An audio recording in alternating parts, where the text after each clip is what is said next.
And Media presents Your Coach in a Box, affordable, life-changing audio programs.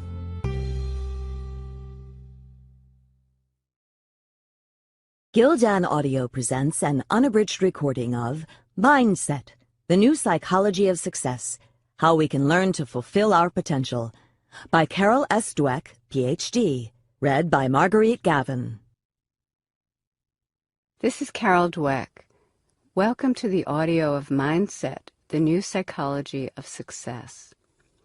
I wrote Mindset after years of research on why some people fulfill their potential and some don't. What you're about to hear is the answer. I found that one simple belief had a profound effect. Whether people believed that their basic traits were simply fixed, I call this a fixed mindset, or were things they could develop. This is a growth mindset. Over and over, I found that a fixed mindset held people back, and a growth mindset liberated them to pursue what they valued with passion and resilience. I also found that these mindsets could be learned, changed, to help people break out of self-defeating patterns. New research is showing not just that the growth mindset is a good thing to believe, but also that it's correct. The most basic components of intelligence can be taught, enhanced, even in adults. And personality traits can change in important ways too. This is an exciting time.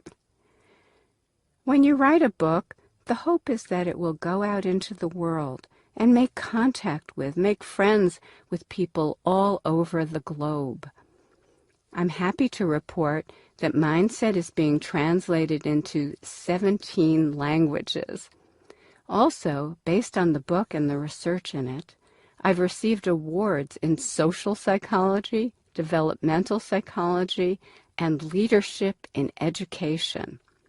After 2 recent columns in the business section of the New York Times, Fortune 100 companies have become very interested in how to promote a growth mindset. A cover story in New York Magazine on how to and how not to praise your child was the most read story for months.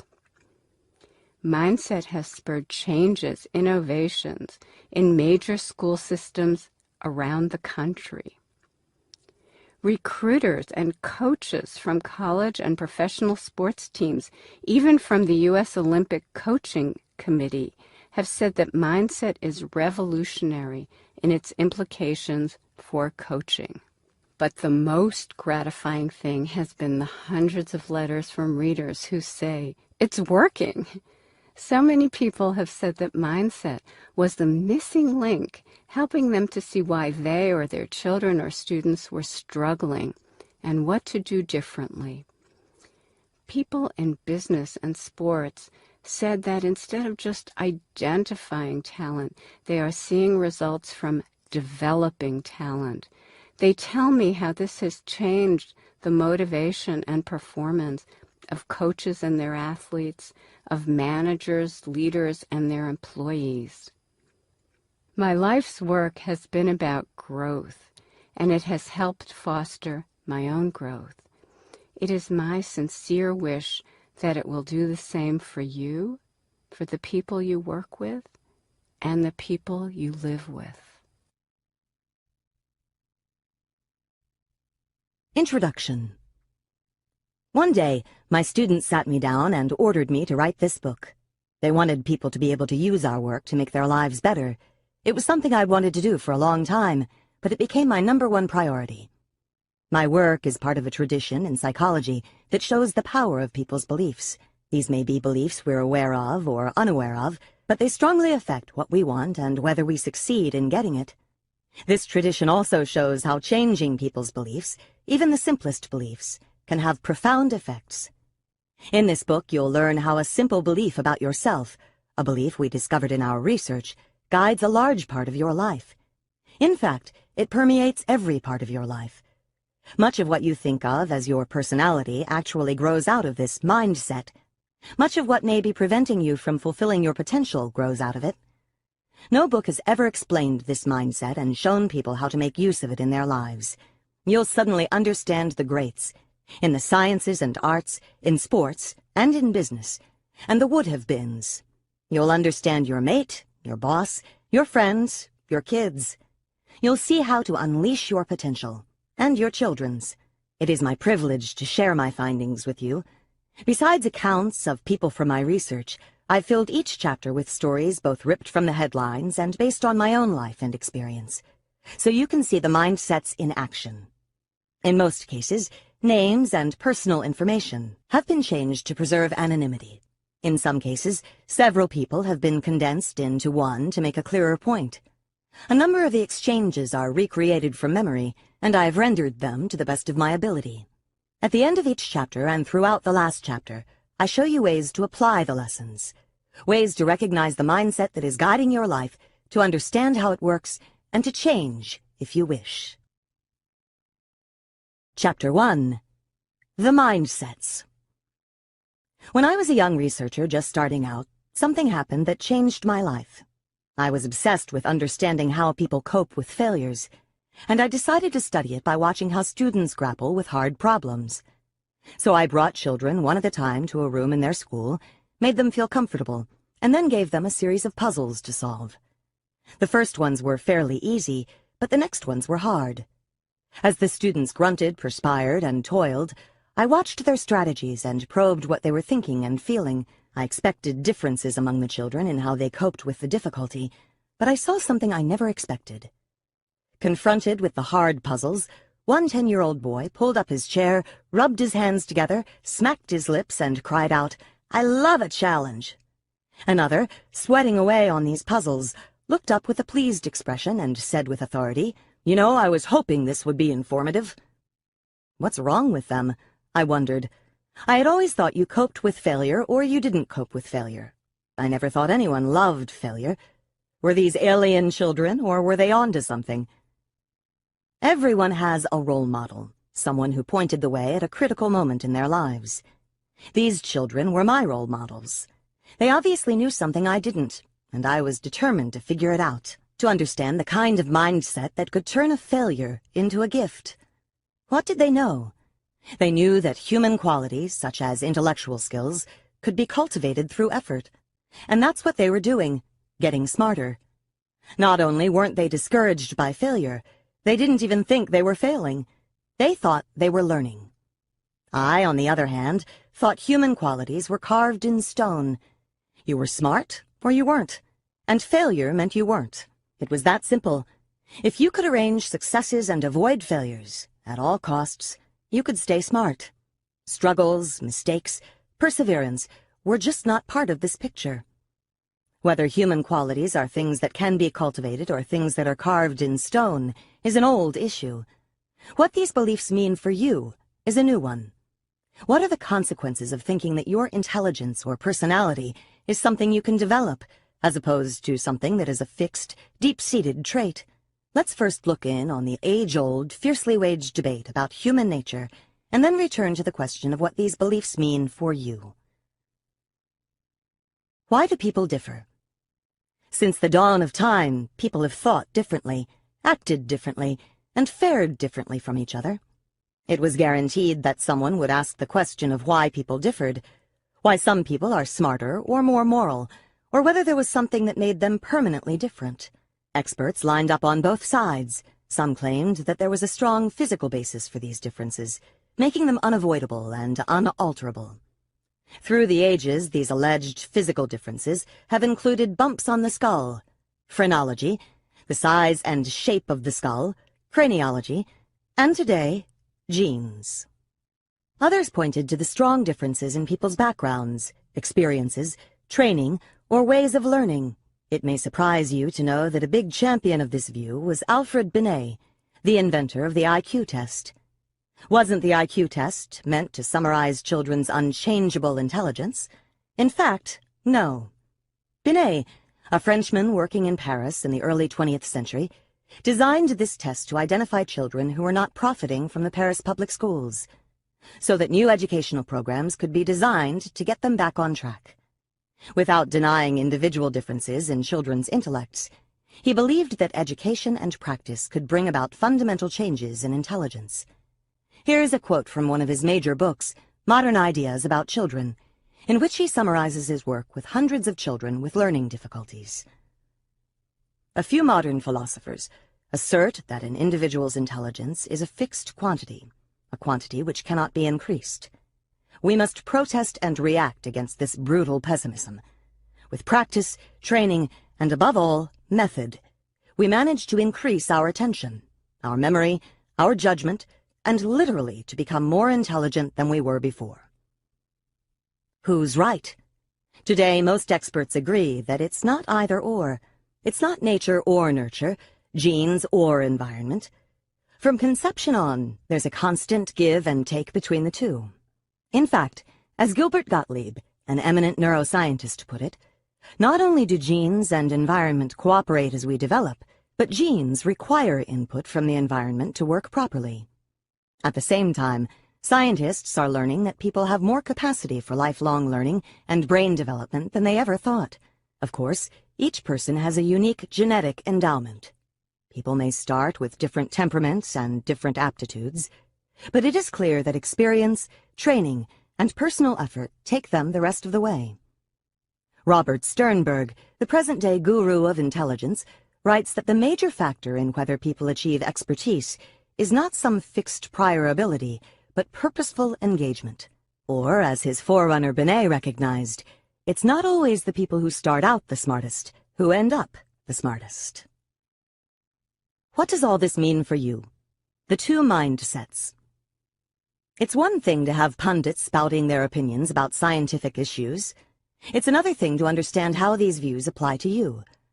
For 20 years, my research has shown that the view you adopt for yourself profoundly affects the way you lead your life. It can determine whether you become the person you want to be and whether you accomplish the things you value. How does this happen? How can a simple belief have the power to transform your psychology and, as a result, your life? Believing that your qualities are carved in stone, the fixed mindset, creates an urgency to prove yourself over and over. If you have only a certain amount of intelligence, a certain personality, and a certain moral character, well then you'd better prove that you have a healthy dose of them. It simply wouldn't do to look or feel deficient in these most basic characteristics. Some of us are trained in this mindset from an early age. Even as a child, I was focused on being smart. But the fixed mindset was really stamped in by Mrs. Wilson, my 6th grade teacher. Unlike Alfred Binet, she believed that people's IQ scores told the whole story of who they were. We were seated around the room in IQ order, and only the highest IQ students could be trusted to carry the flag, clap the erasers, or take a note to the principal. Aside from the daily stomach aches she provoked with her judgmental stance, she was creating a mindset in which everyone in the class had one consuming goal: look smart, don't look dumb. Who cared about or enjoyed learning when our whole being was at stake every time she gave us a test or called on us in class? I've seen so many people with this one consuming goal of proving themselves. In the classroom, in their careers, and in their relationships. Every situation calls for a confirmation of their intelligence, personality, or character. Every situation is evaluated. Will I succeed or fail? Will I look smart or dumb? Will I be accepted or rejected? Will I feel like a winner or a loser? But doesn't our society value intelligence, personality, and character? Isn't it normal to want these traits? Yes, but there is another mindset in which these traits are not simply a hand you're dealt and have to live with. Always trying to convince yourself and others that you have a royal flush when you're secretly worried it's a pair of tens. In this mindset, the hand you're dealt is just the starting point for development. This growth mindset is based on the belief that your basic qualities are things you can cultivate through your efforts, although people may differ in every which way, in their initial talents and aptitudes, interests, or temperaments.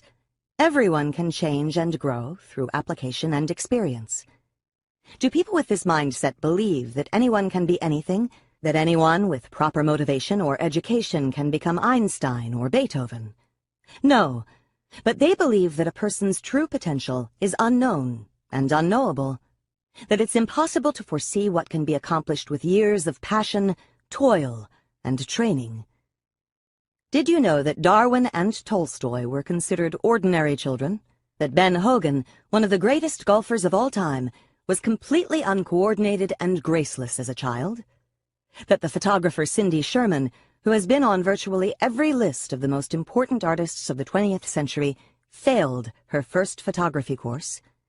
That Geraldine Page, one of our greatest actresses, was advised to give it up for lack of talent? You can see how the belief that cherished qualities can be developed creates a passion for learning. Why waste time proving over and over how great you are when you could be getting better? Why hide deficiencies instead of overcoming them? Why look for friends or partners who will just shore up your self-esteem instead of ones who will also challenge you to grow? And why seek out the tried and true instead of experiences that will stretch you? The passion for stretching yourself and sticking to it, even or especially when it's not going well, is the hallmark of the growth mindset. This is the mindset that allows people to thrive during some of the most challenging times in their lives. A view from the two mindsets. To give you a better sense of how the two mindsets work, imagine, as vividly as you can, that you are a young adult having a really bad day.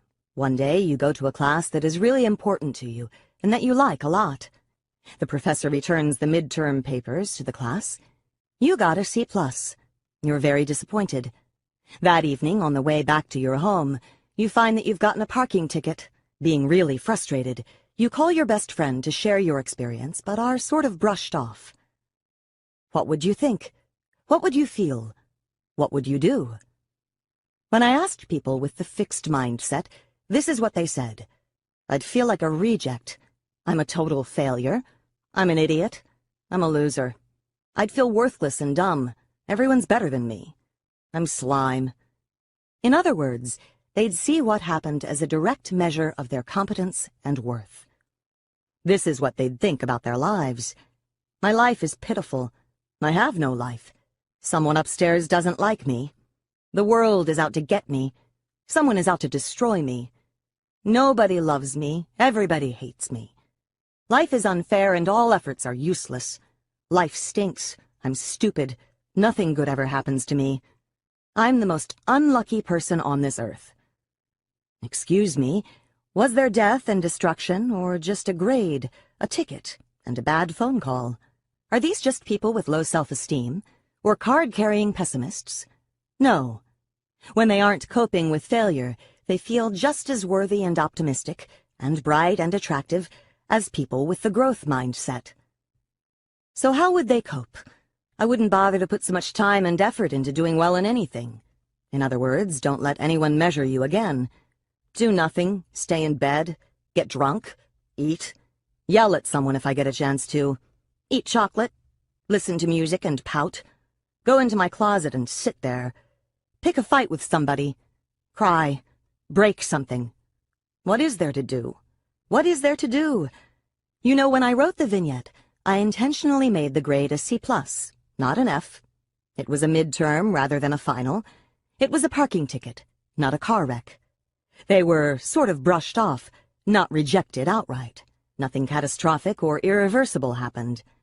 Yet from this raw material, the fixed mindset created the feeling of utter failure and paralysis. When I gave people with the growth mindset the same vignette, here's what they said. They'd think, I need to try harder in class, be more careful when parking the car, and wonder if my friend had a bad day. The C+ would tell me that I'd have to work a lot harder in the class, but I have the rest of the semester to pull up my grade. There were many, many more like this, but I think you get the idea. Now, how would they cope? Directly. I'd start thinking about studying harder, or studying in a different way, for my next test in that class. I'd pay the ticket, and I'd work things out with my best friend the next time we speak. I'd look at what was wrong on my exam, resolve to do better, pay my parking ticket, and call my friend to tell her I was upset the day before. Work hard on my next paper, speak to the teacher, be more careful where I park, or contest the ticket, and find out what's wrong with my friend. You don't have to have one mindset or the other to be upset. Who wouldn't be? Things like a poor grade or a rebuff from a friend or loved one, these are not fun events.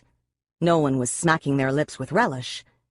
Yet those people with the growth mindset were not labeling themselves and throwing up their hands. Even though they felt distressed, they were ready to take the risks, confront the challenges, and keep working at them. So, what's new? Is this a novel idea? We have lots of sayings that stress the importance of risk and the power of persistence, such as, nothing ventured, nothing gained, and, if at first you don't succeed, try again, or, Rome wasn't built in a day. By the way, I was delighted to learn that the Italians have the same expression. What is truly amazing is that people with the fixed mindset would not agree. For them, it's nothing ventured, nothing lost. If at first you don't succeed, you probably don't have the ability. If Rome wasn't built in a day, maybe it wasn't meant to be. In other words, risk and effort are two things that might reveal your inadequacies and show that you are not up to the task.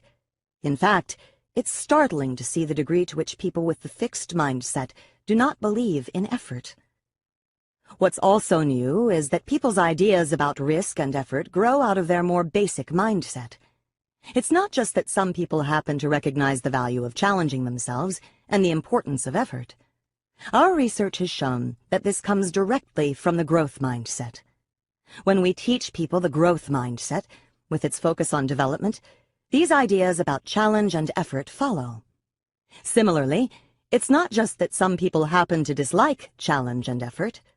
When we temporarily put people in a fixed mindset with its focus on permanent traits, they quickly fear challenge and devalue effort. We often see books with titles like The 10 Secrets of the World's Most Successful People crowding the shelves of bookstores, and these books may give many useful tips, but they're usually a list of unconnected pointers like take more risks or believe in yourself. While you're left admiring people who can do that, it's never clear how these things fit together or how you could ever become that way. So you're inspired for a few days, but basically the world's most successful people still have their secrets. Instead, as you begin to understand the fixed and growth mindsets, you will see exactly how one thing leads to another.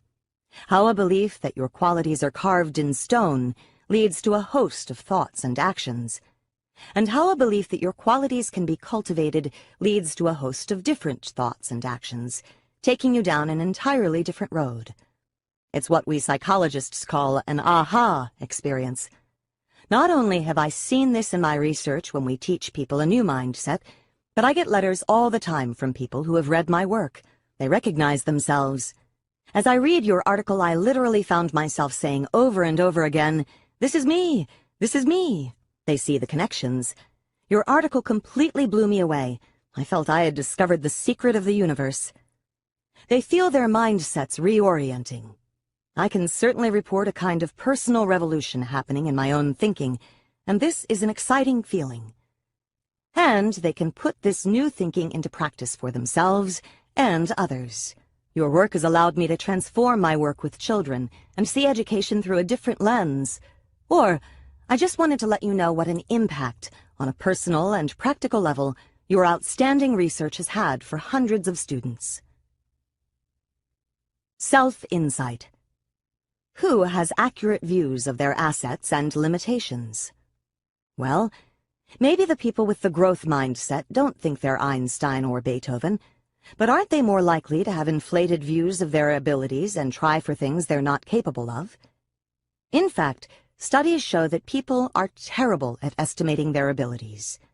Recently, we set out to see who is most likely to do this. Sure, we found people greatly misestimated their performance and their ability, but it was those with the fixed mindset who accounted for almost all the inaccuracy. The people with the growth mindset were amazingly accurate. When you think about it, this makes sense. If, like those with the growth mindset, you believe you can develop yourself, then you're open to accurate information about your current abilities, even if it's unflattering. What's more, if you're oriented toward learning, as they are, You need accurate information about your current abilities in order to learn effectively. However, if everything is either good news or bad news about your precious traits, as it is with fixed mindset people, distortion almost inevitably enters the picture. Some outcomes are magnified, others are explained away, and before you know it, you don't know yourself at all. Howard Gardner, in his book Extraordinary Minds, concluded that the exceptional individuals have a special talent for identifying their own strengths and weaknesses. It's interesting that those with the growth mindset seem to have that talent. What's in store? The other thing exceptional people seem to have is a special talent for converting life's setbacks into future successes. Creativity researchers concur. In a poll of 143 creativity researchers, there was wide agreement about the #1 ingredient in creative achievement, and it was exactly the kind of perseverance and resilience produced by the growth mindset. You may be asking again, how can one belief lead to all this? The love of challenge, belief in effort, resilience in the face of setbacks, and greater, more creative, success. In the chapters that follow, you'll see exactly how this happens, how the mindsets change what people strive for and what they see as success, how they change the definition, significance, and impact of failure, and how they change the deepest meaning of effort. You'll see how these mindsets play out in school, in sports, in the workplace, and in relationships. You'll see where they come from and how they can be changed. Grow your mindset. Which mindset do you have? Answer these questions about intelligence. Read each statement and decide whether you mostly agree with it or disagree with it. 1. Your intelligence is something very basic about you that you can't change very much. 2. You can learn new things, but you can't really change how intelligent you are. 3. No matter how much intelligence you have, you can always change it quite a bit. 4. You can always substantially change how intelligent you are. Questions 1 and 2 are the fixed mindset questions. Questions 3 and 4 reflect the growth mindset. Which mindset did you agree with more? You can be a mixture, but most people lean toward one or the other. You also have beliefs about other abilities. You could substitute artistic talent, sports ability, or business skill for intelligence. Try it. It's not only your abilities, it's your personal qualities too. Look at these statements about personality and character and decide whether you mostly agree or mostly disagree with each one. 1. You are a certain kind of person, and there is not much that can be done to really change that. 2. No matter what kind of person you are, you can always change substantially. 3. You can do things differently, but the important parts of who you are can't really be changed. 4. You can always change basic things about the kind of person you are. Here, questions 1 and 3 are the fixed mindset questions, and questions 2 and 4 reflect the growth mindset. Which did you agree with more? Did it differ from your intelligence mindset? It can. Your intelligence mindset comes into play when situations involve mental ability. Your personality mindset comes into play in situations that involve your personal qualities. For example, how dependable, cooperative, caring, or socially skilled you are. The fixed mindset makes you concerned with how you'll be judged. The growth mindset makes you concerned with improving. Here are some more ways to think about mindsets. Think about someone you know who is steeped in the fixed mindset. Think about how they're always trying to prove themselves and how they're super sensitive about being wrong or making mistakes. Did you ever wonder why they were this way? Are you this way? Now you can begin to understand why. Think about someone you know who is skilled in the growth mindset. Someone who understands that important qualities can be cultivated. Think about the ways they confront obstacles. Think about the things they do to stretch themselves. What are some ways you might like to change or stretch yourself? Okay, now imagine you've decided to learn a new language and you've signed up for a class. A few sessions into the course, The instructor calls you to the front of the room and starts throwing questions at you one after another. Put yourself in a fixed mindset. Your ability is on the line. Can you feel everyone's eyes on you? Can you see the instructor's face evaluating you? Feel the tension? Feel your ego bristle and waver? What else are you thinking and feeling? Now, put yourself in a growth mindset. You're a novice. That's why you're here. You're here to learn. The teacher is a resource for learning. Feel the tension leave you. Feel your mind open up. The message is, you can change your mindset. Chapter 2. Inside the Mindsets. When I was a young woman, I wanted a prince-like mate. Very handsome, very successful, a big cheese. I wanted a glamorous career, but nothing too hard or risky. And I wanted it all to come to me as validation of who I was. It would be many years before I was satisfied. I got a great guy, but he was a work in progress. I have a great career, but boy, is it a constant challenge. Nothing was easy. So why am I satisfied? I changed my mindset. I changed it because of my work. One day, my doctoral student, Mary Bandura, and I were trying to understand why some students were so caught up in proving their ability, while others could just let go and learn. Suddenly we realized that there were two meanings to ability, not one. A fixed ability that needs to be proven, and a changeable ability that can be developed through learning. That's how the mindsets were born. I knew instantly which one I had.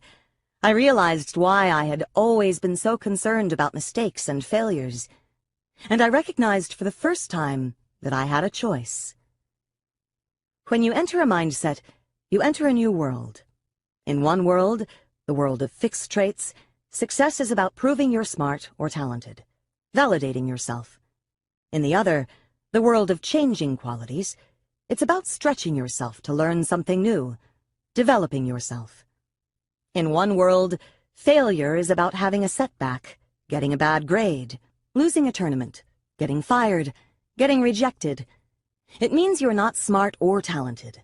In the other world, failure is about not growing, not reaching for the things you value. It means you're not fulfilling your potential. In one world, effort is a bad thing. It, like failure, means you're not smart or talented. If you were, you wouldn't need effort. In the other world, effort is what makes you smart or talented. You have a choice. Mindsets are just beliefs. They're powerful beliefs, but they're just something in your mind. And you can change your mind.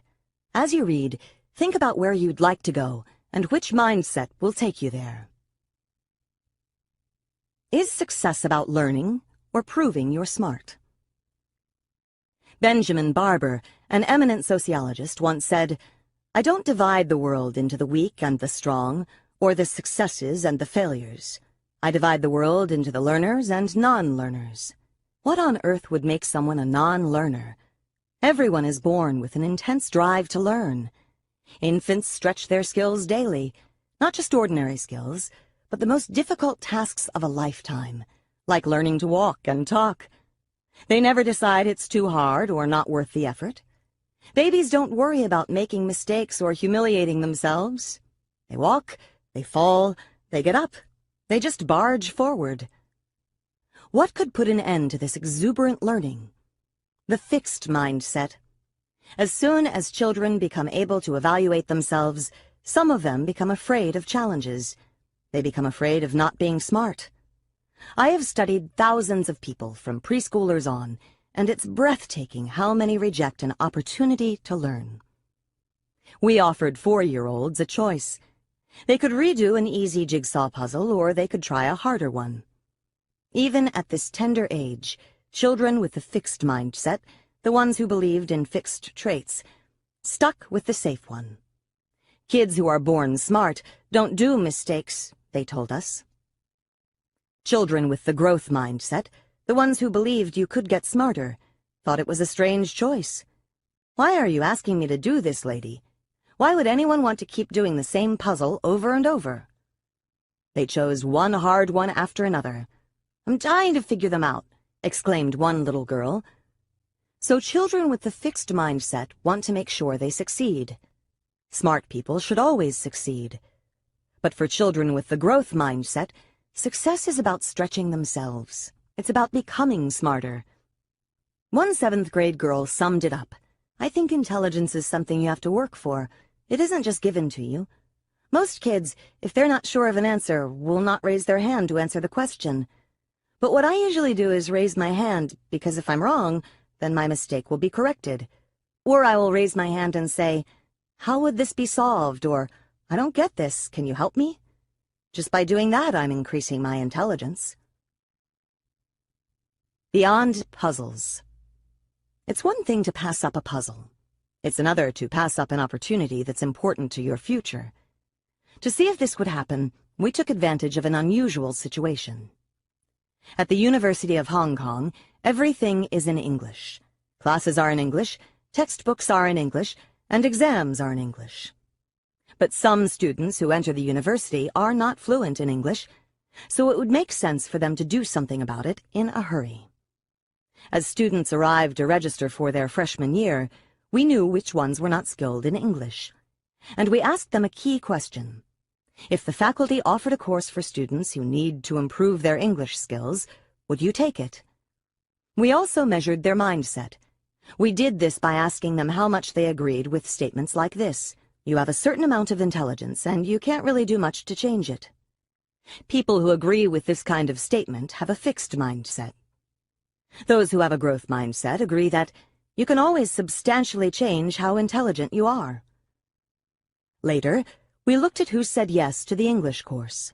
The students with the growth mindset gave an emphatic yes. But those with the fixed mindset were not very interested. Believing that success is about learning, students with the growth mindset seized the chance, but those with the fixed mindset didn't want to expose their deficiencies. Instead, to feel smart in the short run, they were willing to put their college careers at risk. This is how the fixed mindset makes people into non-learners. Brain waves tell the story.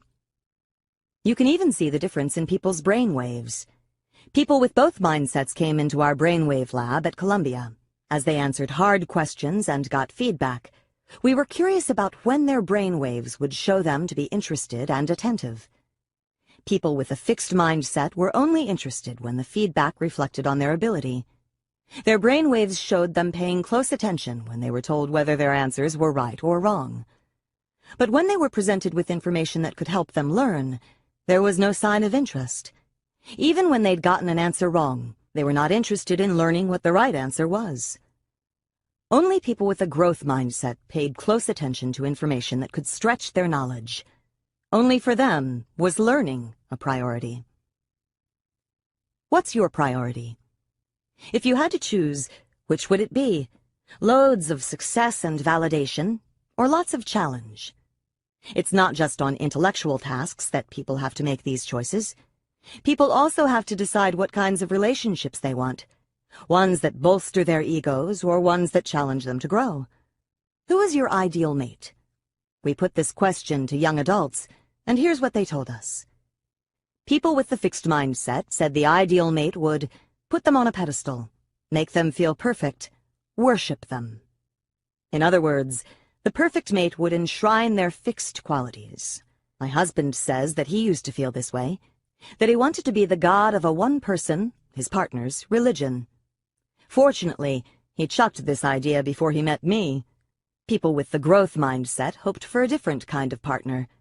They said their ideal mate was someone who would see their faults and help them to work on them, challenge them to become a better person, encourage them to learn new things. Certainly, they didn't want people who would pick on them or undermine their self-esteem, but they did want people who would foster their development.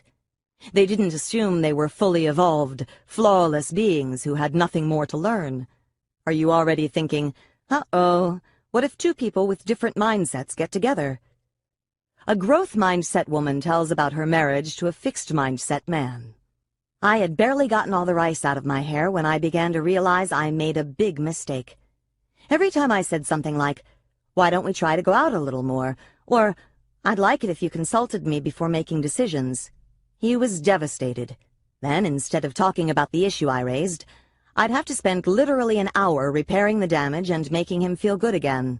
Plus, he would then run to the phone to call his mother, who always showered him with the constant adoration he seemed to need. We were both young and new at marriage. I just wanted to communicate. So the husband's idea of a successful relationship, total uncritical acceptance, was not the wife's.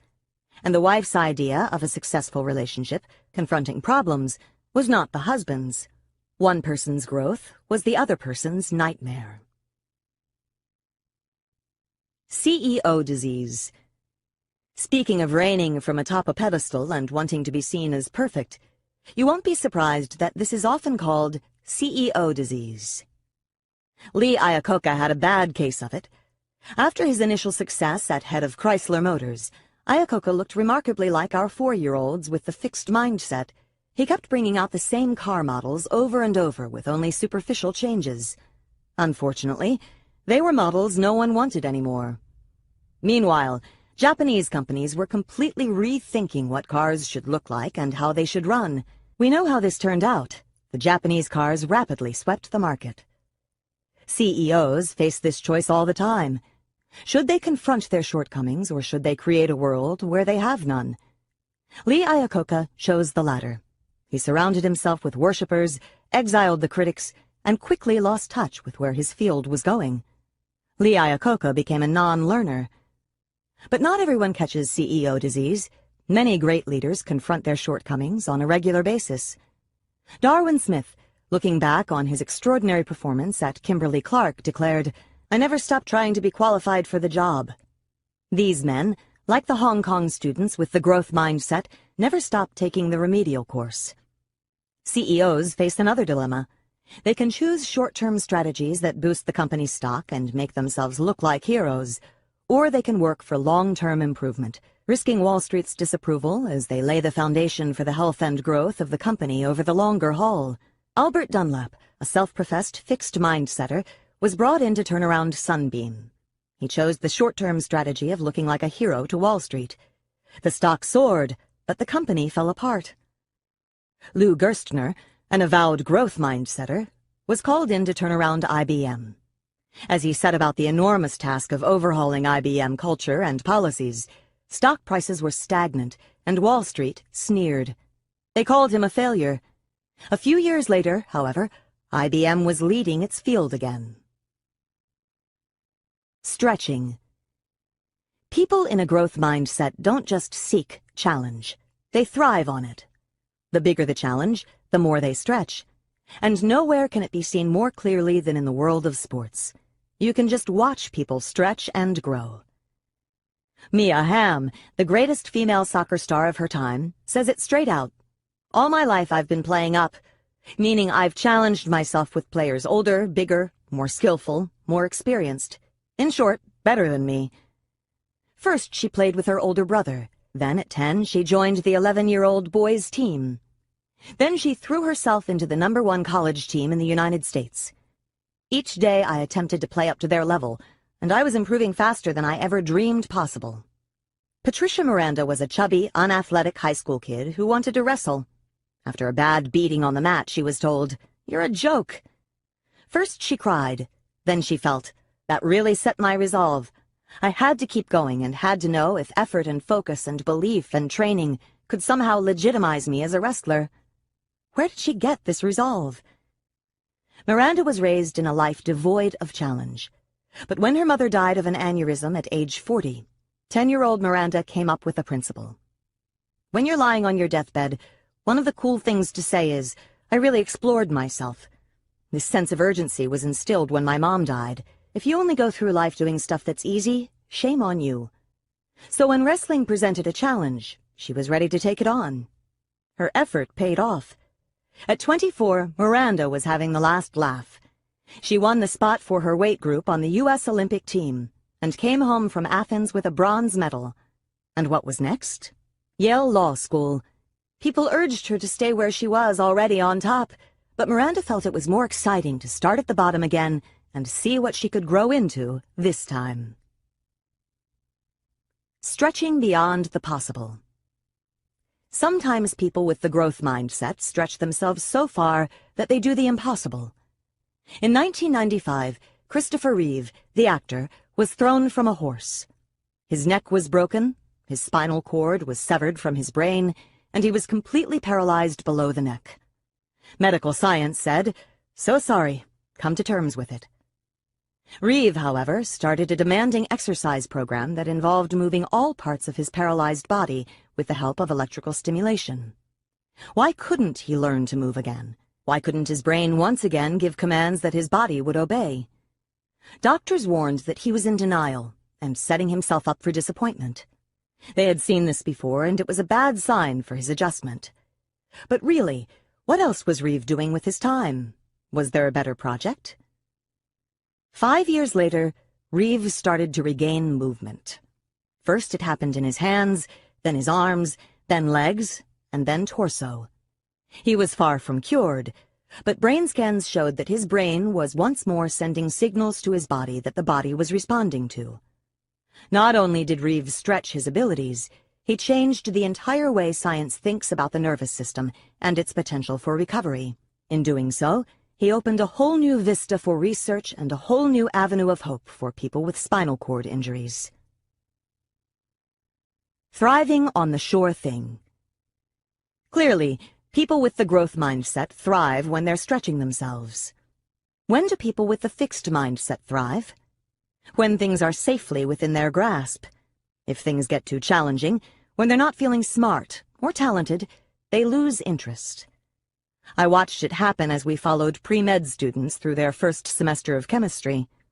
For many students, this is what their lives have led up to, becoming a doctor. And this is the course that decides who gets to be one. It's one heck of a hard course, too. The average grade on each exam is C+, for students who've rarely seen anything less than an A. Most students started out pretty interested in chemistry, yet over the semester, something happened. Students with the fixed mindset stayed interested only when they did well right away. Those who found it difficult showed a big drop in their interest and enjoyment. If it wasn't a testimony to their intelligence, they couldn't enjoy it. "The harder it gets," reported one student, "the more I have to force myself to read the book and study for the tests. I was excited about chemistry before, but now every time I think about it, I get a bad feeling in my stomach." In contrast, students with the growth mindset continued to show the same high level of interest even when they found the work very challenging. "It's a lot more difficult for me than I thought it would be, but it's what I want to do, so that only makes me more determined. When they tell me I can't, it really gets me going." Challenge and interest went hand in hand. We saw the same thing in younger students. We gave fifth graders intriguing puzzles, which they all loved, but when we made them harder, children with the fixed mindset showed a big plunge in enjoyment. They also changed their minds about taking some home to practice. "It's okay, you can keep them. I already have them," fibbed one child. In fact, they couldn't run from them fast enough. This was just as true for children who were the best puzzle solvers. Having puzzle talent did not prevent the decline. Children with the growth mindset, on the other hand, couldn't tear themselves away from the hard problems. These were their favorites, and these were the ones they wanted to take home. "Could you write down the name of these puzzles?" one child asked, "so my mom can buy me some more when these ones run out?" Not long ago, I was interested to read about Marina Semyonova, a great Russian dancer and teacher who devised a novel way of selecting her students. It was a clever test for mindset. As a former student tells it, her students first have to survive a trial period while she watches to see how you react to praise and to correction. Those more responsive to the correction are deemed worthy. In other words, she separates the ones who get their thrill from what's easy, what they've already mastered, from those who get their thrill from what's hard. I'll never forget the first time I heard myself say, "This is hard. This is fun." That's the moment I knew I was changing mindsets. When do you feel smart? When you're flawless or when you're learning? The plot is about to thicken, for in the fixed mindset, it's not enough just to succeed. It's not enough just to look smart and talented. You have to be pretty much flawless, and you have to be flawless right away. We asked people, ranging from grade schoolers to young adults, when do you feel smart? The differences were striking. People with the fixed mindset said, it's when I don't make any mistakes. When I finish something fast and it's perfect. When something is easy for me, but other people can't do it. It's about being perfect right now. But people with the growth mindset said, when it's really hard and I try really hard, and I can do something I couldn't do before. Or, when I work on something a long time and I start to figure it out. For them, it's not about immediate perfection. It's about learning something over time, confronting a challenge, and making progress. If you have ability, why should you need learning? Actually, people with the fixed mindset expect ability to show up on its own, before any learning takes place.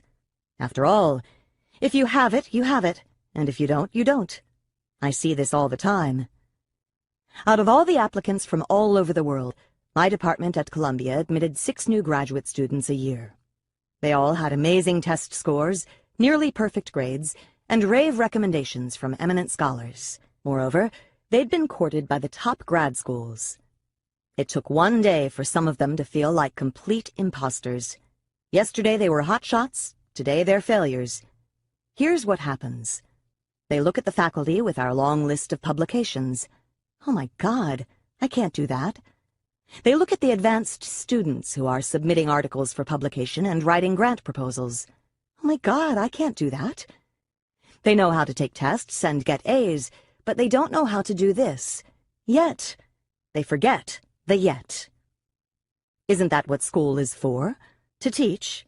They're there to learn how to do these things, not because they already know everything. I wonder if this is what happened to Janet Cook and Stephen Glass. They were both young reporters who skyrocketed to the top on fabricated articles. Janet Cook won a Pulitzer Prize for her Washington Post articles about an 8-year-old boy who was a drug addict. The boy did not exist, and she was later stripped of her prize. Stephen Glass was the whiz kid of the New Republic, who seemed to have stories and sources reporters only dream of. The sources did not exist, and the stories were not true. Did Janet Cook and Stephen Glass need to be perfect right away?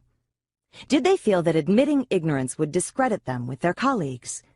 Did they feel they should already be the big-time reporters before they did the hard work of learning how? We were stars, precocious stars, wrote Stephen Glass, and that was what mattered. The public understands them as cheats, and cheat they did. But I understand them as talented young people, desperate young people, who succumbed to the pressures of a fixed mindset. There was a saying in the 1960s that went, "Becoming is better than being." The fixed mindset does not allow people the luxury of becoming. They have to already be. A test score is forever. Let's take a closer look at why, in the fixed mindset, it's so crucial to be perfect right now. It's because one test or one evaluation can measure you forever. 20 years ago, at the age of 5, Loretta and her family came to the United States. A few days later, her mother took her to her new school, where they promptly gave her a test. The next thing she knew, she was in her kindergarten class, but it was not the Eagles, the elite kindergarten class. As time passed, however, Loretta was transferred to the Eagles, and she remained with that group of students until the end of high school, garnering a bundle of academic prizes along the way. Yet she never felt she belonged. That first test, she was convinced, diagnosed her fixed ability and said that she was not a true Eagle. Never mind that she had been 5 years old and had just made a radical change to a new country. Or that maybe there hadn't been room in the Eagles for a while. Or that maybe the school decided she would have an easier transition in a more low-key class. There are so many ways to understand what happened and what it meant. Unfortunately, she chose the wrong one. For in the world of the fixed mindset, there is no way to become an Eagle. If you were a true Eagle, you would have aced the test and been hailed as an Eagle at once. Is Loretta a rare case, or is this kind of thinking more common than we realize?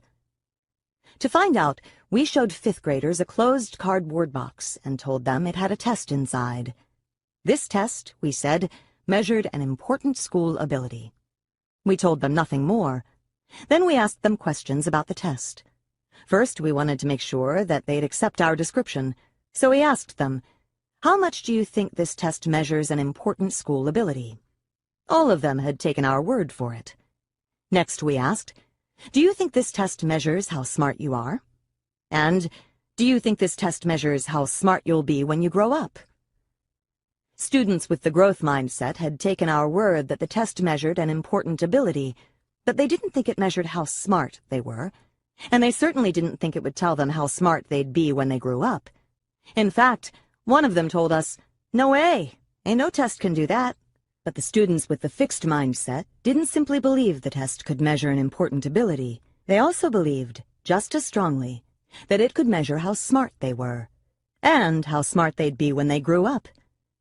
They granted one test the power to measure their most basic intelligence now and forever. They gave this test the power to define them. That's why every success is so important. Another look at potential. This leads us back to the idea of potential, and to the question of whether tests or experts can tell us what our potential is, what we're capable of, what our future will be. The fixed mindset says yes. You can simply measure the fixed ability right now and project it into the future. Just give the test or ask the expert. No crystal ball needed. So common is the belief that potential can be known right now that Joseph P. Kennedy felt confident in telling Morton Downey Jr. that he would be a failure. What had Downey, later a famous television personality and author, done? Why, he had worn red socks and brown shoes to the Stork Club. "Morton," Kennedy told him, "I don't know anybody I've ever met in my life wearing red socks and brown shoes who ever succeeded. Young man, let me tell you now, you do stand out, but you don't stand out in a way that people will ever admire you." Many of the most accomplished people of our era were considered by experts to have no future. Jackson Pollock, Marcel Proust, Elvis Presley, Ray Charles, Lucille Ball, and Charles Darwin were all thought to have little potential for their chosen fields. And in some of these cases, it may well have been true that they did not stand out from the crowd early on. But isn't potential someone's capacity to develop their skills, with effort, over time? And that's just the point. How can we know where effort and time will take someone? Who knows? Maybe the experts were right about Jackson, Marcel, Elvis, Ray, Lucille, and Charles. In terms of their skills at the time, maybe they were not yet the people they were to become. I once went to an exhibit in London of Paul Cézanne's early paintings. On my way there, I wondered who Cézanne was and what his paintings were like before he was the painter we know today. I was intensely curious because Cézanne is one of my favorite artists, and the man who set the stage for much of modern art. Here's what I found. Some of the paintings were pretty bad. They were overwrought scenes, some violent, with amateurishly painted people, although there were some paintings that foreshadowed the later Cézanne. Many did not. Was the early Cézanne not talented, or did it just take time for Cézanne to become Cézanne? People with the growth mindset know it takes time for potential to flower. Recently, I got an angry letter from a teacher who had taken one of our surveys. The survey portrays a hypothetical student, Jennifer, who had gotten 65% on a math exam. It then asks teachers to tell us how they would treat her. Teachers with the fixed mindset were more than happy to answer our questions. They felt that by knowing Jennifer's score, they had a good sense of who she was and what she was capable of. Their recommendations abounded. Mr. Reardon, by contrast, was fuming. Here's what he wrote. "To whom it may concern. Having completed the educator's portion of your recent survey, I must request that my results be excluded from the study. I feel that the study itself is scientifically unsound. Unfortunately, the test uses a faulty premise, asking teachers to make assumptions about a given student based on nothing more than a number on a page. Performance cannot be based on one assessment. You cannot determine the slope of a line given only 1 point, as there is no line to begin with. A single point in time does not show trends, improvement, lack of effort, or mathematical ability. Sincerely, Michael D. Reardon. I was delighted with Mr. Reardon's critique and couldn't have agreed with it more. An assessment at one point in time has little value for understanding someone's ability, let alone their potential to succeed in the future.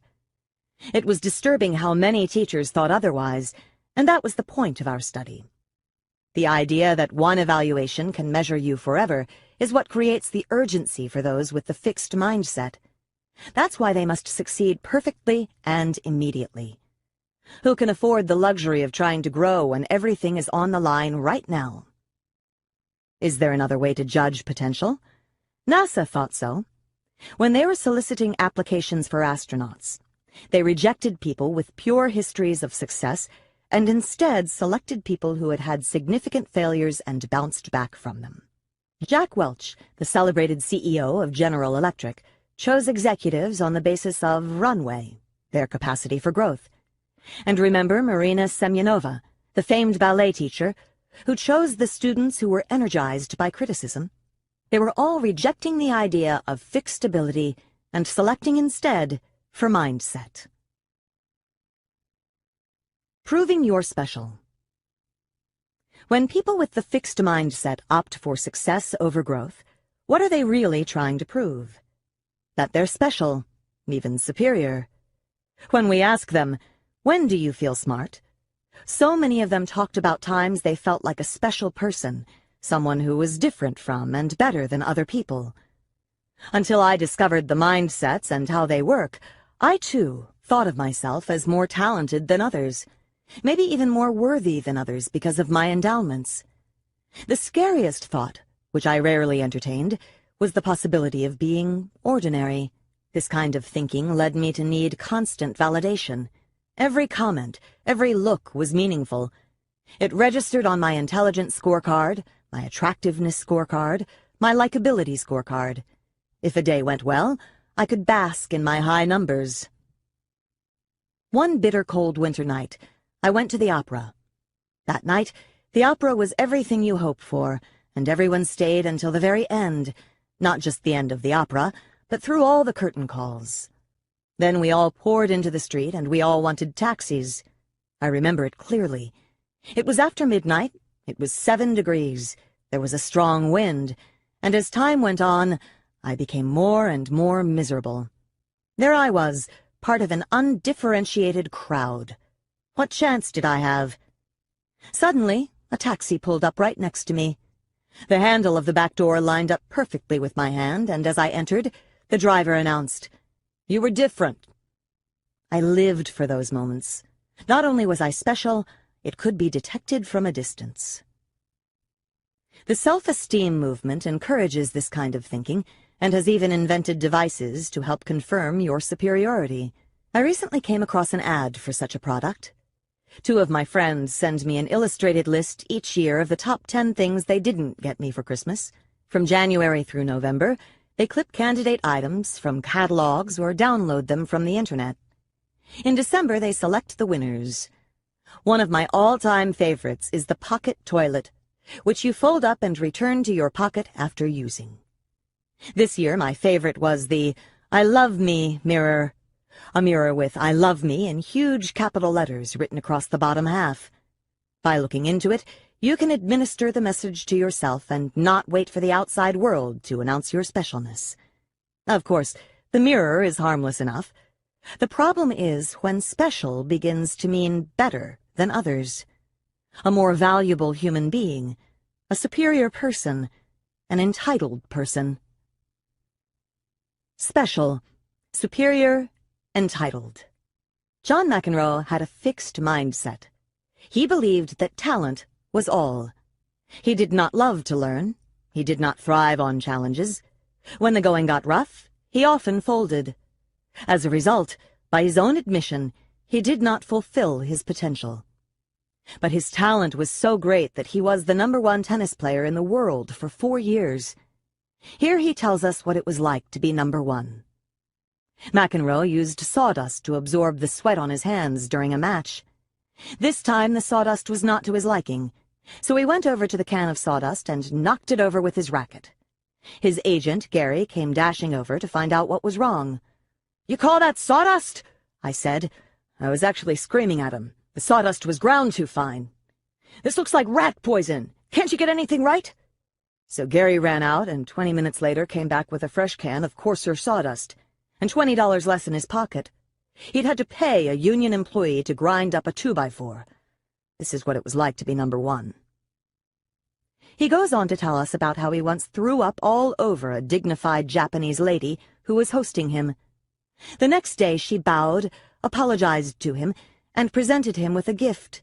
This, McEnroe proclaims, is also what it was like to be number one. Everything was about you. Did you get everything you need? Is everything okay? We'll pay you this, we'll do that, we'll kiss your behind.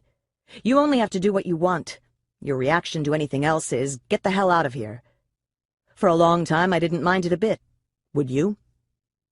So let's see. If you're successful, you're better than other people. You get to abuse them and have them grovel. In the fixed mindset, this is what can pass for self-esteem. As a contrast, let's look at Michael Jordan, growth-minded athlete par excellence, whose greatness is regularly proclaimed by the world. Superman, God in person, Jesus in tennis shoes. If anyone has reason to think of himself as special, it's he. But here's what he said when his return to basketball caused a huge commotion. "I was shocked with the level of intensity my coming back to the game created. People were praising me like I was a religious cult or something. It was very embarrassing. I'm a human being like everyone else." Jordan knew how hard he had worked to develop his abilities. He was a person who had struggled and grown, not a person who was inherently better than others. Tom Wolfe, in The Right Stuff, describes the elite military pilots who eagerly embrace the fixed mindset. Having passed one rigorous test after another, they think of themselves as special, as people who were born smarter and braver than other people. But Chuck Yeager, the hero of The Right Stuff, begged to differ. "There is no such thing as a natural-born pilot. Whatever my aptitude or talents, becoming a proficient pilot was hard work. Really a lifetime's learning experience. The best pilots fly more than the others. That's why they're the best." Like Michael Jordan, he was a human being. He just stretched himself farther than most. In summary, people who believe in fixed traits feel an urgency to succeed, and when they do, they may feel more than pride. They may feel a sense of superiority, since success means their fixed traits are better than other people's. However, lurking behind that self-esteem of the fixed mindset is a simple question. If you're somebody when you're successful, what are you when you're unsuccessful? Mindsets change the meaning of failure. The Martins worshipped their 3-year-old Robert and always bragged about his feats. There had never been a child as bright and creative as theirs. Then Robert did something unforgivable. He didn't get into the #1 preschool in New York. After that, the Martins cooled toward him. They didn't talk about him the same way, and they didn't treat him with the same pride and affection. He was no longer their brilliant little Robert. He was someone who had discredited himself and shamed them. At the tender age of 3, he was a failure. As a New York Times article points out, failure has been transformed from an action. I failed to an identity. I am a failure. This is especially true in the fixed mindset. When I was a child, I too worried about meeting Robert's fate. In 6th grade, I was the best speller in my school. The principal wanted me to go to a citywide competition, but I refused. In 9th grade, I excelled in French, and my teacher wanted me to enter a citywide competition. Again, I refused. Why would I risk turning from a success into a failure, from a winner into a loser? Ernie Els, the great golfer, worried about this too. Els finally won a major tournament after a 5-year dry spell, in which match after match slipped away from him. What if he had lost this tournament too? I would have been a different person, he tells us. He would have been a loser. Each April, when the skinny envelopes, the rejection letters, arrive from colleges, countless failures are created coast to coast. Thousands of brilliant young scholars become the girl who didn't get into Princeton or the boy who didn't get into Stanford. Defining moments. Even in the growth mindset, failure can be a painful experience. But it doesn't define you. It's a problem to be faced, dealt with, and learned from. Jim Marshall, former defensive player for the Minnesota Vikings, relates what could easily have made him into a failure. In a game against the San Francisco 49ers, Marshall spotted the football on the ground. He scooped it up and ran for a touchdown as the crowd cheered. But he ran the wrong way. He scored for the wrong team and on national television. It was the most devastating moment of his life. The shame was overpowering. But during halftime, he thought, if you make a mistake, you gotta make it right. I realized I had a choice. I could sit in my misery, or I could do something about it. Pulling himself together for the second half, he played some of his best football ever and contributed to his team's victory. Nor did he stop there. He spoke to groups. He answered letters that poured in from people who finally had the courage to admit their own shameful experiences. He heightened his concentration during games. Instead of letting the experience define him, he took control of it. He used it to become a better player and, he believes, a better person. In the fixed mindset, however, the loss of oneself to failure can be a permanent, haunting trauma. Bernard Loiseau was one of the top chefs in the world. Only a handful of restaurants in all of France receive the supreme rating of 3 stars from the Guide Michelin, the most respected restaurant guide in Europe. His was one of them. Around the publication of the 2003 Guide Michelin, however, Mr. Loiseau committed suicide.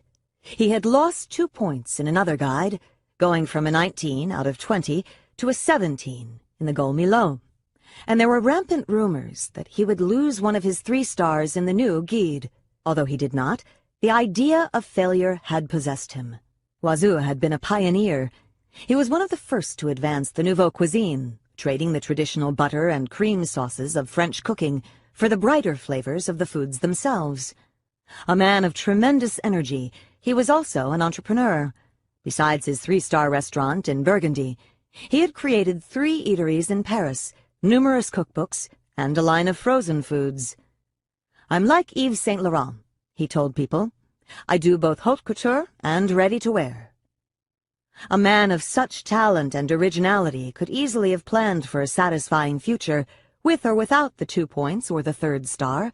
In fact, the director of the Gol Milon said it was unimaginable that their rating could have taken his life. But in the fixed mindset, it is imaginable.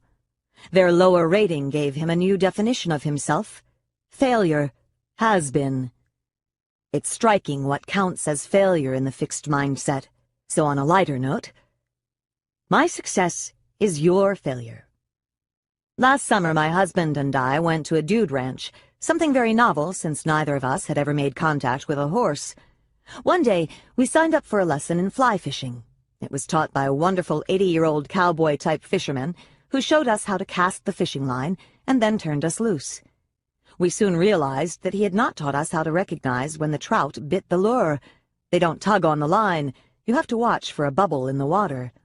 What to do when the trout bit the lure, tug upward, or how to reel the trout in if by some miracle we got that far. Pull the fish along the water, do not hoist it into the air. Well, time passed, the mosquitoes bit, but not so the trout. None of the dozen or so of us made the slightest progress. Suddenly, I hit the jackpot. Some careless trout bit hard on my lure, and the fisherman, who happened to be right there, talked me through the rest. I had me a rainbow trout. Reaction number 1. My husband David came running over, beaming with pride and saying, "Life with you is so exciting." Reaction number 2. That evening when we came into the dining room for dinner, 2 men came up to my husband and said, "David, how are you coping?" David looked at them blankly. He had no idea what they were talking about. Of course he didn't. He was the one who thought my catching the fish was exciting. But I knew exactly what they meant. They had expected him to feel diminished, and they went on to make it clear that that's exactly what my success had done to them. Shirk, cheat, blame. Not a recipe for success. Beyond how traumatic a setback can be in the fixed mindset, this mindset gives you no recipe for overcoming it. If failure means you lack competence or potential, that you are a failure, where do you go from there? In one study, 7th graders told us how they would respond to an academic failure, a poor test grade in a new course. Those with the growth mindset, no big surprise, said they would study harder for the next test. But those with the fixed mindset said they would study less for the next test. If you don't have the ability, why waste your time? And, they said, they would seriously consider cheating. If you don't have the ability, they thought, you just have to look for another way. What's more, instead of trying to learn from and repair their failures, people with the fixed mindset may simply try to repair their self-esteem. For example, they may go looking for people who are even worse off than they are. College students, after doing poorly on a test, were given a chance to look at tests of other students. Those in the growth mindset looked at the tests of people who had done far better than they had. As usual, they wanted to correct their deficiency. But students in the fixed mindset chose to look at the tests of people who had done really poorly. That was their way of feeling better about themselves. Jim Collins tells, in Good to Great, of a similar thing in the corporate world. As Procter & Gamble surged into the paper goods business, Scott Paper, which was then the leader, just gave up. Instead of mobilizing themselves and putting up a fight, they said, "Oh well, at least there are people in the business worse off than we are."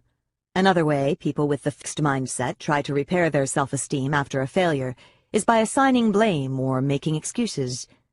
Let's return to John McEnroe. It was never his fault. One time he lost a match because he had a fever. One time he had a backache. One time he fell victim to expectations. Another time to the tabloids. One time he lost to a friend because the friend was in love and he wasn't. One time he ate too close to the match. One time he was too chunky. Another time too thin. One time it was too cold. Another time too hot. One time he was undertrained. Another time overtrained. His most agonizing loss, and the one that still keeps him up nights, was his loss in the 1984 French Open. Why did he lose after leading Even Lendl 2-0? According to McEnroe, it wasn't his fault. An NBC cameraman had taken off his headset, and a noise started coming from the side of the court. Not his fault. So he didn't train to improve his ability to concentrate or his emotional control. John Wooden, the legendary basketball coach, says you aren't a failure until you start to blame. What he means is that you can still be in the process of learning from your mistakes until you deny them. When Enron, the energy giant, failed, toppled by a culture of arrogance, whose fault was it?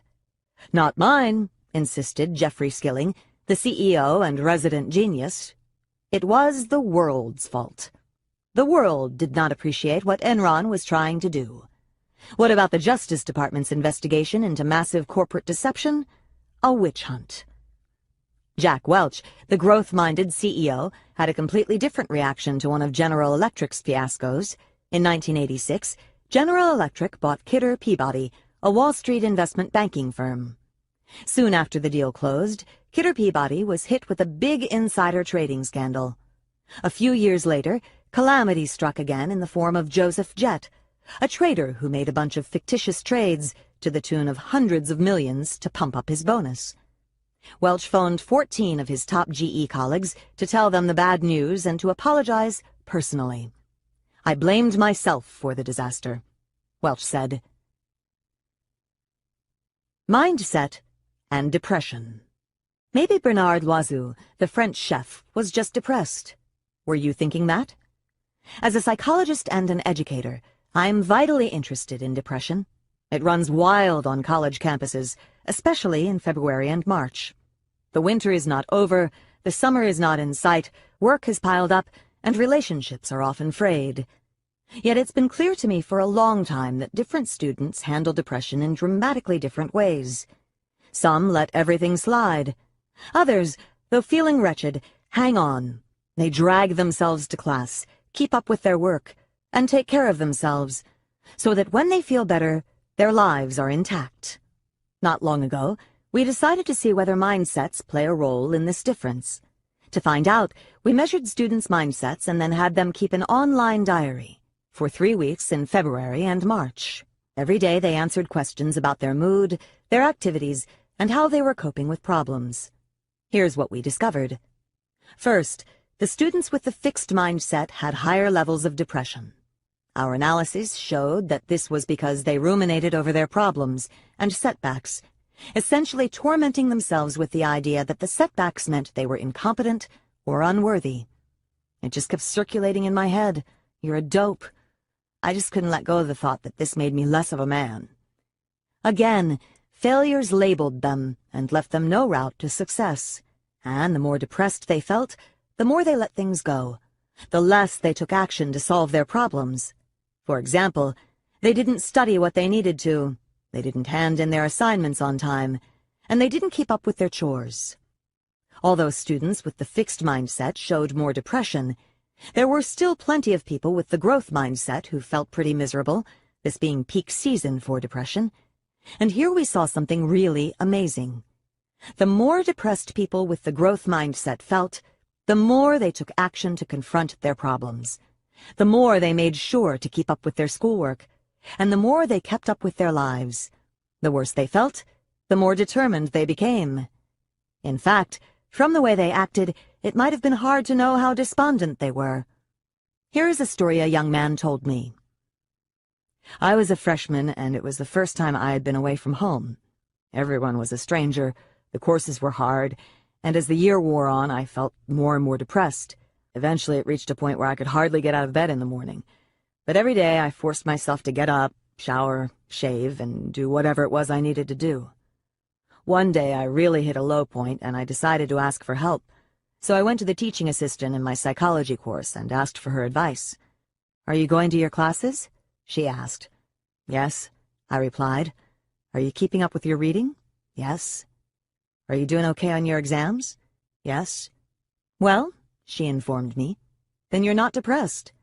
Yes, he was depressed, but he was coping the way people in the growth mindset tend to cope, with determination. Doesn't temperament have a lot to do with it? Aren't some people sensitive by nature, while others just let things roll off their backs? Temperament certainly plays a role, but mindset is the most important part of the story. When we taught people the growth mindset, it completely changed the way they reacted to their depressed mood. The worse they felt, the more motivated they became, and the more they confronted the problems that faced them. In short, when people believe in fixed traits, they are always in danger of being measured by a failure. It can define them in a permanent way. Smart or talented as they may be, this mindset seems to rob them of their coping resources. When people believe their basic qualities can be developed, failures may still hurt, but failures don't define them.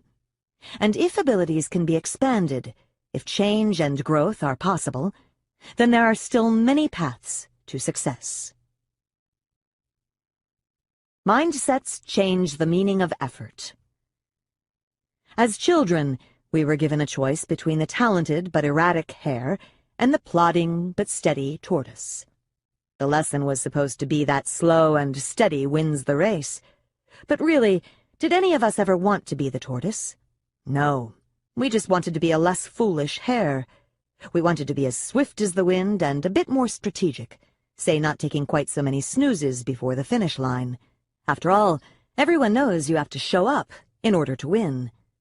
The story of the tortoise and the hare, in trying to put forward the power of effort, gave effort a bad name. It reinforced the image that effort is for the plodders, and suggested that in rare instances, when talented people dropped the ball, the plodder could sneak through.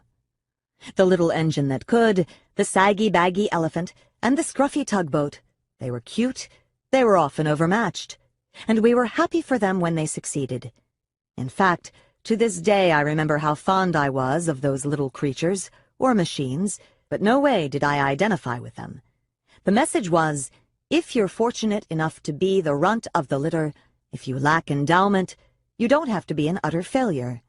You can be a sweet, adorable little slogger, and maybe, if you really work at it and withstand all the scornful onlookers, even a success.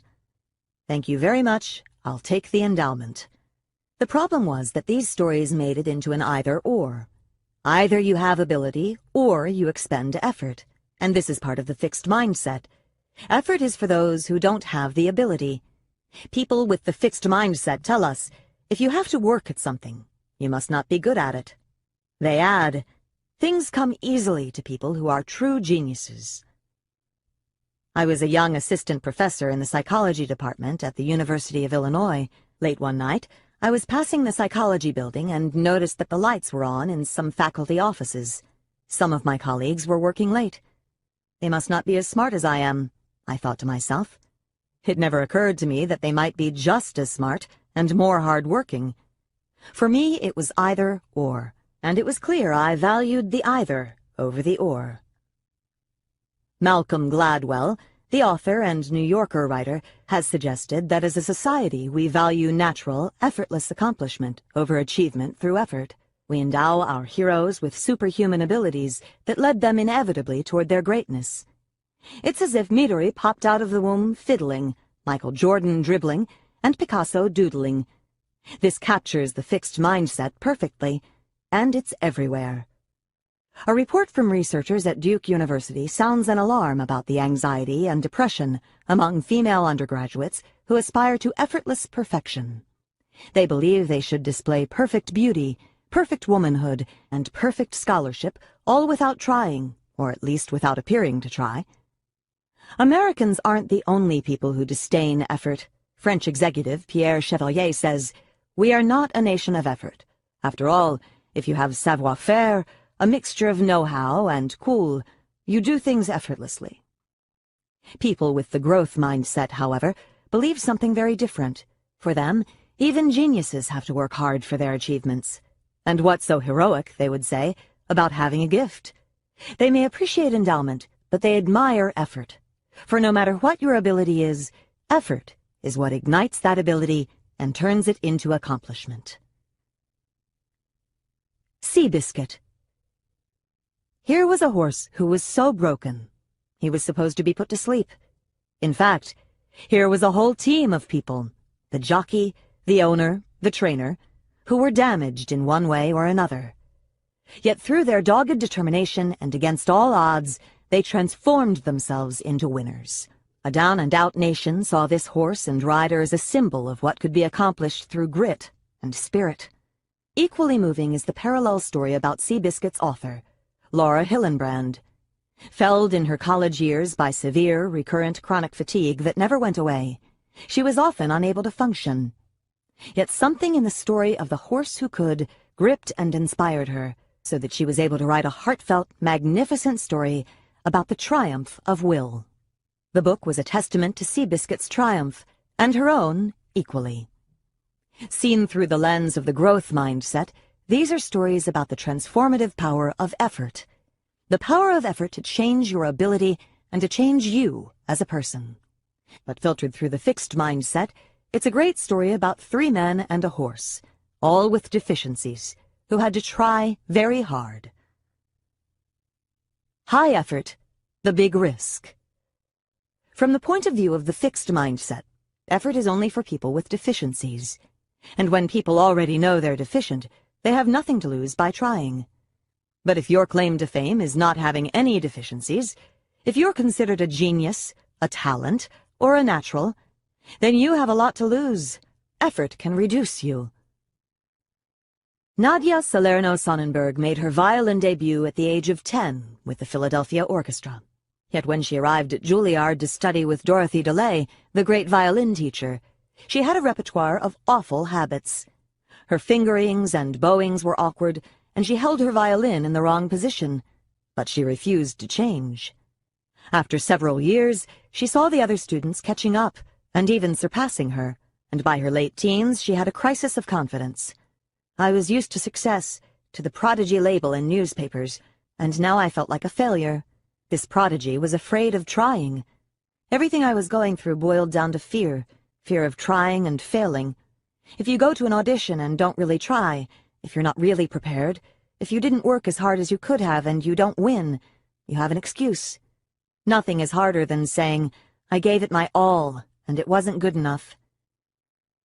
The idea of trying and still failing, of leaving yourself without excuses, is the worst fear within the fixed mindset, and it haunted and paralyzed her. She had even stopped bringing her violin to her lesson. Then one day, after years of patience and understanding, DeLay told her, "Listen, if you don't bring your violin next week, I'm throwing you out of my class." Salerno Sonnenberg thought she was joking, but DeLay rose from the couch and calmly informed her, "I'm not kidding. If you are going to waste your talent, I don't want to be a part of it. This has gone on long enough." Why is effort so terrifying? There are two reasons. One is that in the fixed mindset, great geniuses are not supposed to need it, so just needing it casts a shadow on your ability. The second is that, as Nadia suggests, it robs you of all your excuses. Without effort, you can always say, "I could have been," fill in the blank. But once you try, you can't say that anymore. Someone once said to me, "I could have been Yo-Yo Ma." If she had really tried for it, she wouldn't have been able to say that. Salerno Sonnenberg was terrified of losing DeLay. She finally decided that trying and failing, an honest failure, was better than the course she had been on, and so she began training with DeLay for an upcoming competition. For the first time, she went all out, and, by the way, won. Now she says, "This is something I know for a fact. You have to work hardest for the things you love most, and when it's music you love, you're in for the fight of your life." Fear of effort can happen in relationships, too, as it did with Amanda, a dynamic and attractive young woman. I had a lot of crazy boyfriends. A lot. They ranged from unreliable to inconsiderate. "How about a nice guy for once?" my best friend Carla always said. It was like, you deserve better. So then Carla fixed me up with Rob, a guy from her office. He was great, not just on day one. I loved it. It was like, oh my God, a guy who actually shows up on time. Then it became serious, and I freaked. I mean, this guy really liked me, but I couldn't stop thinking about how, if he really knew me, he might get turned off. I mean, what if I really, really tried and it didn't work? I guess I couldn't take that risk. Low effort, the big risk. In the growth mindset, it's almost inconceivable to want something badly, to think you have a chance to achieve it, and then do nothing about it. When it happens, the "I could have been" is heartbreaking, not comforting. There were few American women in the 1930s through 1950s who were more successful than Clare Boothe Luce. She was a famous author and playwright. She was elected to Congress twice, and she was ambassador to Italy. "I don't really understand the word success," she has said. "I know people use it about me, but I don't understand it." Her public life and private tragedies kept her from getting back to her greatest love, writing for the theater. She had great success with plays like The Women, but it just wouldn't do for a political figure to keep penning tart, sexy comedies. For her, politics did not provide the personal creative effort she valued most, and looking back, she couldn't forgive herself for not pursuing her passion for theater. "I often thought," she said, "that if I were to write an autobiography, my title would be The Autobiography of a Failure." Billie Jean King says it's all about what you want to look back and say. I agree with her. You can look back and say, "I could have been," polishing your unused endowments like trophies. Or you can look back and say, "I gave my all for the things I valued." Think about what you want to look back and say. Then choose your mindset. Turning knowledge into action. Sure, people with the fixed mindset have read the books that say success is about being your best self, not about being better than others. Failure is an opportunity, not a condemnation. Effort is the key to success. But they can't put this into practice because their basic mindset, their belief in fixed traits, is telling them something entirely different. That success is about being more gifted than others. That failure does measure you. And that effort is for those who can't make it on talent. Questions and answers. At this point, you probably have questions. Let me see if I can answer some of them. Question. If people believe their qualities are fixed, and they have shown themselves to be smart or talented, why do they have to keep proving it? After all, When the prince proved his bravery, he and the princess lived happily ever after. He didn't have to go out and slay a dragon every day. Why don't people with the fixed mindset prove themselves and then live happily ever after? Because every day new and larger dragons come along, and as things get harder, maybe the ability they proved yesterday is not up to today's task. Maybe they were smart enough for algebra, but not calculus. Maybe they were a good enough pitcher for the minor leagues, but not the majors. Maybe they were a good enough writer for their school newspaper, but not the New York Times. So they're racing to prove themselves over and over, but where are they going? To me, they're often running in place, amassing countless affirmations, but not necessarily ending up where they want to be. You know those movies where the main character wakes up one day and sees that his life has not been worthwhile. He has always been besting people, not growing, learning, or caring. My favorite is Groundhog Day, which I didn't see for a long time because I couldn't get past the name. At any rate, in Groundhog Day, Bill Murray doesn't just wake up one day and get the message. He has to repeat the same day over and over until he gets the message. Phil Connors, Murray, is a weatherman for a local station in Pittsburgh, who is dispatched to Punxsutawney, Pennsylvania to cover the Groundhog Day ceremony. On February 2nd, a groundhog is taken out of his little house. If he is judged to have seen his shadow, there will be another 6 weeks of winter. If not, there will be an early spring. Phil, considering himself to be a superior being, has complete contempt for the ceremony, the town, and the people, hicks and morons, and after making that perfectly clear, he plans to get out of Punxsutawney as quickly as possible. But this is not to be. A blizzard hits the town, he is forced to remain, and when he wakes up the next morning, it's Groundhog Day again. The same Sonny and Cher song, I Got You, Babe, wakes him up on the clock radio, and the same Groundhog Festival is gearing up once again, and again, and again. At first he uses the knowledge to further his typical agenda, making fools out of other people. Since he is the only one reliving the day, he can talk to a woman on one day, and then use the information to deceive, impress, and seduce her the next. He is in a fixed mindset heaven. He can prove his superiority over and over. But after countless such days, he realizes it's all going nowhere, and he tries to kill himself. He crashes a car, he electrocutes himself, he jumps from a steeple, he walks in front of a truck. With no way out, it finally dawns on him. He could be using this time to learn. He goes for piano lessons, he reads voraciously, he learns ice sculpting. He finds out about people who need help that day, a boy who falls from a tree, a man who chokes on a steak, and starts to help them, and care about them. Pretty soon the day is not long enough. Only when this change of mindset is complete is he released from the spell. Question: are mindsets a permanent part of your makeup, or can you change them? Mindsets are an important part of your personality, but you can change them. Just by knowing about the two mindsets, you can start thinking and reacting in new ways. People tell me they start to catch themselves when they are in the throes of the fixed mindset, passing up a chance for learning, feeling labeled by a failure, or getting discouraged when something requires a lot of effort. And then they switch themselves into the growth mindset, making sure they take the challenge, learn from the failure, or continue their effort.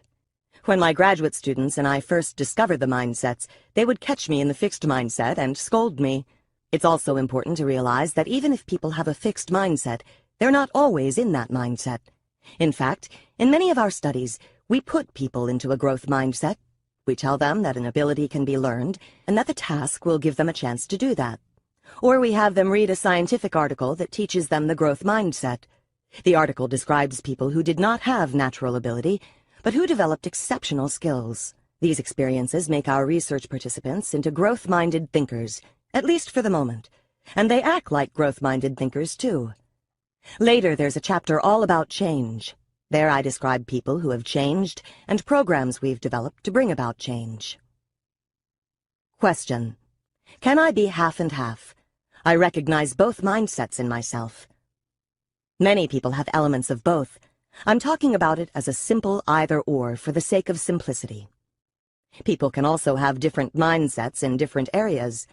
I might think that my artistic skills are fixed, but that my intelligence can be developed, or that my personality is fixed, but my creativity can be developed. We found that whatever mindset people have in a particular area will guide them in that area.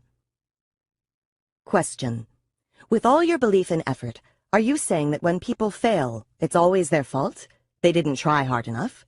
No, it's true that effort is crucial. No one can succeed for long without it. But it's certainly not the only thing. People have different resources and opportunities. For example, people with money, or rich parents, have a safety net. They can take more risks and keep going longer until they succeed. People with easy access to a good education, people with a network of influential friends, people who know how to be in the right place at the right time, all stand a better chance of having their effort pay off. Rich, educated, connected effort works better. People with fewer resources, in spite of their best efforts, can be derailed so much more easily. The hometown plant you've worked in all of your life suddenly shuts down. What now? Your child falls ill and plunges you into debt. There goes the house. Your spouse runs off with the nest egg and leaves you with the children and bills. Forget the night school classes. Before we judge, let's remember that effort isn't quite everything, and that all effort is not created equal. Question. You keep talking about how the growth mindset makes people number one, the best, the most successful. Isn't the growth mindset about personal development, not besting others? I use examples of people who made it to the top to show how far the growth mindset can take you. Believing talents can be developed allows people to fulfill their potential. In addition, examples of laid-back people having a good time would not be as convincing to people with a fixed mindset.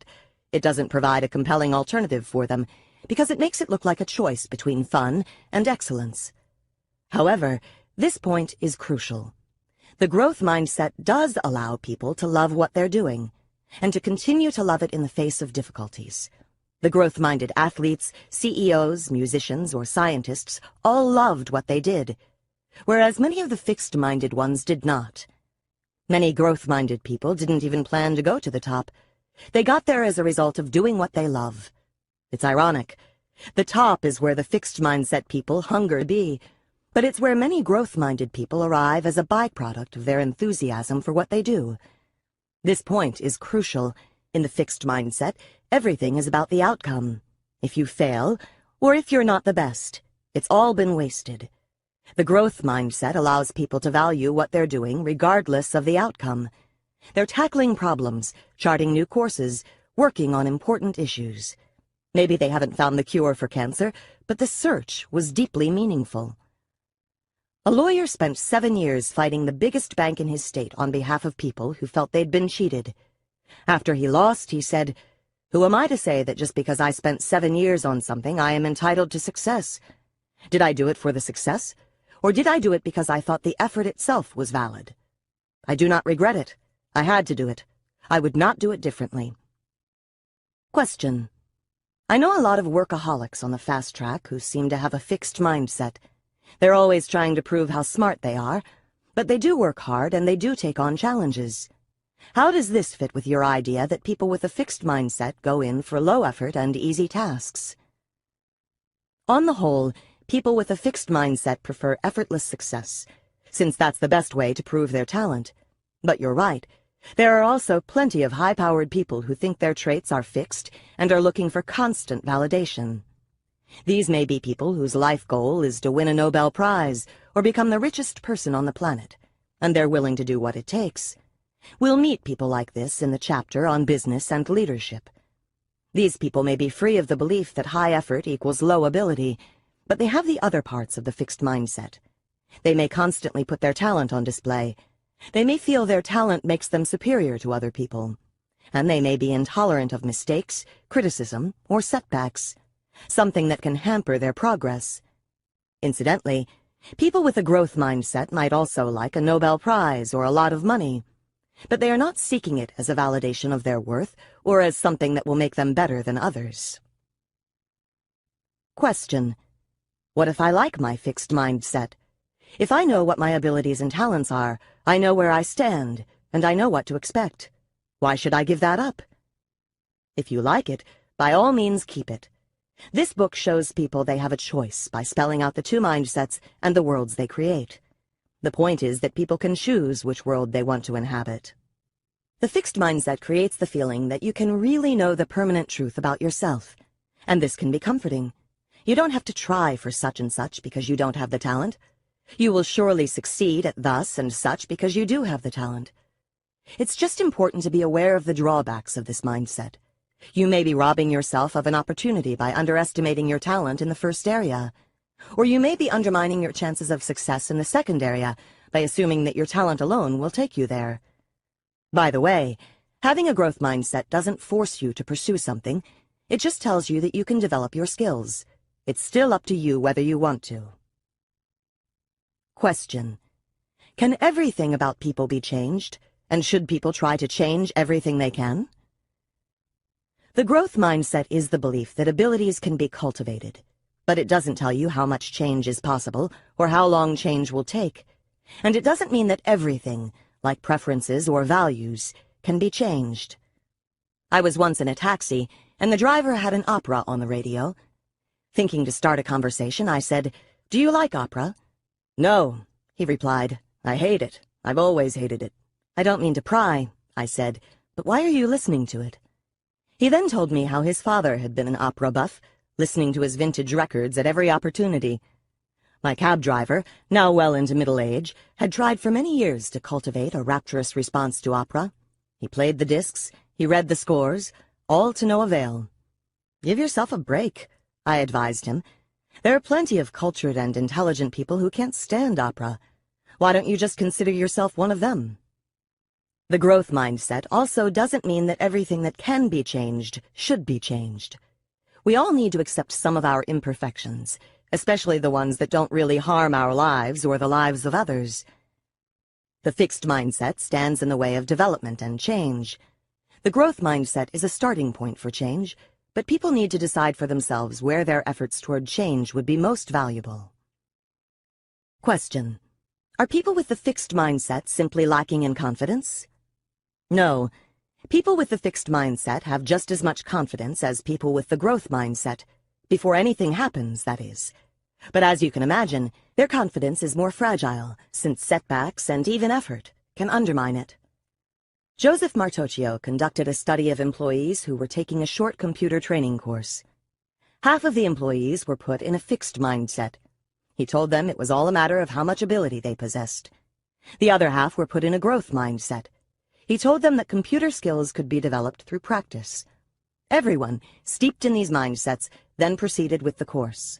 Although the two groups started off with exactly equal confidence in their computer skills, by the end of the course they looked quite different. Those in the growth mindset gained considerable confidence in their computer skills as they learned, despite the many mistakes they inevitably made. But, because of those mistakes, those with the fixed mindset actually lost confidence in their computer skills as they learned. The same thing happened with Berkeley students. Richard Robbins and Jennifer Powles tracked students at the University of California at Berkeley over their years of college. They found that when students had the growth mindset, they gained confidence in themselves as they repeatedly met and mastered the challenges of the university. However, when students had the fixed mindset, their confidence eroded in the face of those same challenges. That's why people with the fixed mindset have to nurse their confidence and protect it. That's what John McEnroe's excuses were for, to protect his confidence. Michelle Wie is a teenage golfer who decided to go up against the big boys. She entered the Sony Open, a PGA tournament that features the best male players in the world. Coming from a fixed mindset perspective, everyone rushed to warn her that she could do serious damage to her confidence if she did poorly. That taking too many early lumps against superior competition could hurt her long-range development. "It's always negative when you don't win," warned Vijay Singh, a prominent golfer on the tour. But Wie disagreed. She wasn't going there to groom her confidence. Once you win junior tournaments, it's easy to win multiple times. What I'm doing now is to prepare for the future. It's the learning experience she was after, what it was like to play with the world's best players in the atmosphere of a tournament. After the event, Wie's confidence had not suffered one bit. She had exactly what she wanted. "I think I learned that I can play here." It will be a long road to the winner's circle, but she now had a sense of what she was shooting for. Some years ago, I got a letter from a world-class competitive swimmer. "Dear Professor Dweck, I've always had a problem with confidence. My coaches always told me to believe in myself 100%, They told me not to let any doubts enter my mind and to think about how I'm better than everyone else. I couldn't do it because I'm always so aware of my defects and the mistakes I make in every meet. Trying to think I was perfect made it even worse. Then I read your work and how it's so important to focus on learning and improving. It turned me around. My defects are things I can work on. Now a mistake doesn't seem so important. I wanted to write you this letter for teaching me how to have confidence. Thank you. Sincerely, Mary Williams. A remarkable thing I've learned from my research is that in the growth mindset, you don't always need confidence. What I mean is that even when you think you're not good at something, you can still plunge into it wholeheartedly and stick to it. Actually, sometimes you plunge into something because you're not good at it. This is a wonderful feature of the growth mindset. You don't have to think you're already great at something to want to do it, and to enjoy doing it. This book is one of the hardest things I've ever done. I read endless books and articles. The information was overwhelming. I'd never written in a popular way. It was intimidating. Does it seem easy for me? Way back when, that's exactly what I would have wanted you to think. Now I want you to know the effort it took, and the joy it brought. Grow your mindset. People are all born with a love of learning, but the fixed mindset can undo it. Think of a time you were enjoying something, doing a crossword puzzle, playing a sport, learning a new dance. Then it became hard and you wanted out. Maybe you suddenly felt tired, dizzy, bored, or hungry. Next time this happens, don't fool yourself. It's the fixed mindset. Put yourself in a growth mindset. Picture your brain forming new connections as you meet the challenge and learn. Keep on going. It's tempting to create a world in which we're perfect. I remember that feeling from grade school. We can choose partners, make friends, hire people who make us feel faultless. But think about it. Do you want to never grow? Next time you're tempted to surround yourself with worshipers, go to church. In the rest of your life, seek constructive criticism. Is there something in your past that you think measured you? A test score? A dishonest or callous action? Being fired from a job? Being rejected? Focus on that thing. Feel all the emotions that go with it. Now, put it in a growth mindset perspective. Look honestly at your role in it, but understand that it doesn't define your intelligence or personality. Instead, ask, what did I, or can I, learn from that experience? How can I use it as a basis for growth? Carry that with you instead. How do you act when you feel depressed? Do you work harder at things in your life, or do you let them go? Next time you feel low, put yourself in a growth mindset. Think about learning, challenge, confronting obstacles. Think about effort as a positive, constructive force, not as a big drag. Try it out. Is there something you've always wanted to do but were afraid you weren't good at? Make a plan to do it. Chapter 3. The Truth About Ability and Accomplishment. Try to picture Thomas Edison as vividly as you can. Think about where he is and what he's doing. Is he alone? I asked people, and they always said things like this. He's in his workshop, surrounded by equipment. He's working on the phonograph, trying things. He succeeds. Is he alone? Yes, he's doing this stuff alone because he's the only one who knows what he's after. He's in New Jersey. He's standing in a white coat in a lab-type room. He's leaning over a light bulb. Suddenly it works. Is he alone? Yes, he's kind of a reclusive guy who likes to tinker on his own. In truth, the record shows quite a different fellow, working in quite a different way. Edison was not a loner. For the invention of the light bulb, he had 30 assistants, including well-trained scientists, often working around the clock in a corporate-funded, state-of-the-art laboratory. It did not happen suddenly. The light bulb has become the symbol for that single moment when the brilliant solution strikes. But there was no single moment of invention. In fact, the light bulb was not one invention, but a whole network of time-consuming inventions, each requiring one or more chemists, mathematicians, physicists, engineers, and glass-blowers. Edison was no naive tinkerer or unworldly egghead. The Wizard of Menlo Park was a savvy entrepreneur, fully aware of the commercial potential of his inventions. He also knew how to cozy up to the press, sometimes beating others out as the inventor of something because he knew how to publicize himself. Yes, he was a genius, But he was not always one. His biographer, Paul Israel, sifting through all the available information, thinks he was more or less a regular boy of his time and place. Young Tom was taken with experiments and mechanical things, perhaps more avidly than most.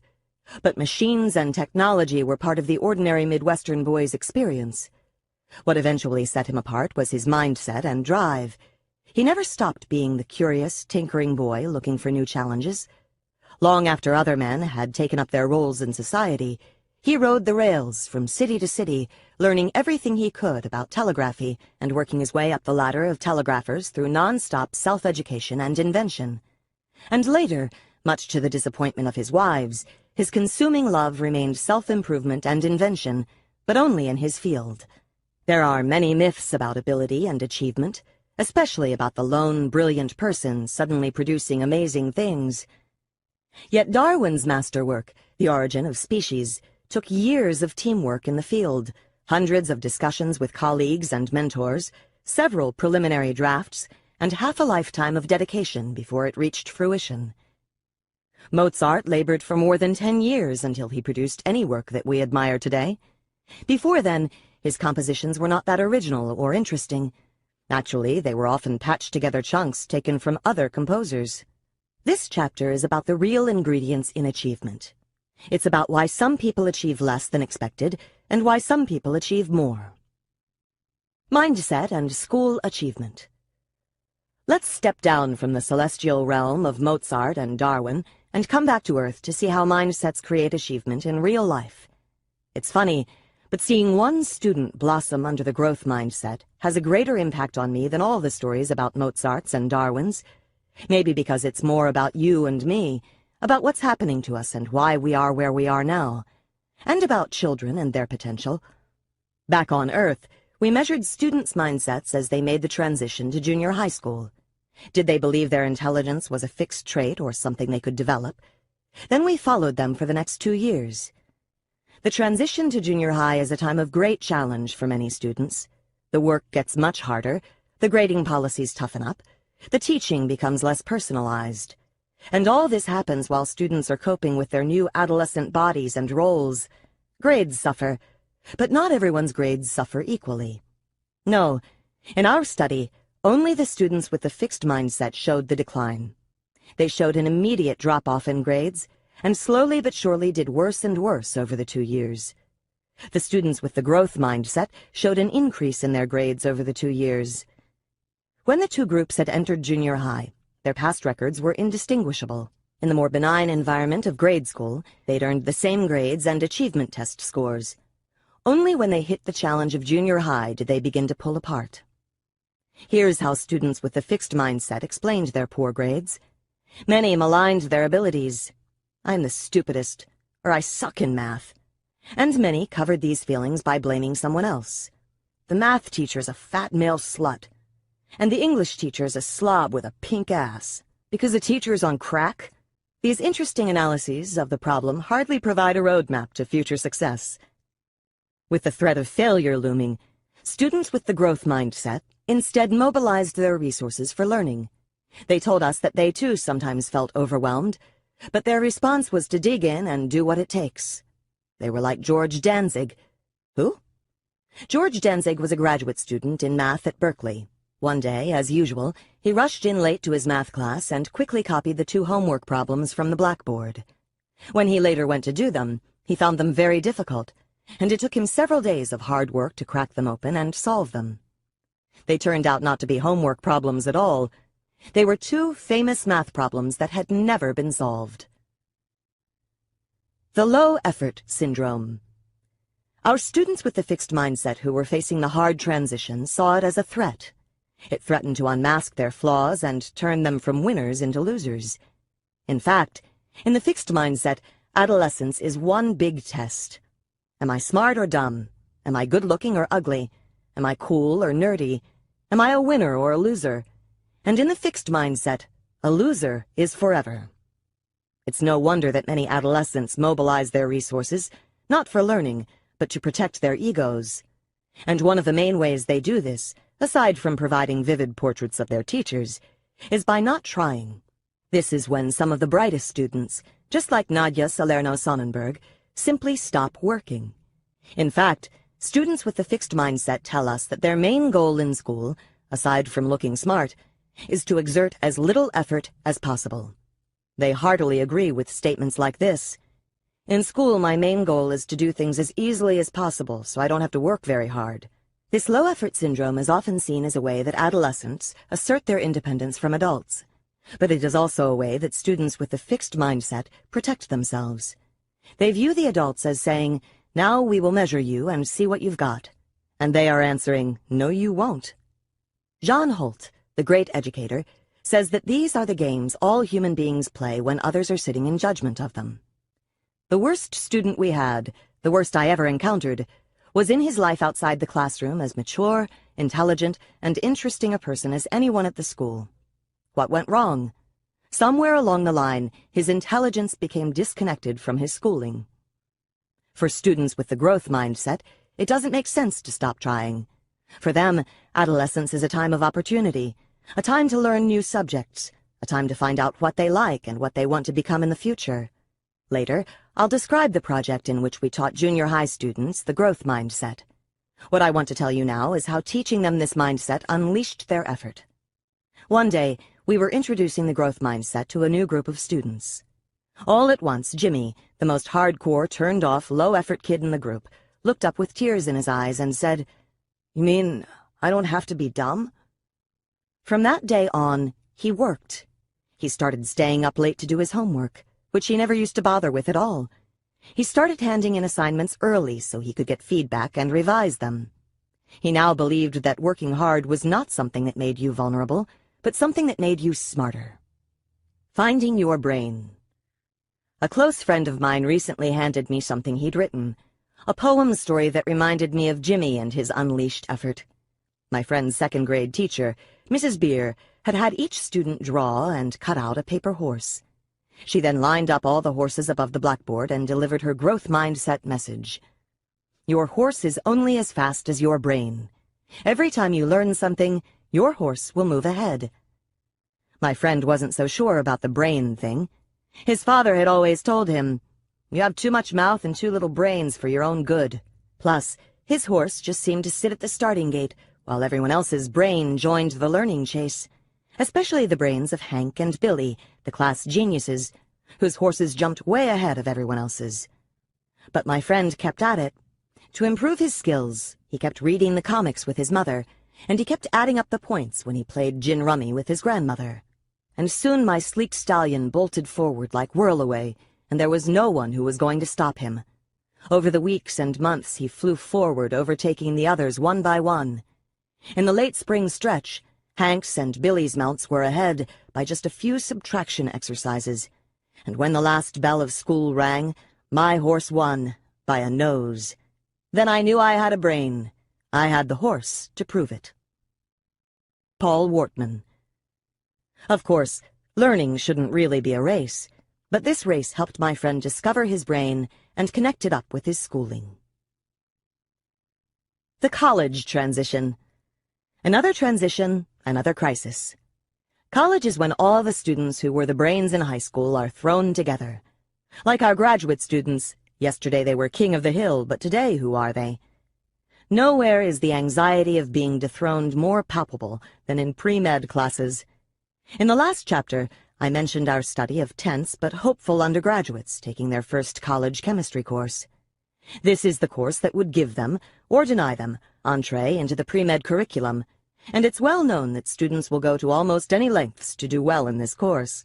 At the beginning of the semester, we measured students' mindsets, and then we followed them through the course, watching their grades and asking about their study strategies. Once again, we found that the students with the growth mindset earned better grades in the course. Even when they did poorly on a particular test, they bounced back on the next ones. When students with the fixed mindset did poorly, they often didn't make a comeback. In this course, everybody studied, but there are different ways to study. Many students study like this. They read the textbook and their class notes. If the material is really hard, they read them again. Or they might try to memorize everything they can, like a vacuum cleaner. That's how the students with the fixed mindset studied. If they did poorly on the test, They concluded that chemistry was not their subject. After all, I did everything possible, didn't I? Far from it. They would be shocked to find out what students with the growth mindset do. Even I find it remarkable.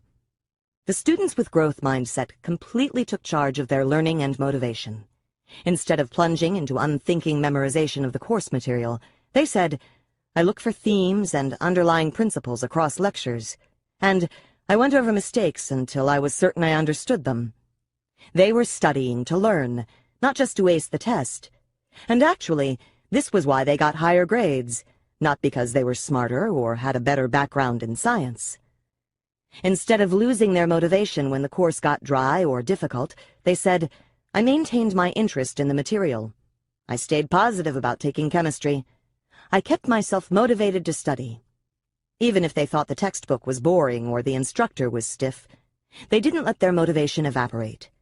That just made it all the more important to motivate themselves. I got an email from one of my undergraduate students shortly after I had taught her the growth mindset. Here's how she used to study before. When faced with really tough material, I tended to read the material over and over. After learning the growth mindset, she started using better strategies that worked. Professor Dweck, when Heidi, the teaching assistant, told me my exam results today, I didn't know whether to cry or just sit down. Heidi will tell you, I look like I won the lottery, and I feel that way too. I can't believe I did so well. I expected to scrape by. The encouragement you have given me will serve me well in life. I feel that I've earned a noble grade, but I didn't earn it alone. Professor Dweck, you not only teach your theory, you show it. Thank you for the lesson. It is a valuable one, perhaps the most valuable I've learned at Columbia. And yeah, I'll be doing that, using these strategies, before every exam. Thank you very, very much. And you too, Heidi. No longer helpless, June. Because they think in terms of learning, people with the growth mindset are clued into all the different ways to create learning. It's odd. Our pre-med students with the fixed mindset would do almost anything for a good grade, except take charge of the process to make sure it happens. Created equal? Does this mean that anyone with the right mindset can do well? Are all children created equal? Let's take the second question first. No. Some children are different. In her book, Gifted Children, Ellen Winner offers incredible descriptions of prodigies. These are children who seem to be born with heightened abilities and obsessive interests, and who, through relentless pursuit of these interests, become amazingly accomplished. Michael was one of the most precocious. He constantly played games involving letters and numbers, made his parents answer endless questions about letters and numbers, and spoke, read, and did math at an unbelievably early age. Michael's mother reports that at 4 months old he said, Mom, Dad, what's for dinner? At 10 months, he astounded people in the supermarket by reading words from the signs. Everyone assumed his mother was doing some kind of ventriloquism thing. His father reports that at 3, he was not only doing algebra, but discovering and proving algebraic rules. Each day when his father got home from work, Michael would pull him toward math books and say, Dad, let's go do work. Michael must have started with a special ability, but for me, the most outstanding feature is his extreme love of learning and challenge. His parents could not tear him away from his demanding activities. The same is true for every prodigy Winner describes. Most often, people believe that the gift is the ability itself. Yet what feeds it is that constant, endless curiosity and challenge-seeking. Is it ability or mindset? Was it Mozart's musical ability or the fact that he worked till his hands were deformed? Was it Darwin's scientific ability or the fact that he collected specimens non-stop from early childhood?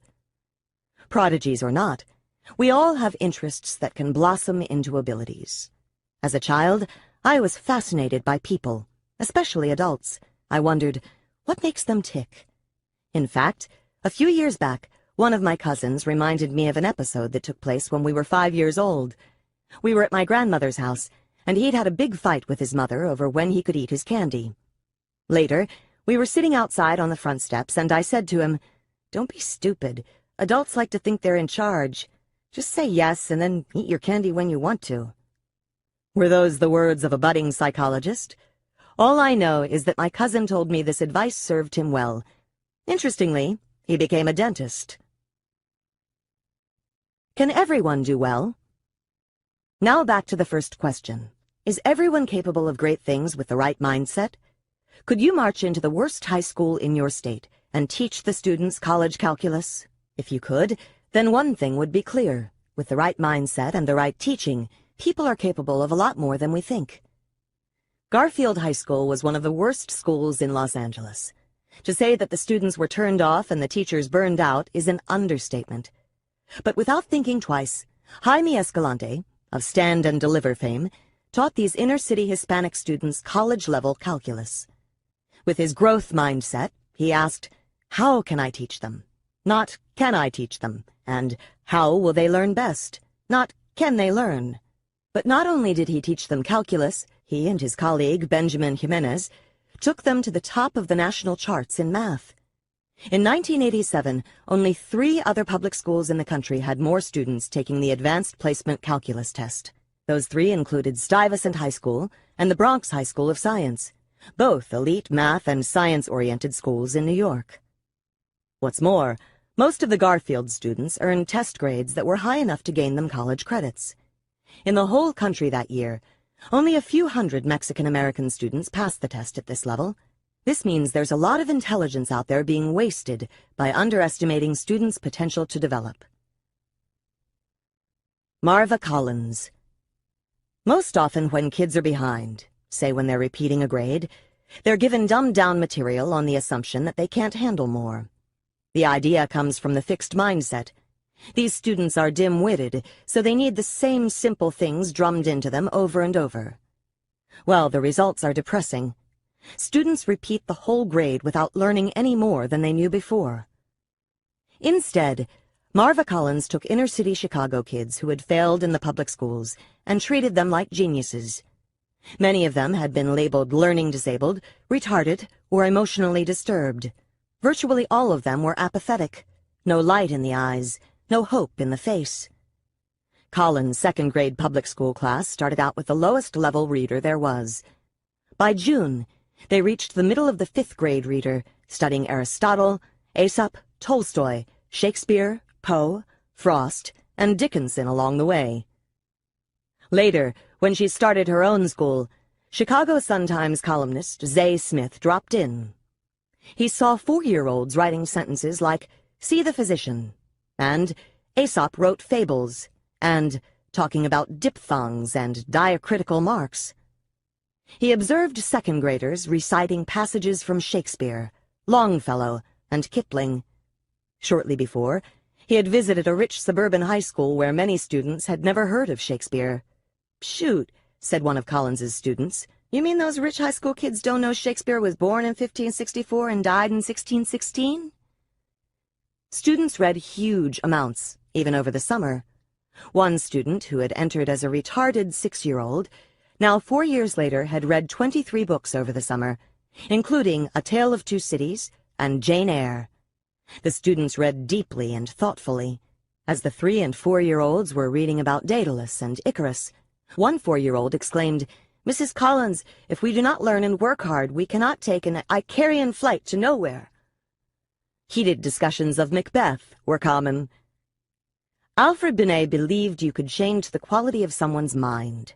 Clearly, you can. Whether you measure these children by the breadth of their knowledge or by their performance on standardized tests, their minds had been transformed.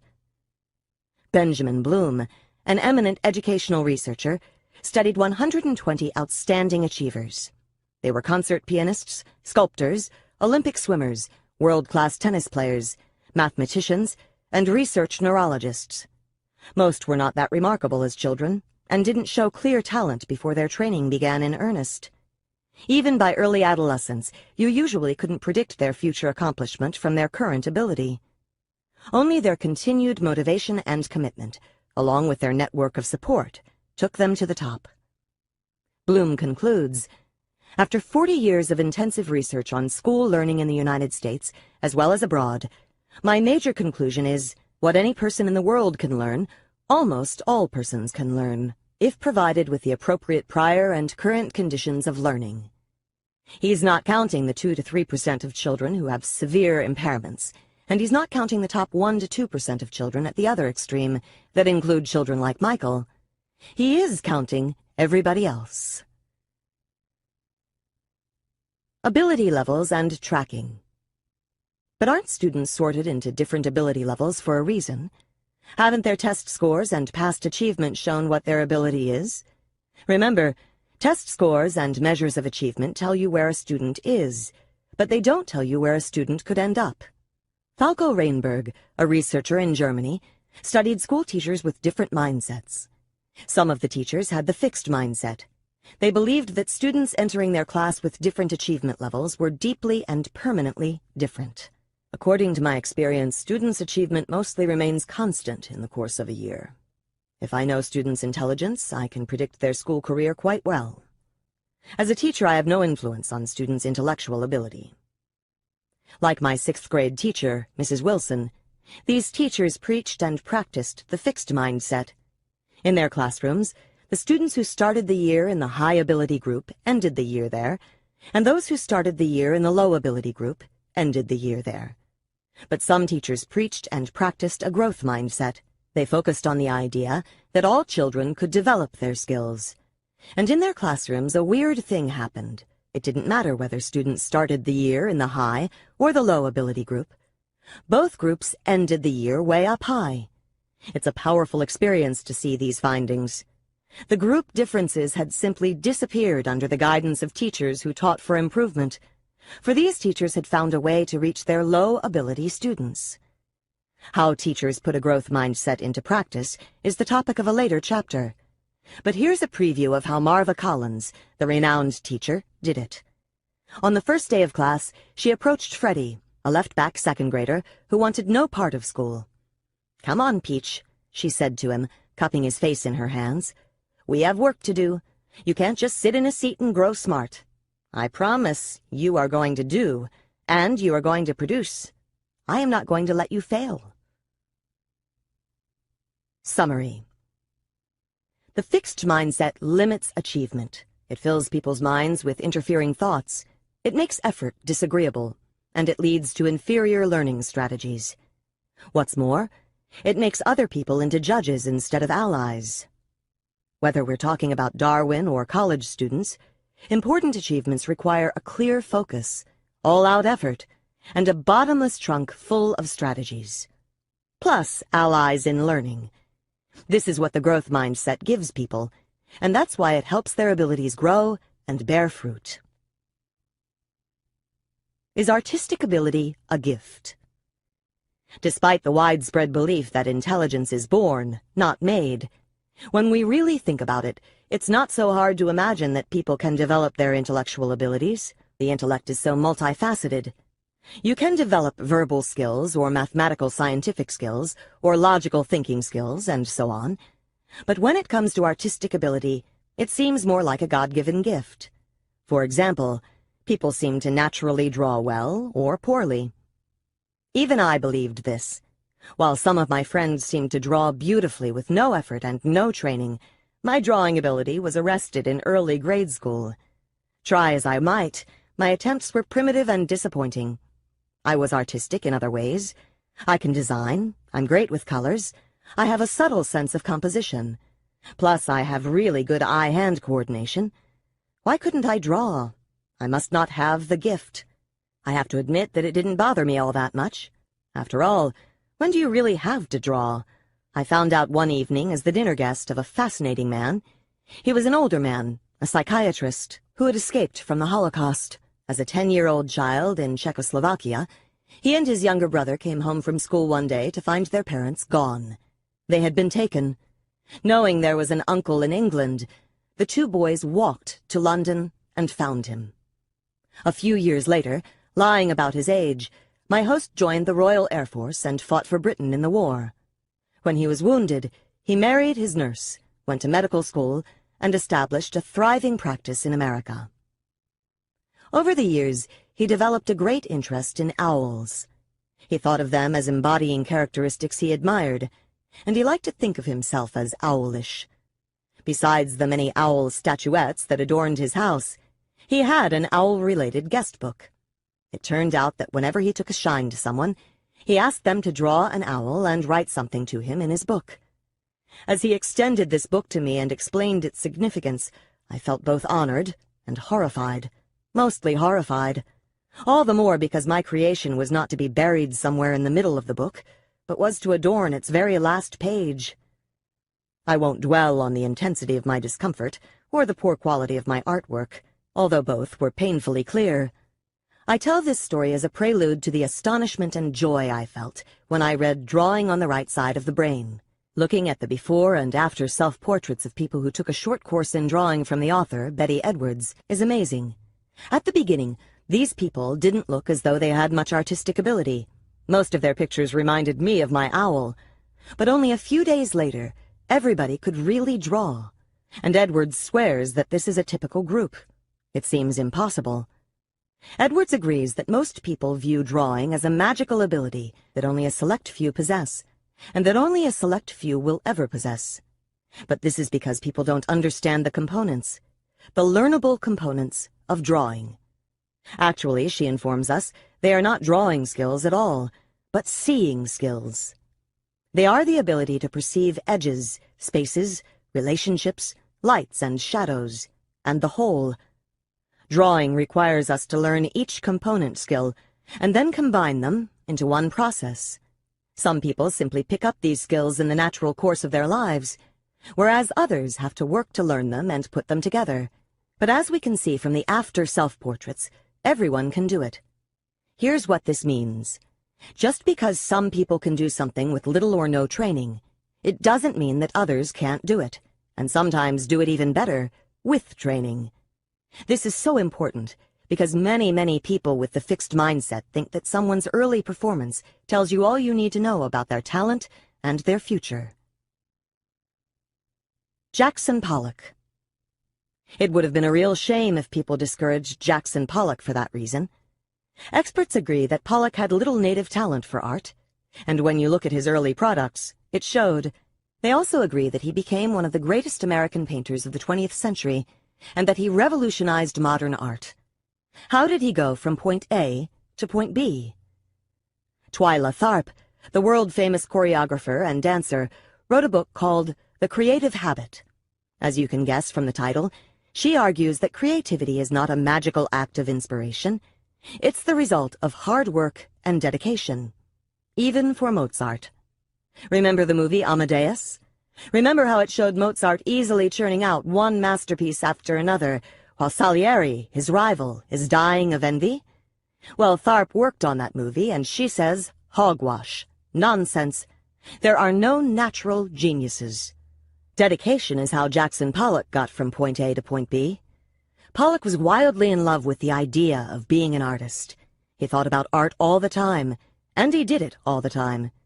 Because he was so gung-ho, he got others to take him seriously and mentor him until he mastered all there was to master and began to produce startlingly original works. His poured paintings, each completely unique, allowed him to draw from his unconscious mind and convey a huge range of feeling. Several years ago, I was privileged to see a show of these paintings at the Museum of Modern Art in New York. I was stunned by the power and beauty of each work. Can anyone do anything? I don't really know.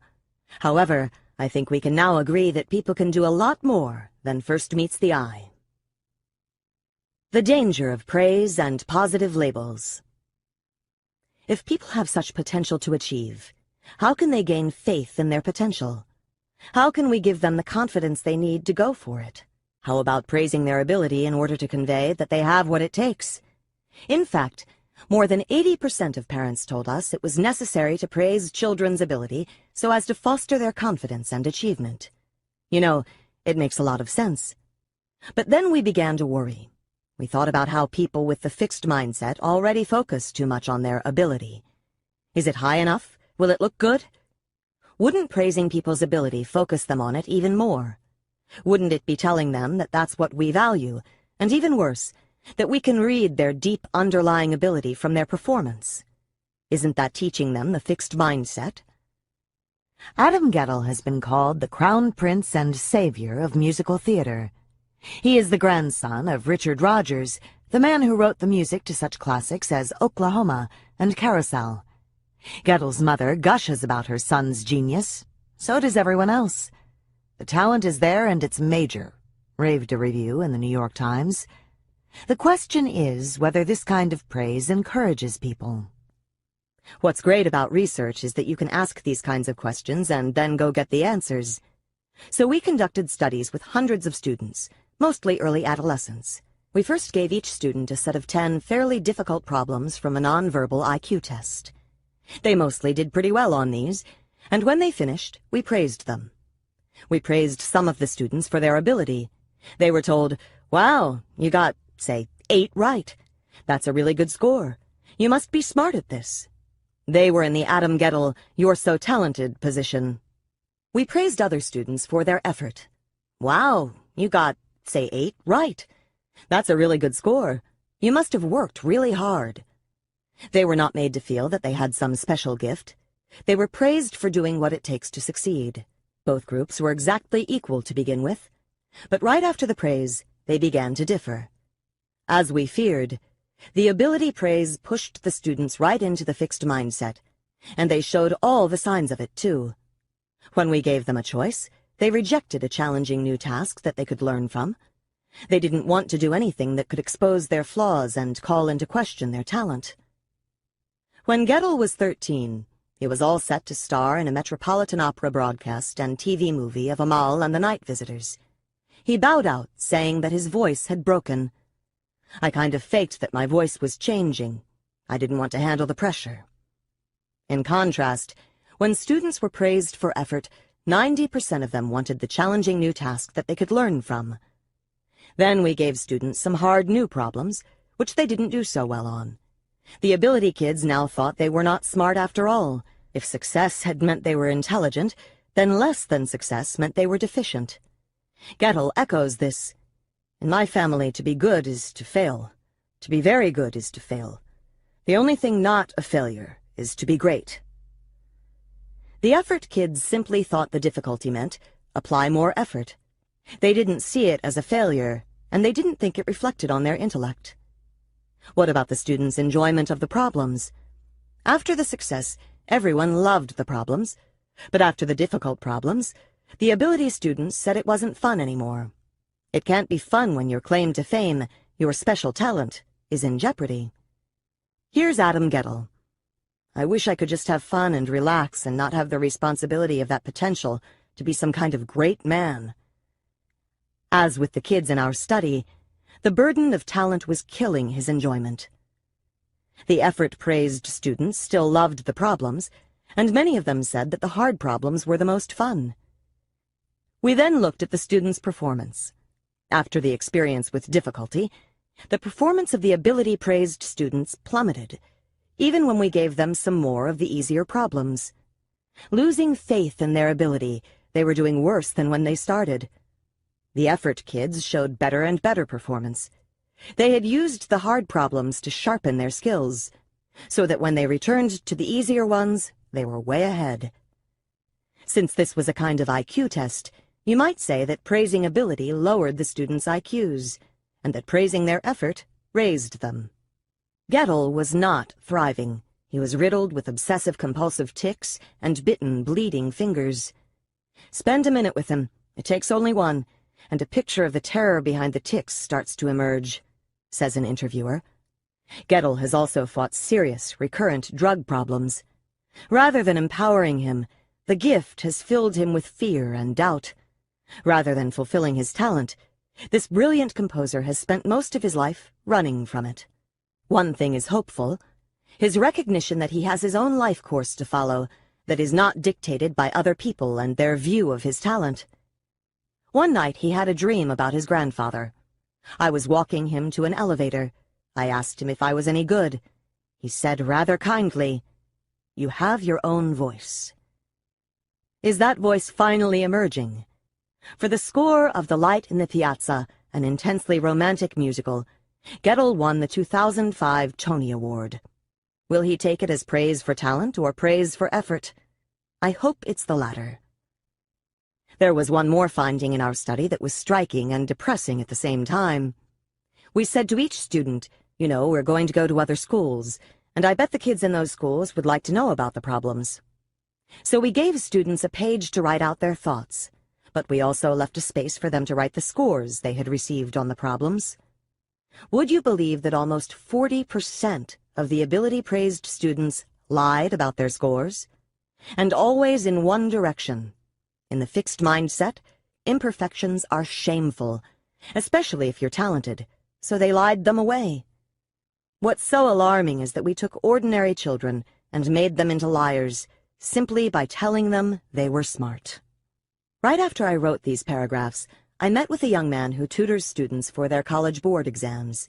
He had come to consult with me about one of his students. This student takes practice tests and then lies to him about her score. He is supposed to tutor her on what she doesn't know, but she can't tell him the truth about what she doesn't know, and she is paying money for this. So telling children they're smart, in the end, made them feel dumber and act dumber, but claim they were smarter. I don't think this is what we're aiming for when we put positive labels, gifted, talented, brilliant, on people. We don't mean to rob them of their zest for challenge and their recipes for success, but that's the danger. Here is a letter from a man who'd read some of my work. Dear Dr. Dweck, it was painful to read your chapter, as I recognized myself therein. As a child, I was a member of the Gifted Child Society and continually praised for my intelligence. Now, after a lifetime of not living up to my potential, I'm 49, I'm learning to apply myself to a task, and also to see failure not as a sign of stupidity, but as lack of experience and skill. Your chapter helped me see myself in a new light. Seth Abrams. This is the danger of positive labels. There are alternatives, and I will return to them later in the chapter on parents, teachers, and coaches. Negative labels and how they work. I was once a math whiz. In high school, I got a 99 in algebra, a 99 in geometry, and a 99 in trigonometry, and I was on the math team. I scored up there with the boys on the Air Force test of visual spatial ability, which is why I got recruiting brochures from the Air Force for many years to come. Then I got a Mr. Hellman, a teacher who didn't believe girls could do math. My grades declined, and I never took math again. I actually agreed with Mr. Hellman, but I didn't think it applied to me. Other girls couldn't do math. Mr. Hellman thought it applied to me, too, and I succumbed. Everyone knows negative labels are bad, so you'd think this would be a short section. But it isn't a short section, because psychologists are learning how negative labels harm achievement. No one knows about negative ability labels like the members of stereotyped groups. For example, African Americans know about being stereotyped as lower in intelligence, and women know about being stereotyped as bad at math and science, but I'm not sure even they know how creepy these stereotypes are. Research by Claude Steele and Joshua Aronson shows that even checking a box to indicate your race or sex can trigger the stereotype in your mind and lower your test score. Almost anything that reminds you that you are black or female before taking a test in the subject you're supposed to be bad at will lower your test score. A lot. In many of their studies, blacks are equal to whites in their performance, and females are equal to males, when no stereotype is evoked. But just put more males in the room with a female before a math test, and down goes the female's score. This is why. When stereotypes are evoked, they fill people's minds with distracting thoughts, with secret worries about confirming the stereotype. People usually aren't even aware of it, but they don't have enough mental power left to do their best on the test. This doesn't happen to everybody, however. It mainly happens to people who are in a fixed mindset. It's when people are thinking in terms of fixed traits that the stereotypes get to them. Negative stereotypes say, you and your group are permanently inferior. Only people in the fixed mindset resonate to this message. So, in the fixed mindset, both positive and negative labels can mess with your mind. When you're given a positive label, you're afraid of losing it. And when you're hit with a negative label, you're afraid of deserving it. When people are in a growth mindset, the stereotype doesn't disrupt their performance. The growth mindset takes the teeth out of the stereotype and makes people better able to fight back. They don't believe in permanent inferiority. And if they are behind, well, then they'll work harder and try to catch up. The growth mindset also makes people able to take what they can and what they need from a threatening environment. We asked African American students to write an essay for a competition. They were told that when they finished, their essays would be evaluated by Edward Caldwell III, a distinguished professor with an Ivy League pedigree, that is, a representative of the white establishment. Edward Caldwell III's feedback was quite critical, but also helpful, and students' reactions varied greatly. Those with a fixed mindset viewed it as a threat, an insult, or an attack. They rejected Caldwell and his feedback. Here's what one student with the fixed mindset thought: "He's mean, he doesn't grade right, or he's obviously biased. He doesn't like me." Said another, "He's a pompous asshole. It appears that he was searching for anything to discredit the work." And another, deflecting the feedback with blame, "He doesn't understand the conciseness of my points. He thought it was vague because he was impatient when he read it. He dislikes creativity." None of them will learn anything from Edward Caldwell's feedback. The students with the growth mindset may also have viewed him as a dinosaur, but he was a dinosaur who could teach them something. Before the evaluation, he came across as arrogant and over-demanding. After the evaluation? Fair seems to be the first word that comes to mind. It seems like a new challenge. He sounded like an arrogant, intimidating, and condescending man. What are your feelings about the evaluation? The evaluation was seemingly honest and specific. In this sense, the evaluation could be a stimulus to produce better work. He seems to be proud to the point of arrogance. The evaluation? He was intensely critical. His comments were helpful and clear, however. I feel I will learn much from him. The growth mindset allowed African American students to recruit Edward Caldwell III for their own goals. They were in college to get an education, and, pompous asshole or not, they were going to get it. Do I belong here? Aside from hijacking people's abilities, stereotypes also do damage by making people feel they don't belong. Many minorities drop out of college, and many women drop out of math and science because they just don't feel they fit in. To find out how this happens, we followed college women through their calculus course. This is often when students decide whether math or careers involving math are right for them. Over the semester, we asked the women to report their feelings about math and their sense of belonging in math. For example, when they thought about math, did they feel like a full-fledged member of the math community, or did they feel like an outsider? Did they feel comfortable, or did they feel anxious? Did they feel good or bad about their math skills? The women with the growth mindset, those who thought math ability could be improved, felt a fairly strong and stable sense of belonging, and they were able to maintain this even when they thought there was a lot of negative stereotyping going around.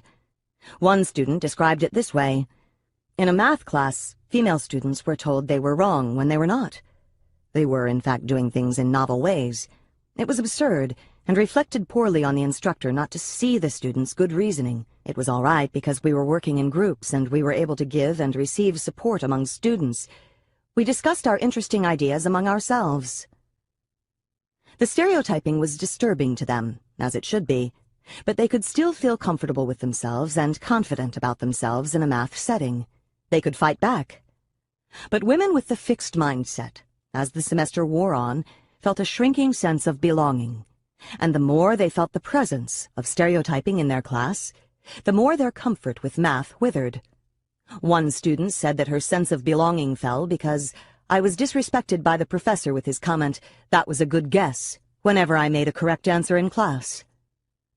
The stereotype of low ability was able to invade them, to define them, and to take away their comfort and confidence. I'm not saying it's their fault by any means.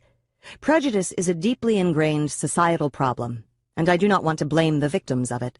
I am simply saying that a growth mindset helps people to see prejudice for what it is, someone else's view of them, and to confront it with their confidence and abilities intact. Trusting people's opinions. Many females have a problem not only with stereotypes, but with other people's opinions of them in general. They trust them too much. One day, I went to a drugstore in Hawaii to buy dental floss and deodorant, and after fetching my items, I went to wait in line. There were 2 women together in front of me waiting to pay. Since I am an incurable time stuffer, at some point I decided to get my money ready for when my turn came. So I walked up, put the items away on the side of the counter, and started to gather up the bills that were strewn throughout my purse. The 2 women went berserk. I explained that in no sense was I trying to cut in front of them. I was just preparing for when my turn came. I thought the matter was resolved, but when I left the store, they were waiting for me. They got in my face and yelled, "You're a bad-mannered person." My husband, who had seen the whole thing from beginning to end, thought they were nuts. But they had a strange and disturbing effect on me, and I had a hard time shaking off their verdict. This vulnerability afflicts many of the most able, high-achieving females. Why should this be? When they're little, these girls are often so perfect, and they delight in everyone's telling them so. They're so well-behaved, they're so cute, they're so helpful, and they're so precocious. Girls learn to trust people's estimates of them. Gee, everyone's so nice to me. If they criticize me, it must be true. Even females at the top universities in the country say that other people's opinions are a good way to know their abilities. Boys are constantly being scolded and punished. When we observed in grade school classrooms, we saw that boys got 8 times more criticism than girls for their conduct. Boys are also constantly calling each other slobs and morons. The evaluations lose a lot of their power. A male friend once called me a slob. He was over to dinner at my house, and while we were eating, I dripped some food on my blouse. "That's because you're such a slob," he said. I was shocked. It was then that I realized no one had ever said anything like that to me. Males say it to each other all the time. It may not be a kind thing to say, even in jest, but it certainly makes them think twice before buying into other people's evaluations. Even when women reach the pinnacle of success, other people's attitudes can get them. Frances Conley is one of the most eminent neurosurgeons in the world. In fact, she was the first woman ever given tenure in neurosurgery at an American medical school. Yet careless comments from male colleagues, even assistants, could fill her with self-doubt. One day, during surgery, a man condescendingly called her honey. Instead of returning the compliment, she questioned herself. Is a honey, she wondered, especially this honey, good enough and talented enough to be doing this operation? The fixed mindset, plus stereotyping, plus women's trust in people's assessments, I think we can begin to understand why there's a gender gap in math and science. That gap is painfully evident in the world of high-tech. Julie Lynch, a budding techie, was already writing computer code when she was in junior high school. Her father and 2 brothers worked in technology, and she loved it too. Then her computer programming teacher criticized her. She had written a computer program, and the program ran just fine, but he didn't like a shortcut she had taken. Her interest evaporated. Instead, she went on to study recreation and public relations. Math and science need to be more hospitable places for women, and women need all the growth mindset they can get to take their rightful places in these fields. When things go right. But let's look at the times the process goes right. The Polgar family has produced 3 of the most successful female chess players ever. How? Says Susan, one of the 3, "My father believes that innate talent is nothing, that success is 99% hard work. I agree with him." The youngest daughter, Judith, is now considered the best woman chess player of all time. She was not the one with the most talent. Susan reports, Judith was a slow starter, but very hard-working. A colleague of mine has 2 daughters who are math whizzes. One is a graduate student in math at a top university. The other was the first girl to rank #1 in the country on an elite math test, won a nationwide math contest, and is now a neuroscience major at a top university. What's their secret? Is it passed down in the genes? I believe it's passed down in the mindset. It's the most growth mindset family I've ever seen. In fact, their father applied the growth mindset to everything. I'll never forget a conversation we had some years ago. I was single at the time, and he asked me what my plan was for finding a partner. He was aghast when I said I didn't have a plan. "You wouldn't expect your work to get done by itself," he said. "Why is this any different?" It was inconceivable to him that you could have a goal and not take steps to make it happen.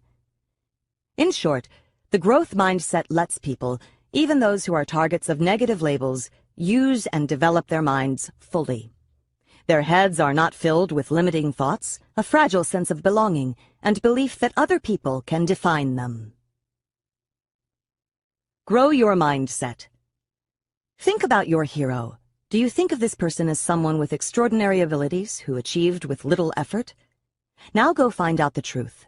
Find out the tremendous effort that went into their accomplishment, and admire them more.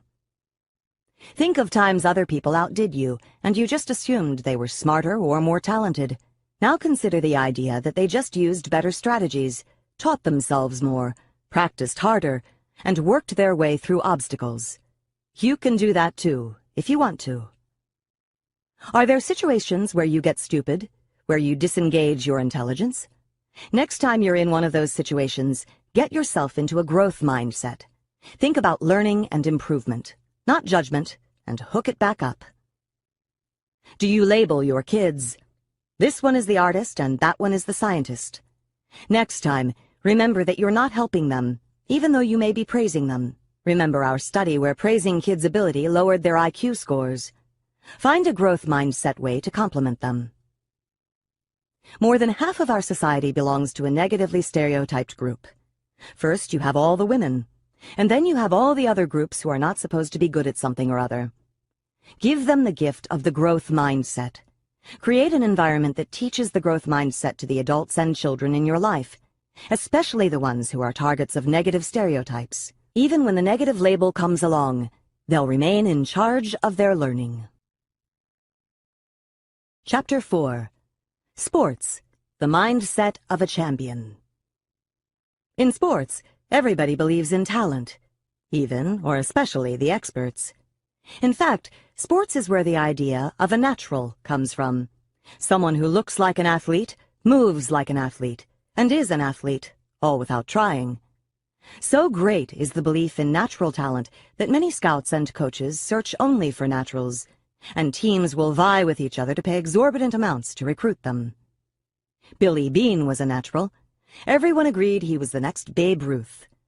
But Billy Beane lacked one thing, the mindset of a champion.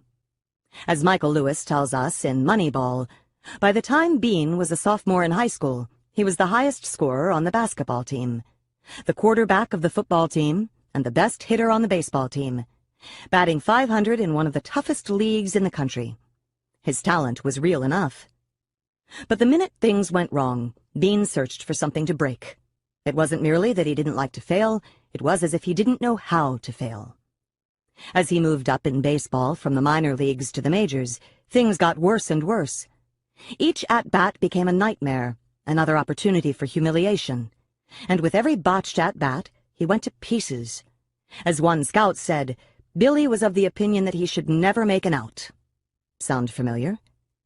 Did Beane try to fix his problems in constructive ways? No, of course not, because this is a story of the fixed mindset. Natural talent should not need effort. Effort is for the others, the less endowed. Natural talent does not ask for help. It is an admission of weakness. In short, the natural does not analyze his deficiencies and coach or practice them away. The very idea of deficiencies is terrifying. Being so imbued with the fixed mindset, Beane was trapped. Trapped by his huge talent. Beane, the player, never recovered from the fixed mindset, but Beane, the incredibly successful major league executive, did. How did this happen? There was another player who lived and played side by side with Beane in the minors and in the majors, Lenny Dykstra. Dykstra did not have a fraction of Beane's physical endowment or natural ability, but Beane watched him in awe. As Beane later described, he had no concept of failure, and I was the opposite. Beane continues, I started to get a sense of what a baseball player was, and I could see it wasn't me. It was Lenny. As he watched, listened, and mulled it over, it dawned on Beane that mindset was more important than talent. And not long after that, as part of a group that pioneered a radically new approach to scouting and managing, he came to believe that scoring runs, the whole point of baseball, was much more about process than about talent. Armed with these insights, Bean, as general manager of the 2002 Oakland Athletics, led his team to a season of 103 victories, winning the division championship and almost breaking the American League record for consecutive wins. The team had the second lowest payroll in baseball. They didn't buy talent, they bought mindset. The idea of the natural. Now you see it, now you don't. Physical endowment is like intellectual endowment. It's visible. Size, build, agility are all visible. Practice and training are also visible, and they produce visible results. You would think that this would dispel the myth of the natural. You could see Muggsy Bogues at 5'3" playing NBA basketball, and Doug Flutie, the small quarterback who has played for the New England Patriots and the San Diego Chargers. You could see Pete Gray, the one-armed baseball player who made it to the major leagues. Ben Hogan, one of the greatest golfers of all time, who was completely lacking in grace. Glenn Cunningham, the great runner, who had badly burned and damaged legs. Larry Bird and his lack of swiftness. You can see the small or graceless or even disabled ones who make it, and the godlike specimens who don't. Shouldn't this tell people something? Boxing experts relied on physical measurements, called tails of the tape, to identify naturals. They included measurements of the fighter's fist, reach, chest, expansion, and weight. Muhammad Ali failed these measurements. He was not a natural. He had great speed, but he didn't have the physique of a great fighter. He didn't have the strength, and he didn't have the classical moves. In fact, he boxed all wrong. He didn't block punches with his arms and elbows. He punched in rallies like an amateur. He kept his jaw exposed. He pulled back his torso to evade the impact of oncoming punches, which Jose Torres said was like someone in the middle of a train track, trying to avoid being hit by an oncoming train, not by moving to one or the other side of the track, but by running backwards. Sonny Liston, Ali's adversary, was a natural. He had it all, the size, the strength, and the experience. His power was legendary. It was unimaginable that Ali could beat Sonny Liston. The matchup was so ludicrous that the arena was only half full for the fight. But aside from his quickness, Ali's brilliance was his mind. His brains, not his brawn. He sized up his opponent and went for his mental jugular. Not only did he study Liston's fighting style, but he closely observed what kind of person Liston was out of the ring. I read everything I could where he had been interviewed. I talked with people who had been around him or had talked with him. I would lay in bed and put all of the things together and think about them, and try to get a picture of how his mind worked. And then he turned it against him. Why did Ali appear to go crazy before each fight? Because, Torres says, he knew that a knockout punch is the one they don't see coming. Ali said, "Listen, I had to believe that I was crazy, that I was capable of doing anything. He couldn't see nothing to me at all but mouth, and that's all I wanted him to see. Float like a butterfly, sting like a bee, your hands can't hit what your eyes can't see." Ali's victory over Liston is boxing history. A famous boxing manager reflects on Ali. He was a paradox. His physical performances in the ring were absolutely wrong, yet his brain was always in perfect working condition. He showed us all, he continued with a broad smile written across his face, that all victories come from here, hitting his forehead with his index finger.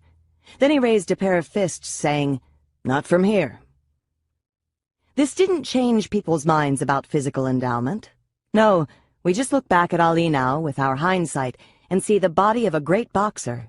It was gravy that his mind was so sharp and that he made up amusing poems, but we still think his greatness resided in his physique, and we don't understand how the experts failed to see that greatness right from the start. Michael Jordan. Michael Jordan wasn't a natural either. He was the hardest working athlete, perhaps in the history of sport.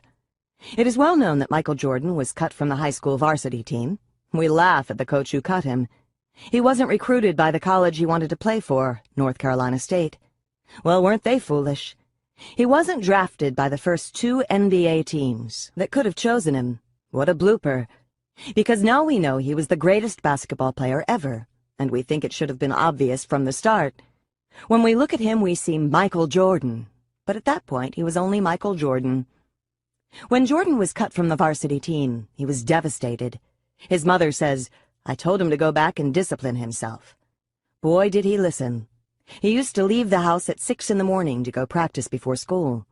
At the University of North Carolina, he constantly worked on his weaknesses, his defensive game and his ball handling and shooting. The coach was taken aback by his willingness to work harder than anyone else. Once, after the team lost the last game of the season, Jordan went and practiced his shots for hours. He was preparing for the next year.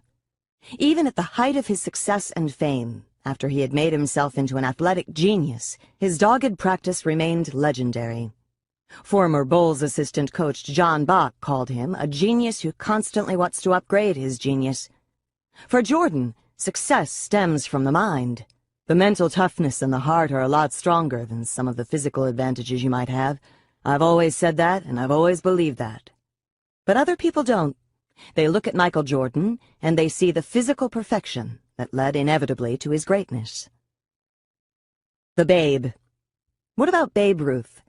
Now, he was clearly no vessel of human physical perfection. Here was the guy with the famous appetites and a giant stomach bulging out of his Yankee uniform. Wow, doesn't that make him even more of a natural? Didn't he just carouse all night and then kind of saunter to the plate the next day and punch out home runs? The Babe was not a natural either. At the beginning of his professional career, Babe Ruth was not that good a hitter. He had a lot of power that came from his total commitment each time he swung the bat. When he connected, it was breathtaking, but he was highly inconsistent. It's true that he could consume astounding amounts of liquor and unheard-of amounts of food. After a huge meal, he could eat one or more whole pies for dessert. But he could also discipline himself when he had to. Many winters he worked out the entire off-season at the gym to become more fit. In fact, after the 1925 season, when it looked as though he was washed up, he really committed himself to getting in shape, and it worked. From 1926 through 1931, he batted .354, averaging 50 home runs a year and 155 runs batted in. Robert Creamer, his biographer, says, "Ruth put on the finest display of sustained hitting that baseball has ever seen. From the ashes of 1925, Babe Ruth rose like a rocket." Through discipline. He also loved to practice. In fact, when he joined the Boston Red Sox, the veterans resented him for wanting to take batting practice every day. He wasn't just a rookie, he was a rookie pitcher. Who did he think he was, trying to take batting practice? One time, later in his career, he was disciplined and was banned from a game. That was one thing. But they wouldn't let him practice either, and that really hurt. Ty Cobb argued that being a pitcher helped Ruth develop his hitting. Why would being a pitcher help his batting? He could experiment at the plate, Cobb said. No one cares much if a pitcher strikes out or looks bad at bat, so Ruth could take that big swing. If he missed, it didn't matter. As time went on, he learned more and more about how to control that big swing and put the wood on the ball. By the time he became a full-time outfielder, he was ready. Yet we cling fast to what Stephen Jay Gould calls the common view that ball players are hunks of meat, naturally and effortlessly displaying the talents that nature provided. The fastest women on Earth. What about Wilma Rudolph, hailed as the fastest woman on Earth after she won 3 gold medals for sprints and relay in the 1960 Rome Olympics? She was far from a physical wonder as a youngster. She was a premature baby, the 20th of 22 children born to her parents, and a constantly sick child. At 4 years of age, she nearly died of a long struggle with double pneumonia, scarlet fever, and polio, emerging with a mostly paralyzed left leg. Doctors gave her little hope of ever using it again. For 8 years, she vigorously pursued physical therapy, until at age 12, she shed her leg brace and began to walk normally. If this wasn't a lesson that physical skills could be developed, what was?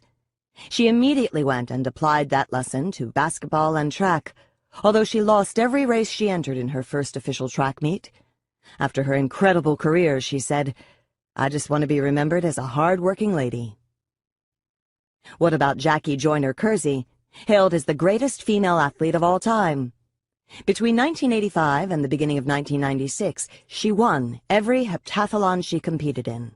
What exactly is a heptathlon? It's a grueling 2-day, 7-part event consisting of a 100-meter hurdles race, the high jump, the javelin throw, a 200-meter sprint, the long jump, the shot put, and an 800-meter run. No wonder the winner gets to be called the best female athlete in the world. Along the way, Joyner Kersey earned the 6 highest scores in the history of the sport, set world records, and won 2 world championships as well as 2 Olympic gold medals, 6 if we count the ones in the other events. Was she a natural? Talent she had, but when she started track, she finished in last place for quite some time. The longer she worked, the faster she got, but she still didn't win any races. Finally, she began to win. What changed? Some might attribute my transformation to the laws of heredity, but I think it was my reward for all those hours of work on the bridle path, the neighborhood sidewalks, and the schoolhouse corridors. Sharing the secret of her continued success, she says, "There is something about seeing myself improve that motivates and excites me. It's that way now, after 6 Olympic medals and 5 world records, and it was the way I was in junior high, just starting to enter track meets. Her last 2 medals, a world championship and an Olympic medal, came during an asthma attack and a severe, painful hamstring injury. It was not natural talent taking its course. It was mindset having its say." Naturals shouldn't need effort. Did you know there was once a strong belief that you couldn't physically train for golf, and that if you built your strength you would lose your touch? Until Tiger Woods came along with his workout regimes and fierce practice habits and won every tournament there was to win. In some cultures, people who tried to go beyond their natural talent through training received sharp disapproval. You were supposed to accept your station in life. These cultures would have hated Maury Wills. Wills was an eager baseball player in the 1950s and 60s with a dream to be a major leaguer. His problem was that his hitting wasn't good enough. So when the Dodgers signed him, they sent him down to the minor leagues. He proudly announced to his friends, "In 2 years, I'm going to be in Brooklyn playing with Jackie Robinson." He was wrong. Despite his optimistic prediction and grueling daily practice, he languished in the minors for 8.5 years. At the 7.5-year mark, the team manager made a batting suggestion, telling Wills, "You're in a 7.5-year slump, you have nothing to lose." Shortly thereafter, when the Dodgers shortstop broke his toe, Wills was called up. He had his chance. His batting was still not good enough. Not ready to give up, he went to the first base coach for help. They worked together several hours a day, aside from Wills' regular practice. Still not good enough. Even the gritty Wills was now ready to quit, but the first base coach refused to let him. Now that the mechanics were in place, Wills needed to work on his mind. He began to hit, and with his great speed, he began to steal bases. He studied the throws of the opposing pitchers and catchers, figuring out the best moment to steal a base. He developed sudden, powerful takeoffs and effective slides. His stealing began to distract the pitchers, throw off the catchers, and thrill the fans. Wills went on to break Ty Cobb's record for stolen bases, a record unchallenged for 47 years. That season, he was voted the most valuable player in the National League. Sports IQ. You would think the sports world would have to see the relation between practice and improvement, and between the mind and performance, and stop harping so much on innate physical talent. Yet it's almost as if they refuse to see. Perhaps it's because, as Malcolm Gladwell suggests, people prize natural endowment over earned ability. As much as our culture talks about individual effort and self-improvement, deep down, he argues, we revere the naturals. We like to think of our champions and idols as superheroes who were born different from us. We don't like to think of them as relatively ordinary people who made themselves extraordinary. Why not? To me, that is so much more amazing. Even when experts are willing to recognize the role of the mind, they continue to insist that it's all innate. This really hit me when I came upon an article about Marshall Faulk, the great running back for the St. Louis Rams football team. Faulk had just become the first player to gain a combined 2,000 rushing and receiving yards in 4 consecutive seasons. The article, written on the eve of the 2002 Super Bowl, talked about Faulk's uncanny skill at knowing where every player on the field is, even in the swirling chaos of 22 running and falling players. He not only knows where they are, but he also knows what they are doing and what they are about to do.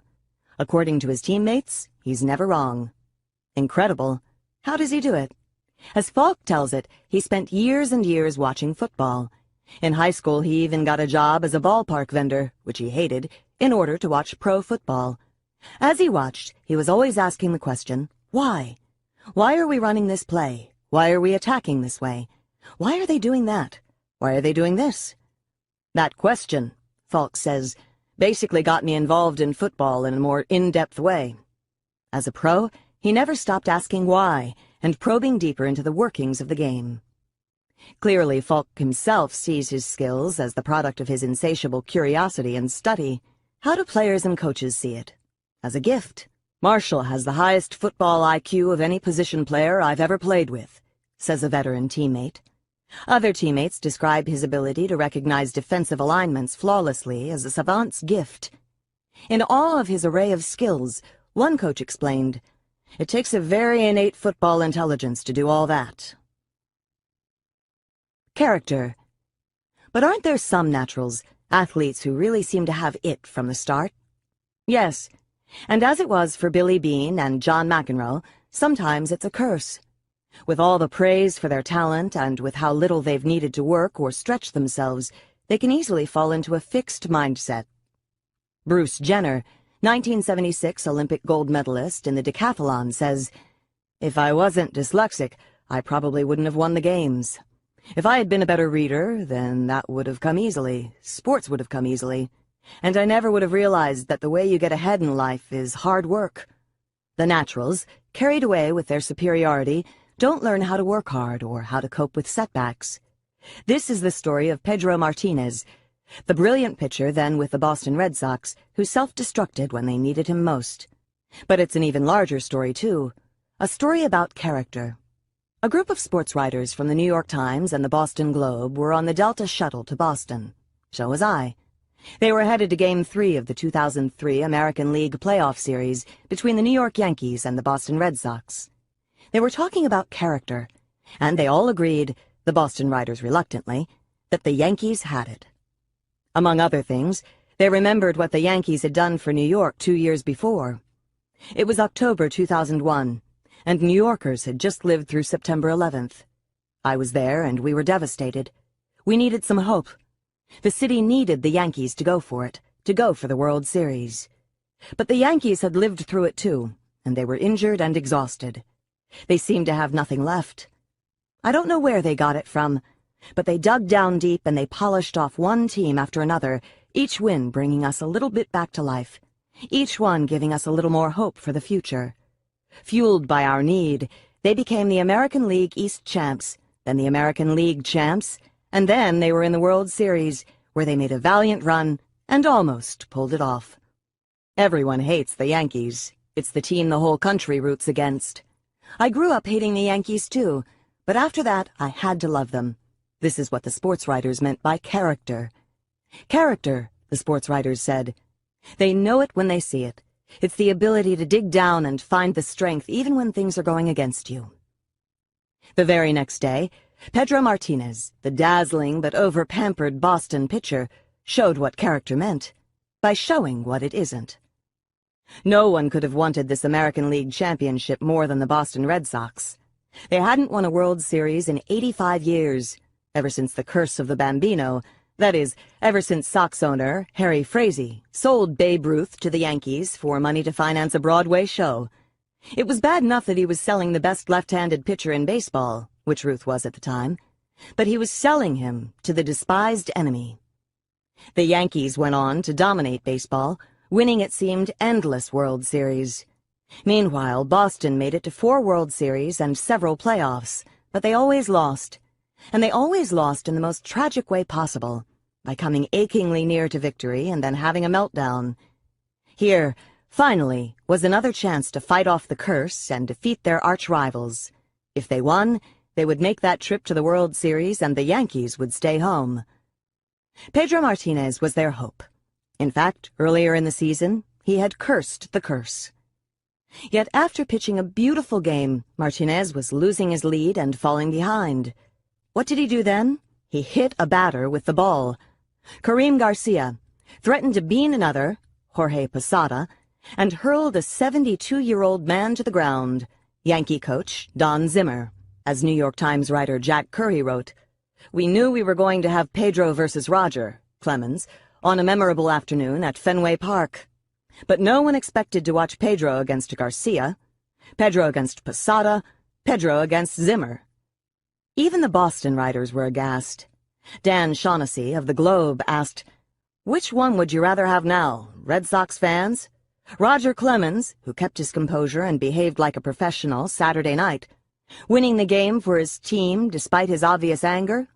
Or Martinez, the baby who hits a guy after he blows the lead, then points at his head and at Yankees catcher Jorge Posada, threatening, 'You're next'?" Red Sox fans don't like to hear this, but Martinez was an embarrassment Saturday and a disgrace to baseball. He gets away with it because he's Pedro, and the Sox front office enables him. Could Martinez one time stand up and admit he's wrong? Like Billy Beane, Pedro Martinez did not know how to tolerate frustration, did not know how to dig down and turn an important setback into an important win. Nor, like Billy Beane, could he admit his faults and learn from them. Because he threw his tantrum instead of doing the job, the Yankees won the game and went on to win the playoff by 1 game.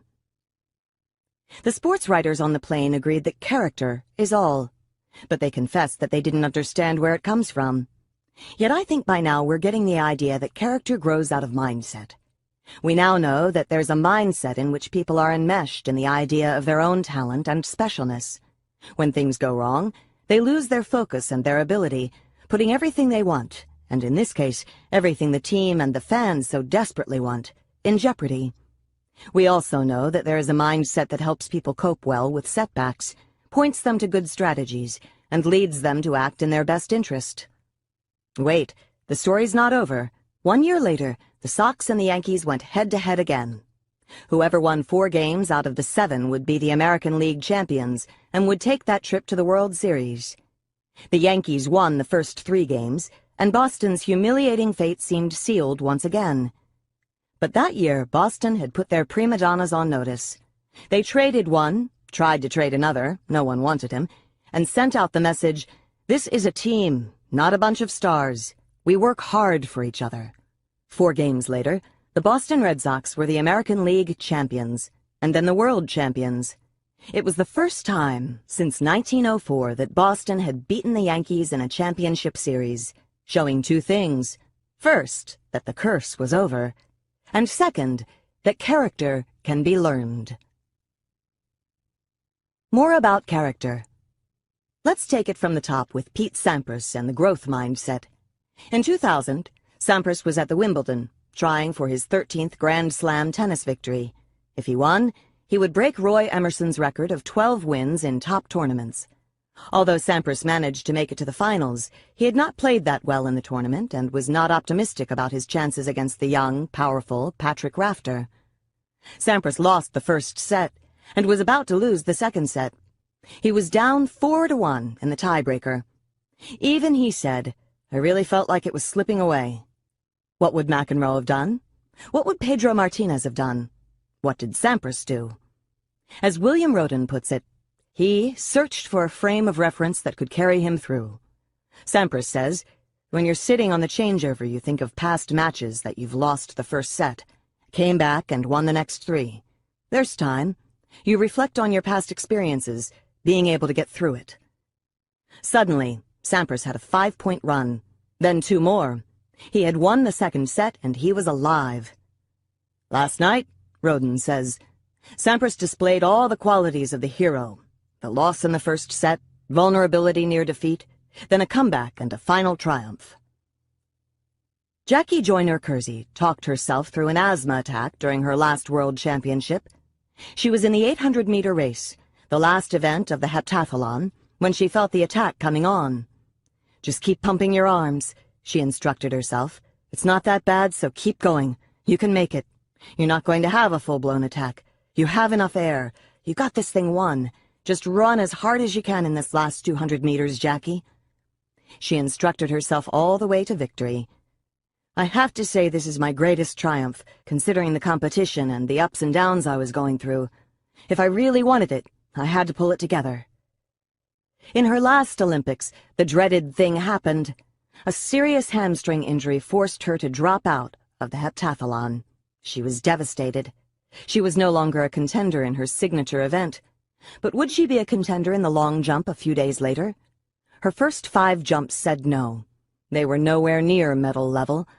But the 6th jump won her a bronze medal, more precious than her gold ones. The strength for that 6th jump came from my assorted heartbreaks over the years. I'd collected all my pains and turned them into one mighty performance. Joyner Kersey, too, displayed all the qualities of a hero, the loss, the vulnerability near defeat, then a comeback and a final triumph. Character, heart, will, and the mind of a champion. It goes by different names, but it's the same thing. It's what makes you practice, and it's what allows you to dig down and pull it out when you most need it. Remember how McEnroe told us all the things that went wrong to make him lose each match he lost? There was the time it was cold, and the time it was hot, the time he was jealous, and the times he was upset, and the many, many times he was distracted. But as Billie Jean King tells us, the mark of a champion is the ability to win when things are not quite right, when you're not playing well, and your emotions are not the right ones. Here's how she learned what being a champion meant. King was in the finals at Forest Hills playing against Margaret Smith, later Margaret Smith Court, who was at the peak of her greatness. King had played her more than a dozen times and had beaten her only once. In the first set, King played fabulously. She didn't miss a volley and she built a nice lead. Suddenly, the set was over. Smith had won it. In the second set, King again built a commanding lead and was serving to win the set. Before she knew it, Smith had won the set and the match. At first, King was perplexed. She had never built such a commanding lead in such an important match. But then she had a eureka moment. All at once she understood what a champion was, someone who could raise their level of play when they needed to. When the match is on the line, they suddenly get around 3 times tougher. Jackie Joyner Kersey had her eureka moment, too. She was 15 years old and competing in the heptathlon at the AAU Junior Olympics. Everything now depended on the last event, the 800-meter race, an event she dreaded. She was exhausted and she was competing against an expert distance runner whose times she had never matched. She did this time. I felt a kind of high. I'd proven that I could win if I wanted it badly enough. That win showed me that I could not only compete with the best athletes in the country, I could will myself to win. Often called the best woman soccer player in the world, Mia Hamm says she was always asked, "Mia, what is the most important thing for a soccer player to have?" With no hesitation, she answered, "Mental toughness," and she didn't mean some innate trait. When 11 players want to knock you down, when you're tired or injured, when the referees are against you, you can't let any of it affect your focus. How do you do that? You have to learn how. It is, said Hamm, one of the most difficult aspects of soccer, and the one I struggle with every game and every practice. By the way, did Hamm think she was the greatest player in the world? No. And because of that, she said, someday I just might be. In sports, there are always do-or-die situations, when a player must come through or it's all over. Jack Nicklaus, the famed golfer, was in these situations many times in his long professional career on the PGA Tour, where the tournament rested on his making a must-have shot. If you had to guess, how many of these shots do you think he missed? The answer is 1. 1. That's the championship mentality. It's how people who are not as talented as their opponents win games. John Wooden, the legendary basketball coach, tells one of my favorite stories. Once, while Wooden was still a high school coach, a player was unhappy because he wasn't included in the big games. The player, Eddie Powelski, begged Wooden to give him a chance, and Wooden relented. "All right, Eddie," he said, "I'll give you a chance. I'll start you against Fort Wayne Central tomorrow night." Suddenly, Wooden tells us, I wondered where those words came from. 3 teams were locked in a battle for number 1 in Indiana.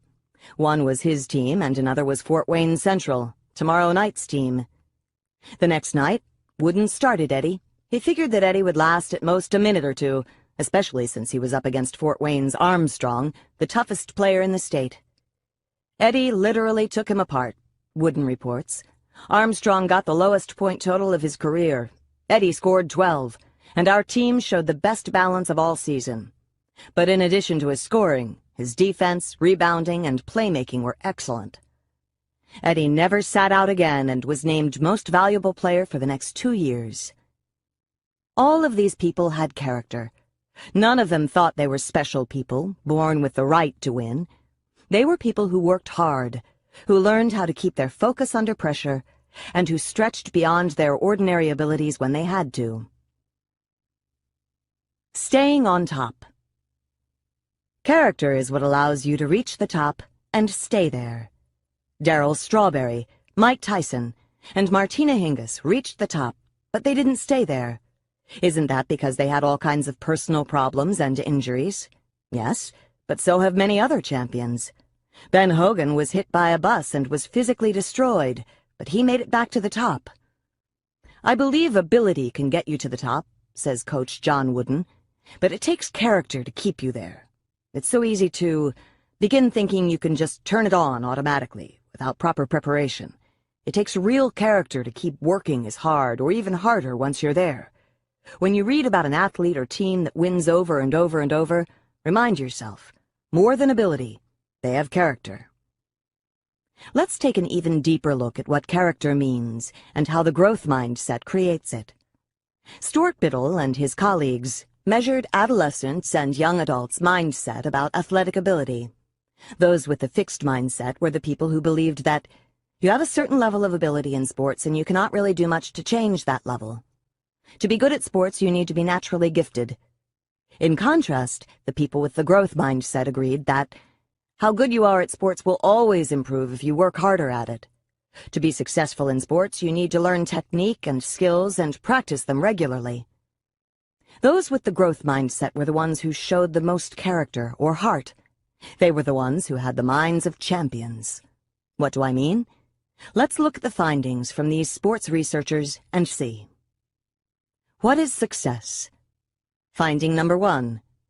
Those with the growth mindset found success in doing their best, in learning and improving. And this is exactly what we find in the champions.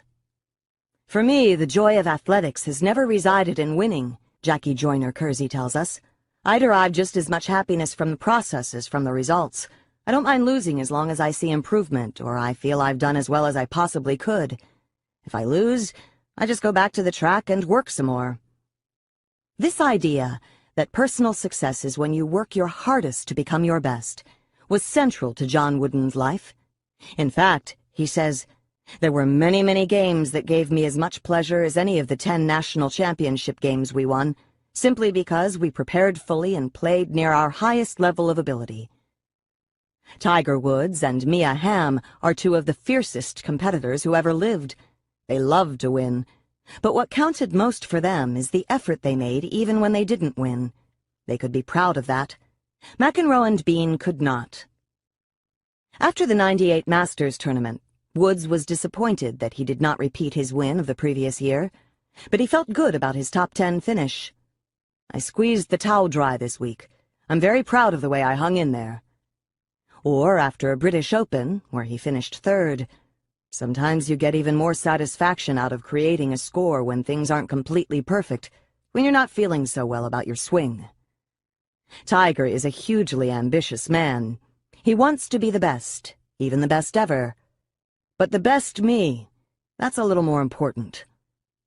Mia Hamm tells us, after every game or practice, if you walk off the field knowing that you gave everything you had, you will always be a winner. Why did the country fall in love with her team? They saw that we truly love what we do and that we gave everything we had to each other and to each game. For those with the fixed mindset, success is about establishing their superiority, pure and simple. Being that somebody who is worthier than the nobodies. There was a time, I'll admit it, McEnroe says, when my head was so big it could barely fit through the door. Where's the talk about effort and personal best? There is none. Some people don't want to rehearse, they just want to perform. Other people want to practice 100 times first. I'm in the former group. Remember, in the fixed mindset, effort is not a cause for pride. It is something that casts doubt on your talent. What is failure? Finding number 2. Those with the growth mindset found setbacks motivating. They're informative. They're a wake-up call. Only once did Michael Jordan try to coast. It was the year he returned to the Bulls after his stint in baseball, and he learned his lesson. The Bulls were eliminated in the playoffs. You can't leave and think you can come back and dominate this game. I will be physically and mentally prepared from now on. Truer words are rarely spoken. The Bulls won the NBA title the next 3 years. Michael Jordan embraced his failures. In fact, in one of his favorite ads for Nike, he says, "I've missed more than 9,000 shots. I've lost almost 300 games. 26 times I've been trusted to take the game-winning shot and missed." You can be sure that each time he went back and practiced the shot 100 times. Here's how Kareem Abdul-Jabbar, the great basketball player, reacted when college basketball outlawed his signature shot, the dunk, later reinstated. Many thought that would stop his ascent to greatness. Instead, he worked twice as hard on developing other shots: his bank shot off the glass, his skyhook, and his turnaround jumper. He had absorbed the growth mindset from Coach Wooden and put it to good use. In the fixed mindset, setbacks label you. John McEnroe could never stand the thought of losing. Even worse was the thought of losing to someone who was a friend or relative. That would make him less special. For example, he hoped desperately for his best friend Peter to lose in the finals at Maui after Peter had beaten him in an earlier round. He wanted it so badly he couldn't watch the match. Another time, he played his brother Patrick in a finals in Chicago and said to himself, "God, if I lose to Patrick, that's it. I'm jumping off the Sears Tower." Here's how failure motivated him. In 1979, he played mixed doubles at Wimbledon. He didn't play mixed doubles again for 20 years. Why? He and his partner lost in 3 straight sets. Plus, McEnroe lost his serve twice, while no one else lost theirs even once. That was the ultimate embarrassment. I said, "That's it. I'm never playing again. I can't handle this." In 1981, McEnroe bought a beautiful black Les Paul guitar. That week, he went to see Buddy Guy play at the Checkerboard Lounge in Chicago. Instead of feeling inspired to take lessons or practice, McEnroe went home and smashed his guitar to pieces. Here's how failure motivated Sergio Garcia, another golden boy with mindset issues. Garcia had taken the golf world by storm with his great shots and his charming boyish ways. He seemed like a younger Tiger. But when his performance took a dive, so did his charm. He fired caddy after caddy, blaming them for everything that went wrong. He once blamed his shoe when he slipped and missed a shot. To punish the shoe, he threw it and kicked it. Unfortunately, he almost hit an official. These are the ingenious remedies for failure in the fixed mindset. Taking charge of success.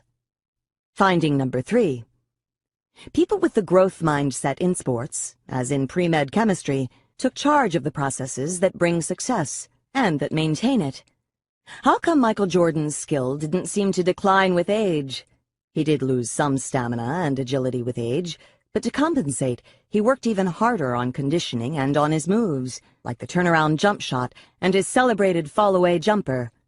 He came into the league as a slam dunker, and he left as the most complete player ever to grace the game. Woods, too, takes charge of the process. Golf is like a wayward lover. When you think you've conquered her, she will certainly desert you. Butch Harmon, the renowned coach, says, "The golf swing is just about the farthest thing from a perfectible discipline in athletics. The most reliable swings are only relatively repeatable. They never stop being works in progress." That's why even the biggest golf star wins only a fraction of the time, and may not win for long periods of time, which happened to Woods in the 2003 and 2004 seasons. And that's also why taking charge of the process is so crucial. With this in mind, Tiger's dad made sure to teach him how to manage his attention and his course strategy. Mr. Woods would make loud noises or throw things just as little Tiger was about to swing. This helped him become less distractible. Do we know someone else who could have profited from this training? When Tiger was 3 years old, his dad was already teaching him to think about course management. After Tiger drove the ball behind a big clump of trees, Mr. Woods asked the toddler what his plan was. Woods carries on what his dad started by taking control of all parts of his game. He experiments constantly with what works and what doesn't, but he also has a long-term plan that guides him. "I know my game. I know what I want to achieve. I know how to get there." Like Michael Jordan, Woods manages his motivation. He does this by making his practice into fun. I love working on shots, carving them this way and that, and proving to myself that I can hit a certain shot on command. And he does it by thinking of a rival out there somewhere who will challenge him. He's 12. I have to give myself a reason to work so hard. He's out there somewhere. He's 12. Mark O'Meara, Wood's golf partner and friend, had a choice. It's not easy to play beside someone as extraordinary as Woods. O'Meara's choice was this. He could feel jealous of and diminished by Wood's superior play, or he could learn from it. He chose the latter path. O'Meara was one of those talented players who never seemed to fulfill his potential. His choice, to take charge of his game, turned him around. At the age of 21, Woods had won the Masters tournament. That night he slept with his arms around his prize, the famous green jacket. 1 year later, he put a green jacket on Mark O'Meara. From McEnroe, we hear little talk of taking control. When he was on top, we hear little mention of working on his game to stay on top. When he was doing poorly, we hear little self-reflection or analysis, except to pin the blame. For example, when he didn't do as well as expected for part of '82, we hear that little things happened that kept me off my game for weeks at a time and prevented me from dominating the tour. Always a victim of outside forces. Why didn't he take charge and learn how to perform well in spite of them? That's not the way of the fixed mindset. In fact, rather than combating those forces or fixing his problems, he tells us he wished he played a team sport so he could conceal his flaws. If you're not at your peak, you can hide it so much easier in a team sport. McEnroe also admits that his on-court temper tantrums were often a cover for choking and only made things worse. So what did he do? Nothing. He wished someone else would do it for him. When you can't control yourself, you want someone to do it for you. That's where I acutely missed being part of a team sport. People would have worked with me, coached me. Or, the system let me get away with more and more. I really liked it less and less. He got mad at the system. Hi there, John. This was your life. Ever think of taking responsibility? No, because in the fixed mindset, you don't take control of your abilities and your motivation. You look for your talent to carry you through, and when it doesn't, well then, what else could you have done? You are not a work in progress, you are a finished product, and finished products have to protect themselves, lament, and blame. Everything but take charge. What does it mean to be a star? Does a star have less responsibility to the team than other players? Is it just their role to be great and win games? Or does a star have more responsibility than others? What does Michael Jordan think? In our societies, sometimes it's hard to come to grips with filling a role instead of trying to be a superstar, says Jordan. A superstar's talent can win games, but it's teamwork that wins championships. Coach John Wooden claims he was tactically and strategically average. So how did he win 10 national championships? One of the main reasons, he tells us, is because he was good at getting players to fill roles as part of a team. I believe, for example, I could have made Kareem Abdul-Jabbar the greatest scorer in college history. I could have done that by developing the team around that ability of his. Would we have won 3 national championships while he was at UCLA? Never. In the fixed mindset, athletes want to validate their talent. This means acting like a superstar, not just a team member. But as with Pedro Martinez, this mindset works against the important victories they want to achieve. A telling tale is the story of Patrick Ewing, who could have been a basketball champion.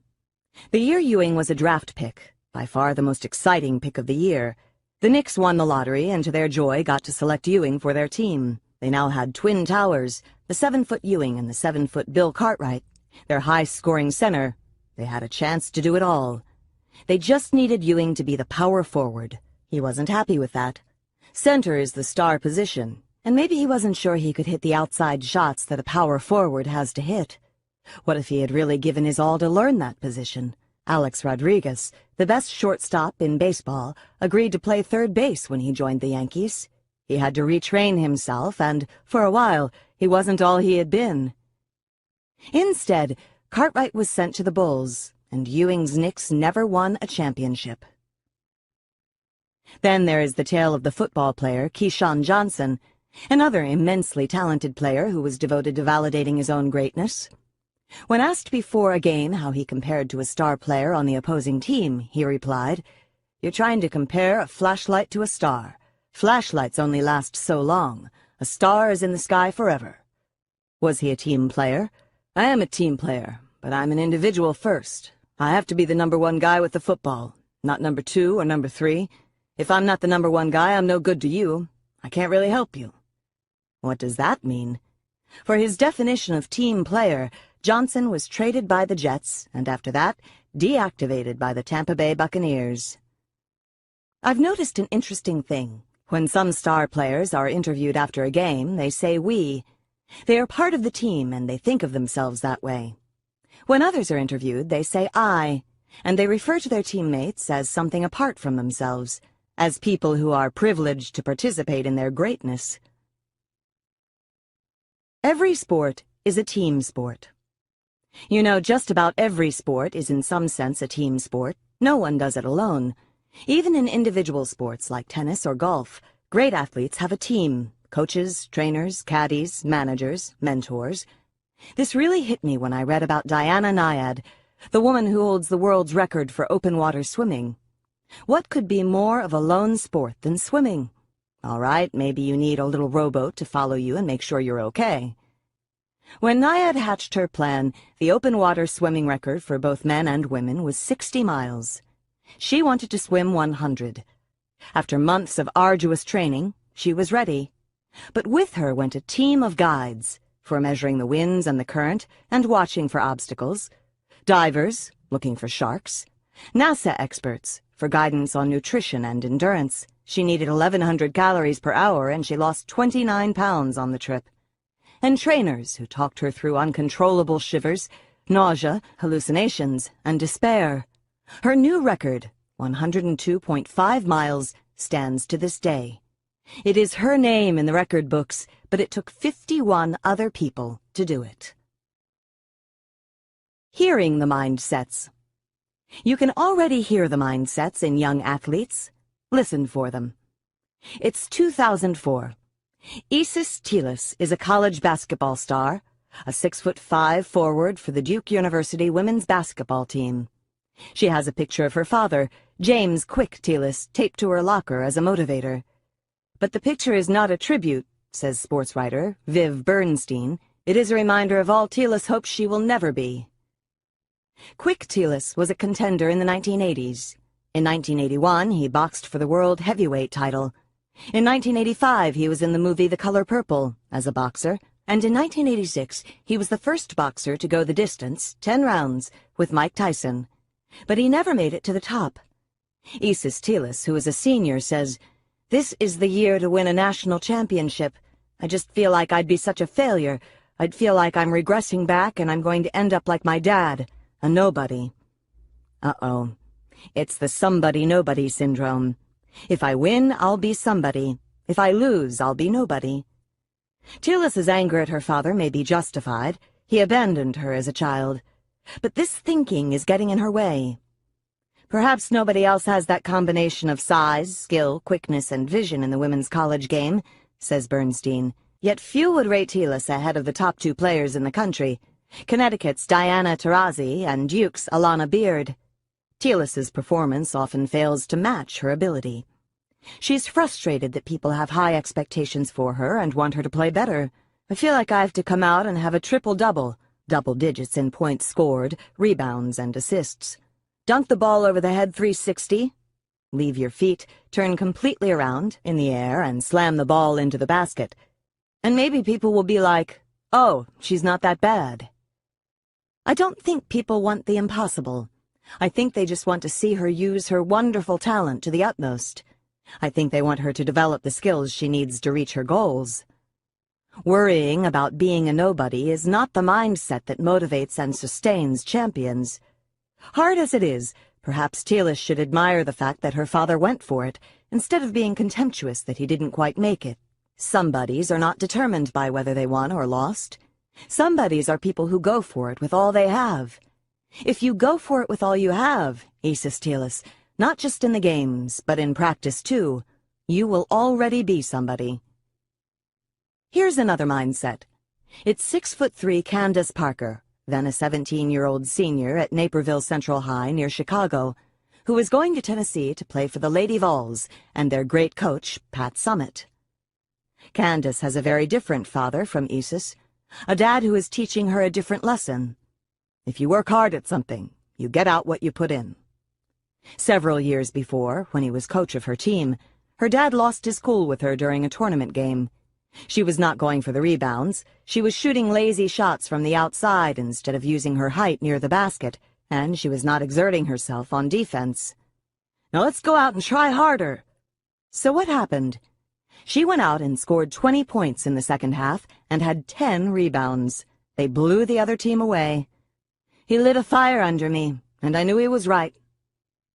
Candace lights the same fire under herself now. Rather than being content to be a star, she looks to improve all the time. When she returned from knee surgery, she knew what she needed to work on: her timing, nerves, and wind. When her three-point shot went bad, she asked her father to come to the gym to work on it with her.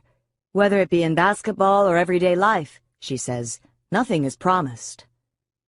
Only weeks later, the mindset prophecies were already coming true. Two things happened. One, sadly, is that Telis's team was knocked out of the championship. The other was that Candace Parker became the first woman ever to win the basketball dunking championship against 5 men. Character, heart, the mind of a champion. It's what makes great athletes, and it's what comes from the growth mindset with its focus on self-development, self-motivation, and responsibility. Even though the finest athletes are wildly competitive and want to be the best, greatness does not come from the ego of the fixed mindset, with its somebody-nobody syndrome. Many athletes with a fixed mindset may have been naturals, but you know what? As John Wooden says, we can't remember most of them. Grow your mindset. Are there sports you always assumed you're bad at? Well, maybe you are, but then maybe you aren't. It's not something you can know until you've put in a lot of effort. Some of the world's best athletes didn't start out being that hot. If you have a passion for a sport, put in the effort and see. Sometimes being exceptionally endowed is a curse. These athletes may stay in a fixed mindset and not cope well with adversity. Is there a sport that came easily to you until you hit a wall? Try on the growth mindset and go for it again. Character is an important concept in the sports world, and it comes out of a growth mindset. Think about times you've needed to reach deep down inside in difficult sports matches.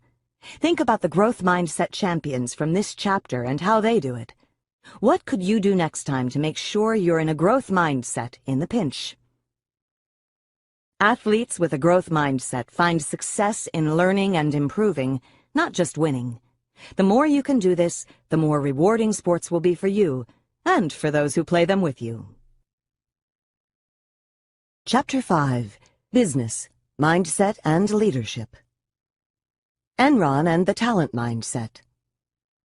In 2001 came the announcement that shocked the corporate world. Enron, the corporate poster child at the company of the future, had gone belly up. What happened? How did such spectacular promise turn into such a spectacular disaster? Was it incompetence? Was it corruption? It was mindset. According to Malcolm Gladwell, writing in The New Yorker, American corporations had become obsessed with talent. Indeed, the gurus at McKinsey & Company, the premier management consulting firm in the country, were insisting that corporate success today requires the talent mindset.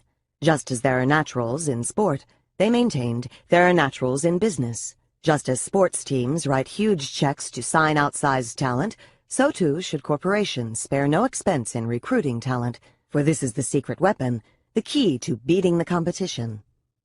As Gladwell writes, this talent mindset is the new orthodoxy of American management. It created the blueprint for the Enron culture and sowed the seeds of its demise. Enron recruited big talent, mostly people with fancy degrees, which is not in itself so bad. It paid them big money, which is not that terrible. But by putting complete faith in talent, Enron did a fatal thing. It created a culture that worshipped talent, thereby forcing its employees to look and act extraordinarily talented. Basically, it forced them into the fixed mindset, and we know a lot about that. We know from our studies that people with the fixed mindset do not admit and correct their deficiencies. Remember the study where we interviewed students from the University of Hong Kong, where everything is in English? Students with the fixed mindset were so worried about appearing deficient that they refused to take a course that would improve their English. They did not live in a psychological world where they could take this risk. And remember how we put students into a fixed mindset by praising their intelligence, much as Enron had done with its star employees. Later, after some hard problems, we asked the students to write a letter to someone in another school describing their experience in our study. When we read their letters, we were shocked. Almost 40% of them had lied about their scores, always in the upward direction. The fixed mindset had made a flaw intolerable. Gladwell concludes that when people live in an environment that esteems them for their innate talent, they have great difficulty when their image is threatened. They will not take the remedial course. They will not stand up to investors and the public and admit that they were wrong. They'd sooner lie. Obviously, a company that cannot self-correct cannot thrive. If Enron was done in by its fixed mindset, does it follow that companies that thrive have a growth mindset? Let's see. Organizations that grow. Jim Collins set out to discover what made some companies move from being good to being great.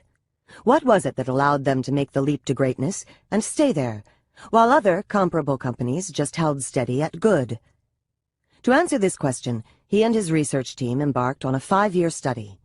They selected 11 companies whose stock returns had skyrocketed relative to other companies in their industry, and maintained this edge for at least 15 years.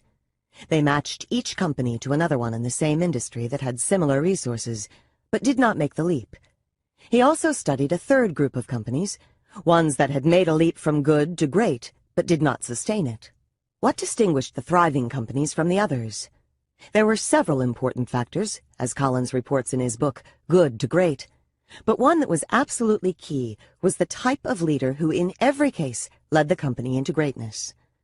These were not the larger-than-life, charismatic types who oozed ego and self-proclaimed talent. They were self-effacing people who constantly asked questions and had the ability to confront the most brutal answers. That is, to look failures in the face, even their own, while maintaining faith that they would succeed in the end. Does this sound familiar? Collins wonders why his effective leaders have these particular qualities, and why these qualities go together the way they do, and how these leaders came to acquire them. But we know they have the growth mindset. They believe in human development. And these are the hallmarks. They're not constantly trying to prove they're better than others. For example, they don't highlight the pecking order with themselves at the top.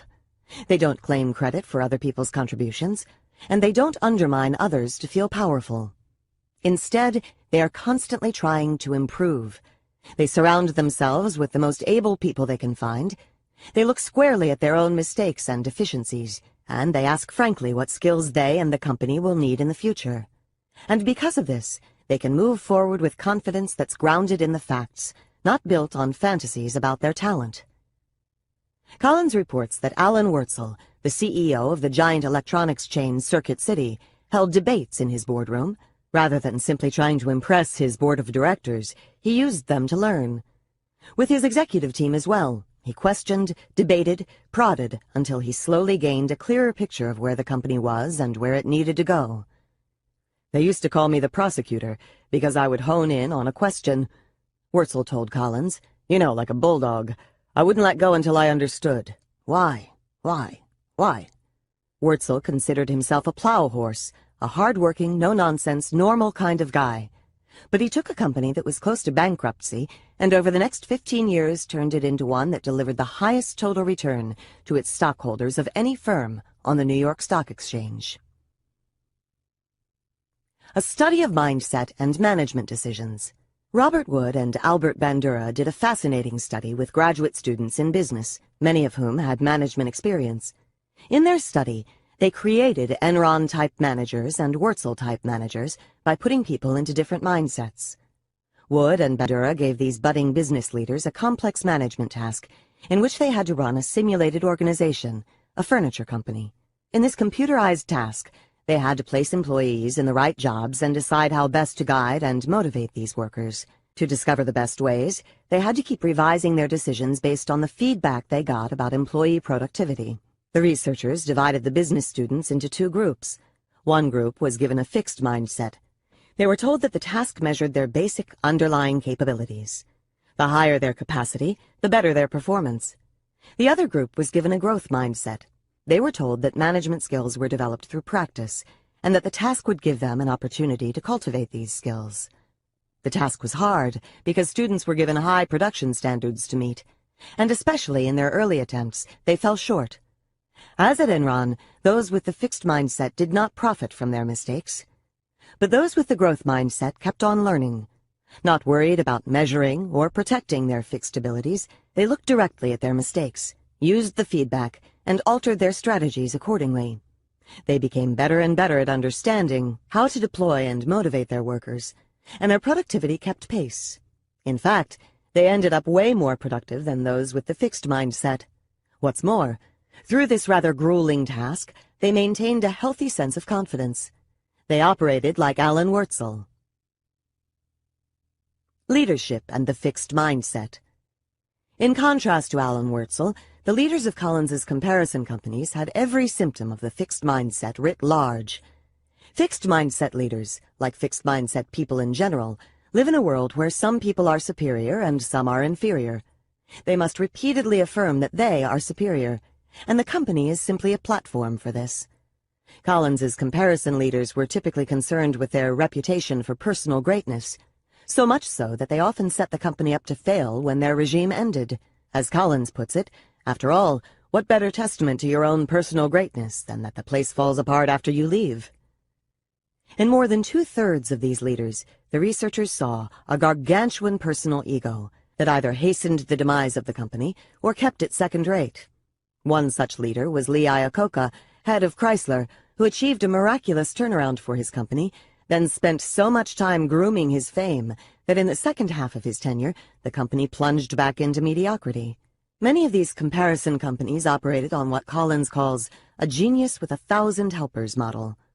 Instead of building an extraordinary management team like the good to great companies, they operated on the fixed mindset premise that great geniuses do not need great teams. They just need little helpers to carry out their brilliant ideas. Don't forget that these great geniuses don't want great teams either. Fixed mindset people want to be the only big fish so that when they compare themselves to those around them, they can feel a cut above the rest. In not one autobiography of a fixed mindset CEO did I read much about mentoring or employee development programs. In every growth mindset autobiography, there was deep concern with personal development and extensive discussion of it. Finally, as with Enron, the geniuses refused to look at their deficiencies.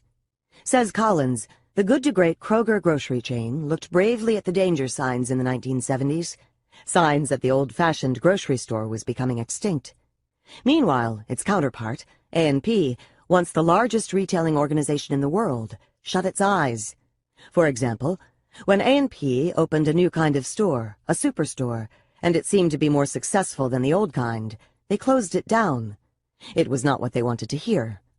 In contrast, Kroger eliminated or changed every single store that did not fit the new superstore model, and by the end of the 1990s, it had become the #1 grocery chain in the country. CEOs and the big ego. How did CEO and gargantuan ego become synonymous? If it's the more self-effacing, growth-minded people who are the true shepherds of industry, why are so many companies out looking for larger-than-life leaders, even when these leaders may in the end be more committed to themselves than to the company? Blame Iacocca. According to James Surowiecki, writing in Slate, Iacocca's rise to prominence was a turning point for American business. Before him, the days of tycoons and moguls seemed long past. In the public's mind, CEO meant a button-down organization man, well-treated and well-paid, but essentially bland and characterless. With Iacocca, all of that changed. Business journalists began dubbing executives the next J.P. Morgan or the next Henry Ford. and fixed mindset executives started vying for those labels. Surowiecki even traces the recent corporate scandals to this change, for as the trend continued, CEOs became superheroes, but the people who preen their egos and look for the next self-image boost are not the same people who foster long-term corporate health. Maybe Iacocca is just a charismatic guy who, like rock and roll, is being blamed for the demise of civilization. Is that fair? Let's look at him more closely, and let's look at some other fixed-mindset CEOs. Albert Dunlap of Scott Paper and Sunbeam, Jerry Levin and Steve Case of AOL Time Warner, and Kenneth Lay and Jeffrey Skilling of Enron. You'll see they all start with the belief that some people are superior. They all have the need to prove and display their superiority. They all use their subordinates to feed this need rather than fostering the development of their workers. And they all end by sacrificing their companies to this need. The fixed mindset helps us understand where gargantuan egos come from, how they operate, and why they become self-defeating. Fixed mindset leaders in action. Iacocca, I'm a hero. Warren Bennis, the leadership guru, studied the world's greatest corporate leaders. These great leaders said they didn't set out to be leaders. They'd had no interest in proving themselves. They just did what they loved, with tremendous drive and enthusiasm, and it led where it led. Iacocca wasn't like that. Yes, he loved the car business, but more than anything he yearned to be a muckamuck at Ford. He craved the approval of Henry Ford II and the royal trappings of office. These were the things he could measure himself by, the things that would prove he was somebody. I use the term royal with good reason. Iacocca tells us the glass house, Ford corporate headquarters, was a palace, and Henry Ford was the king. What's more, if Henry was the king, I was the crown prince. I was His Majesty's special protege.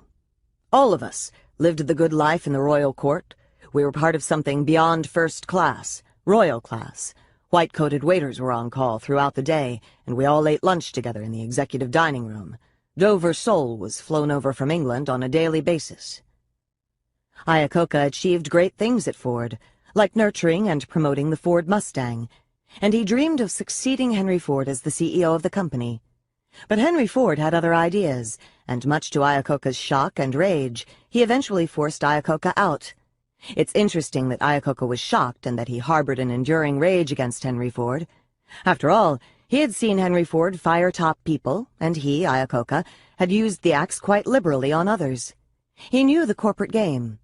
Yet his fixed mindset clouded his vision.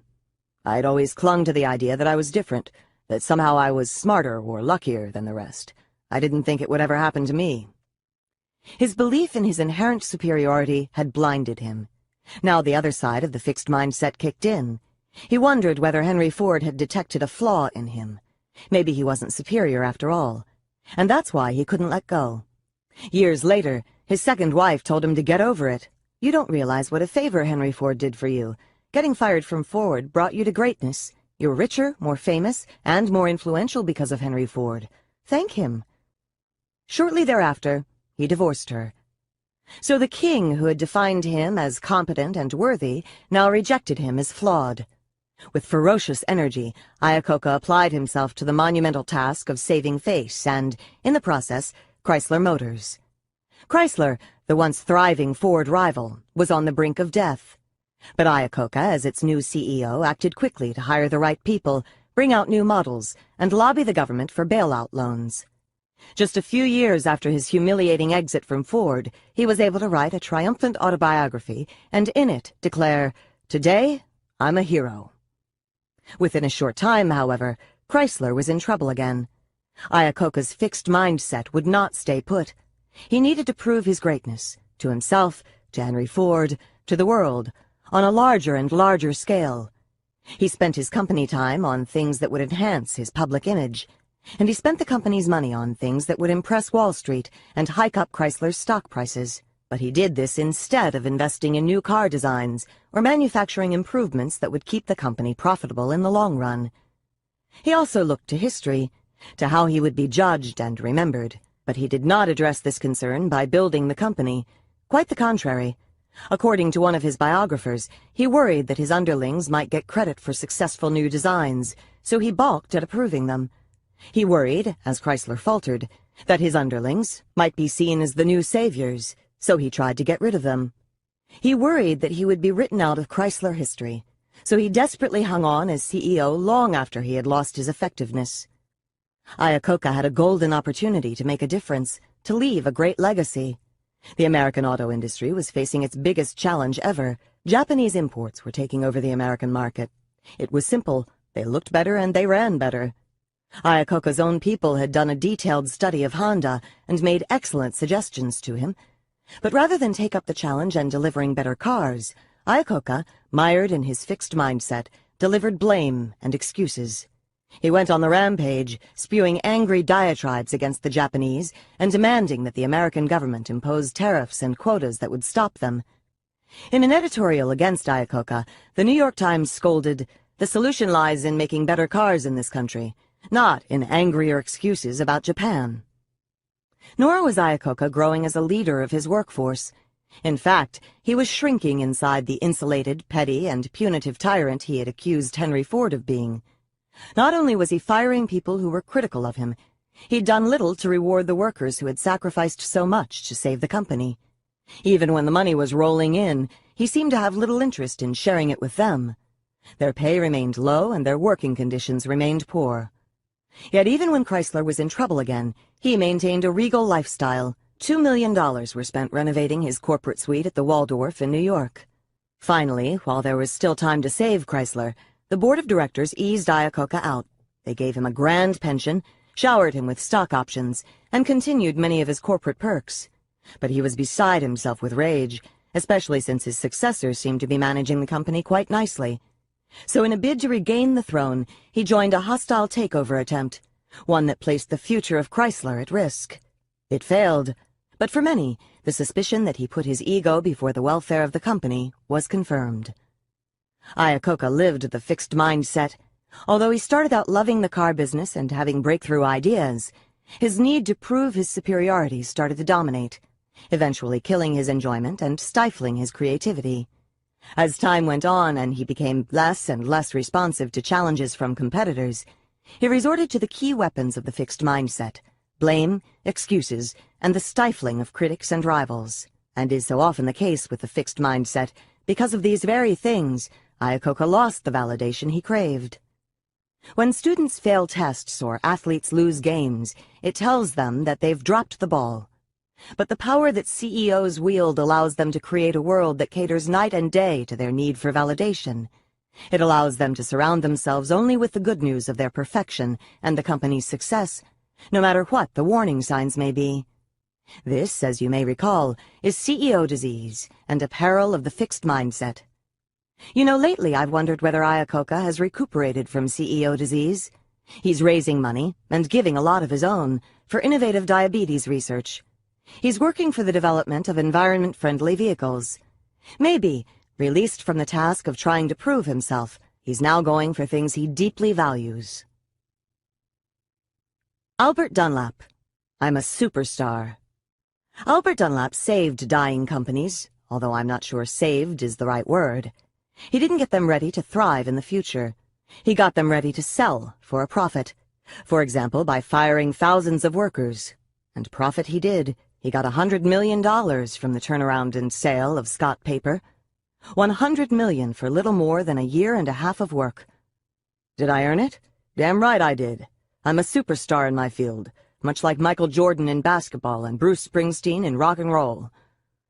Iacocca paid lip service to teamwork, the importance of the little guy, and other good things. Albert Dunlap didn't even pay lip service. If you're in business for one thing: to make money. He proudly reports an incident at an employee meeting at Scott Paper. A woman stood up and asked, "Now that the company is improving, can we restart charitable donations?" To which he replied, "If you want to give on your own, that's your business, and I encourage you to do it. But this company is here to make a buck." The answer, in a word, is no. I'm not here to argue that business isn't about money, but I do want to ask, why was Dunlap so focused on it? Let's let him tell us. Making my way in the world became a matter of self-respect for me, of a kid trying to prove he was worth something. To this day, I feel I have to prove and reprove myself. And if he has to prove himself, he needs a yardstick, Employee satisfaction or community responsibility or charitable contributions are not good yardsticks. They cannot be reduced to one number that represents his self-worth. But shareholder profits can. In his own words, the most ridiculous term heard in boardrooms these days is stakeholders. The term refers to the employees, the community, and the other companies, such as suppliers, that the company deals with. You can't measure success by the interest of multiple stakeholders. You can measure success by how the shareholder fares. The long haul held no interest for Dunlap. Really learning about a company and figuring out how to make it grow didn't give him the big blast of superhero juice. Eventually, I've gotten bored every place I've been. In his book, there is a whole chapter called Impressing the Analysts, but there is no chapter about making a business work. In other words, it's always about Dunlap proving his genius.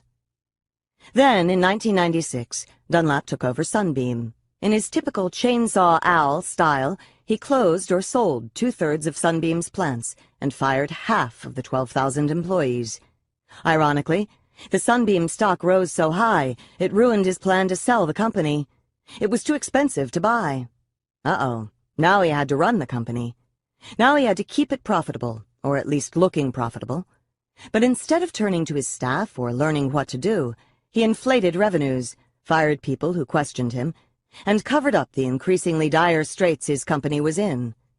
Less than 2 years after the self-proclaimed superstardom in his book, and 1 year after an even more self-congratulatory revision, Dunlap fell apart and was kicked out. As he left, Sunbeam was under investigation by the Securities and Exchange Commission and was expected to be in technical default on a $1.7 billion bank loan.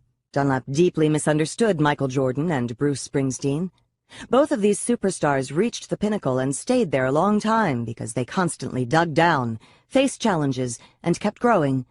Al Dunlap thought he was inherently superior, so he opted out of the kind of learning that would have helped him succeed. The smartest guys in the room. Yes, it seems as though history led inevitably from Iacocca to the moguls of the 1990s, and none more so than Kenneth Lay and Jeffrey Skilling, the leaders of Enron. Ken Lay, the company's founder, chairman, and CEO, considered himself a great visionary. According to Bethany McLean and Peter Elkind, authors of The Smartest Guys in the Room, Lay looked down his nose at the people who actually made the company run, much the way a king might look at his serfs. He looked down on Rich Kinder, the Enron president, who rolled up his sleeves and tried to make sure the company would reach its earning targets. Kinder was the man who made Lay's royal lifestyle possible. Kinder was also the only person at the top who constantly asked if they were fooling themselves. Are we smoking our own dope? Are we drinking our own whiskey? Naturally, his days were numbered. But in his sensible and astute way, as he departed, he arranged to buy the one Enron asset that was inherently valuable, the energy pipelines, the asset that Enron held in disdain. By the middle of 2003, Kinder's company had a market value of $7 billion. Even as Lay was consumed by his view of himself and the regal manner in which he wished to support it, he wanted to be seen as a good and thoughtful man with a credo of respect and integrity. Even as Enron merrily sucked the life out of its victims, he wrote to his staff, "Ruthlessness, callousness, and arrogance don't belong here. We work with customers and prospects openly, honestly, and sincerely." As with Iacocca and the others, the perception, usually Wall Street's perception, was all important. The reality, less so.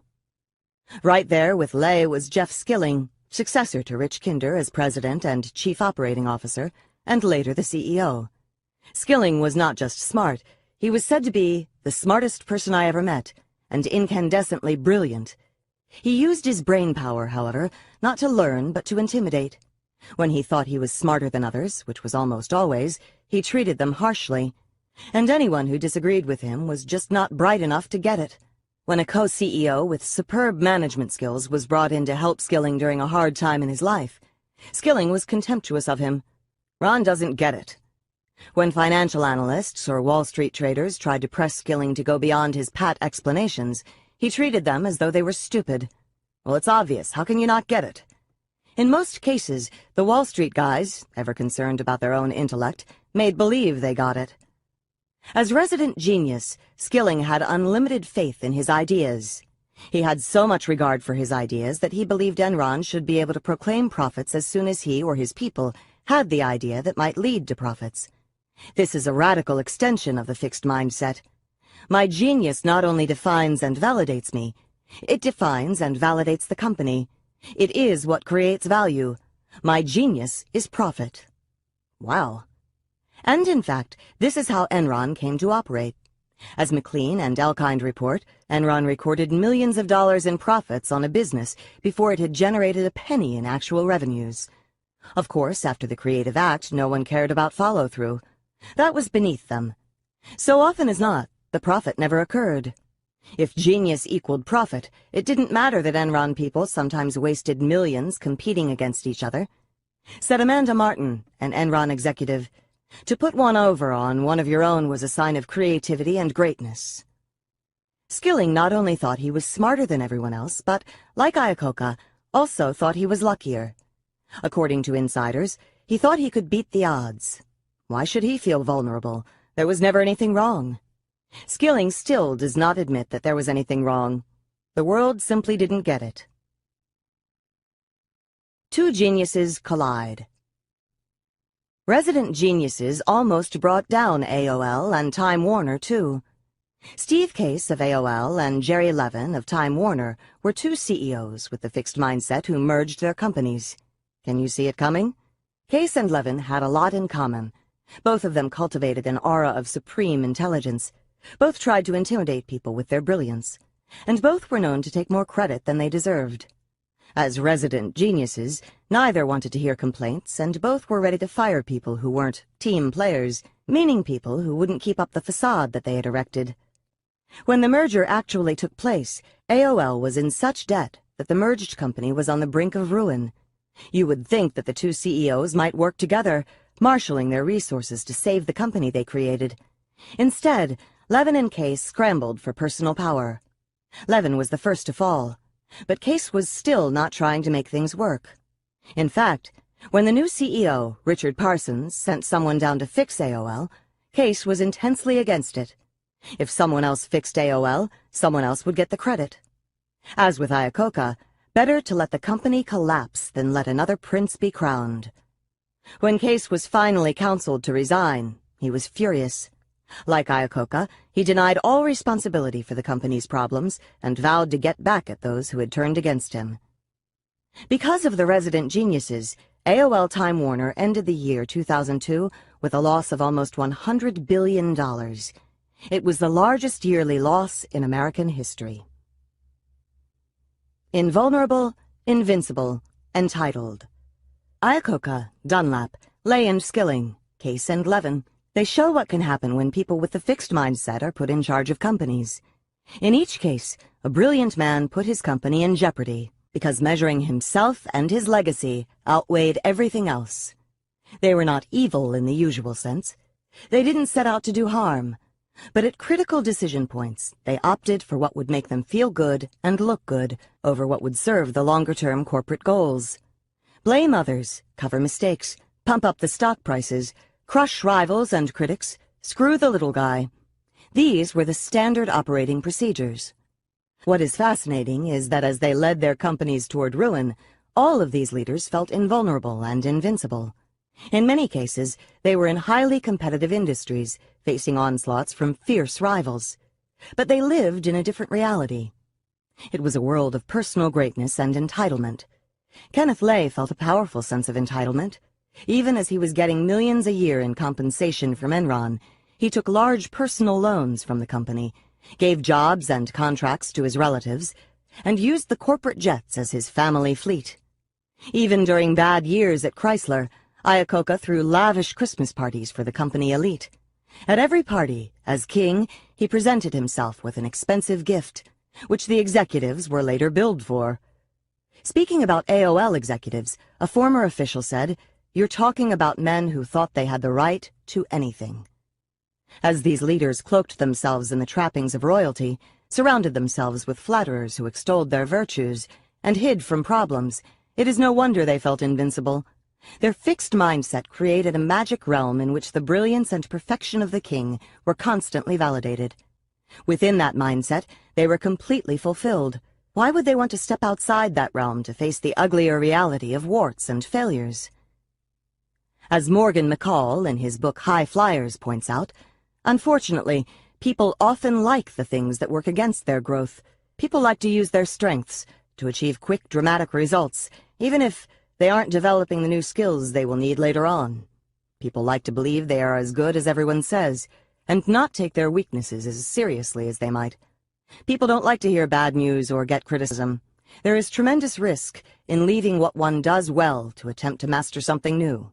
And the fixed mindset makes it seem all that much riskier. Brutal bosses. McCall goes on to point out that when leaders feel they are inherently better than others, they may start to believe that the needs or feelings of the lesser people can be ignored. None of our fixed mindset leaders cared much about the little guy, and many were outright contemptuous of those beneath them on the corporate ladder. Where does this lead? In the guise of keeping people on their toes, these bosses may mistreat workers. Iacocca played painful games with his executives to keep them off balance. Jerry Levin of Time Warner was likened by his colleagues to the brutal Roman Emperor Caligula. Skilling was known for his harsh ridicule of those less intelligent than he.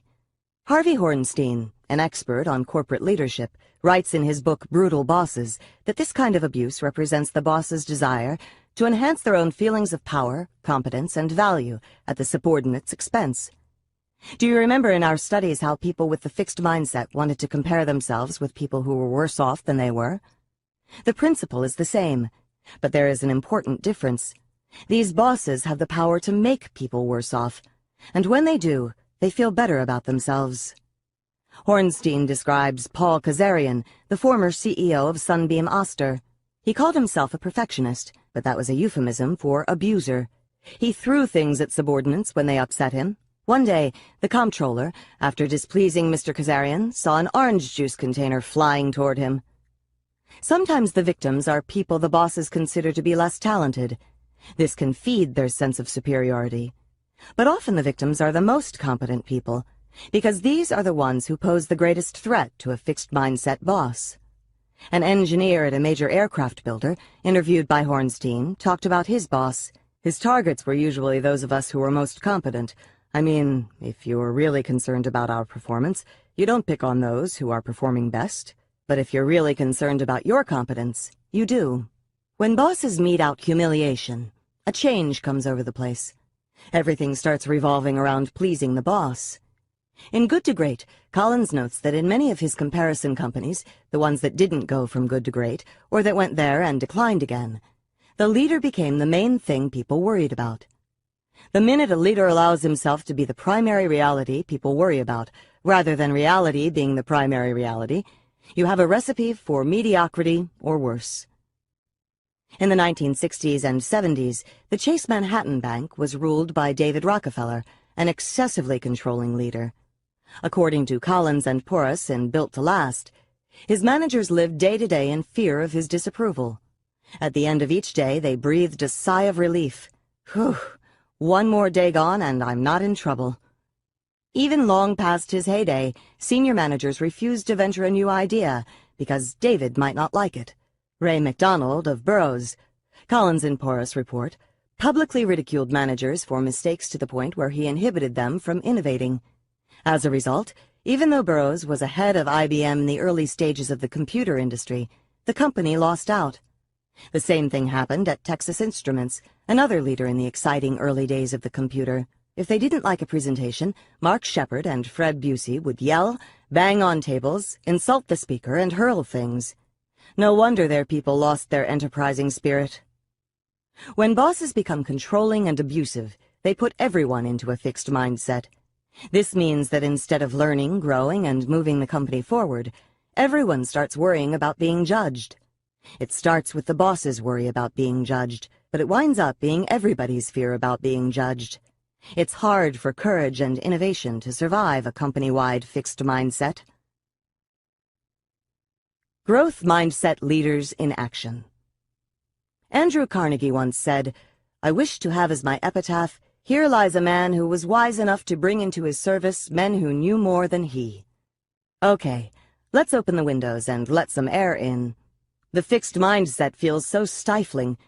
Even when those leaders are globe-trotting and hobnobbing with world figures, their world seems so small and confining, because their minds are always on one thing: validate me. When you enter the world of the growth mindset leaders, everything changes. It brightens, it expands, it fills with energy, with possibility. You think, gee, that seems like fun. It has never entered my mind to lead a corporation, but when I learned about what these leaders had done, it sounded like the most exciting thing in the world. I've chosen 3 of these leaders to explore as a contrast to the fixed mindset leaders. I chose Jack Welch of General Electric because he is a larger-than-life figure with an ego he held in check. Not your straight-ahead, naturally self-effacing, growth-minded guy. And I chose Lou Gerstner, the man who came in and saved IBM, and Anne Mulcahy, the woman who brought Xerox back to life, as contrasts to Alfred Dunlap and the other turnaround expert. Jack Welch, Lou Gerstner, and Anne Mulcahy are also fascinating because they transformed their companies. They did this by rooting out the fixed mindset and putting a culture of growth and teamwork in its place. With Gerstner and IBM, it's like watching Enron morph into a growth mindset mecca. As growth-minded leaders, they start with a belief in human potential and development, both their own and other people's. Instead of using the company as a vehicle for their greatness, they use it as an engine of growth for themselves, the employees, and the company as a whole. Warren Bennis has said that too many bosses are driven and driving but going nowhere. Not these people. They don't talk royalty. They talk journey, an inclusive, learning-filled, rollicking journey. Jack, listening, crediting, nurturing. When Jack Welch took over GE in 1980, the company was valued at $14 billion. 20 years later, it was valued by Wall Street at $490 billion. It was the most valuable company in the world. Fortune magazine called Welch the most widely admired, studied, and imitated CEO of his time. His total economic impact is impossible to calculate, but it must be a staggering multiple of his GE performance. But to me, even more impressive was an op-ed piece in the New York Times by Steve Bennett, the CEO of Intuit. I learned about nurturing employees from my time at General Electric from Jack Welch. He'd go directly to the frontline employee to figure out what was going on. Sometime in the early 1990s, I saw him in a factory where they made refrigerators in Louisville. He went right to the workers in the assembly line to hear what they had to say. I do frequent CEO chats with frontline employees. I learned that from Jack. This vignette says a lot. Jack was obviously a busy guy, an important guy, but he didn't run things like Iacocca from the luxurious corporate headquarters where his most frequent contacts were the white-gloved waiters. Welch never stopped visiting the factories and hearing from the workers. These were the people he respected, learned from, and in turn, nurtured. Then there is the emphasis on teamwork, not the royal I. Right away, right from the dedication and the author's note of Welch's autobiography, you know something is different. It's not the I'm a hero of Lee Iacocca, or the I'm a superstar of Alfred Dunlap, although he could easily lay claim to both. Instead, it's, I hate having to use the first person. Nearly everything I've done in my life has been accomplished with other people. Please remember that every time you see the word I in these pages, it refers to all those colleagues and friends and some I might have missed. Or, these people filled my journey with great fun and learning. They often made me look better than I am. Already we see the me of the validation-hungry CEO becoming the we and us of the growth-minded leader. Interestingly, before Welch could root the fixed mindset out of the company, he had to root it out of himself. And believe me, Welch had a long way to go. He was not always the leader he learned to be. In 1971, Welch was being considered for a promotion when the head of GE Human Resources wrote a cautioning memo.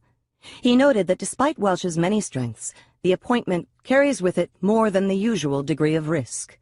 He went on to say that Welch was arrogant, couldn't take criticism, and depended too much on his talent instead of hard work and his knowledgeable staff. Not good signs. Fortunately, every time his success went to his head, he got a wake-up call. One day, young Dr. Welch, decked out in his fancy suit, got into his new convertible. He proceeded to put the top down and was promptly squirted with dark, grungy oil that ruined both his suit and the paint job on his beloved car. There I was, thinking I was larger than life, and smack came the reminder that brought me back to reality. It was a great lesson. There is a whole chapter titled "Too Full of Myself" about the time he was on an acquisition roll and felt he could do no wrong. Then he bought Kidder Peabody, a Wall Street investment banking firm with an Enron-type culture. It was a disaster that lost hundreds of millions of dollars for GE. The Kidder experience never left me. It taught him that there's only a razor's edge between self-confidence and hubris. This time hubris won and taught me a lesson I would never forget.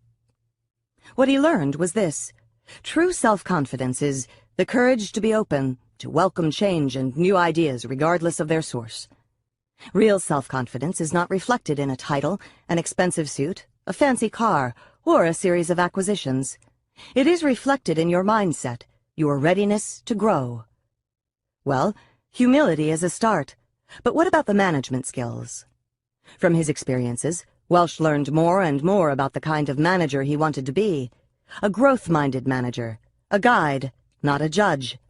When Welch was a young engineer at GE, he caused a chemical explosion that blew the roof off the building he worked in. Emotionally shaken by what happened, he nervously drove the 100 miles to company headquarters to face the music and explain himself to the boss. But when he got there, the treatment he received was understanding and supportive. He never forgot it. Charlie's reaction made a huge impression on me. If we're managing good people who are clearly eating themselves up over an error, our job is to help them through it. He learned how to select people for their mindset, not their pedigrees. Originally, academic pedigrees impressed him. He hired engineers from MIT, Princeton, and Caltech. But after a while, he realized that wasn't what counted. Eventually, I learned that I was really looking for people who were filled with passion and a desire to get things done. A resume didn't tell me much about that inner hunger. Then came a chance to become the CEO.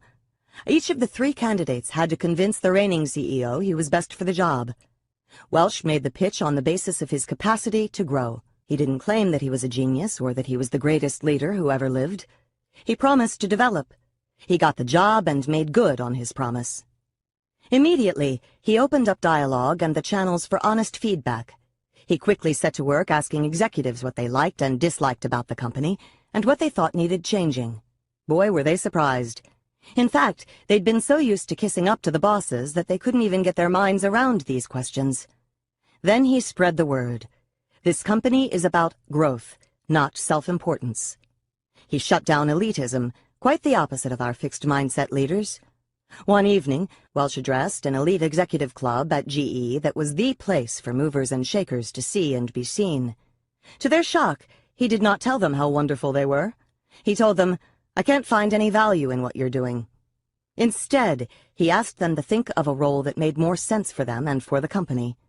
A month later, the president of the club came to Welch with a new idea: to turn the club into a force of community volunteers. 20 years later, that program, open to all employees, had 42,000 members. They were running mentoring programs in inner-city schools and building parks, playgrounds, and libraries for communities in need. They were now making a contribution to others' growth, not to their own egos. He got rid of brutal bosses. Iacocca tolerated and even admired brutal bosses who could make the workers produce. It served his bottom line. Welch admitted that he, too, had often looked the other way. But in the organization he now envisioned, he could not do that. In front of 500 managers, I explained why 4 corporate officers were asked to leave during the prior year, even though they delivered good financial performance. They were asked to go because they didn't practice our values. The approved way to foster productivity was now through mentoring, not through terror. And he rewarded teamwork rather than individual genius. For years, GE, like Enron, had rewarded the single originator of an idea, but now Welch wanted to reward the team that brought the ideas to fruition. As a result, leaders were encouraged to share the credit for ideas with their teams, rather than take full credit themselves. It made a huge difference in how we all related to one another. Jack Welch was not a perfect person, but he was devoted to growth. This devotion kept his ego in check, kept him connected to reality, and kept him in touch with his humanity. In the end, it made his journey prosperous and fulfilling for thousands of people. Blue, rooting out the fixed mindset. By the late 1980s, IBM had become Enron, with one exception. The board of directors knew it was in trouble.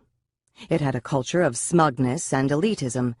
Within the company, it was the old, "we are royalty, but I'm more royal than you are" syndrome. There was no teamwork, only turf wars. There were deals, but no follow-up. There was no concern for the customer. Yet this probably wouldn't have bothered anyone if business weren't suffering. In 1993, they turned to Lou Gerstner and asked him to be the new CEO. He said no. They asked him again, "You owe it to America. We're going to have President Clinton call and tell you to take the job. Please, please, please.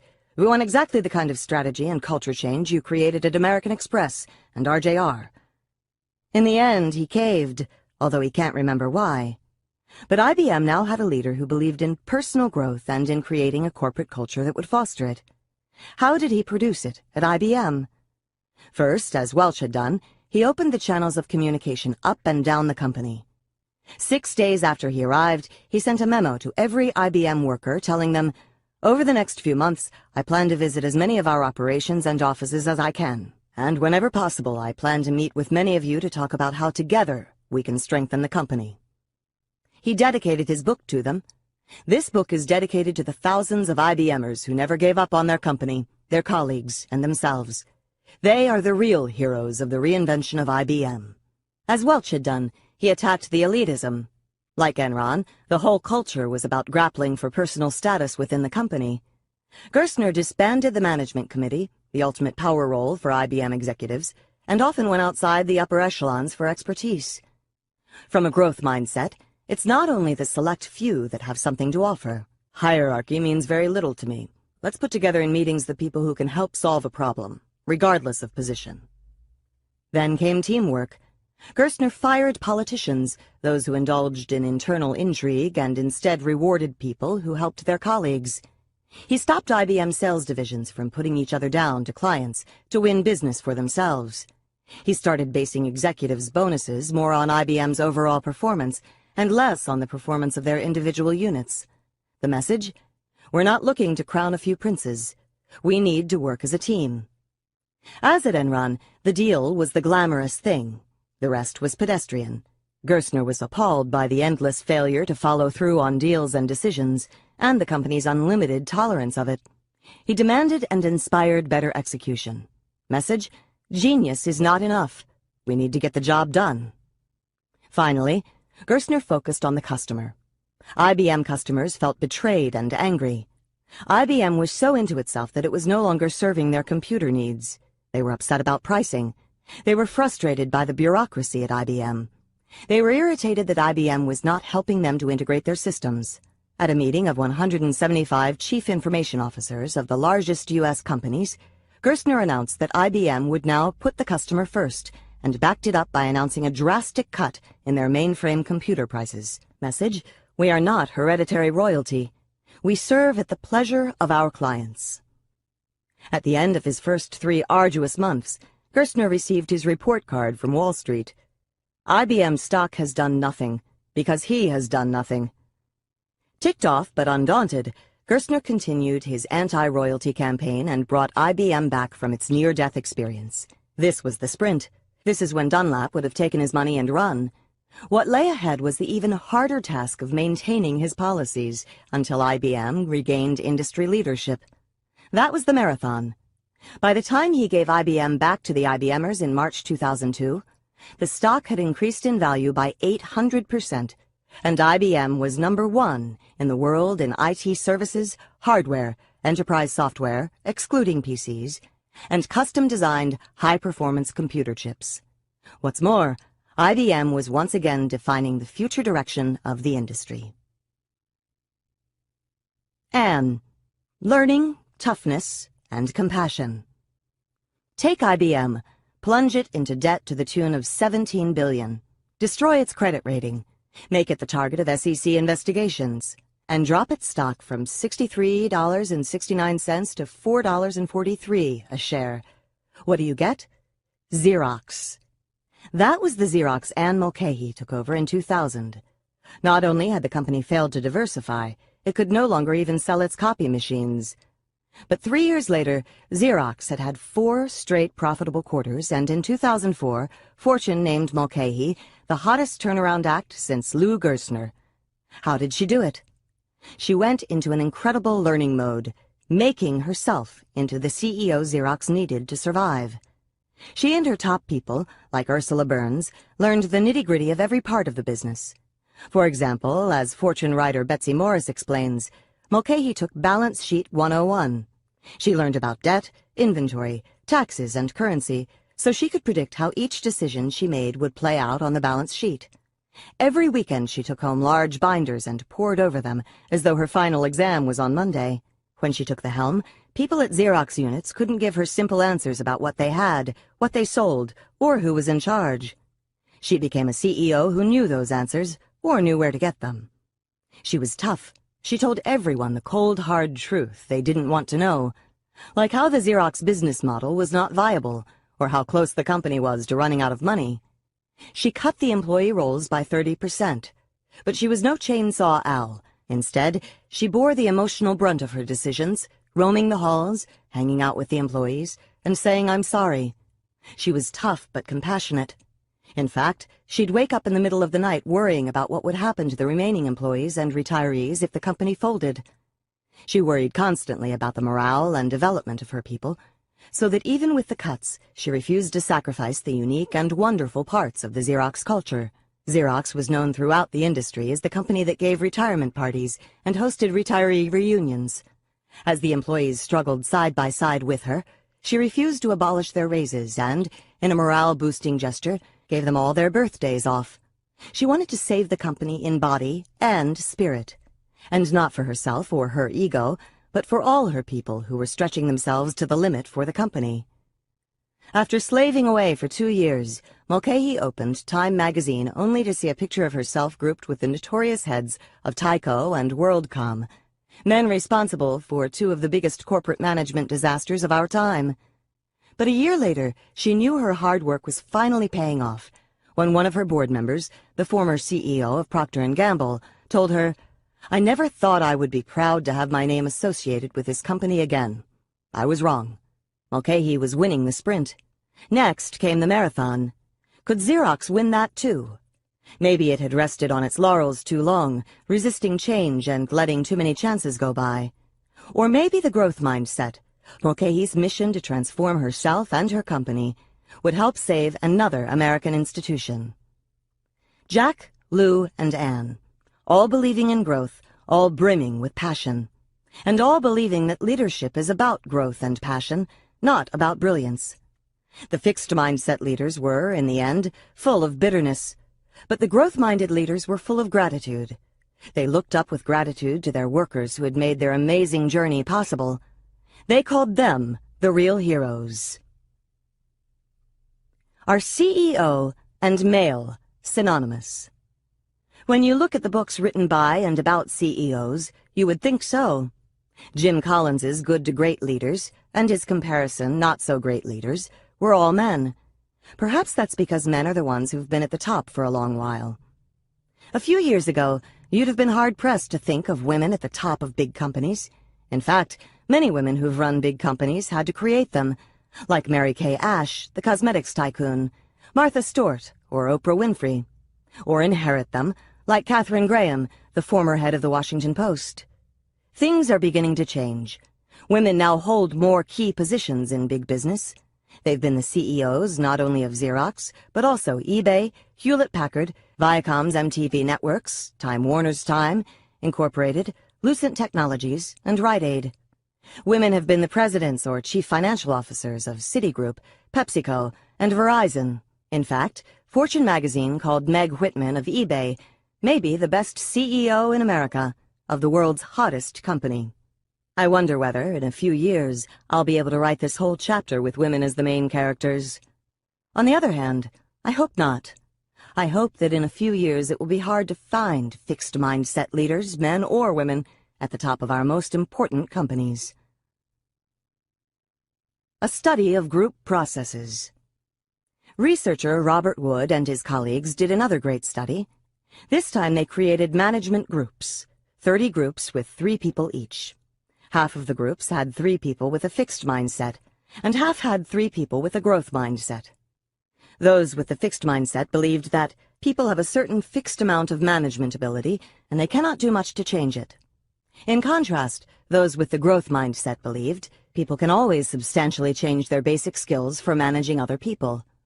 So one group thought you have it or you don't, the other thought your skills could grow with experience. Every group had worked together for some weeks when they were given, jointly, the task I talked about before, a complex management task in which they ran a simulated organization, a furniture company.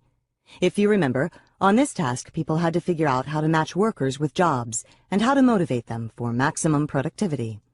But this time, instead of working individually, people could discuss their choices and the feedback they got, and work together to improve their decisions. The fixed and growth mindset groups started with the same ability. But as time went on, the growth mindset groups clearly outperformed the fixed mindset ones. And this difference became ever larger the longer the groups worked. Once again, those with the growth mindset profited from their mistakes and feedback far more than the fixed mindset people. But what was even more interesting was how the groups functioned.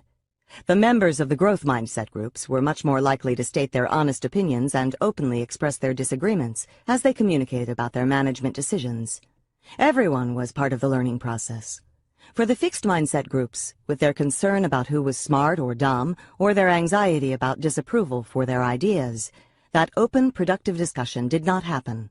Instead, it was more like groupthink. Groupthink versus we think. In the early 1970s, Irving Janis popularized the term groupthink. It's when everyone in the group starts thinking alike. No one disagrees. No one takes a critical stance. It can lead to catastrophic decisions, and as the Wood study suggests, it often can come right out of a fixed mindset. Groupthink can occur when people put unlimited faith in a talented leader, a genius. This is what led to the disastrous Bay of Pigs invasion, America's half-baked secret plan to invade Cuba and topple Castro. President Kennedy's normally astute advisors suspended their judgment. Why? Because they thought he was golden and everything he did was bound to succeed. According to Arthur Schlesinger, an insider, the men around Kennedy had unbounded faith in his ability and luck. Everything had broken right for him since 1956. He had won the nomination and the election against all the odds in the book. Everyone around him thought he had the Midas touch and could not lose. Schlesinger also said, "Had one senior advisor opposed the adventure, I believe that Kennedy would have canceled it. No one spoke against it." To prevent this from happening to him, Winston Churchill set up a special department. Others might be in awe of his titanic persona, but the job of this department, Jim Collins reports, was to give Churchill all the worst news. Then Churchill could sleep well at night, knowing he had not been group-thinked into a false sense of security. Groupthink can happen when the group gets carried away with its brilliance and superiority. At Enron, the executives believed that because they were brilliant, all of their ideas were brilliant. Nothing would ever go wrong. An outside consultant kept asking Enron people, "Where do you think you're vulnerable?" Nobody answered him. Nobody even understood the question. "We got to the point," said a top executive, "where we thought we were bulletproof." Alfred P. Sloan, the former CEO of General Motors, presents a nice contrast. He was leading a group of high-level policymakers who seemed to have reached a consensus. "Gentlemen," he said, "I take it we are all in complete agreement on the decision here. Then I propose we postpone further discussion of this matter until our next meeting to give ourselves time to develop disagreement and perhaps gain some understanding of what this decision is all about." Herodotus, writing in the 5th century BC, reported that the ancient Persians used a version of Sloane's techniques to prevent groupthink. Whenever a group reached a decision while sober, they later reconsidered it while intoxicated. Groupthink can also happen when a fixed mindset leader punishes dissent. People may not stop thinking critically, but they stop speaking up. Iacocca tried to silence or get rid of people who were critical of his ideas and decisions. He said the new, rounder cars looked like flying potatoes, and that was the end of it. No one was allowed to differ, as Chrysler and its square cars lost more and more of the market share. David Packard, on the other hand, gave an employee a medal for defying him. The co-founder of Hewlett-Packard tells this story.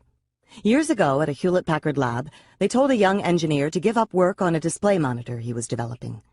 In response, he went on vacation, touring California and dropping in on potential customers to show them the monitor and gauge their interest. The customers loved it. He continued working on it, and then he somehow persuaded his manager to put it into production. The company sold more than 17,000 of his monitors and reaped a sales revenue of $35 million. Later, at a meeting of Hewlett-Packard engineers, Packard gave the young man a medal for extraordinary contempt and defiance beyond the normal call of engineering duty. There are so many ways the fixed mindset creates groupthink. Leaders are seen as gods who never err. A group invests itself with special talents and powers. Leaders, to bolster their ego, suppress dissent. Or workers, seeking validation from leaders, fall into line behind them. That's why it's critical to be in a growth mindset when important decisions are made. As Robert Wood showed in his study, a growth mindset, by relieving people of the illusions or the burdens of fixed ability, leads to a full and open discussion of the information and to enhanced decision-making. The praised generation hits the workforce. Are we going to have a problem finding leaders in the future? You can't pick up a magazine or turn on the radio without hearing about the problems of praise in the workplace. We could have seen it coming. We've talked about all the well-meaning parents who've tried to boost their children's self-esteem by telling them how smart and talented they are. And we've talked about all the negative effects of this kind of praise. Well, these children of praise have now entered the workforce, and sure enough, many can't function without getting a sticker for their every move. Instead of yearly bonuses, some companies are giving quarterly or even monthly bonuses. Instead of Employee of the Month, it's Employee of the Day. Companies are calling in consultants to teach them how to best lavish rewards on this overpraised generation. We now have a workforce full of people who need constant reassurance and can't take criticism. Not a recipe for success in business, where taking on challenges, showing persistence, and admitting and correcting mistakes are essential. Why are the businesses perpetuating the problem? Why are they continuing the same misguided practices of the overpraising parents and paying money to consultants to show them how to do it? Maybe we need to step back from this problem and take another perspective. If the wrong kinds of praise lead kids down the path of entitlement, dependence, and fragility, maybe the right kinds of praise can lead them down the path of hard work and greater hardiness. We have shown in our research that with the right kinds of feedback, even adults can be motivated to choose challenging tasks and confront their mistakes. What would this feedback look or sound like in the workplace? Instead of just giving employees an award for the smartest idea or praise for a brilliant performance, they would get praise for taking initiative, for seeing a difficult task through, for struggling and learning something new, for being undaunted by a setback, or for being open to and acting on criticism. Maybe it could be praise for not needing constant praise. Through a skewed sense of how to love their children, many parents in the 90s, and unfortunately many parents of the thousands, advocated their responsibility. Although corporations are not usually in the business of picking up where parents left off, they may need to this time. If businesses don't play a role in developing a more mature and growth-minded workforce, where will the leaders of the future come from? Are negotiators born or made? One of the key things that the successful business person must be good at is negotiation. In fact, it's hard to imagine how a business could thrive without skilled negotiators at the helm. Laura Cray and Michael Hasselhun have shown that mindsets have an important impact on negotiation success. In one study, they taught people either a fixed or a growth mindset about negotiation skills.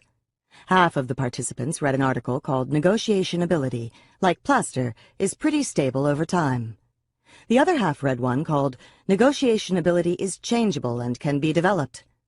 To give you a flavor for these articles, the Growth Mindset article started by saying, while it used to be believed that negotiating was a fixed skill that people were either born with or not, experts in the field now believe that negotiating is a dynamic skill that can be cultivated and developed over a lifetime.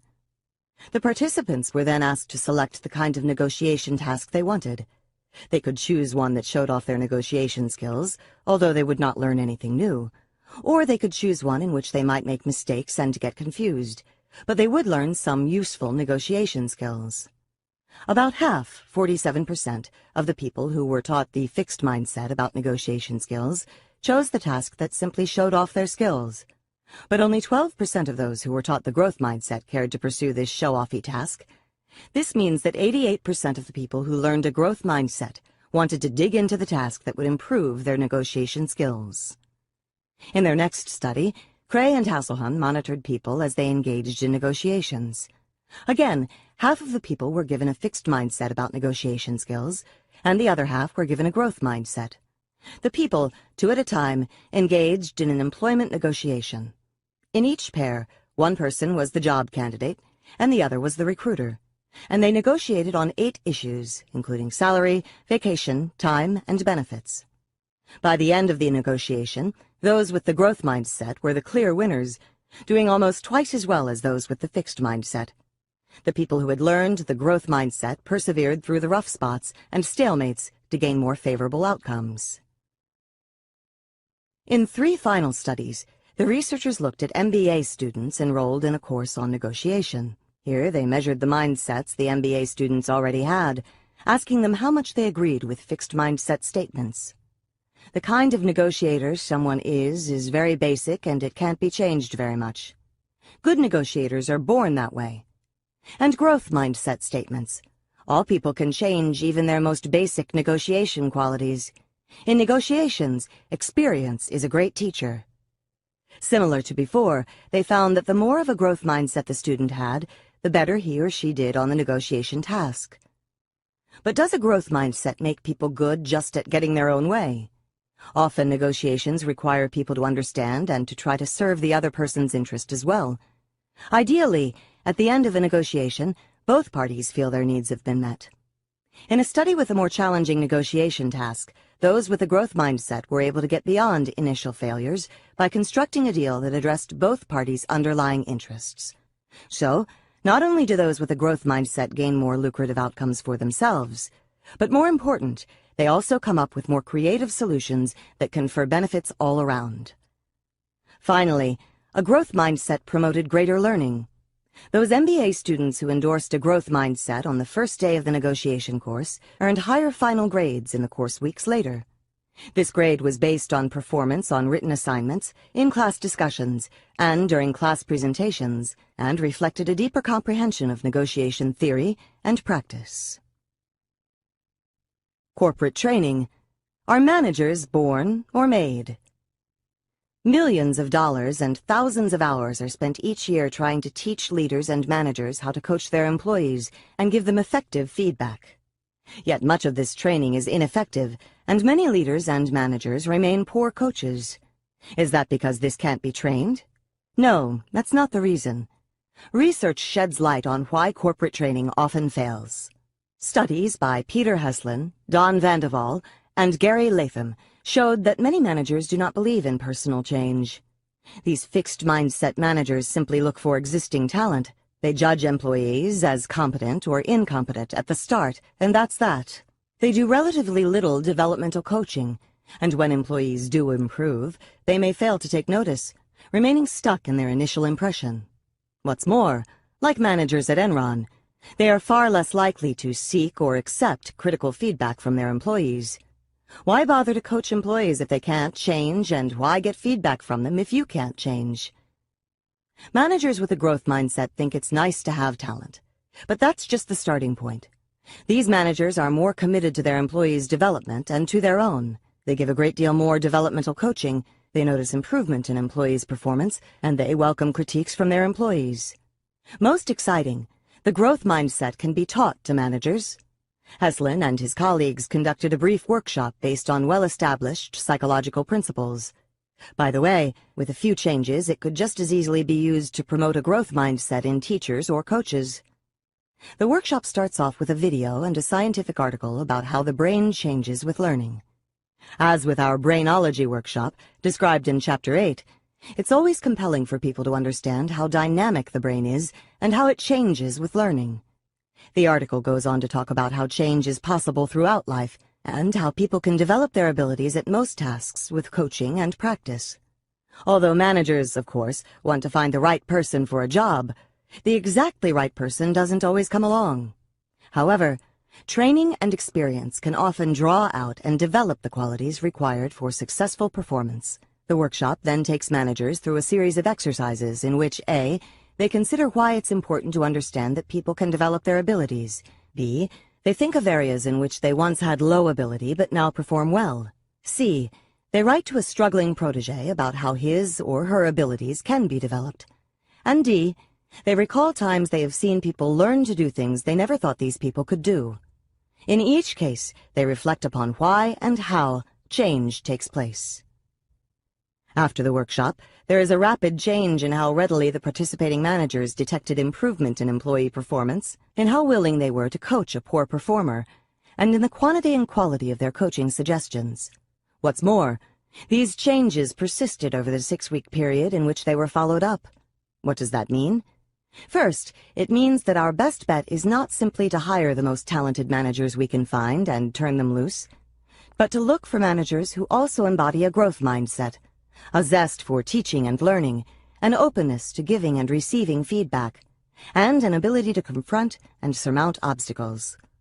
It also means we need to train leaders, managers, and employees to believe in growth, in addition to training them in the specifics of effective communication and mentoring. Indeed, a growth mindset workshop might be a good first step in any major training program. Finally, it means creating a growth mindset environment in which people can thrive. This involves presenting skills as learnable, conveying that the organization values learning and perseverance, not just ready-made genius or talent. Giving feedback in a way that promotes learning and future success. Presenting managers as resources for learning. Without a belief in human development, many corporate training programs become exercises of limited value. With a belief in development, such programs give meaning to the term human resources and become a means of tapping enormous potential. Are leaders born or made? When Warren Bennis interviewed great leaders, they all agreed leaders are made, not born, and made more by themselves than any external means. Bennis concurred, "I believe that everyone of whatever age and circumstance is capable of self-transformation." Not that everyone will become a leader. Sadly, most managers and even CEOs become bosses, not leaders. They wield power instead of transforming themselves, their workers, and their organization. Why is this? John Zenger and Joseph Folkman point out that most people, when they first become managers, enter a period of great learning. They get lots of training and coaching, they are open to ideas, and they think long and hard about how to do their jobs. They are looking to develop. But once they've learned the basics, they stop trying to improve. It may seem like too much trouble, or they may not see where improvement will take them. They are content to do their jobs rather than making themselves into leaders.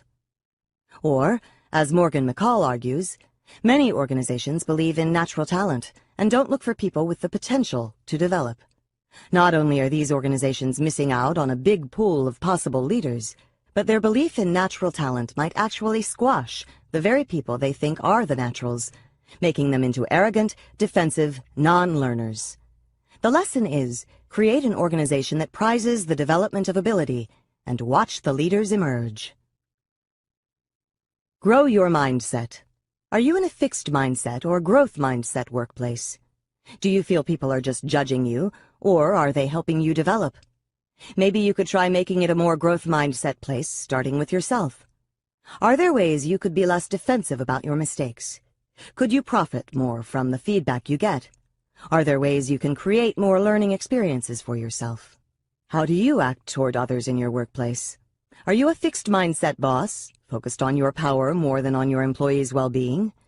Do you ever reaffirm your status by demeaning others? Do you ever try to hold back high-performing employees because they threaten you? Consider ways to help your employees develop on the job, apprenticeships, workshops, coaching sessions.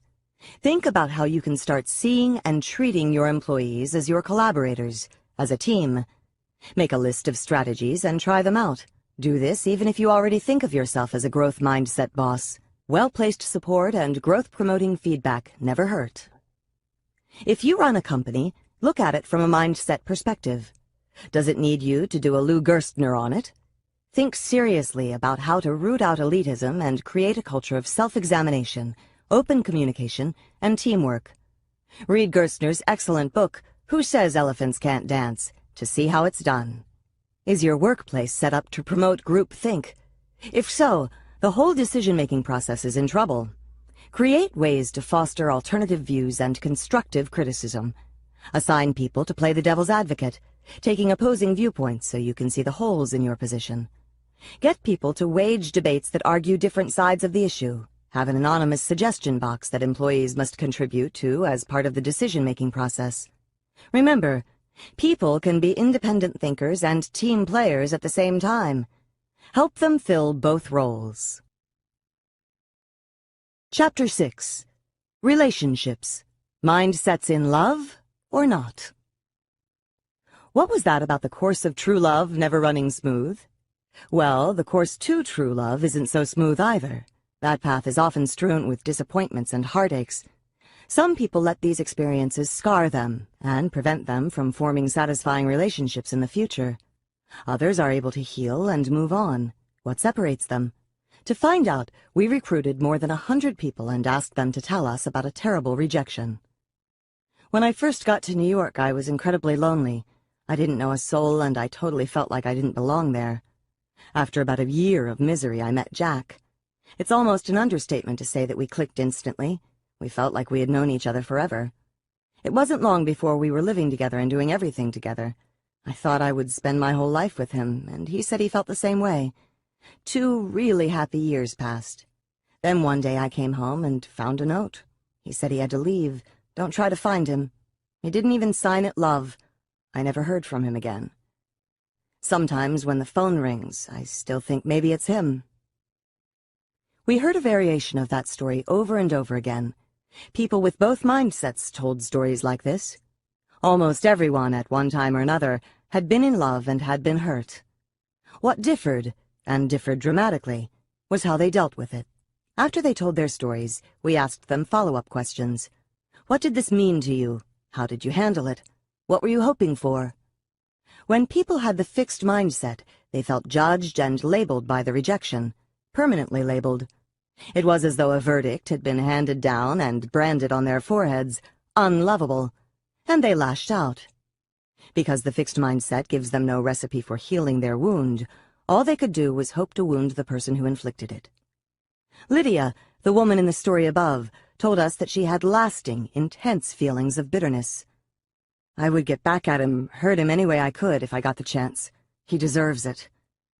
In fact, for the people with the fixed mindset, their #1 goal came through loud and clear: revenge. As one man put it, she took my worth with her when she left. Not a day goes by I don't think about how to make her pay. During the study, I asked one of my fixed mindset friends about her divorce. I'll never forget what she said. If I had to choose between me being happy and him being miserable, I would definitely want him to be miserable. It had to be a person with a fixed mindset who coined the phrase, "Revenge is sweet." The idea that with revenge comes your redemption, because people with the growth mindset have little taste for it. The stories they told were every bit as wrenching, but their reactions couldn't have been more different. For them, it was about understanding, forgiving, and moving on. Although they were often deeply hurt by what happened, they wanted to learn from it. That relationship and how it ended really taught me the importance of communicating. I used to think love conquers all, but now I know it needs a lot of help. This same man went on to say, I also learned something about who's right for me. I guess every relationship teaches you more about who's right for you. There is a French expression, "Tu comprends, c'est tout pardonner." To understand all is to forgive all. Of course, this can be carried too far, but it's a good place to start. For people with the growth mindset, the #1 goal was forgiveness. As one woman said, "I'm no saint, but I knew for my own peace of mind that I had to forgive and forget. He hurt me, but I had a whole life waiting for me, and I'll be damned if I was going to live it in the past." One day I just said, good luck to him, and good luck to me. Because of their growth mindset, they did not feel permanently branded. Because of it, they tried to learn something useful about themselves and relationships, something they could use toward having a better experience in the future. And they knew how to move on and embrace that future.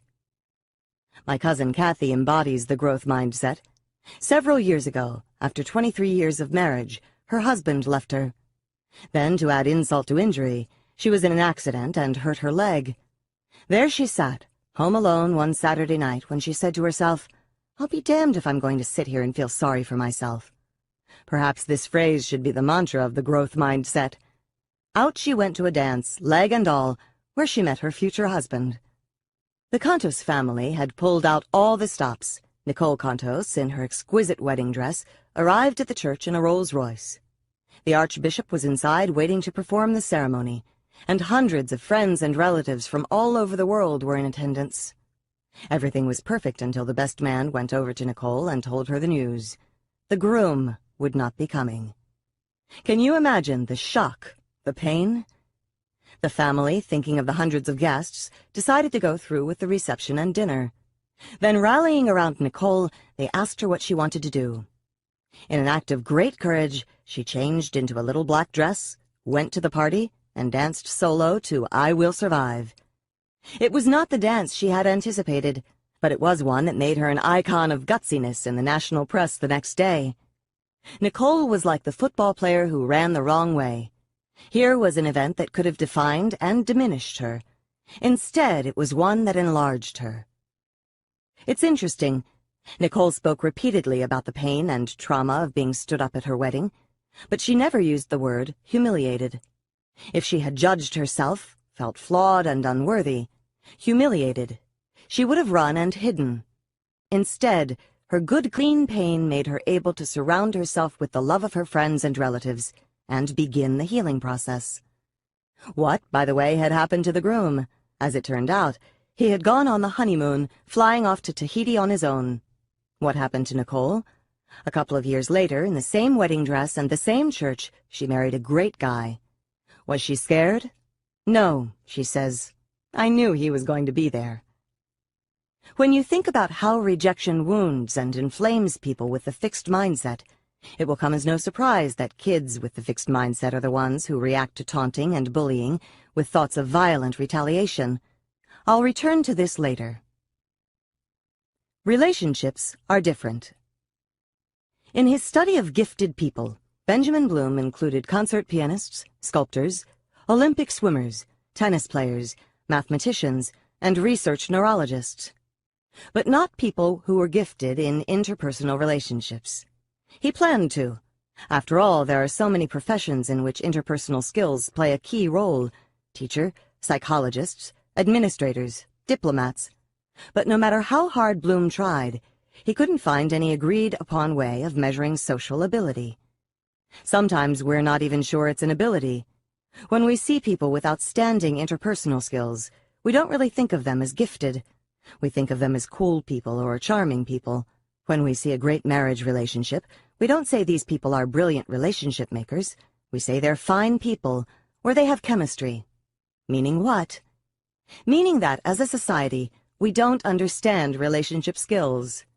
Yet everything is at stake in people's relationships. Maybe that's why Daniel Goleman's emotional intelligence struck such a responsive chord. It said, there are social emotional skills, and I can tell you what they are.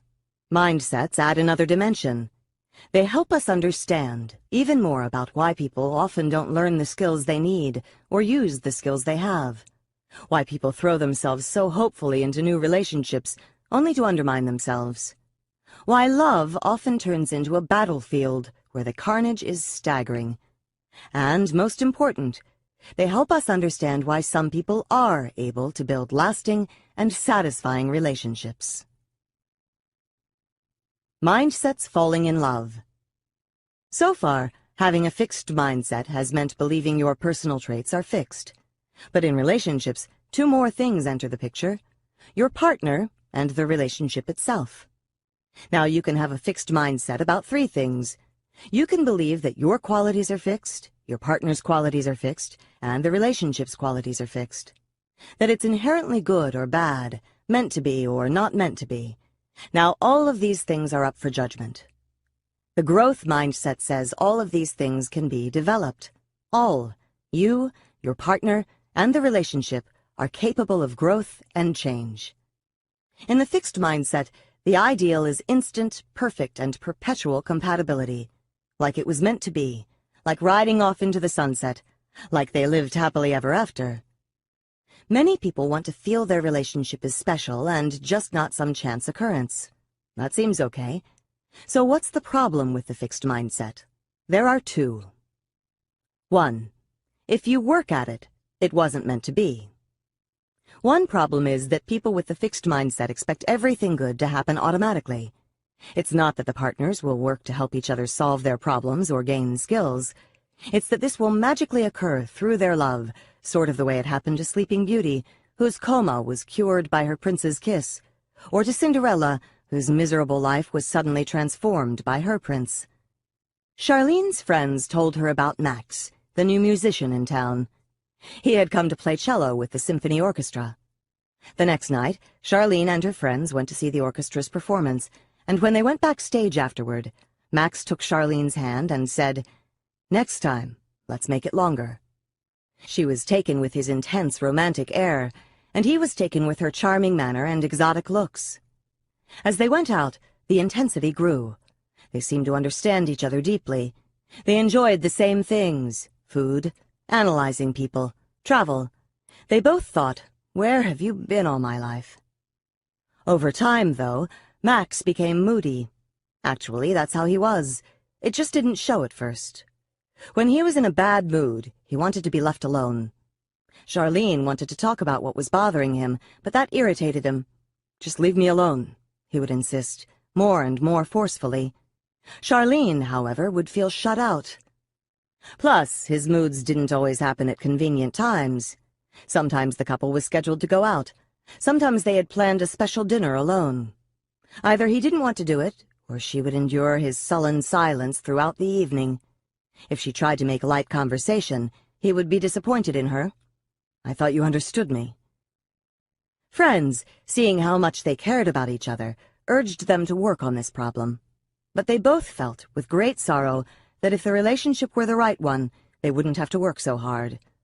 If it were the right relationship, they would just be able to understand and honor each other's needs.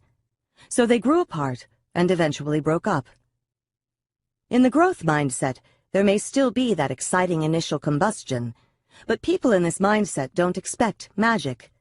They believe that a good, lasting relationship comes from effort and from working through inevitable differences. But those with the fixed mindset don't buy that. Remember the fixed mindset idea that if you have ability, you shouldn't have to work hard? This is the same belief applied to relationships. If you're compatible, everything should just come naturally. Every single relationship expert disagrees with this. Aaron Beck, noted marriage authority, says that one of the most destructive beliefs for a relationship is, if we need to work at it, there's something seriously wrong with our relationship. Says John Gottman, a foremost relationship researcher, every marriage demands an effort to keep it on the right track. There is a constant tension between the forces that hold you together and those that can tear you apart. As with personal achievement, this belief, that success should not need effort, robs people of the very thing they need to make their relationships thrive. It's probably why so many relationships go stale, because people believe that being in love means never having to do anything taxing. Mind reading. Part of the low-effort belief is the idea that couples should be able to read each other's minds. We are like one. My partner should know what I think, feel, and need, and I should know what my partner thinks, feels, and needs. But this is impossible. Mind reading instead of communicating inevitably backfires. Elaine Savage, noted family psychologist, describes Tom and Lucy. After 3 months together, Tom informed Lucy that there was an imbalance in their relationship. Lucy read his mind, decided Tom meant that he was less into the relationship than she was. She felt discouraged. Should she break off the relationship before he did? However, after a therapy session, Lucy got up the courage to find out what he meant. Tom, it turned out, had been using a musical term to convey his wish to fine-tune the relationship and move it to the next level. I almost fell into the same trap. My husband and I had met a few months before, and everything seemed to be going great. Then one evening as we were sitting together, he said to me, "I need more space." Everything went blank. I couldn't believe what I was hearing. Was I completely mistaken about the relationship? Finally, I summoned my courage. "What do you mean?" I asked. He said, "I need you to move over so I can have more room." I'm glad I asked. Agreeing on everything. It's strange to believe in mind reading, but it makes sense when you realize that many people with a fixed mindset believe that a couple should share all of each other's views. If you do, then you don't need communication. You can just assume your partner sees things the way you do. Raymond Nee and his colleagues had couples come in and discuss their views of their relationship. Those with the fixed mindset felt threatened and hostile after talking about even minor discrepancies in how they and their partners saw their relationship. Even a minor discrepancy threatened their belief that they shared all of each other's views. It's impossible for a couple to share all of each other's assumptions and expectations. One may assume the wife will stop working and be supported, the other that she will be an equal breadwinner. One may assume they will have a house in the suburbs, the other that they will have a bohemian love nest. Michael and Robin had just finished college and were about to get married. He was the bohemian love nest type. He imagined that after they were married, they'd enjoy the young, hip Greenwich Village life together. So when he found the ideal apartment, he thought she'd be delighted. When she saw it, she went berserk. She'd been living in crummy little apartments all her life, and here it was all over again. Married people were supposed to live in nice houses with new cars parked outside. They both felt betrayed, and it didn't get any better from there. Couples may erroneously believe they agree on each person's rights and duties. Fill in the blank. As a husband, I have a right to, and my wife has the duty to. As a wife, I have a right to, and my husband has the duty to. Few things can make partners more furious than having their rights violated. And few things can make a partner more furious than having the other feel entitled to something you don't think is coming to them. John Gottman reports, "I've interviewed newlywed men who told me with pride, 'I'm not going to wash the dishes, no way. That's a woman's job.' 2 years later, the same guys ask me, 'Why don't my wife and I have sex anymore?' Now, a couple may agree on traditional roles. That's up to them. But that's different from assuming it as an entitlement. When Janet, a financial analyst, and Phil, a real estate agent, met, he had just gotten a new apartment and was thinking he'd like to have a housewarming party, a dinner for a bunch of friends. When Janet said, 'Let's do it,' he was thrilled. Her emphasis was on the S, the us. Because she was the more experienced cook and party giver, however, she did most of the preparation, and she did it gladly. She was delighted to see how happy he was to be having this event. The problem started after the guests arrived. Phil just went to the party. He acted like a guest, like she was supposed to continue doing all the work. She was enraged. The mature thing to do would have been to take him aside to have a discussion. Instead, she decided to teach him a lesson. She too went to the party. Fortunately, entitlement and retaliation did not become a pattern in their relationship. Communication did. In the future, things were discussed, not assumed. A no-effort relationship is a doomed relationship, not a great relationship. It takes work to communicate accurately, and it takes work to expose and resolve conflicting hopes and beliefs. It doesn't mean there is no "they lived happily ever after," but it's more like they worked happily ever after. 2. Problems indicate character flaws. The second big difficulty with the fixed mindset is the belief that problems are a sign of deep-seated flaws. But just as there are no great achievements without setbacks, there are no great relationships without conflicts and problems along the way. When people with a fixed mindset talk about their conflicts, they assign blame. Sometimes they blame themselves, but often they blame their partner. And they assign blame to a trait, a character flaw. But it doesn't end there. When people blame their partner's personality for the problem, they feel anger and disgust toward them. And it barrels on. Since the problem comes from fixed traits, it can't be solved. So once people with the fixed mindset see flaws in their partners, they become contemptuous of them and dissatisfied with the whole relationship. People with the growth mindset, on the other hand, can see their partner's imperfections and still think they have a fine relationship. Sometimes people with the fixed mindset blind themselves to problems in the partner or the relationship, so they won't have to go that route. Everybody thought Yvonne was having a flirtation. She was getting mysterious phone calls. She was often late picking up the kids. Her nights out with the girls doubled. Her mind was often elsewhere. Her husband, Charlie, said she was just going through a phase. All women go through times like this, he insisted. It doesn't mean she's got a guy. Charlie's best friend urged him to look into it, but Charlie felt that if he confronted the reality, and it was negative, his world would come crashing down. In the fixed mindset, he'd have to confront the idea that either 1, the woman he loved was a bad person, 2, he was a bad person and drove her away, or 3, their relationship was bad and irreparable. He couldn't handle any of those. It didn't occur to him that there were problems that could be solved, that she was sending him a message she desperately wanted him to hear. Don't take me for granted. I need more attention. A growth mindset doesn't mean he would necessarily confront her, but he would confront it, the situation. He'd think about what was wrong, maybe explore the issue with a counselor, make an informed decision about what to do next. If there were problems to be solved, at least there'd be a chance. Each one a loser. Penelope's friends sat at home complaining that there were no good men. Penelope went out and found them. Each time, she would find a great guy and fall head over heels. He's the one, she'd tell her friends as she began reading the bridal magazines and practically writing the announcement for the local paper.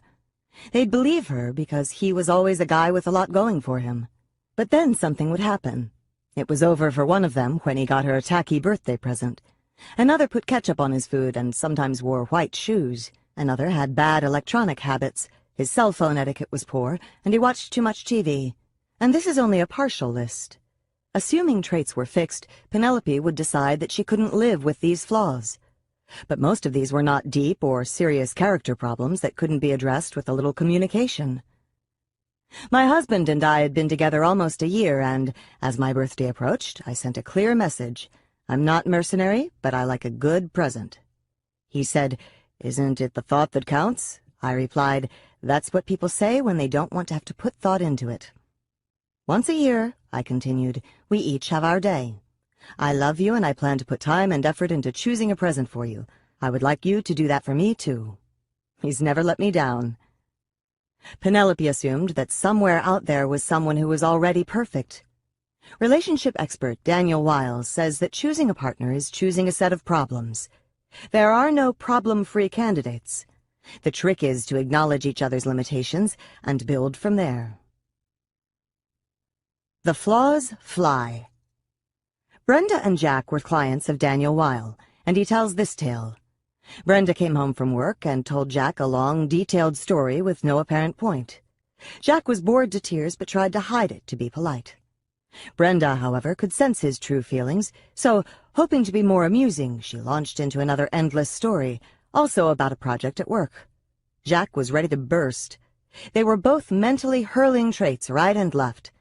According to Weil, they were both thinking, Brenda is boring, Jack is selfish, and our relationship is no good. In fact, both meant well. Brenda was afraid to say outright that she did some great work at the office that day. She didn't want to be boastful.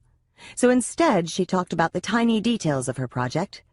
Jack didn't want to be impolite, so instead of asking Brenda questions or expressing his puzzlement, he steeled himself and waited for her story to end. Jack just needed to say, "You know, honey, when you get into so many details, I lose your point and get frustrated. Why don't you tell me why you're excited about this project? I'd really love to hear that." It was a problem of communication, not a problem of personality or character. Yet in the fixed mindset, the blame came fast and furious. By the way, I love these stories. When I was a kid, Reader's Digest used to have a feature in each issue called, "Can This Marriage Be Saved?" Usually the answer was yes. I ate up those stories, fascinated by all the ways a marriage could go wrong, and even more fascinated by how it could be repaired. The story of Ted and Karen, told by Aaron Beck, is a story of how two people with the fixed mindset went from all good traits to all bad ones in each other's eyes. When Ted and Karen met, they were opposites attracting. Karen radiated spontaneity and lightness. Ted, a serious guy with the weight of the world on his shoulders, felt that her carefree presence transformed his life.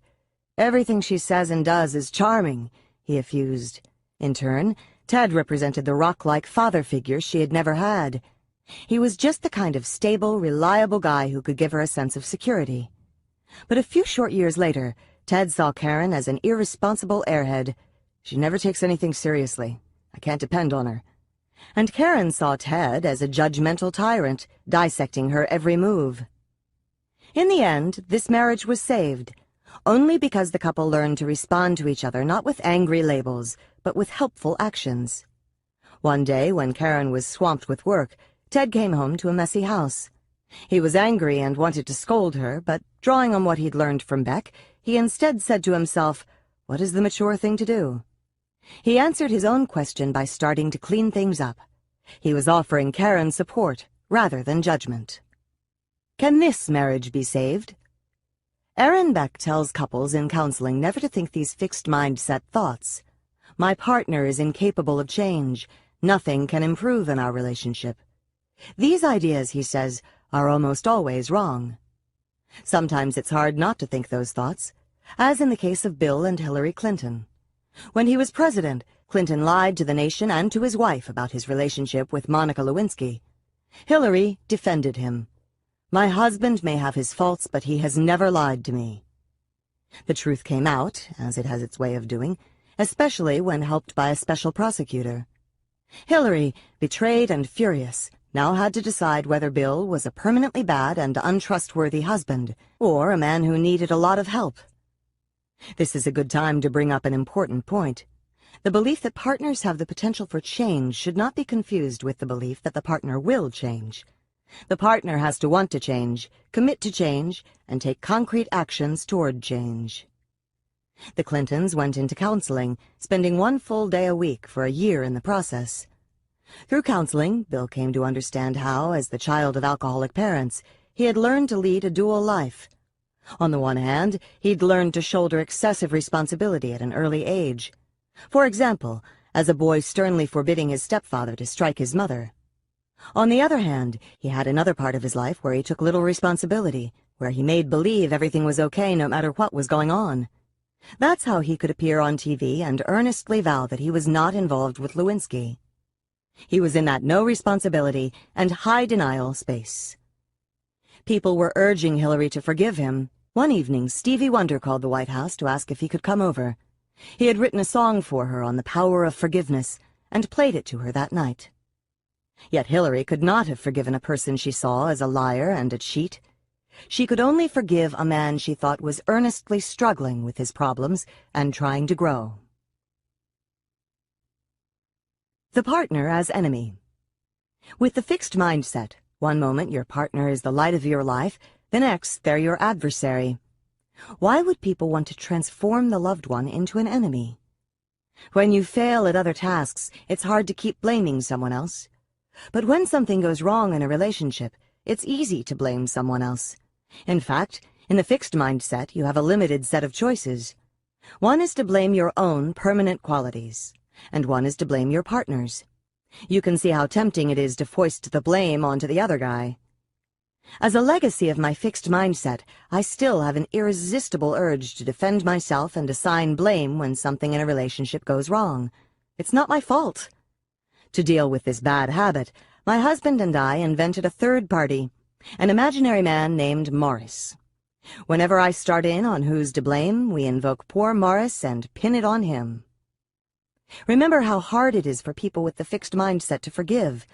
Part of it is that they feel branded by a rejection or breakup, but another part is that if they forgive the partner, if they see him or her as a decent person, then they have to shoulder more of the blame themselves. If my partner's a good guy, then I must be a bad guy. I must be the person who was at fault. The same thing can happen with parents. If you have a troubled relationship with a parent, whose fault is it? If your parents didn't love you enough, were they bad parents or were you unlovable? These are the ugly questions that haunt us within a fixed mindset. Is there a way out? I had this very dilemma. My mother didn't love me. Most of my life I'd coped with this by blaming her and feeling bitter. But I was no longer satisfied just protecting myself. I longed for a loving relationship with my mother, yet the last thing I wanted to be was one of those kids who begged for approval from a withholding parent. Then I realized something. I controlled half of the relationship, my half. I could have my half of the relationship. At least I could be the loving daughter I wanted to be. In a sense, it didn't matter what she did. I would still be ahead of where I was. How did it turn out? I experienced a tremendous sense of growth, letting go of my bitterness and stepping forward to have the relationship. The rest is not really relevant since I wasn't seeking validation, but I'll tell you anyway. Something unexpected happened. 3 years later, my mother said to me, "If anyone had told me I didn't love my children, I would have been insulted. But now I realize it was true. Whether it was because my parents didn't love us, or because I was too involved in myself, or because I didn't know what love was, I don't know. But now I know what it is." From that time until her death 25 years later, we became closer and closer. As lively as each of us was, we came even more to life in each other's presence. Once, a few years ago, after she'd had a stroke, the doctors warned me she couldn't speak and might never speak again. I walked into her room. She looked at me and said, "Carol, I love your outfit." What allowed me to take that first step, to choose growth and risk rejection? In the fixed mindset, I had needed my blame and bitterness. It made me feel more righteous, powerful, and whole than thinking I was at fault. The growth mindset allowed me to give up the blame and move on. The growth mindset gave me a mother. I remember when we were kids and did something dumb, like drop our ice cream cone on our foot, we'd turn to our friend and say, "Look what you made me do." Blame may make you feel less foolish, but you still have a shoe full of ice cream, and a friend who's on the defensive. In a relationship, the growth mindset lets you rise above blame, understand the problem, and try to fix it together. Competition. Who's the greatest? In the fixed mindset, where you've got to keep proving your competence, it's easy to get into a competition with your partner. Who's the smarter, more talented, more likable one? Susan had a boyfriend who worried that she would be the center of attention and he would be the tag-along. If she were someone, he would be no one. But Martin was far from no one. He was very successful, even revered in his field. He was handsome and well-liked, too. So at first Susan pooh-poohed the whole thing. Then they attended a conference together. They'd arrived separately, and in checking in, Susan had chatted with the friendly hotel staff in the lobby. That evening, when the couple walked through the lobby, the whole staff greeted her warmly. Martin grunted. Next, they took a taxi to dinner. Toward the end of the ride, the driver started singing her praises. "You better hold on to her. Yes, sir, she's a good one." Martin winced.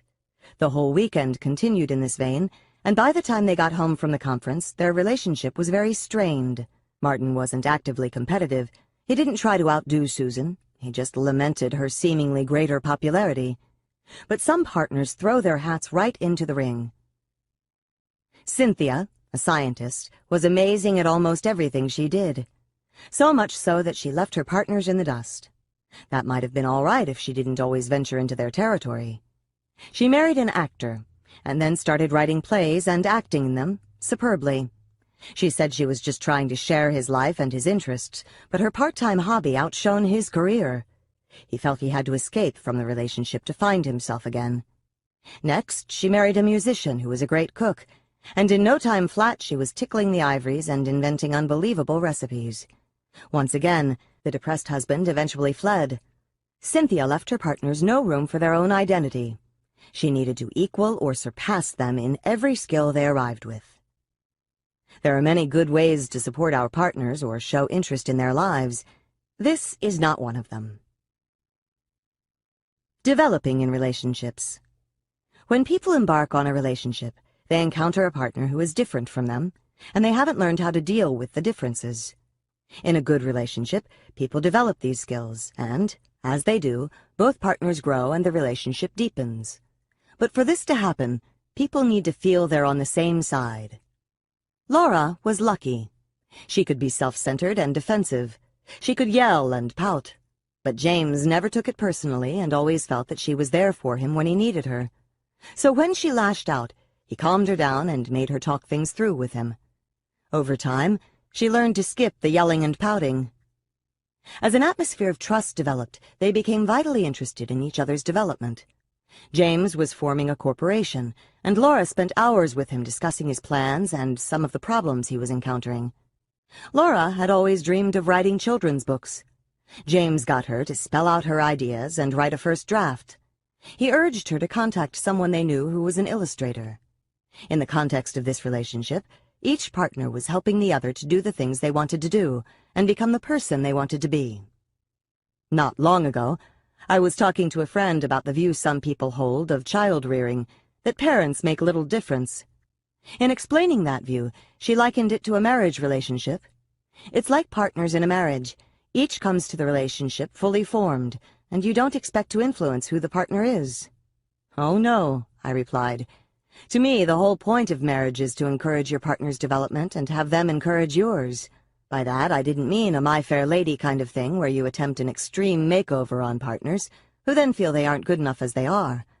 I mean helping partners, within the relationship, to reach their own goals and fulfill their own potential. This is the growth mindset in action." Friendship. Friendships, like partnerships, are places where we have a chance to enhance each other's development and to validate each other. Both are important. Friends can give each other the wisdom and courage to make growth-enhancing decisions, and friends can reassure each other of their fine qualities. Despite the danger of praising traits, there are times when we need reassurance about ourselves. Tell me I'm not a bad person for breaking up with my boyfriend. Tell me I'm not stupid even though I bombed on the exam. In fact, these occasions give us a chance to provide support and to give a growth message. You gave that relationship everything you had for 3 years and you made no effort to improve things. I think you're right to move on. Or, what happened on that exam? Do you understand the material? Did you study enough? Do you think you need a tutor? Let's talk about it. But as in all relationships, people's need to prove themselves can tilt the balance in the wrong direction. Sherry Levy did a study that was not about friendship, but makes an important and relevant point. Levy measured adolescent boys' self-esteem and then asked them how much they believed in negative stereotypes about girls. For example, how much did they believe that girls were worse in math or that girls were less rational than boys? She then measured their self-esteem again. Boys who believed in the fixed mindset showed a boost in self-esteem when they endorsed the stereotypes. Thinking that girls were dumber and more scatterbrained made them feel better about themselves. Boys with the growth mindset were less likely to agree with the stereotypes, but even when they did, it did not give them an ego boost. This mentality can intrude on friendships. The lower you are, the better I feel, is the idea. One day I was talking to a dear, wise friend. I was puzzled about why she put up with the behavior of some of her friends. Actually, I was puzzled about why she even had these friends. One often acted responsibly, another flirted shamelessly with her husband. Her answer was that everyone has virtues and foibles, and that really, if you looked only for perfect people, your social circle would be impoverished. There was, however, one thing she would not put up with: people who made her feel bad about herself. We all know these people. They can be brilliant, charming, and fun, but after being with them, you feel diminished. You may ask, am I just doing a number on myself? But it is often them trying to build themselves up by establishing their superiority and your inferiority. It could be by actively putting you down, or it could be by the careless way they treat you. Either way, you are a vehicle for, and a casualty of, confirming their worth. I was at a friend's 50th birthday party and her sister gave a speech, supposedly in her honor. Her sister talked about my friend's insatiable sexual appetite and how lucky it was she found a younger man to marry who could handle it. All in good fun, she took care of my friend's looks, brains, and mothering skills. After this tribute, I suddenly recalled the saying, "With friends like this, you don't need enemies." It's difficult to realize when friends don't wish you well. One night I had the most vivid dream. Someone I knew well, came into my house and one by one took all my prized possessions. In the dream, I could see what was happening, but I couldn't see who it was. At one point, I asked the intruder, "Couldn't you please leave that one? It means a lot to me." But the person just kept taking everything of value. The next morning, I realized who it was and what it meant. For the past year, a close friend had been calling upon me constantly to help him with his work. I obliged. He was under a great deal of stress, and I was at first happy to use whatever skills I had for his benefit. But it was endless. It was not reciprocal. And on top of that, he punished me for it. Don't think you could ever do work this good.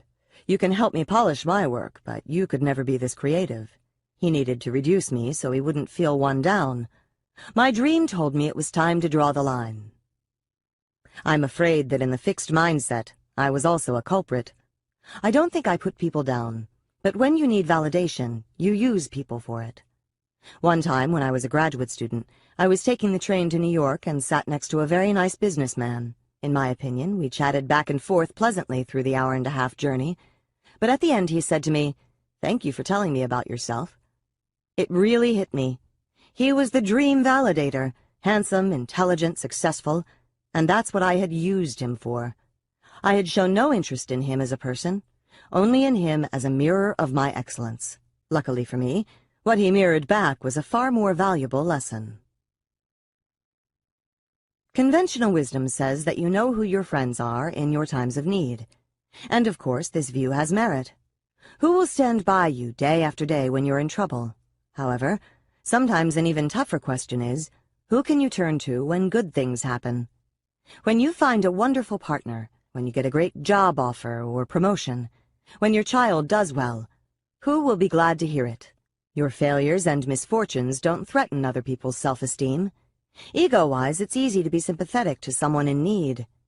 It's your assets and your successes that are problems for people who derive their self-esteem from being superior. Shyness. In some ways, shyness is the flip side of what we've been talking about. We've been examining people who use others to buoy themselves up. Shy people worry that others will bring them down. They often worry about being judged or embarrassed in social situations. People's shyness can hold them back from making friends and developing relationships. When they're with new people, shy people report that they feel anxious, their hearts race, they blush, they avoid eye contact, and they may try to end the interaction as soon as possible. Underneath it all, shy people may be wonderful and interesting, but they often can't show it with someone new, and they know it. What can mindsets teach us about shyness? Jennifer Beers studied hundreds of people to find out. She measured people's mindsets, she assessed their shyness, and then she brought them together 2 at a time to get acquainted. The whole thing was filmed, and later on, trained raters watched the film and evaluated the interactions. Beer found, first, that people with the fixed mindset were more likely to be shy. This makes sense. The fixed mindset makes you concerned about judgment, and this can make you more self-conscious and anxious. But there were plenty of shy people with both mindsets, and when she looked at them more closely, she found something even more interesting. Shyness harmed the social interactions of people with the fixed mindset, but did not harm the social relations of people with the growth mindset. The observers' ratings showed that, although both fixed and growth-minded, shy people looked very nervous for the first 5 minutes of the interaction. After that, the shy growth-minded people showed greater social skills, were more likable, and created a more enjoyable interaction. In fact, they began to look just like non-shy people. This happened for good reasons. For one thing, the shy, growth-minded people looked on social situations as challenges. Even though they felt anxious, they actively welcomed the chance to meet someone new. The shy, fixed people, instead, wanted to avoid meeting someone who might be more socially skilled than they were. They said they were more worried about making mistakes, so the fixed and growth mindset people confronted the situation with different attitudes. One embraced the challenge and the other feared the risk. Armed with these different attitudes, the shy growth mindset people felt less shy and nervous as the interaction wore on. But the shy fixed mindset people continued to be nervous and continued to do more socially awkward things, like avoiding eye contact or trying to avoid talking. You can see how these different patterns would affect making friends. The shy growth mindset people take control of their shyness. They go out and meet new people, and after their nerves settle down, their relationships proceed normally. The shyness doesn't tyrannize them. But for fixed mindset people, the shyness takes control. It keeps them out of social situations with new people, and when they're in them, they can't let down their guard and let go of their fears. Scott Wetzler, a therapist and professor of psychiatry, paints a portrait of his client George, A picture of the shy, fixed-mindset person. George was incredibly shy, especially with women. He was so eager to look cool, witty, and confident, and so worried that he'd look overeager and inept, that he froze and acted cold. When his attractive co-worker Jean started flirting with him, he became so flustered that he began avoiding her. Then one day she approached him in a nearby coffee shop and cutely suggested he ask her to join him. When he couldn't think of a clever response to impress her, he replied, "It doesn't matter to me if you sit down or not." "George, what were you doing?" He was trying to protect himself from rejection by trying not to seem too interested, and he was trying to end this awkward situation. In a strange way, he succeeded. He certainly didn't seem too interested, and the interaction soon ended, as Jean got out of there real fast.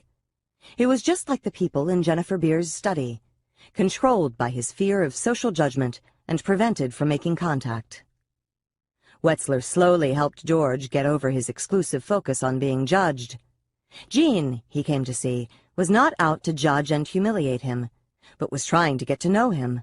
With the focus switched from being judged to developing a relationship, George was eventually able to reciprocate. Despite his anxiety, he approached Jean, apologized for his rude behavior, and asked her to lunch. She accepted. What's more, she was not nearly as critical as he feared. Bullies and Victims. Revenge Revisited. We're back to rejection, because it's not just in love relationships that people experience terrible rejections. It happens every day in schools. Starting in grade school, some kids are victimized. They're ridiculed, tormented, and beaten up, not for anything they've done wrong. It could be for their more timid personality, how they look, what their background is, or how smart they are. Sometimes they're not smart enough, sometimes they're too smart. It can be a daily occurrence that makes life a nightmare and ushers in years of depression and rage. To make matters worse, schools often do nothing about it. This is because it's often done out of sight of teachers and because it's done by the school's favorite students, such as the jocks. In this case, it may be the victims, not the bullies, who are considered to be the problem kids or the misfits. As a society, we've paid little attention until recently. Then came the school shootings. At Columbine, the most notorious one, both boys had been mercilessly bullied for years. A fellow bullying victim describes what they endured in their high school. In the hallway, the jocks would push kids into lockers and call them demeaning names while everyone laughed at the show. At lunch, the jocks would knock their victims' food trays onto the floor, trip them, or pelt them with food.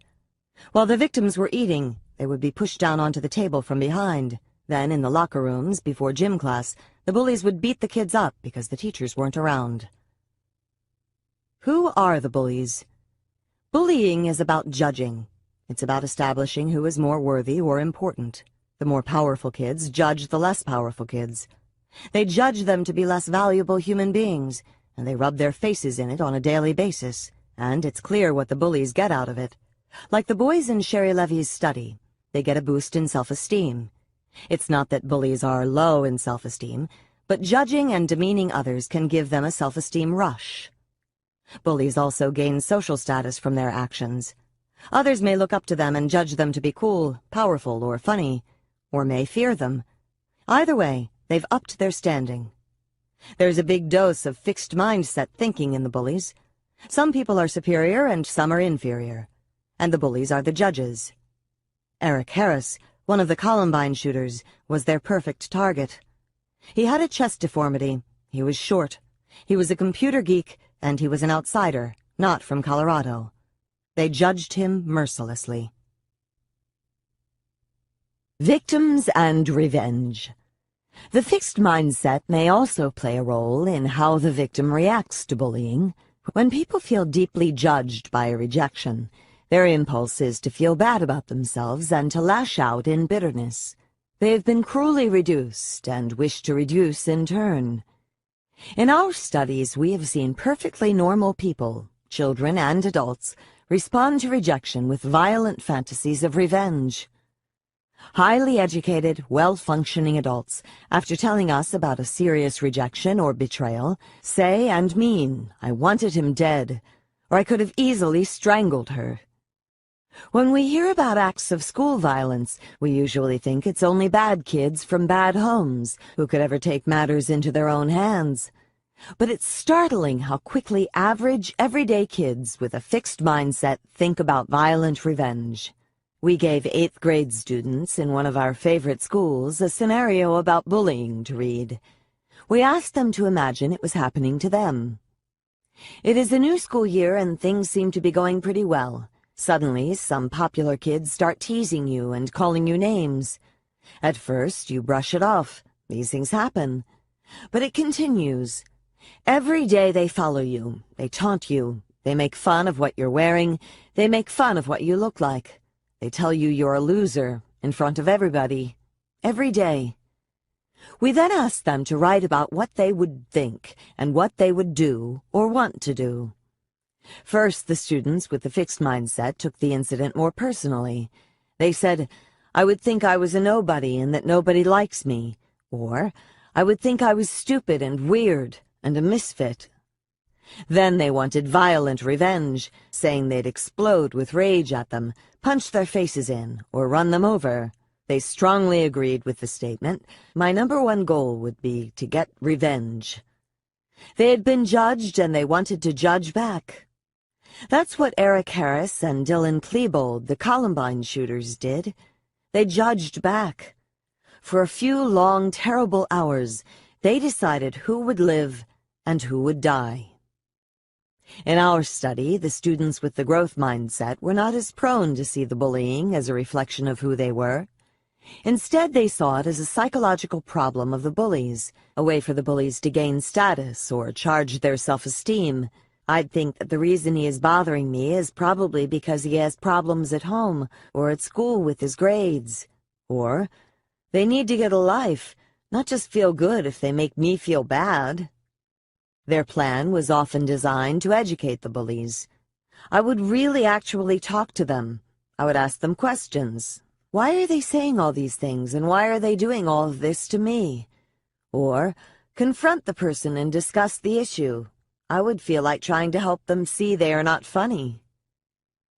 The students with the growth mindset also strongly agreed that I would want to forgive them eventually, and my #1 goal would be to help them become better people. Whether they'd succeed in personally reforming or educating determined bullies is doubtful. However, these are certainly more constructive first steps than running them over. Brooks Brown, a classmate of Eric Harris and Dylan Klebold, was bullied from 3rd grade on. He suffered tremendously, yet he didn't look for revenge. He rejected the fixed mindset and the right of the people to judge others, as in, "I'm a football player and therefore I'm better than you," or, "I'm a basketball player. Pathetic geeks like you are not on my level." More than that, he actively embraced a growth mindset.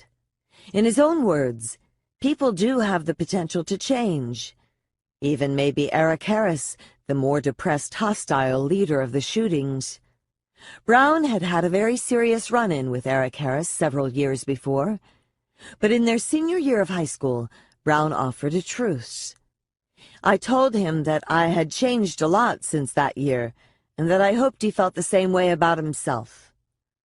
Brooks went on to say that if he found that Eric hadn't changed, he could always pull back. However, if he had grown up, then why not give him the chance to prove it? Brooks hasn't given up. He still wants to change people.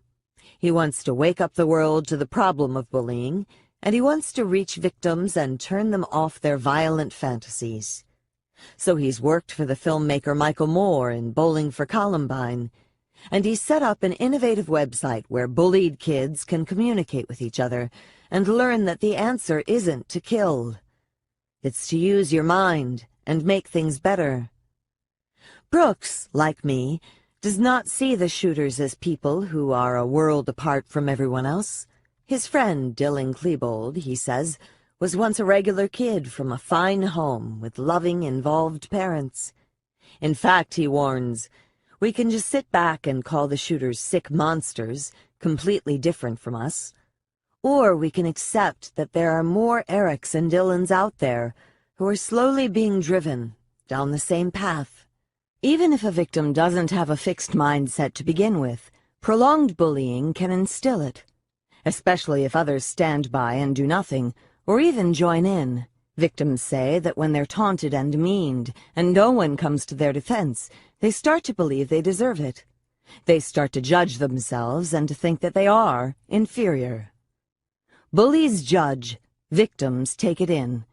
Sometimes it remains inside and can lead to depression and suicide. Sometimes it explodes into violence. What can be done? Individual children can't usually stop the bullies, especially when the bullies attract a group of supporters. But the school can, by changing the school mindset. School cultures often promote, or at least accept, the fixed mindset.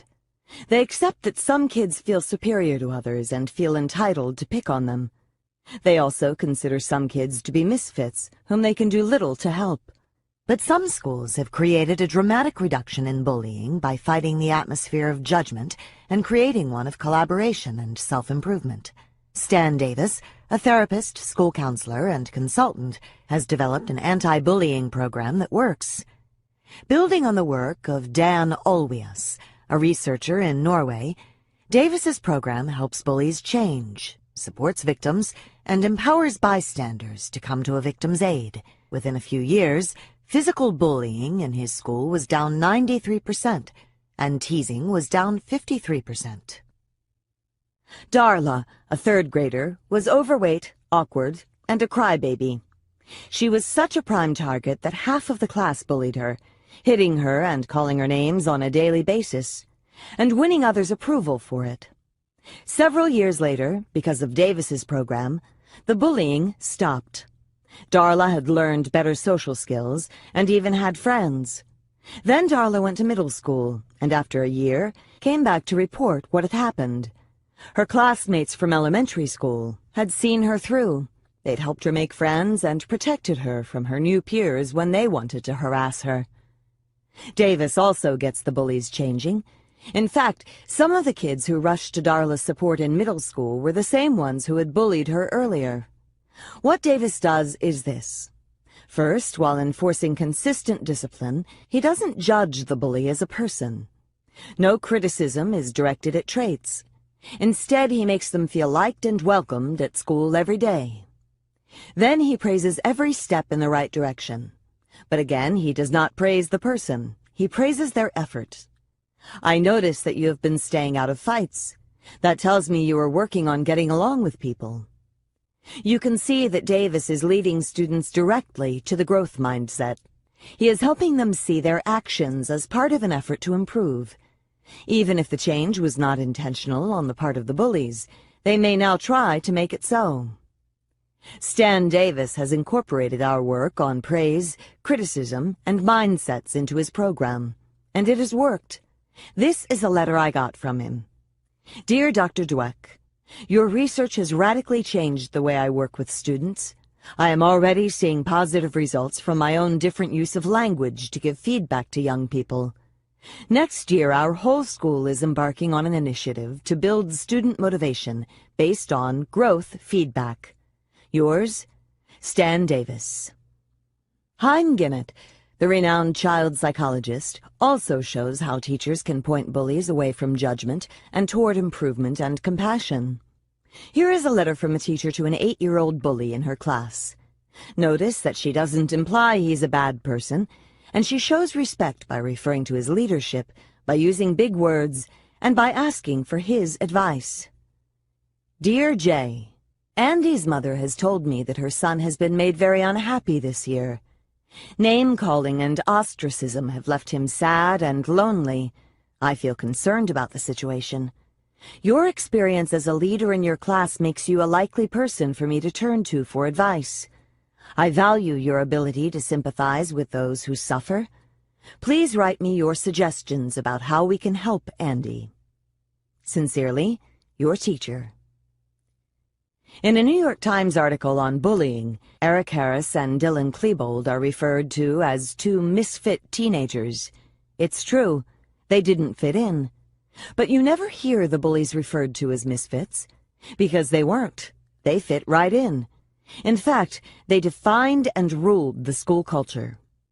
The notion that some people are entitled to brutalize others is not a healthy one. Stan Davis points out that as a society, we rejected the idea that people were entitled to brutalize blacks and harass women. Why do we accept the idea that people are entitled to brutalize our children? By doing so, we also insult the bullies. We tell them we don't think they're capable of more, and we miss the chance to help them become more. Grow your mindset. After a rejection, do you feel judged, bitter, and vengeful? Or do you feel hurt, but hopeful of forgiving, learning, and moving on? Think of the worst rejection you ever had. Get in touch with all the feelings, and see if you can view it from a growth mindset. What did you learn from it? Did it teach you something about what you want and don't want in your life? Did it teach you some positive things that were useful in later relationships?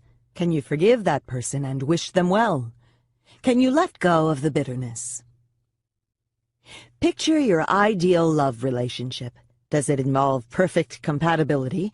No disagreements, no compromises, no hard work? Please think again. In every relationship, issues arise. Try to see them from a growth mindset.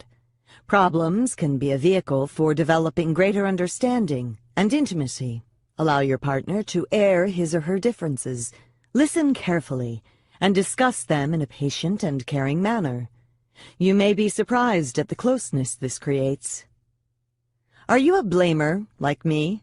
It's not good for a relationship to pin everything on your partner. Create your own Maurice and blame him instead. Better yet, work toward curing yourself of the need to blame. Move beyond thinking about fault and blame all the time. Think of me trying to do that too. Are you shy? Then you really need the growth mindset. Even if it doesn't cure your shyness, it will help keep it from messing up your social interactions.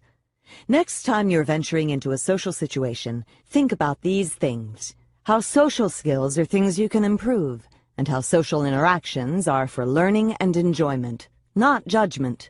Keep practicing this. Chapter 7. Parents, Teachers, and Coaches. Where do mindsets come from? No parent thinks, I wonder what I can do today to undermine my children, subvert their effort, turn them off learning, and limit their achievement. Of course not.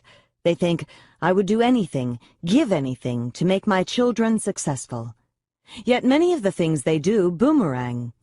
Their helpful judgments, their lessons, their motivating techniques often send the wrong message.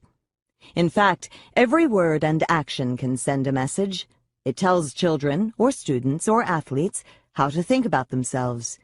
It can be a fixed mindset message that says, you have permanent traits and I'm judging them.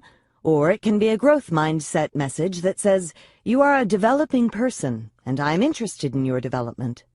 It's remarkable how sensitive children are to these messages, and how concerned they are about them. Haim Ginnett, the child-rearing sage of the 1950s through 1970s, tells this story. Bruce, age 5, went with his mother to his new kindergarten. When they arrived, Bruce looked up at the paintings on the wall and said, "Who made those ugly pictures?" His mother rushed to correct him. It's not nice to call pictures ugly when they are so pretty. But his teacher knew exactly what he meant. "In here," she said, "you don't have to paint pretty pictures. You can paint mean pictures if you feel like it." Bruce gave her a big smile. She had answered his real question. What happens to a boy who doesn't paint well? Next, Bruce spotted a broken fire engine. He picked it up and asked in a self-righteous tone, "Who broke this fire engine?" Again, his mother rushed in. "What difference does it make to you who broke it? You don't know anyone here." But the teacher understood. "Toys are for playing," she told him. "Sometimes they get broken. It happens." Again, his question was answered. What happens to boys who break toys? Bruce waved to his mother and went off to start his first day of kindergarten. This was not a place where he would be judged and labeled. You know, we never outgrow our sensitivity to these messages. Several years ago, my husband and I spent 2 weeks in Provence, in the south of France. Everyone was wonderful to us, very kind and very generous. But on the last day, we drove to Italy for lunch. When we got there and found a little family restaurant, tears started streaming down my face. I felt so nurtured. I said to David, "You know, in France, when they're nice to you, you feel like you've passed a test. But in Italy, there is no test." Parents and teachers who send fixed mindset messages are like France, and parents and teachers who send growth mindset messages are like Italy. Let's start with the messages parents send to their children. But you know, they are also messages that teachers can send to their students or coaches can send to their athletes. Parents and teachers, messages about success and failure. Messages about success. Listen for the messages in the following examples. You learned that so quickly, you're so smart. Look at that drawing, Martha. Is he the next Picasso or what? You're so brilliant, you got an A without even studying. If you're like most parents, you hear these as supportive, esteem-boosting messages. But listen more closely. See if you can hear another message. It's the one that children hear. If I don't learn something quickly, I'm not smart. I shouldn't try drawing anything hard or they'll see I'm no Picasso. I'd better quit studying or they won't think I'm brilliant. How do I know this? Remember Chapter 3, how I was thinking about all the praise parents were lavishing on their kids in the hope of encouraging confidence and achievement? You're so smart, you're so talented, you're such a natural athlete. And I thought, wait a minute, isn't it the kids with the fixed mindset, the vulnerable kids, who are obsessed with this? Wouldn't harping on intelligence or talent make kids, all kids, even more obsessed with it? That's why we set out to study this. After 7 experiments with hundreds of kids, we had some of the clearest findings I've ever seen. Praising children's intelligence harms their motivation, and it harms their performance. How can that be? Don't children love to be praised? Yes, children love praise, and they especially love to be praised for their intelligence and talent. It really does give them a boost, a special glow, but only for the moment. The minute they hit a snag, their confidence goes out the window and their motivation hits rock bottom. If success means they're smart, then failure means they're dumb. That's the fixed mindset. Here is the voice of a mother who saw the effects of well-meant praise for intelligence. I want to share my real-life experience with you. I am the mother of a very intelligent 5th grader. He consistently scores in the 99 percentile on standardized school tests in math, language, and science. But he has had some very real self-worth problems. My husband, who is also an intelligent person, felt his parents never valued intellect, and he is overcompensated with our son in attempting to praise him for being smart. Over the past years, I've suspected this was causing a problem, because my son, while he easily excels in school, is reluctant to take on more difficult work or projects, just as your studies show, because then he would think he's not smart. He projects an overinflated view of his abilities and claims he can perform better than the others, both intellectually and in physical activities, but will not attempt such activities because, of course, in his failure, he would be shattered. And here is the voice of one of my Columbia students reflecting on his history. I remember often being praised for my intelligence rather than my efforts, and slowly but surely I developed an aversion to difficult challenges. Most surprisingly, this extended beyond academic and even athletic challenges to emotional challenges. This was my greatest learning disability, this tendency to see performance as a reflection of character, and, if I could not accomplish something right away, to avoid that task or treat it with contempt. I know, it feels almost impossible to resist this kind of praise. We want our loved ones to know that we prize them and appreciate their successes. Even I have fallen into the trap. One day I came home and my husband David had solved a very difficult problem we had been puzzling over for a while. Before I could stop myself, I blurted out, "You're brilliant." Needless to say, I was appalled at what I had done, and as the look of horror spread over my face, he rushed to reassure me. I know you meant it in the most growth-minded way, that I searched for strategies, kept at it, tried all kinds of solutions, and finally mastered it. Yes, I said, smiling sweetly. That's exactly what I meant. Parents think they can hand children permanent confidence, like a gift, by praising their brains and talent. It doesn't work, and in fact has the opposite effect. It makes children doubt themselves as soon as anything is hard or anything goes wrong. If parents want to give their children a gift, the best thing they can do is teach their children to love challenges, be intrigued by mistakes, enjoy effort, and keep on learning. That way, their children don't have to be slaves of praise. They will have a lifelong way to build and repair their own confidence. Sending messages about process and growth. So what's the alternative to praising talent or intelligence? David's reassurance gives us a hint. One of my students tells us more. I went home this weekend to find my 12-year-old sister ecstatic about school. I asked what she was so excited about, and she said, "I got 102 on my social studies test." I heard her repeat this phrase about 5 more times that weekend. At that point, I decided to apply what we learned in class to this real-life situation. Rather than praising her intelligence or her grade, I asked questions that made her reflect on the effort she put into studying and on how she has improved from the year before. Last year, her grades dropped lower and lower as the year progressed, so I thought it was important for me to intervene and steer her in the right direction at the beginning of this year. Does this mean we can't praise our children enthusiastically when they do something great? Should we try to restrain our admiration for their successes? Not at all. It just means that we should keep away from a certain kind of praise. Praise that judges their intelligence or talent, or praise that implies that we're proud of them for their intelligence or talent rather than for the work they put in. We can praise them as much as we want for the growth-oriented process, what they accomplished through practice, study, persistence, and good strategies. And we can ask them about their work in a way that admires and appreciates their efforts and choices. You really studied for your test and your improvement shows it. You read the material over several times, you outlined it, and you tested yourself on it. It really worked. I like the way you tried all kinds of strategies on that math problem until you finally got it. You thought of a lot of different ways to do it and found one that worked. I like that you took on that challenging project for your science class. It will take a lot of work, doing the research, designing the apparatus, buying the parts, and building it. Boy, you are going to learn a lot of great things. I know school used to be easy for you, and you used to feel like the smart kid all the time. But the truth is that you weren't using your brain to the fullest. I'm really excited about how you're stretching yourself now and working to learn hard things. That homework was so long and involved. I really admire the way you concentrated and finished it. That picture has so many beautiful colors. Tell me about them. You put so much thought into this essay, it really makes me understand Shakespeare in a new way. The passion you put into that piano piece gives me a real feeling of joy. How do you feel when you play it? What about a student who worked hard and didn't do well?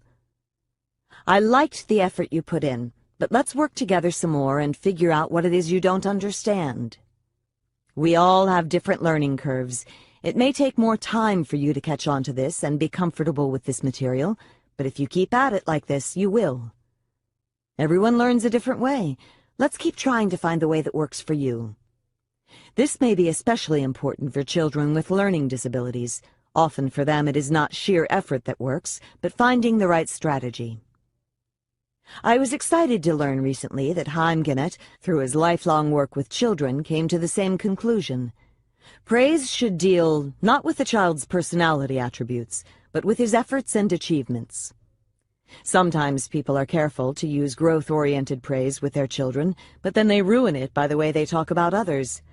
I have heard parents say in front of their children, "He's just a born loser," "She's a natural genius," or "She's a pea-brain."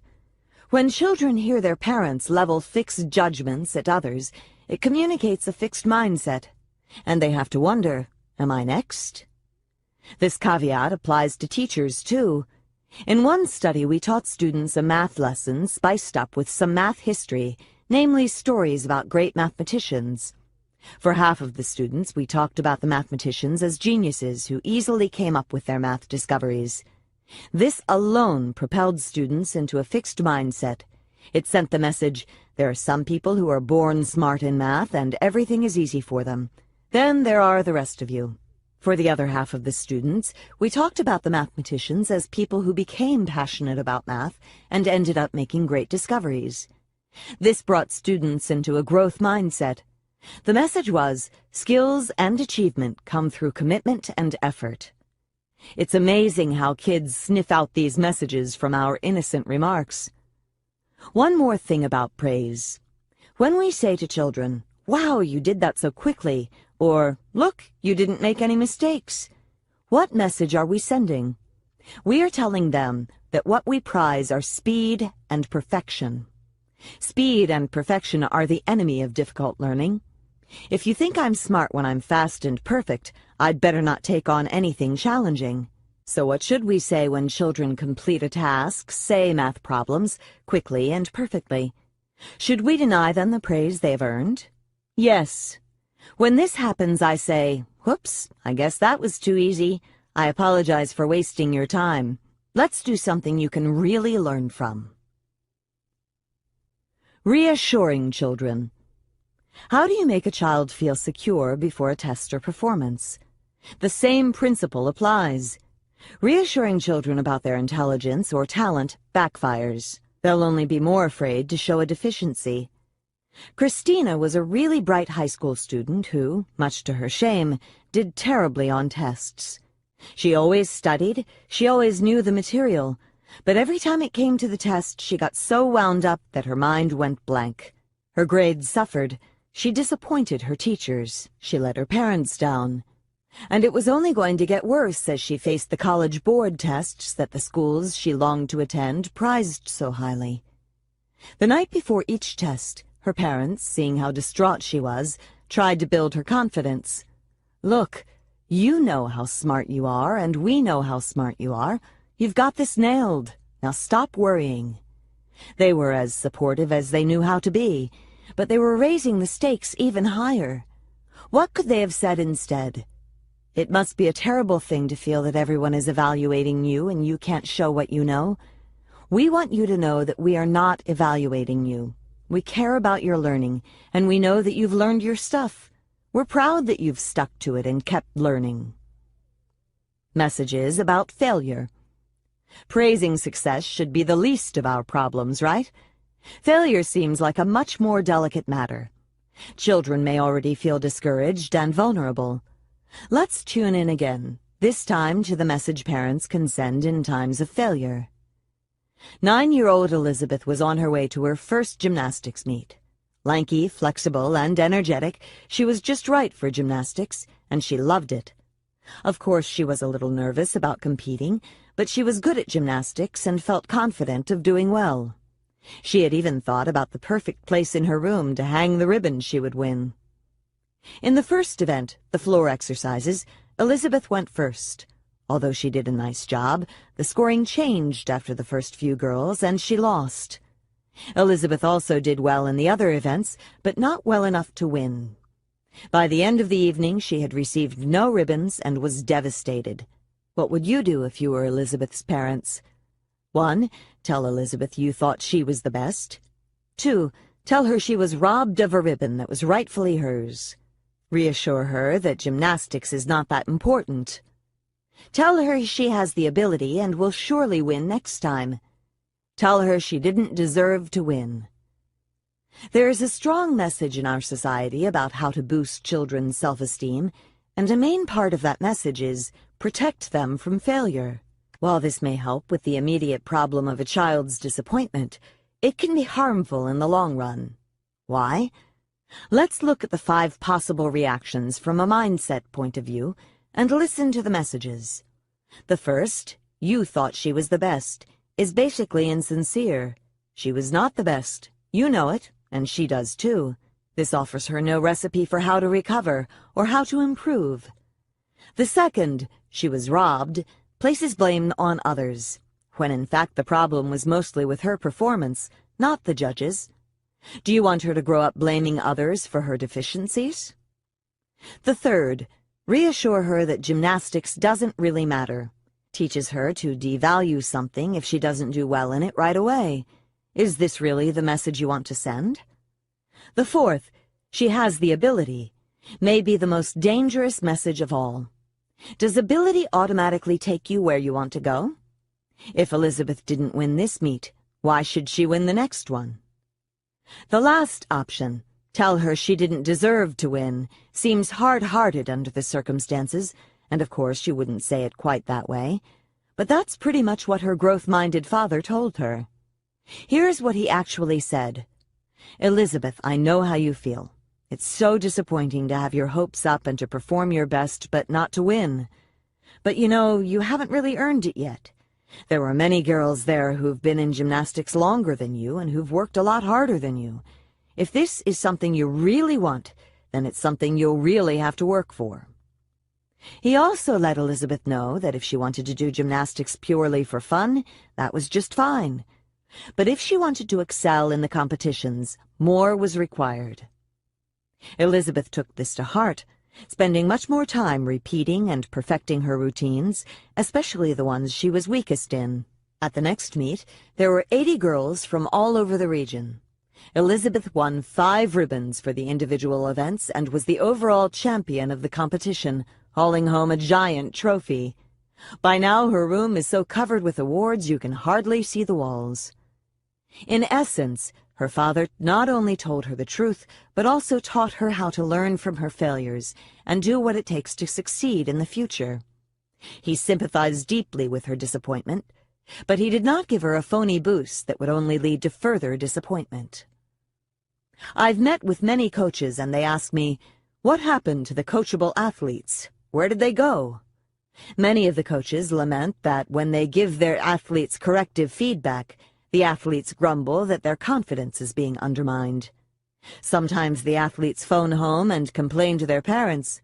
They seem to want coaches who will simply tell them how talented they are and leave it at that. The coaches say that in the old days, after a Little League game or a kiddie soccer game, parents used to review and analyze the game on the way home and give helpful process tips. Now, on the ride home, they say, parents heap blame on the coaches and referees for the child's poor performance or the team's loss. They don't want to harm the child's confidence by putting blame on the child. But as in the example of Elizabeth above, children need honest and constructive feedback. If children are protected from it, they won't learn well. They will experience advice, coaching, and feedback as negative and undermining. Withholding constructive criticism does not help children's confidence, it harms their future. Constructive criticism. More about failure messages. We always hear the term constructive criticism, but does everyone think the criticism they give their children is constructive?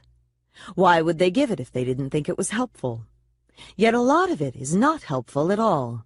It's full of judgment about the child.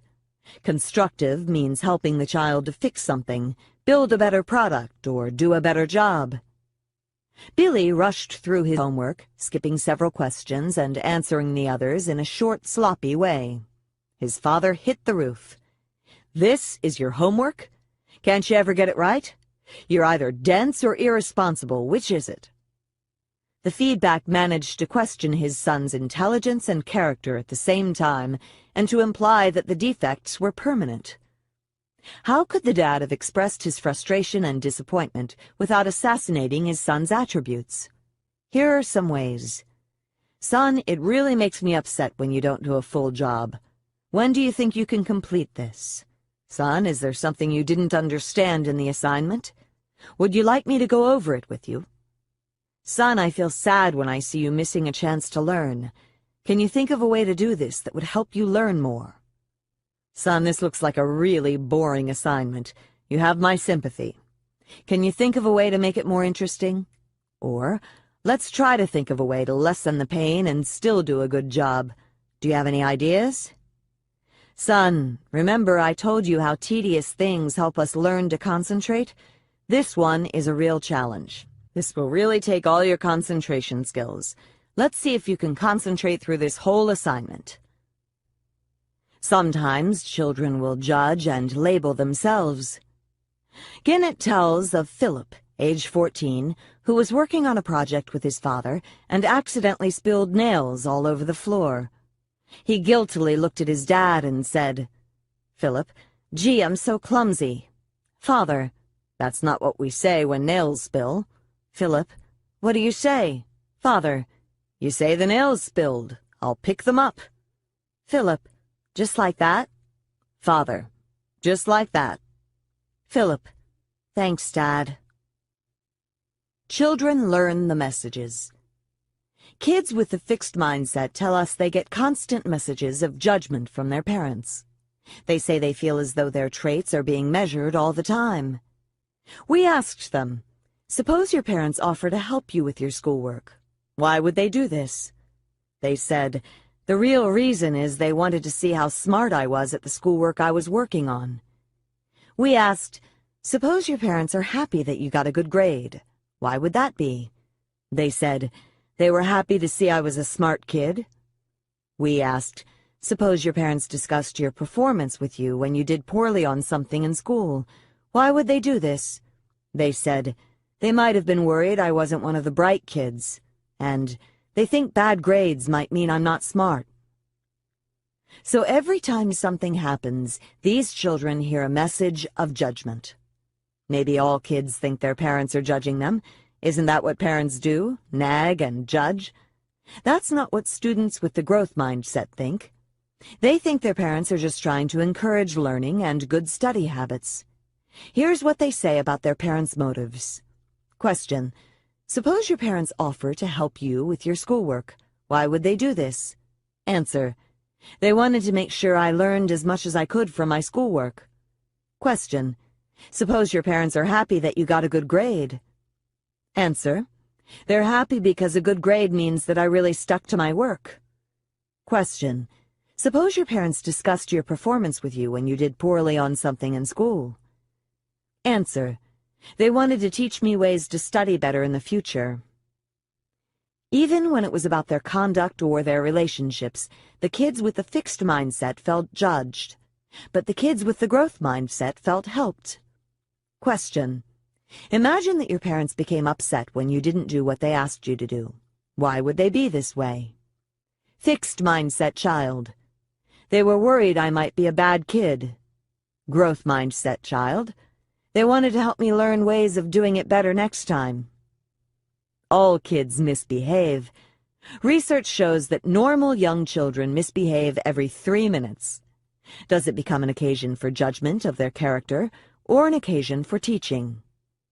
Question: imagine that your parents were unhappy when you didn't share with other kids. Why would they be this way? Fixed mindset child: they thought it showed them what kind of person I was. Growth mindset child: they wanted to help me learn better skills for getting along with other kids. Children learn these lessons early. Children as young as toddlers pick up these messages from their parents, learning that their mistakes are worthy of judgment and punishment, or learning that their mistakes are an occasion for suggestions and teaching. Here's a kindergarten boy we will never forget. You will hear him role-playing different messages from his 2 parents. This is the situation. He wrote some numbers in school. They contained an error, and now he tells us how his parents would react. Mother: hello, what are you sad about? Boy: I gave my teacher some numbers and I skipped the number 8 and now I'm feeling sad. Mother: well, there's one thing that can cheer you up. Boy: what? Mother: if you really tell your teacher that you tried your best, she wouldn't be mad at you. Turning to Father: we're not mad, are we? Father: oh, yes, we are. Son, you better go right to your room. I wish I could tell you he listened to his mother's growth-oriented message, but in our study, he seemed to heed the judgmental message of his dad, downgrading himself for his errors and having no good plan for fixing them. Yet at least he had his mother's effort message that he could, hopefully, put to use in the future. Parents start interpreting and reacting to their child's behavior at minute 1. A new mother tries to nurse her baby. The baby cries and won't nurse, or takes a few sucks, gives up, and starts screaming. Is the baby stubborn? Is the baby deficient? After all, isn't nursing an inborn reflex? Aren't babies supposed to be naturals at nursing? What's wrong with my baby? A new mother in this situation told me, "At first I got really frustrated. Then I kept your work in mind. I kept saying to my baby, 'We're both learning how to do this. I know you're hungry. I know it's frustrating, but we're learning.' This way of thinking helped me stay cool and guide her through till it worked. It also helped me understand my baby better, so I knew how to teach her other things too. Don't judge, teach. It's a learning process." Children pass on the messages. Another way we know that children learn these messages is that we can see how they pass them on. Even young children are ready to pass on the wisdom they've learned. We asked second-grade children, "What advice would you give to a child in your class who is having trouble in math?" Here's the advice from a child with the growth mindset. "Do you quit a lot? Do you think for a minute and then stop? If you do, you should think for a long time, 2 minutes maybe, and if you can't get it, you should read the problem again. If you can't get it then, you should raise your hand and ask the teacher." Isn't that the greatest? The advice from children with a fixed mindset was not nearly as useful. Since there's no recipe for success in the fixed mindset, their advice tended to be short and sweet. "I'm sorry," was the advice of one child as he offered his condolences. Even babies can pass along the messages they've received. Mary Main and Carol George studied abused children who had been judged and punished by their parents for crying or making a fuss. Abusive parents often don't understand that children's crying is a signal of their needs, or that babies can't stop crying on command. Instead, they judge the child as disobedient, willful, or bad for crying. Maine and George watched the abused children, who were 1 to 3 years old, in their daycare setting, observing how they reacted when other children were in distress and crying. The abused children often became angry at the distressed children, and some even tried to assault them. They had gotten the message that children who cry are to be judged and punished. We often think that the legacy of abuse gets passed on to others only when the victims of abuse become parents. But this amazing study shows that children learn lessons early, and they act on them. How did non-abused children react to their distressed classmate, by the way? They showed sympathy. Many went over to the crying child to see what was wrong and to see if they could help out. Isn't discipline teaching? Many parents think that when they judge and punish, they are teaching. As in, "I'll teach you a lesson you'll never forget." What are they teaching? They are teaching their children that if they go against the parents' rules or values, they'll be judged and punished. They're not teaching their children how to think through the issues and come to ethical, mature decisions on their own. And chances are, they're not teaching their children that the channels of communication are open. 16-year-old Alyssa came to her mother and said that she and her friends wanted to try alcohol. Could she invite them over for a cocktail party? On the face of it, this might seem outrageous. But here's what Alyssa meant. She and her friends had been going to parties where alcohol was available, but they didn't want to try it in a setting where they didn't feel safe and in control. They also didn't want to drive home after drinking. They wanted to try it in a supervised setting, with their parents' permission, where their parents could come and pick them up afterward. It doesn't matter whether Alyssa's parents said yes or no. They had a full discussion of the issues involved. They had a far more instructive discussion than what would have followed from an outraged, angry, and judgmental dismissal. It's not that growth-minded parents indulge and coddle their children. Not at all. They set high standards, but they teach the children how to reach them. They say no, but it's a fair, thoughtful, and respectful no. Next time you're in a position to discipline, ask yourself, what is the message I'm sending here? I will judge and punish you, or I will help you think and learn. Mindsets can be a life and death matter.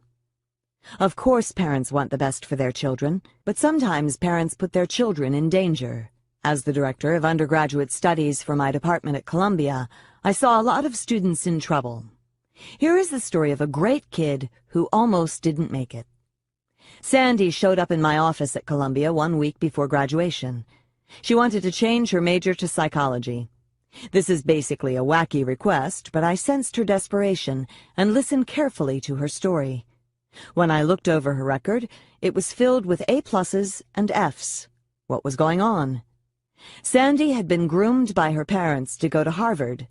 Because of their fixed mindset, the only goal of Sandy's education was to prove her worth and competence, and perhaps theirs, by gaining admission to Harvard. Going there would mean that she was truly intelligent. For them, it was not about learning. It was not about pursuing her love of science. It was not even about making a great contribution. It was about the label. But she didn't get in, and she fell into a depression that had plagued her ever since. Sometimes she managed to work effectively, the A+s, but sometimes she did not, the Fs. I knew that if I didn't help her, she wouldn't graduate. And if she didn't graduate, she wouldn't be able to face her parents. And if she couldn't face her parents, I didn't know what would happen. I was legitimately able to help Sandy graduate, but that isn't really the point. It's a real tragedy to take a brilliant and wonderful kid like Sandy and crush her with the weight of these labels. I hope these stories will teach parents to want the best for their children in the right way, by fostering their interests, growth, and learning. Wanting the best in the worst way. Let's look more closely at the message from Sandy's parents. We don't care about who you are, what you're interested in, and what you can become. We don't care about learning. We will love and respect you only if you go to Harvard. Mark's parents felt the same way. Mark was an exceptional math student, and as he finished junior high, he was excited about going to Stuyvesant High School, a special high school in New York with a strong math and science curriculum. There he would study math with the best teachers and talk math with the most advanced students in the city. Stuyvesant also had a program that would let him take college math courses at Columbia as soon as he was ready. But at the last moment, his parents would not let him go. They had heard that it was hard to get into Harvard from Stuyvesant, so they made him go to a different high school. It didn't matter that he wouldn't be able to pursue his interests or develop his talents as well. Only one thing mattered, and it starts with an H. We love you on our terms. I'm not just judging you, I'm judging you and I'll only love you if you succeed on my terms. We've studied kids ranging from 6 years old to college age. Those with the fixed mindset feel their parents won't love and respect them unless they fulfill their parents' aspirations for them. The college students say, I often feel like my parents won't value me if I'm not as successful as they would like. Or, my parents say I can be anything I like, but deep down I feel they won't approve of me unless I pursue a profession they admire. John McEnroe's father was like that. He was judgmental. Everything was black and white, and he put on the pressure. My parents pushed me. My dad was the one mainly. He seemed to live for my growing little junior career. I remember telling my dad that I wasn't enjoying it. I'd say, do you have to come to every match? Do you have to come to this practice? Can't you take one off? McEnroe brought his father the success he craved, but McEnroe didn't enjoy a moment of it. He says he enjoyed the consequences of his success, being at the top, the adulation, and the money. However, he says, many athletes seem truly to love to play their sport. I don't think I ever felt that way about tennis. I think he did love it at the very beginning, because he talks about how at first he was fascinated by all the different ways you could hit a ball and create new shots. But we never hear about that kind of fascination again. Mr. McEnroe saw his boy was good at tennis, and on went the pressure, the judgment, and the love that depended on his son's success. Tiger Woods' father presents a contrast. There's no doubt that this guy is ambitious. He also sees his son as a chosen person with a God-given destiny. But he fostered Tiger's love of golf and raised Tiger to focus on growth and learning. If Tiger had wanted to be a plumber, I wouldn't have minded, as long as he was a hell of a plumber. The goal was for him to be a good person. He's a great person. Tiger says in return, my parents have been the biggest influence in my life. They taught me to give of myself, my time, talent, and most of all, my love. This shows that you can have super-involved parents who still foster the child's own growth, rather than replacing it with their own pressure and judgments. Dorothy DeLay, the famous violin teacher, encountered pressure cooker parents all the time. Parents who cared more about talent, image, and labels than about the child's long-term learning. One set of parents brought their 8-year-old boy to play for DeLay. Despite her warnings, they had made him memorize the Beethoven violin concerto.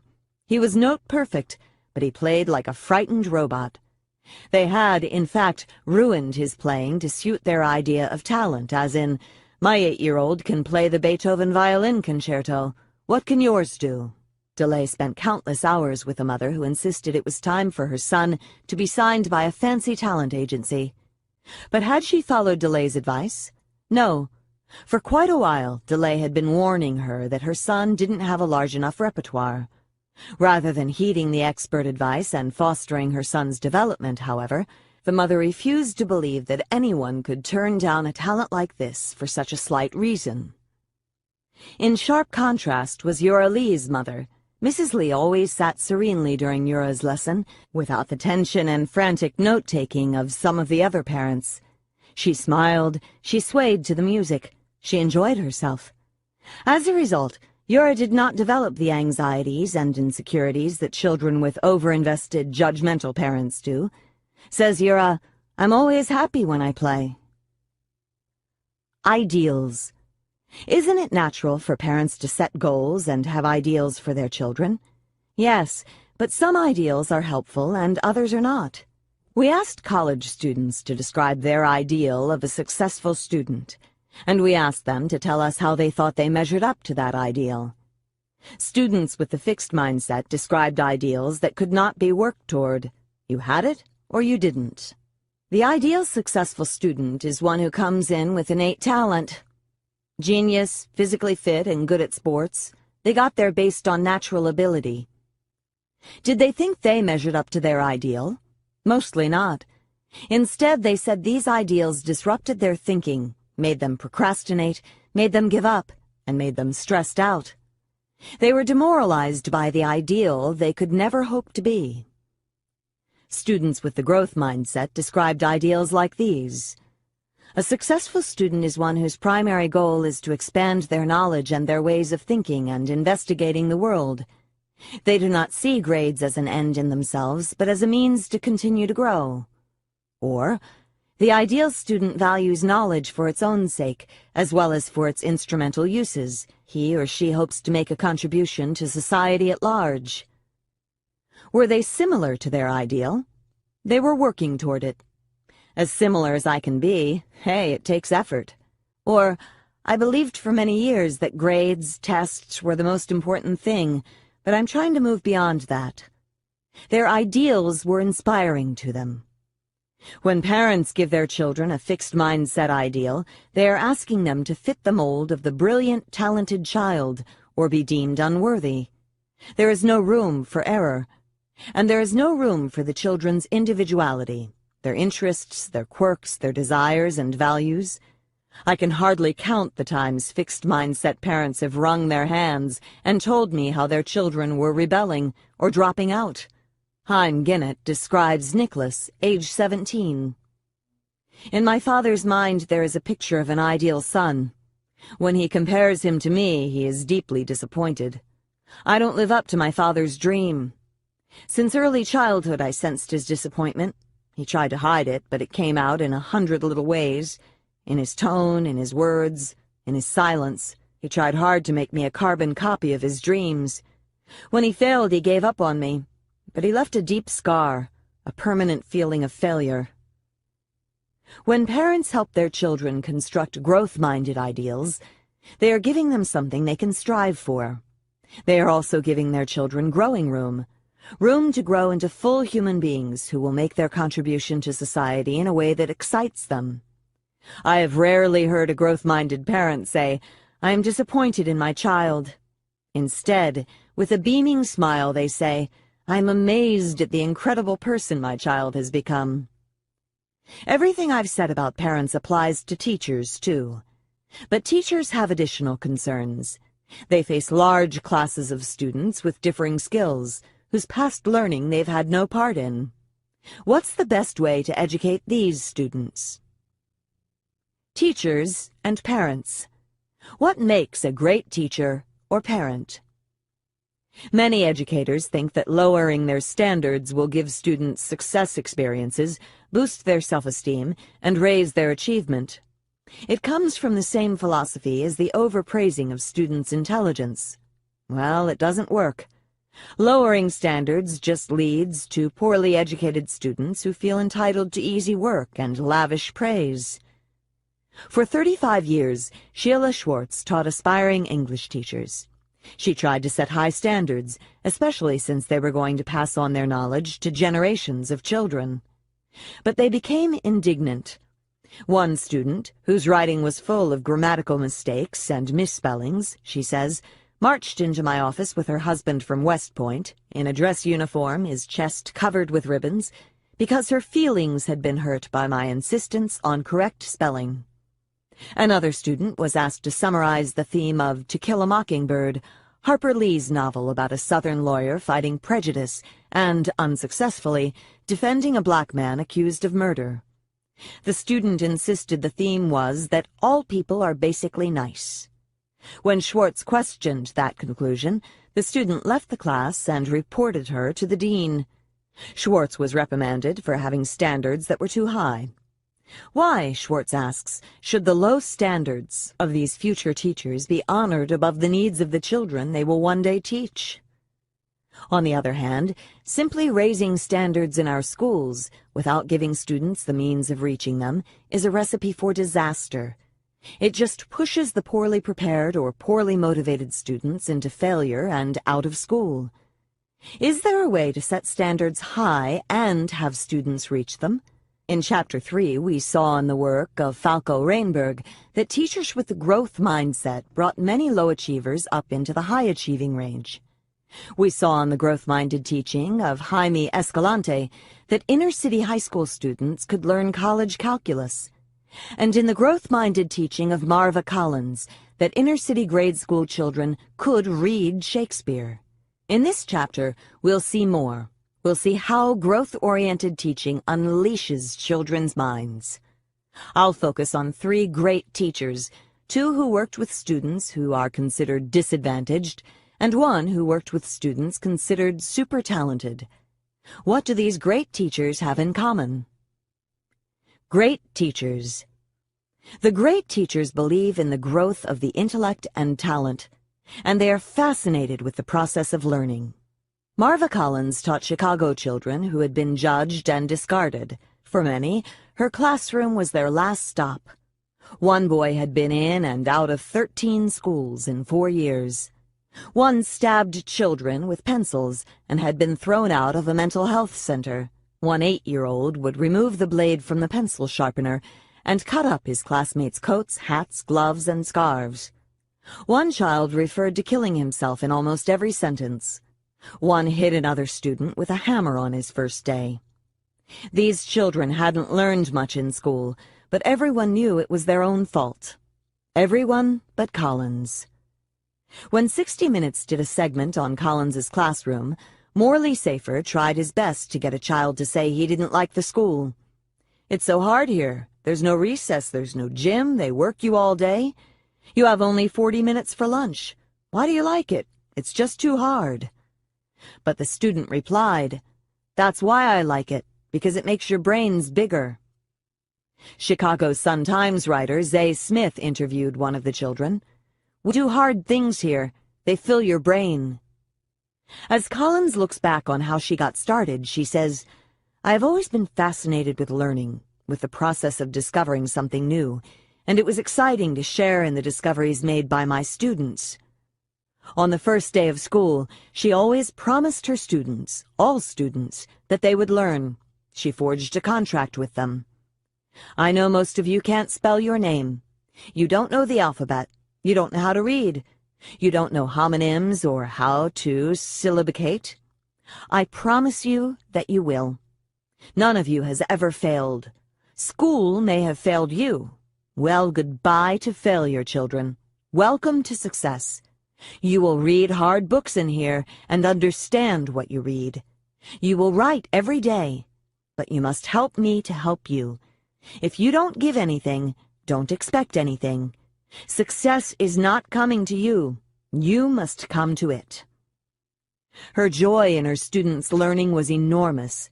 As they changed from children who arrived with toughened faces and glassed-over eyes to children who were beginning to brim with enthusiasm, she told them, "I don't know what St. Peter has planned for me, but you children are giving me my heaven on earth." Rafe Esquith teaches Los Angeles second graders from poor areas plagued with crime. Many live with people who have drug, alcohol, and emotional problems. Every day he tells his students that he is no smarter than they are, just more experienced. He constantly makes them see how much they have grown intellectually, how assignments that were once hard have become easier because of their practice and discipline.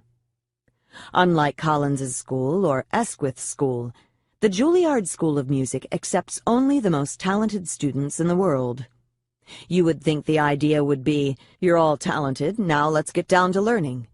But if anything, the idea of talent and genius looms even larger there.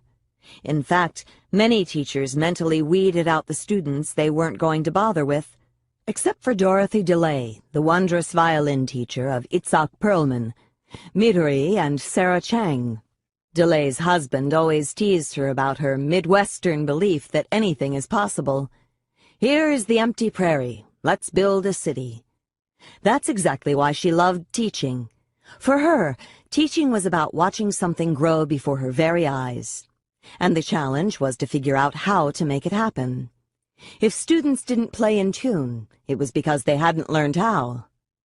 Her mentor and fellow teacher at Juilliard, Ivan Galamian, would say, "Oh, he has no ear. Don't waste your time." But she would insist on experimenting with different ways of changing that. How can I do it? And she usually found a way. As more and more students wanted a part of this mindset, and as she wasted more and more of her time on these efforts, Galamian tried to get the president of Juilliard to fire her. It's interesting, both DeLay and Galamian valued talent, but Galamian believed that talent was inborn, and DeLay believed that it was a quality that could be acquired. I think it's too easy for a teacher to say, "Oh, this child wasn't born with it, so I won't waste my time." Too many teachers hide their own lack of ability behind that statement. DeLay gave her all to every one of her students. Itzhak Perlman was her student, and so is his wife, Toby, who says that very few teachers get even a fraction of an Itzhak Perlman in a lifetime. She got the whole thing, but I don't believe she gave him more than she gave me, and I believe I am just one of many, many such people. Once DeLay was asked about another student, why she gave so much time to a pupil who showed so little promise. "I think she has something special. It's in her person. There is some kind of dignity."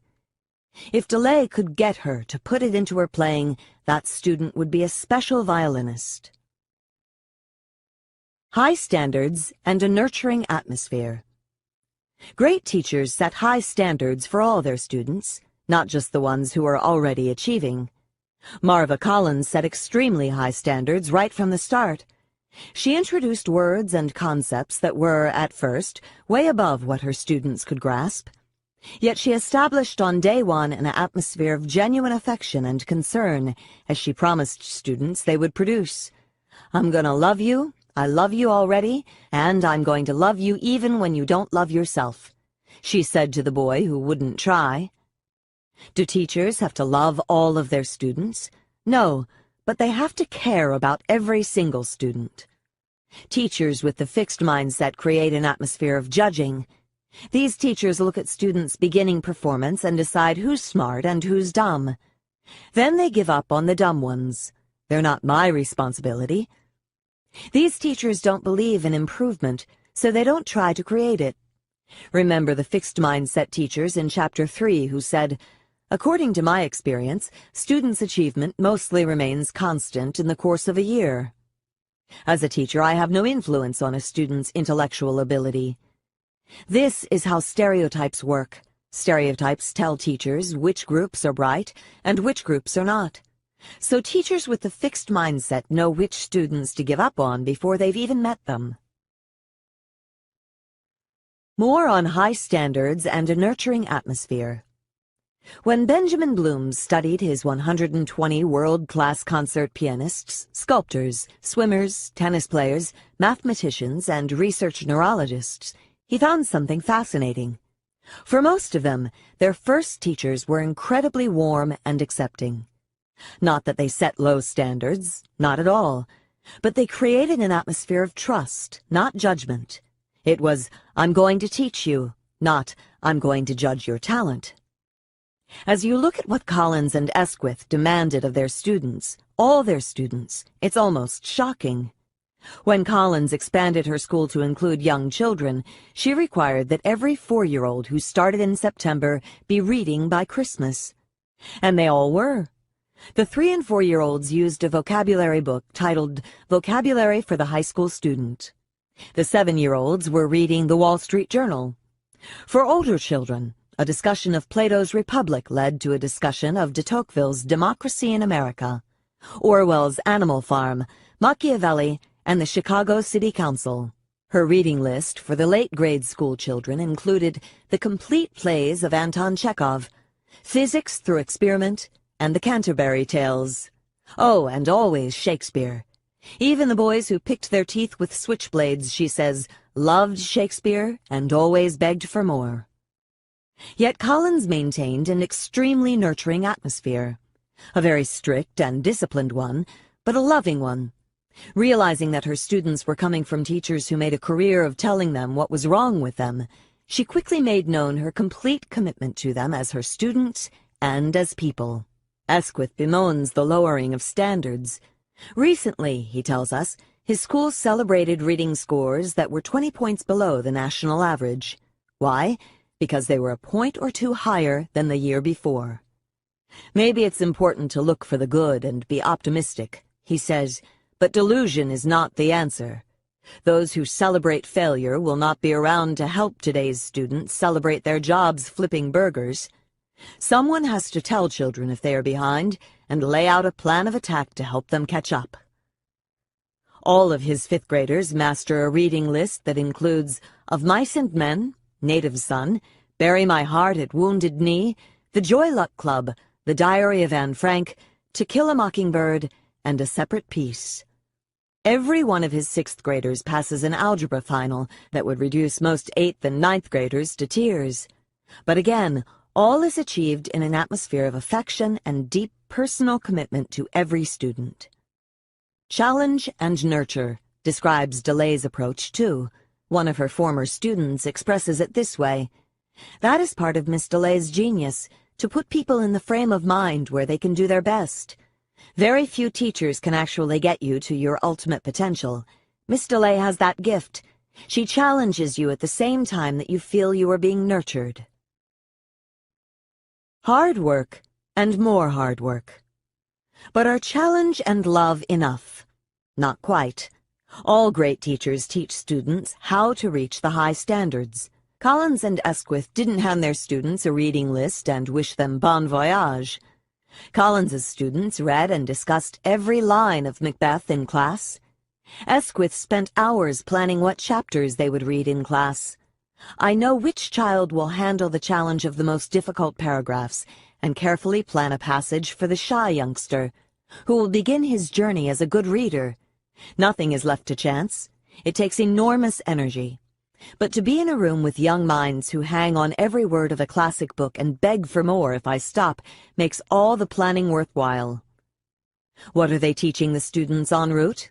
To love learning, to eventually learn and think for themselves, and to work hard on the fundamentals.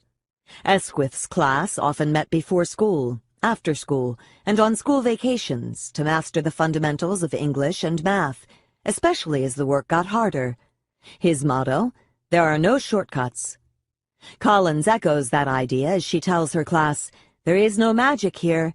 Mrs. Collins is no miracle worker. I do not walk on water, I do not part the sea. I just love children and work harder than a lot of people, and so will you." DeLay expected a lot from her students, but she too guided them there. Most students are intimidated by the idea of talent, and it keeps them in a fixed mindset. But DeLay demystified talent.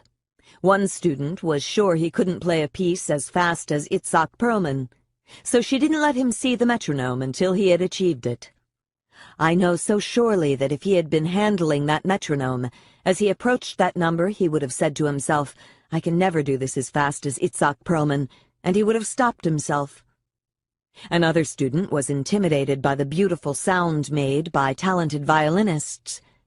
We were working on my sound, and there was this one note I played, and Miss DeLay stopped me and said, "Now that is a beautiful sound."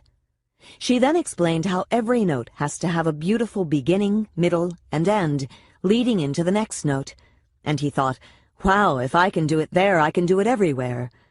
Suddenly, the beautiful sound of Perlman made sense, and was not just an overwhelming concept. When students don't know how to do something and others do, the gap seems unbridgeable. Some educators try to reassure their students that they're just fine as they are.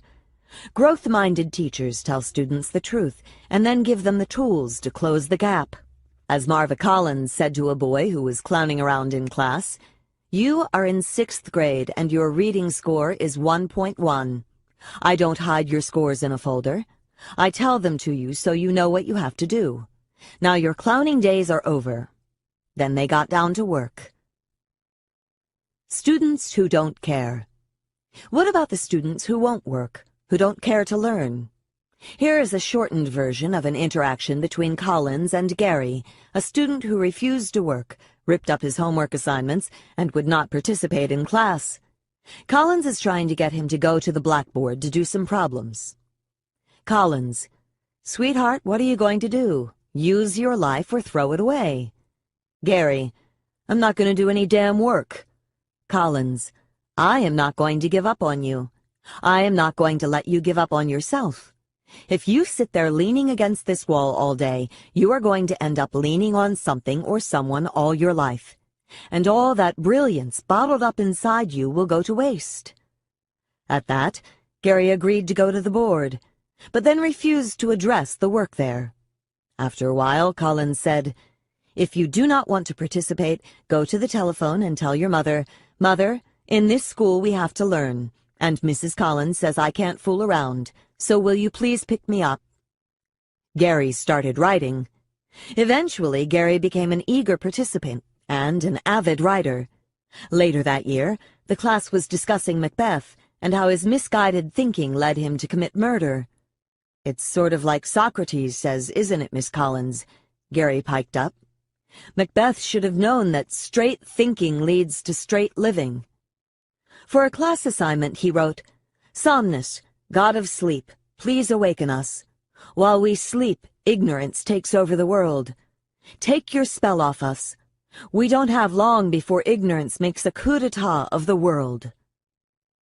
When teachers are judging them, students will sabotage the teacher by not trying.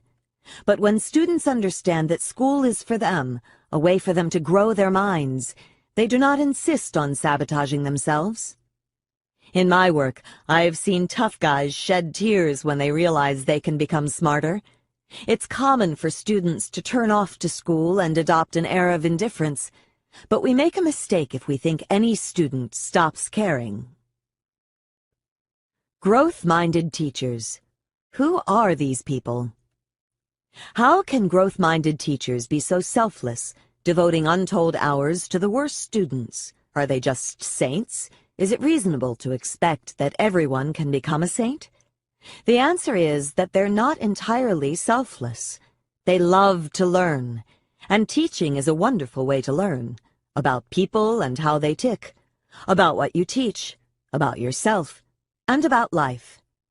Fixed-minded teachers often think of themselves as finished products. Their role is simply to impart their knowledge. But doesn't that get boring year after year? Standing before yet another crowd of faces and imparting? Now that's hard. Seymour Saracen was a professor of mine when I was in graduate school. He was a wonderful educator, and he always told us to question assumptions. "There's an assumption," he said, "that schools are for students learning. Well, why aren't they just as much for teachers learning?" I never forgot that.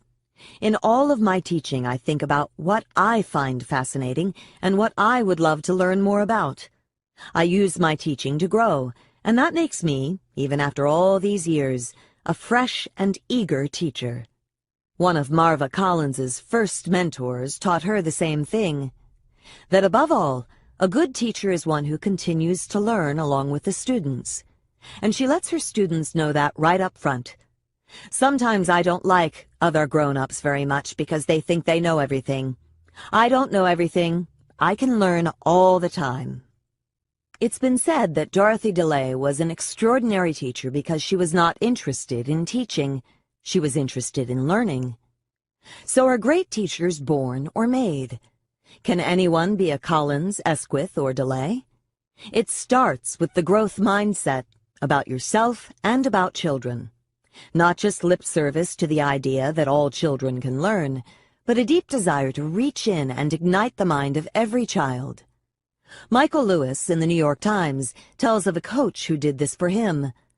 I had a new taste for extra work, and it didn't take long to figure out how much better my life could be if I applied this new zeal, acquired on a baseball field, to the rest of it.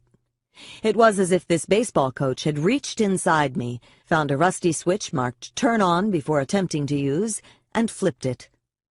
Coaches are teachers too, but their students' successes and failures are played out in front of crowds, published in the newspapers, and written into the record books. Their jobs rest on producing winners. Let's look closely at 3 legendary coaches to see their mindsets in action. Coaches, winning through mindset. Everyone who knows me well laughs when I say someone is complicated. What do you think of so-and-so? Oh, he's complicated. It's usually not a compliment. It means that so-and-so may be capable of great charm, warmth, and generosity, but there's an undercurrent of ego that can erupt at any time. You never really know when you can trust him. The fixed mindset makes people complicated.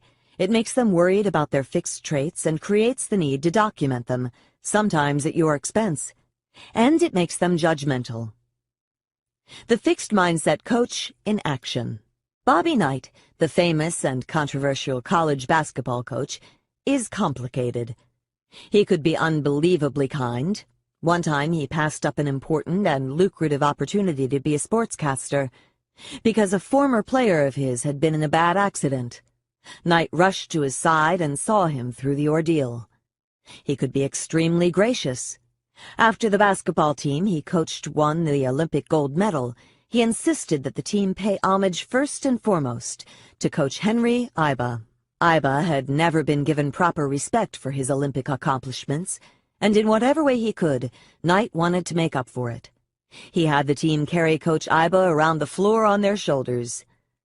Knight cared greatly about his players' academic records.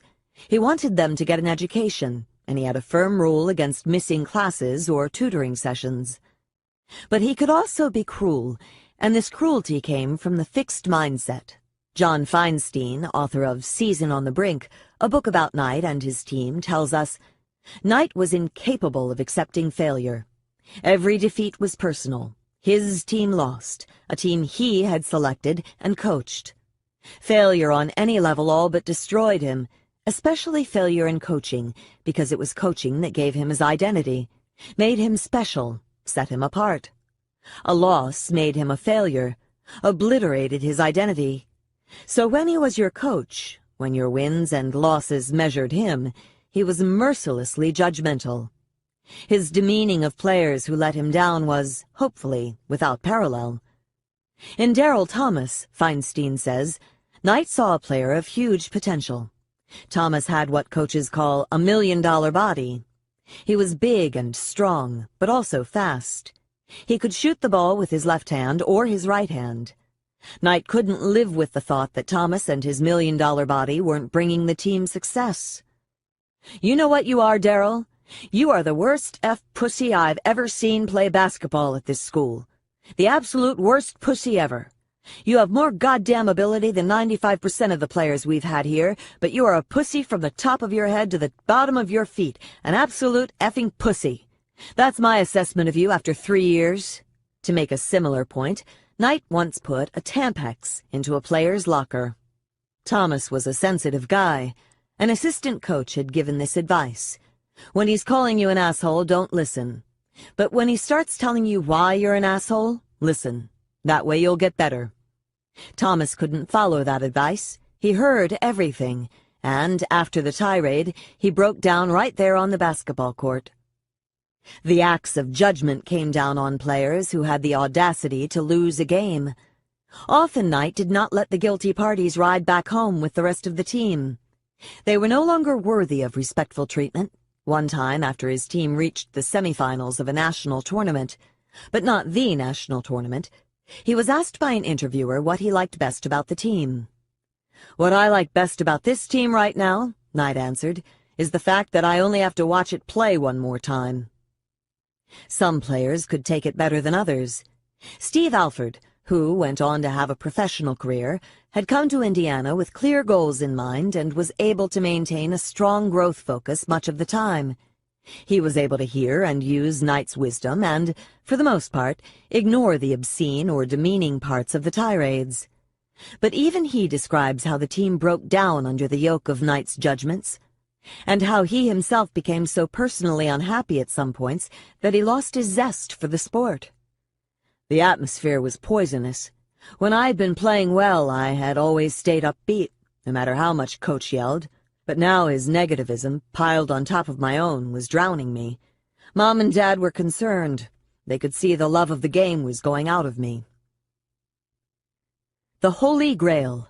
No mistakes. Says Alford, Coach's Holy Grail was the mistake-free game.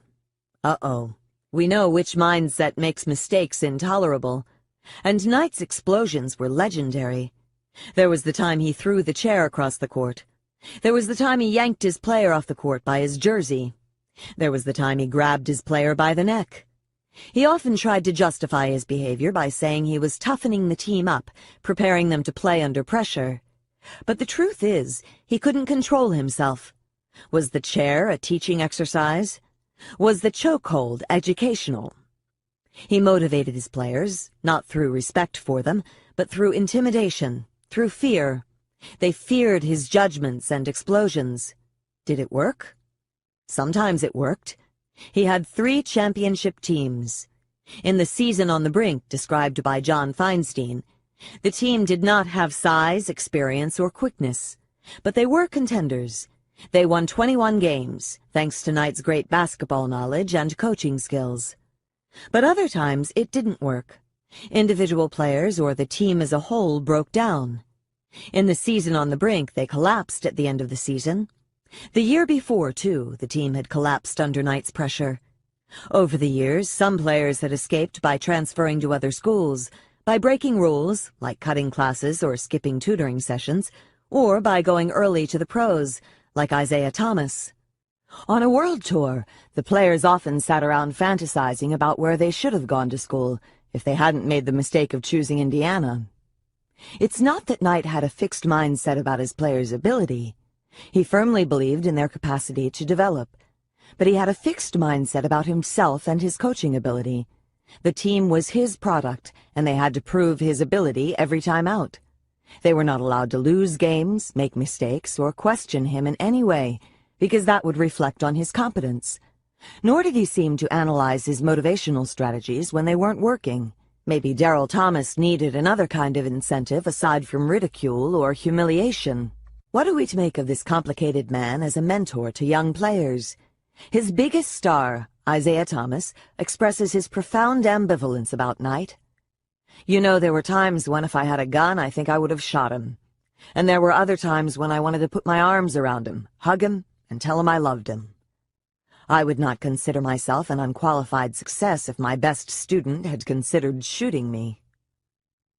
The Growth Mindset Coach in Action. A coach for all seasons. Coach John Wooden produced one of the greatest championships records in sports.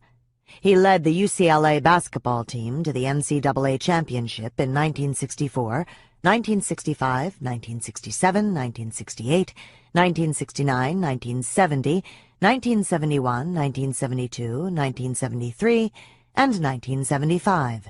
There were seasons when his team was undefeated, and they once had an 88-game winning streak. All of this I sort of knew. What I didn't know was that when Wooden arrived at UCLA, it was a far cry from a basketball dynasty. In fact, he didn't want to work at UCLA at all. He wanted to go to Minnesota. It was arranged that Minnesota would phone him at 6 o'clock on a certain evening to tell him if he had the job. He told UCLA to call him at 7. No one called at 6, 6:30, or even 6:45. So when UCLA called at 7, he said yes. No sooner had he hung up than the call from Minnesota came. A storm had messed up the phone lines and prevented the 6 o'clock phone call with the job offer from getting through. UCLA had grossly inadequate facilities. For his first 16 years, Wooden held practice in a crowded, dark, and poorly ventilated gym, known as the B.O. barn because of the atmospheric effect of the sweating bodies. In the same gym, there were often wrestling matches, gymnastics training, trampoline jumping, and cheerleading workouts going on alongside basketball practice. There was also no place for the games. For the first few years, they had to use the B.O. barn, and then for 14 more years, they had to travel around the region borrowing gyms from schools and towns. Then there were the players. When he put them through their first practice, he was shattered. They were so bad that if he'd had an honorable way to back out of the job, he would have. The press had perceptively picked his team to finish last in their division. But Wooden went to work, and this laughable team did not finish last. It won the division title, with 22 wins and 7 losses for the season. The next year, they went to the NCAA playoffs. What did he give them? He gave them constant training in the basic skills. He gave them conditioning, and he gave them mindset. The Holy Grail: full preparation and full effort. Wooden is not complicated. He's wise and interesting, but not complicated. He's just a straight-ahead growth mindset guy who lives by this rule. You have to apply yourself each day to become a little better. By applying yourself to the task of becoming a little better each and every day over a period of time, you will become a lot better. He didn't ask for mistake-free games. He didn't demand that his players never lose. He asked for full preparation and full effort from them. Did I win? Did I lose? Those are the wrong questions. The correct question is, did I make my best effort? If so, he says, you may be outscored, but you will never lose. He was not a softy. He did not tolerate coasting. If the players were coasting during practice, he turned out the lights and left. Gentlemen, practice is over. They had lost their opportunity to become better that day. Equal treatment. Like DeLay, Wooden gave equal time and attention to all of his players, regardless of their initial skills. They, in turn, gave all and blossomed. Here is Wooden talking about 2 new players when they arrived at UCLA. I looked at each one to see what he had and then said to myself, oh gracious, if he can make a real contribution, a playing contribution, to our team, then we must be pretty lousy. However, what I couldn't see was what these men had inside. Both gave just about everything they could possibly give, and both became starters, one as the starting center on a national championship team. He respected all players equally. You know how some players' numbers are retired after they move on, in homage to their greatness? No player's number was retired while Wooden was coach, although he had some of the greatest players of all time, like Kareem Abdul-Jabbar and Bill Walton. Later on, when their numbers were retired, he was against it. Other fellows who played on our team also wore those numbers. Some of those players gave me close to everything they had. The jersey and the number on it never belonged to just one single player, no matter how great or how big a star that particular player is. It goes against the whole concept of what a team is. Wait a minute. He was in the business of winning games. Don't you have to go with your talented players and give less to the second stringers? Well, he didn't play all players equally, but he gave to all players equally. For example, when he recruited another player the same year as Bill Walton, he told him that he would play very little in actual games because of Walton. But he promised him, by the time you graduate, you'll get a pro contract. You'll be that good. By his 3rd year, the player was giving Bill Walton all he could handle in practice. And when he turned pro, he was named Rookie of the Year in his league. Preparing players for life. Was Wooden a genius, a magician able to turn mediocre players into champions? Actually, he admits that in terms of basketball tactics and strategies, he was quite average. What he was really good at was analyzing and motivating his players. With these skills, he was able to help his players fulfill their potential, not just in basketball, but in life, something he found even more rewarding than winning games. Did Wooden's methods work? Aside from the 10 championship titles, we have the testimony of his players, none of whom refer to firearms. Bill Walton, Hall of Famer. Of course, the real competition he was preparing us for was life. He taught us the values and characteristics that could make us not only good players, but also good people. Denny Crum, successful coach. I can't imagine what my life would have been had Coach Wooden not been my guiding light. As the years pass, I appreciate him more and can only pray that I can have half as much influence on the young people I coach as he has had on me. Kareem Abdul-Jabbar, Hall of Famer. The wisdom of Coach Wooden had a profound influence on me as an athlete, but an even greater influence on me as a human being. He is responsible, in part, for the person I am today.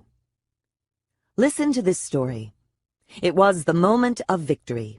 UCLA had just won its first national championship. But Coach Wooden was worried about Fred Slaughter, a player who had started every game and had had a brilliant year up until this final championship game. The game had not been going well, and as it got worse and worse, Wooden felt a change had to be made. So he pulled Fred. The replacement player did a great job, and Wooden left him in until the game was virtually won. The victory was a peak moment. Not only had they just won their first NCAA title by beating Duke, but they had ended the season with 30 wins and 0 losses. Yet Wooden's concern for Fred dampened his euphoria. As Wooden left the press conference and went to find Fred, he opened the door to the dressing room. Fred was waiting for him. "Coach, I want you to know I understand. You had to leave Doug in there because he played so well, and I didn't. I wanted to play in the worst way, but I do understand. And if anyone says I was upset, it's not true. Disappointed, yes, but upset, no. And I was very happy for Doug." There are coaches out there, Wooden says, who have won championships with the dictator approach, among them Vince Lombardi and Bobby Knight. I had a different philosophy. For me, concern, compassion, and consideration were always priorities of the highest order. Read the story of Fred Slaughter again, and you tell me whether, under the same circumstances, Coach Knight would have rushed to console Darryl Thomas. And would Knight have allowed Thomas to reach down to find his pride, dignity, and generosity in his moment of disappointment? Which is the enemy, success or failure? Pat Summitt is the coach of the Tennessee women's basketball team, the Lady Vols. She has coached them to 6 national championships. She didn't come into the game with Wooden's philosophical attitude, but was at first more Knight-like in her stance. Every time the team lost, she couldn't let go of it. She continued to live it, beating it to death and torturing herself and the team with it. Then she graduated to a love-hate relationship with losing. Emotionally, it still makes her feel sick. But she loves what she does. It forces everyone, players and coaches, to develop a more complete game. It is success that has become the enemy. Wooden calls it being infected with success. Pat Riley, former coach of the championship Los Angeles Lakers team, calls it the disease of me, thinking you are the success, and chucking the discipline and the work that got you there. Summitt explains, success lulls you. It makes the most ambitious of us complacent and sloppy. As Summitt spoke, Tennessee had won 5 NCAA championships, but only once when they were favored to win. On every other occasion, we were upset. We lost as many as 4 or 5 titles that we were predicted to win. After the 1996 championship, the team was complacent. The older players were the national champions, and the new players expected to be swept to victory merely by being at Tennessee. It was a disaster. They began to lose and lose badly. On December 15th, they were crushed by Stanford on their own home court. A few games later, they were crushed again. Now they had 5 losses and everyone had given up on them. The North Carolina coach, meaning to comfort Summit, told her, "Well, just hang in there till next year." HBO had come to Tennessee to film a documentary, but now the producers were looking for another team. Even her assistants were thinking they wouldn't make it into the March championship playoffs. So before the next game, Summit met with the team for 5 hours. That night, they played Old Dominion, the second-ranked team in the country. For the first time that season, they gave all, but they lost again. It was devastating. They had invested, gone for it, and still lost. Some were sobbing so hard they couldn't speak or even breathe. "Get your heads up," Summit told them. "If you give effort like this all the time, if you fight like this, I'm telling you, I promise you, we'll be there in March." 2 months later, they were the national champions. Conclusion: beware of success. It can knock you into a fixed mindset. I won because I have talent, therefore I will keep winning. Success can infect a team or it can infect an individual. Alex Rodriguez, one of the best players in baseball, is not infected with success. "You never stay the same," he says. "You either go one way or the other." Our legacy. As parents, teachers, and coaches, we are entrusted with people's lives. They are our responsibility and our legacy. We know now that the growth mindset has a key role to play in helping us fulfill our mission and in helping them fulfill their potential. Grow your mindset. Every word and action from parent to child sends a message. Tomorrow, listen to what you say to your kids and tune in to the messages you're sending.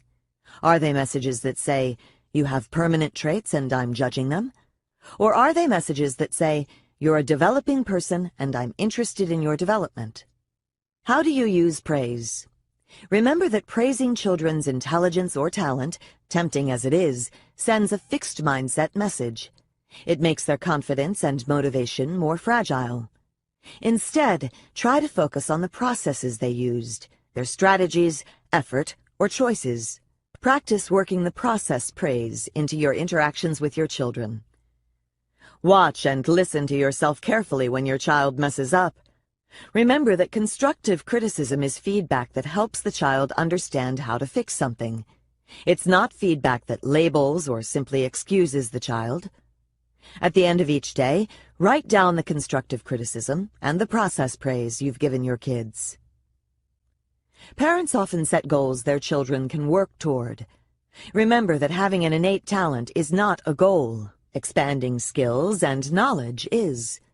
Pay careful attention to the goals you set for your children. If you're a teacher, remember that lowering standards doesn't raise student self-esteem. But neither does raising standards without giving students ways of reaching them. The growth mindset gives you a way to set high standards and have students reach them. Try presenting topics in a growth framework and giving students process feedback. I think you'll like what happens. Do you think of your slower students as kids who will never be able to learn well? Do they think of themselves as permanently dumb? Instead, try to figure out what they don't understand and what learning strategies they don't have. Remember that great teachers believe in the growth of talent and intellect and are fascinated by the process of learning. Are you a fixed mindset coach? Do you think first and foremost about your record and your reputation? Are you intolerant of mistakes? Do you try to motivate your players through judgment? That may be what's holding up your athletes. Try on the growth mindset. Instead of asking for mistake-free games, ask for full commitment and full effort. Instead of judging the players, give them the respect and the coaching they need to develop. As parents, teachers, and coaches, our mission is developing people's potential. Let's use all the lessons of the growth mindset and whatever else we can to do this. Chapter 8. Changing Mindsets, a workshop. The growth mindset is based on the belief in change, and the most gratifying part of my work is watching people change. Nothing is better than seeing people find their way to the things they value. This chapter is about kids and adults who found their way to using their abilities, and about how all of us can do that. The nature of change. I was in the middle of first grade when my family moved. Suddenly, I was in a new school. Everything was unfamiliar: the teacher, the students, and the work. The work was what terrified me. The new class was way ahead of my old one, or at least they seemed that way to me. They were writing letters I hadn't learned to write yet, and there was a way to do everything that everyone seemed to know except me. So when the teacher said, "Class, put your name on your paper in the right place," I had no idea what she meant. So I cried. Each day things came up that I didn't know how to do. Each time I felt lost and overwhelmed. Why didn't I just say to the teacher, "Mrs. Khan, I haven't learned this yet. Could you show me how?" Another time, when I was little, my parents gave me money to go to the movies with an adult and a group of kids. As I rounded the corner to the meeting place, I looked down the block and saw them all leaving. But instead of running after them and yelling, "Wait for me!" I stood frozen, clutching the coins in my hand and watching them recede into the distance. Why didn't I try to stop them or catch up with them? Why did I accept defeat before I had tried some simple tactics? I know that in my dreams I had often performed magical or superhuman feats in the face of danger. I even have a picture of myself in my self-made Superman cape. Why in real life couldn't I do an ordinary thing like ask for help or call out for people to wait? In my work I see lots of young children like this, bright, seemingly resourceful children who are paralyzed by setbacks. In some of our studies, they just have to take the simplest action to make things better, but they don't. These are the young children with the fixed mindset. When things go wrong, they feel powerless and incapable. Even now, when something goes wrong or when something promising seems to be slipping away, I still have a passing feeling of powerlessness. Does that mean I haven't changed? No, it means that change isn't like surgery. Even when you change, the old beliefs aren't just removed like a worn-out hip or knee and replaced with better ones. Instead, the new beliefs take their place alongside the old ones, and as they become stronger, they give you a different way to think, feel, and act. Beliefs are the key to happiness and to misery. In the 1960s, psychiatrist Aaron Beck was working with his clients when he suddenly realized it was their beliefs that were causing their problems. Just before they felt a wave of anxiety or depression, something quickly flashed through their minds. It could be, "Dr. Beck, I think I'm incompetent," or "This therapy will never work. I'll never feel better." These kinds of beliefs caused their negative feelings not only in the therapy session, but in their lives, too. They weren't beliefs people were usually conscious of. Yet Beck found he could teach people to pay attention and hear them, and then he discovered he could teach them how to work with and change these beliefs. This is how cognitive therapy was born, one of the most effective therapies ever developed. Whether they're aware of it or not, all people keep a running account of what's happening to them, what it means, and what they should do. In other words, our minds are constantly monitoring and interpreting. That's just how we stay on track. But sometimes the interpretation process goes awry. Some people put more extreme interpretations on things that happen, and they react with exaggerated feelings of anxiety, depression, or anger, or superiority. Mindsets go further. Mindsets frame the running account that's taking place in people's heads. They guide the whole interpretation process. The fixed mindset creates an internal monologue that is focused on judging. This means I'm a loser. This means I'm a better person than they are. This means I'm a bad husband. This means my partner is selfish. In several studies, we probed the way people with a fixed mindset dealt with information they were receiving. We found that they put a very strong evaluation on each and every piece of information. Something good led to a very strong positive label, and something bad led to a very strong negative label. People with a growth mindset are also constantly monitoring what's going on, but their internal monologue is not about judging themselves and others in this way. Certainly they're sensitive to positive and negative information, but they're attuned to its implications for learning and constructive action. What can I learn from this? How can I improve? How can I help my partner to do this better? Now, cognitive therapy basically teaches people to rein in their extreme judgments and make them more reasonable. For example, suppose Alana does poorly on a test and draws the conclusion, "I'm stupid." Cognitive therapy would teach her to look more closely at the facts by asking, "What is the evidence for and against your conclusion?" Alana may, after prodding, come up with a long list of ways in which she has been competent in the past, and may then confess, "I guess I'm not as incompetent as I thought." She may also be encouraged to think of reasons she did poorly on the test other than stupidity, and these may further temper her negative judgment. Alana is then taught how to do this for herself, so that when she judges herself negatively in the future, she can refute the judgment and feel better. In this way, cognitive therapy helps people make more realistic and optimistic judgments, but it does not take them out of the fixed mindset and its world of judgment. It does not confront the basic assumption, the idea that traits are fixed, that is causing them to constantly measure themselves. In other words, it does not escort them out of the framework of judgment and into the framework of growth. This chapter is about changing the internal monologue from a judging one to a growth-oriented one. The Mindset Lectures. Just learning about the growth mindset can cause a big shift in the way people think about themselves and their lives. So each year in my undergraduate course, I teach about these mindsets, not only because they are part of the topic of the course, but also because I know what pressure these students are under. Every year, students describe to me how these ideas have changed them in all areas of their lives. Here is Maggie, the aspiring writer. I recognized that when it comes to artistic or creative endeavors, I had internalized a fixed mindset. I believed that people were inherently artistic or creative, and that you could not improve through effort. This directly affected my life because I have always wanted to be a writer, but have been afraid to pursue any writing classes or to share my creative writing with others. This is directly related to my mindset because any negative criticism would mean that I am not a writer inherently. I was too scared to expose myself to the possibility that I might not be a natural. Now, after listening to your lectures, I've decided to register for a creative writing class next term, and I feel that I have really come to understand what was preventing me from pursuing an interest that has long been my secret dream. I really feel this information has empowered me.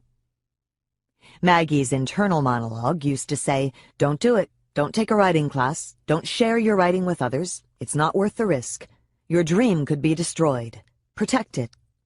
Now it says, "Go for it. Make it happen. Develop your skills. Pursue your dream." And here's Jason, the athlete. As a student athlete at Columbia, I had exclusively the fixed mindset. Winning was everything, and learning did not enter the picture. However, after listening to your lectures, I realized that this is not a good mindset. I've been working on learning while I compete, under the realization that if I can continually improve, even in matches, I will become a much better athlete. Jason's internal monologue used to be, "Win-win. You have to win. Prove yourself. Everything depends on it." Now it's observe, learn, improve, become a better athlete. And finally, here's Tony, the recovering genius. In high school, I was able to get top grades with minimal studying and sleeping. I came to believe that it would always be so because I was naturally gifted with a superior understanding and memory. However, after about a year of sleep deprivation, my understanding and memory began to not be so superior anymore. When my natural talents, which I had come to depend on almost entirely for my self-esteem, as opposed to my ability to focus, my determination, or my ability to work hard, came into question, I went through a personal crisis that lasted until a few weeks ago, when you discussed the different mindsets in class. Understanding that a lot of my problems were the result of my preoccupation with proving myself to be smart and avoiding failures has really helped me get out of the self-destructive pattern I was living in. Tony's internal monologue went from, "I'm naturally gifted, I don't need to study, I don't need to sleep, I'm superior," to, "Uh-oh, I'm losing it. I can't understand things. I can't remember things. What am I now?" To, "Don't worry so much about being smart. Don't worry so much about avoiding failures. That becomes self-destructive. Let's start to study and sleep and get on with life." Of course, these people will have setbacks and disappointments, and sticking to the growth mindset may not always be easy, but just knowing it gave them another way to be. Instead of being held captive by some intimidating fantasy about the great writer, the great athlete, or the great genius, the growth mindset gave them the courage to embrace their own goals and dreams, and more important, it gave them a way to work toward making them real. A Mindset Workshop. Adolescence, as we have seen, is a time when hordes of kids turn off to school. You can almost hear the stampede as they try to get as far from learning as possible. This is a time when adults are facing some of the biggest challenges of their young lives, and a time when they are heavily evaluating themselves, often with a fixed mindset. It is precisely the kids with the fixed mindset who panic and run for cover, showing plummeting motivation and grades. Over the past few years, we've developed a workshop for these students. It teaches them the growth mindset and how to apply it to their schoolwork. Here is part of what they're told. Many people think of the brain as a mystery. They don't know much about intelligence and how it works. When they do think about what intelligence is, many people believe that a person is born either smart, average, or dumb, and stays that way for life. But new research shows that the brain is more like a muscle. It changes and gets stronger when you use it. And scientists have been able to show just how the brain grows and gets stronger when you learn. We then describe how the brain forms new connections and grows when people practice and learn new things. When you learn new things, these tiny connections in the brain actually multiply and get stronger. The more that you challenge your mind to learn, the more your brain cells grow. Then things that you once found very hard or even impossible, like speaking a foreign language or doing algebra, seem to become easy. The result is a stronger, smarter brain. We go on to point out that nobody laughs at babies and says how dumb they are because they can't talk. They just haven't learned yet.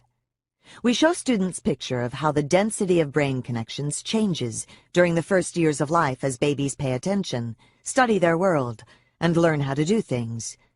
Over a series of sessions, through activities and discussions, students are taught study skills and shown how to apply the lessons of the growth mindset to their studying and their schoolwork. Students love learning about the brain, and the discussions are very lively. But even more rewarding are the comments students make about themselves. Let's revisit Jimmy, the hardcore turned-off student from Chapter 3. In our very first workshop, we were amazed to hear him say, with tears in his eyes, "You mean I don't have to be dumb?" You may think these students are turned off, but I saw that they never stop caring. Nobody gets used to feeling dumb. Our workshop told Jimmy, "You're in charge of your mind. You can help it grow by using it the right way." And as the workshop progressed, here is what Jimmy's teacher said about him. Jimmy, who never puts in any extra effort and often doesn't turn in homework on time, actually stayed up late working for hours to finish an assignment early so I could review it, and gave him a chance to revise it. He earned a B+ on the assignment. He had been getting C's and lower. Incidentally, teachers weren't just trying to be nice by telling us what we wanted to hear. The teachers didn't know who was in our growth mindset workshop. This was because we had another workshop too.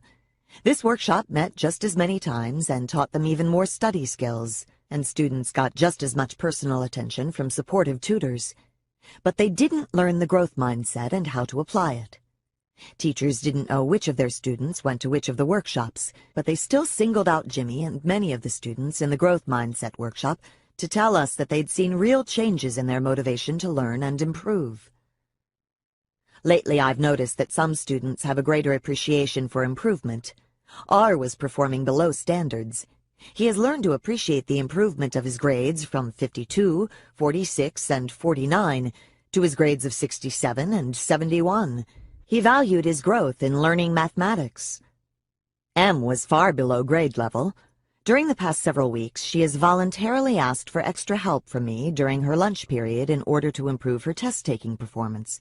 Her grades drastically improved from failing to an 84 on the most recent exam. Positive changes in motivation and behavior are noticeable in K and J. They have begun to work hard on a consistent basis. Several students have voluntarily participated in peer tutoring sessions during their lunch periods or after school.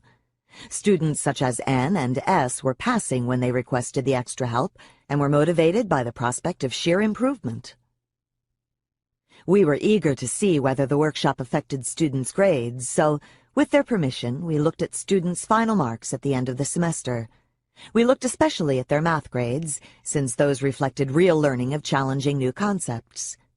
Before the workshop, students' math grades had been suffering badly. But after, lo and behold, students who'd been in the growth mindset workshop showed a jump in their grades. They were now clearly doing better than the students who'd been in the other workshop. The growth mindset workshop, just 8 sessions long, had a real impact. This one adjustment of students' beliefs seemed to unleash their brain power and inspire them to work and achieve. Of course, they were in a school where the teachers were responsive to their outpouring of motivation and were willing to put in the extra work to help them learn. Even so, these findings show the power of changing mindsets. The students in the other workshop did not improve. Despite their 8 sessions of training in study skills and other good things, they showed no gains. Because they were not taught to think differently about their minds. They were not motivated to put the skills into practice. The mindset workshop put students in charge of their brains. Freed from the vice of the fixed mindset, Jimmy and others like him could now use their minds more freely and fully. Brainology. The problem with the workshop was that it required a big staff to deliver it. This wouldn't be feasible on a large scale.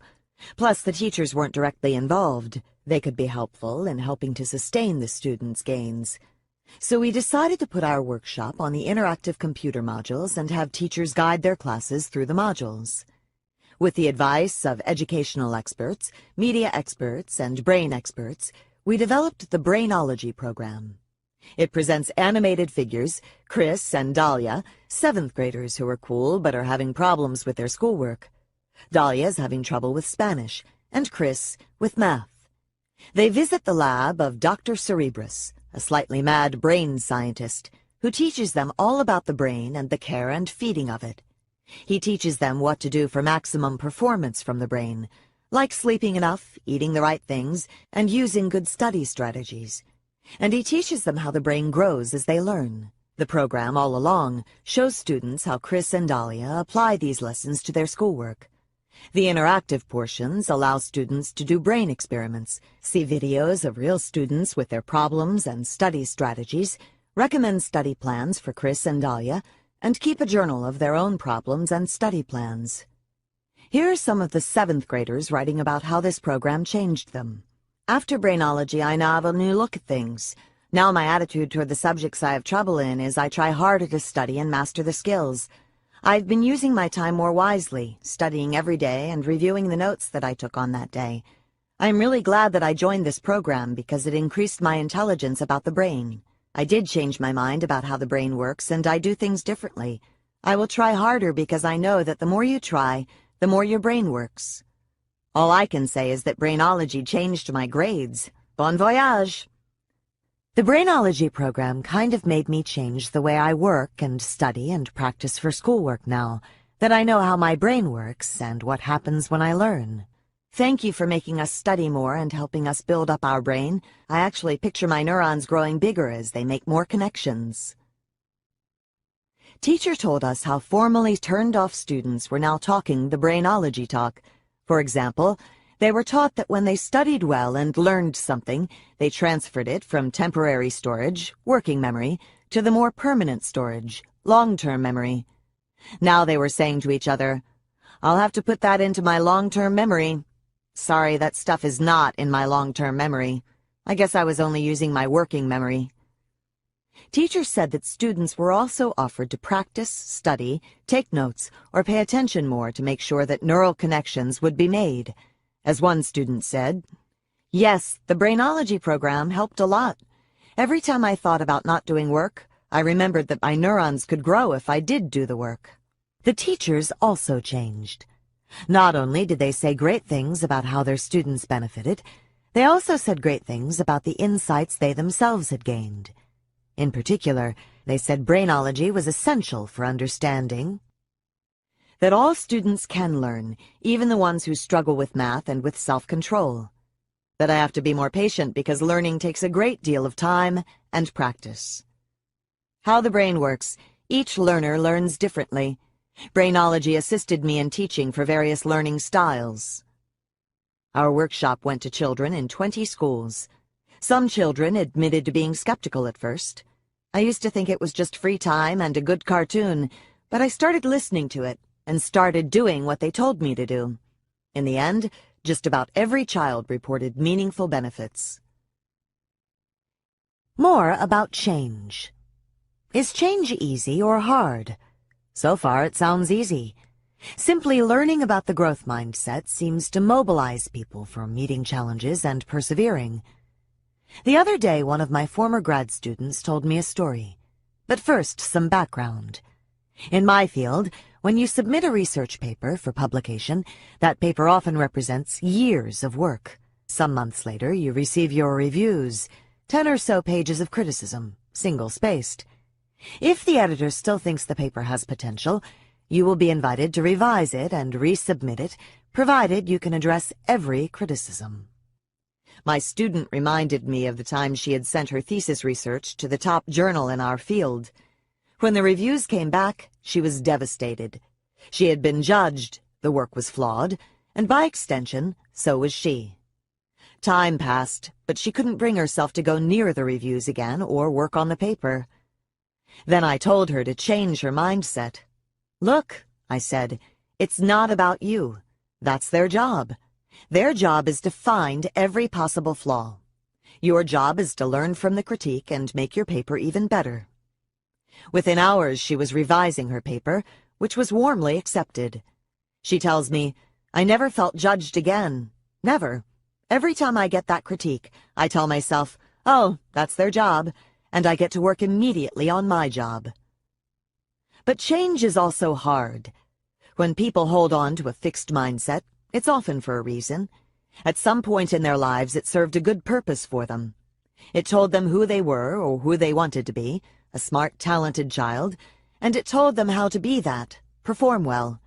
In this way, it provided a formula for self-esteem and a path to love and respect from others. The idea that they are worthy and will be loved is crucial for children, and if a child is unsure about being valued or loved, the fixed mindset appears to offer a simple, straightforward route to this. Psychologists Karen Horney and Carl Rogers, working in the mid-1900s, both proposed theories of children's emotional development. They believed that when young children feel insecure about being accepted by their parents, they experience great anxiety. They feel lost and alone in a complicated world. Since they're only a few years old, they can't simply reject their parents and say, "I think I'll go it alone." They have to find a way to feel safe and to win their parents over. Both Horney and Rogers propose that children do this by creating or imagining other selves, ones that their parents might like better. These new selves are what they think the parents are looking for, and what may win them the parents' acceptance. Often these steps are good adjustments to the family situation at the time, bringing the child some security and hope. The problem is that this new self, this all-competent, strong, good self that they now try to be, is likely to be a fixed mindset self. Over time, the fixed traits may come to be the person's sense of who they are, and validating these traits may come to be the main source of their self-esteem. Mindset change asks people to give this up. As you can imagine, it's not easy to just let go of something that has felt like yourself for many years, and that has given you your route to self-esteem. And it's especially not easy to replace it with a mindset that tells you to embrace all the things that have felt threatening, challenge, struggle, criticism, setbacks. When I was exchanging my fixed mindset for a growth one, I was acutely aware of how unsettled I felt. For example, I've told you how, as a fixed mindsetter, I kept track each day of all my successes. At the end of a good day, I could look at my results, the higher numbers on my intelligence counter, my personality counter, and so on, and feel good about myself. But as I adopted the growth mindset and stopped keeping track, some nights I would still check my mental counters and find them at 0. It made me insecure not being able to tote up my victories. Even worse, since I was taking more risks, I might look back over the day and see all the mistakes and setbacks, and feel miserable. What's more, it's not as though the fixed mindset wants to leave gracefully. If the fixed mindset has been controlling your internal monologue, it can say some pretty strong things to you when it sees those counters at 0. You're nothing. It can make you want to rush right out and rack up some high numbers. The fixed mindset once offered you refuge from that very feeling, and it offers it to you again. Don't take it. Then there's the concern that you won't be yourself anymore. It may feel as though the fixed mindset gave you your ambition, your edge, your individuality. Maybe you fear you'll become a bland cog in the wheel just like everyone else. Ordinary. But opening yourself up to growth makes you more yourself, not less. The growth-oriented scientists, artists, athletes, and CEOs we've looked at were far from humanoids going through the motions. They were people in the full flower of their individuality and potency. Taking the first step. A workshop for you. The rest of the book is pretty much about you. It's a mindset workshop in which I ask you to venture with me into a series of dilemmas. In each case, you'll first see the fixed mindset reactions and then work through to a growth mindset solution. The first dilemma. Imagine you've applied to graduate school. You applied to just one place because it was the school you had your heart set on. And you were confident you'd be accepted since many people considered your work in the field to be original and exciting. But you were rejected. The fixed mindset reaction. At first you tell yourself that it was extremely competitive, so it doesn't really reflect on you. They probably had more first-rate applicants than they could accept. Then the voice in your head starts in. It tells you that you're fooling yourself, rationalizing. It tells you that the admissions committee found your work mediocre. After a while, you tell yourself it's probably true.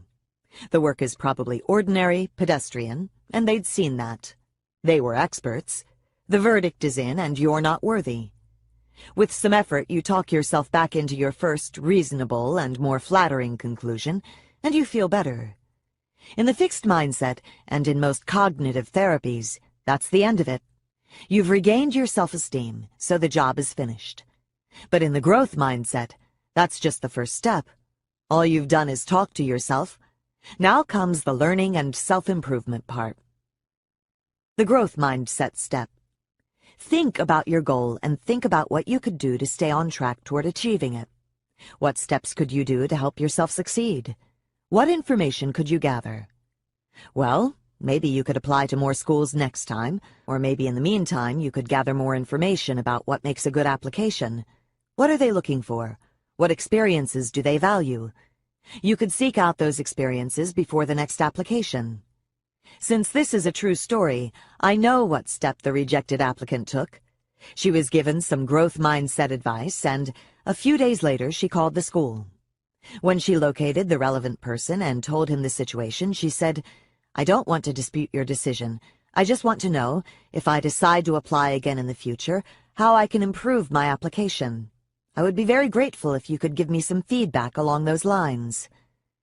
Nobody scoffs at an honest plea for helpful feedback. Several days later, he called her back and offered her admission. It had indeed been a close call, and, after reconsidering her application, the department decided they could take one more person that year. Plus, they liked her initiative. She had reached out for information that would allow her to learn from experience and improve in the future. It turned out in this case that she didn't have to improve her application. She got to plunge right into learning in her new graduate program. Plans that you'll carry out and ones that you won't. The key part of our applicant's reaction was her call to the school to get more information. It wasn't easy. Every day people plan to do difficult things, but they don't do them. They think, "I'll do it tomorrow," and they swear to themselves that they'll follow through the next day. Research by Peter Gulwitzer and his colleagues shows that vowing, even intense vowing, is often useless. The next day comes, and the next day goes. What works is making a vivid, concrete plan. Tomorrow during my break, I'll get a cup of tea, close the door to my office, and call the graduate school. Or, in another case, on Wednesday morning, right after I get up and brush my teeth, I'll sit at my desk and start writing my report. Or, tonight, right after the dinner dishes are done, I'll sit down with my wife in the living room and have that discussion. I'll say to her, "Dear, I'd like to talk about something that I think will make us happier." Think of something you need to do, something you want to learn, or a problem you have to confront. What is it? Now make a concrete plan. When will you follow through on your plan? Where will you do it? How will you do it? Think about it in vivid detail. These concrete plans you can visualize about when, where, and how, you are going to do something lead to really high levels of follow-through, which of course ups the chances of success. So the idea is not only to make a growth mindset plan, but also to visualize in a concrete way how you are going to carry it out. Feeling bad, but doing good. Let's go back a few paragraphs to when you were rejected by the graduate school. Suppose your attempt to make yourself feel better had failed. You could still have taken the growth mindset. You can feel miserable and still reach out for information that will help you improve. Sometimes after I have a setback, I go through the process of talking to myself about what it means and how I plan to deal with it. Everything seems fine until I sleep on it. In my sleep, I have dream after dream of loss, failure, or rejection, depending on what happened. Once, when I'd experienced a loss, I went to sleep and had the following dreams. My hair fell out, my teeth fell out, I had a baby and it died, and so on. Another time, when I felt rejected, my dreams generated countless rejection experiences, real and imagined. In each instance, the incident triggered a theme, and my too active imagination gathered up all the variations on the theme to place before me. When I woke up, I felt as though I had been through the wars. It would be nice if this didn't happen, but it's irrelevant. It might be easier to mobilize for action if I felt better, but it doesn't matter. The plan is the plan. Remember the depressed students with the growth mindset? The worse they felt, the more they did the constructive thing. The less they felt like it, the more they made themselves do it. The critical thing is to make a concrete, growth-oriented plan and to stick to it. The number one draft choice. The last dilemma seemed hard, but basically, it was solved by a phone call. Now imagine you're a promising quarterback. In fact, you're the winner of the Heisman Trophy, college football's highest award. You're the top draft pick of the Philadelphia Eagles, the team you've always dreamed of playing for. So what's the dilemma? The second dilemma. The pressure is overwhelming. You yearn for playing in the games, but every time they put you in a game to try you out, you turn anxious and lose your focus. You were always cool under pressure, but this is the pros. Now all you see are giant guys coming toward you, 1,200 pounds of giant guys who want to take you apart, giant guys who move faster than you ever thought possible. You feel cornered, helpless. The fixed mindset reaction. You torture yourself with the idea that a quarterback is a leader, and you're no leader. How could you ever inspire the confidence of your teammates when you can't get your act together to throw a good pass or scramble for a few yards? To make things worse, the sportscasters keep asking, "What happened to the boy wonder?" To minimize the humiliation, you begin to keep to yourself, and to avoid the sportscasters, you disappear into the locker room right after the game. Well, is this a recipe for success? What steps could you take to make things better? Think about the resources at your disposal and how you could use them. But first, get your mindset turned around. The growth mindset step. In the growth mindset, you tell yourself that the switch to the professionals is a huge step, one that takes a lot of adjustment and a lot of learning. There are many things you couldn't possibly know yet, and that you'd better start finding out about. You try to spend more time with the veteran quarterbacks, asking them questions and watching tapes with them. Instead of hiding your insecurities, you talk about how different it is from college. They, in turn, tell you that's exactly how they felt. In fact, they share their humiliating stories with you. You ask them what they did to overcome the initial difficulties, and they teach you their mental and physical techniques. As you begin to feel more integrated into the team, you realize you're part of an organization that wants to help you grow, not judge and belittle you. Rather than worrying that they overpaid for your talent, you begin to give them their money's worth of incredibly hard work and team spirit. People who don't want to change. Entitlement. The world owes you. Many people with the fixed mindset think the world needs to change, not them. They feel entitled to something better, a better job, house, or spouse. The world should recognize their special qualities and treat them accordingly. Let's move to the next dilemma and imagine yourself in this situation. The next dilemma. Here I am, you think, in this low-level job. It's demeaning. With my talent, I shouldn't have to work like this. I should be up there with the big boys, enjoying the good life. Your boss thinks you have a bad attitude. When she needs someone to take on more responsibilities, she doesn't turn to you. When it's time to give out promotions, she doesn't include you. The fixed mindset reaction. She's threatened by me, you say bitterly. Your fixed mindset is telling you that, because of who you are, you should automatically be thrust into the upper levels of the business. In your mind, people should see your talents and reward you. When they don't, it's not fair. Why should you change? You just want your due. But putting yourself in a growth mindset, what are some new ways you could think and some steps you could take? For example, what are some new ways you could think about effort, about learning, and how you could act on this new thinking in your work? Well, you could consider working harder and being more helpful to people at work. You could use your time to learn more about the business you're in instead of bellyaching about your low status. Let's see how this might look. The growth mindset step. First, let's be clear. For a long time, it's frightening to think of giving up the idea of being superior. An ordinary, run-of-the-mill human being isn't what you want to be. How could you feel good about yourself if you're no more valuable than the people you look down on? You begin to consider the idea that some people stand out because of their commitment and effort.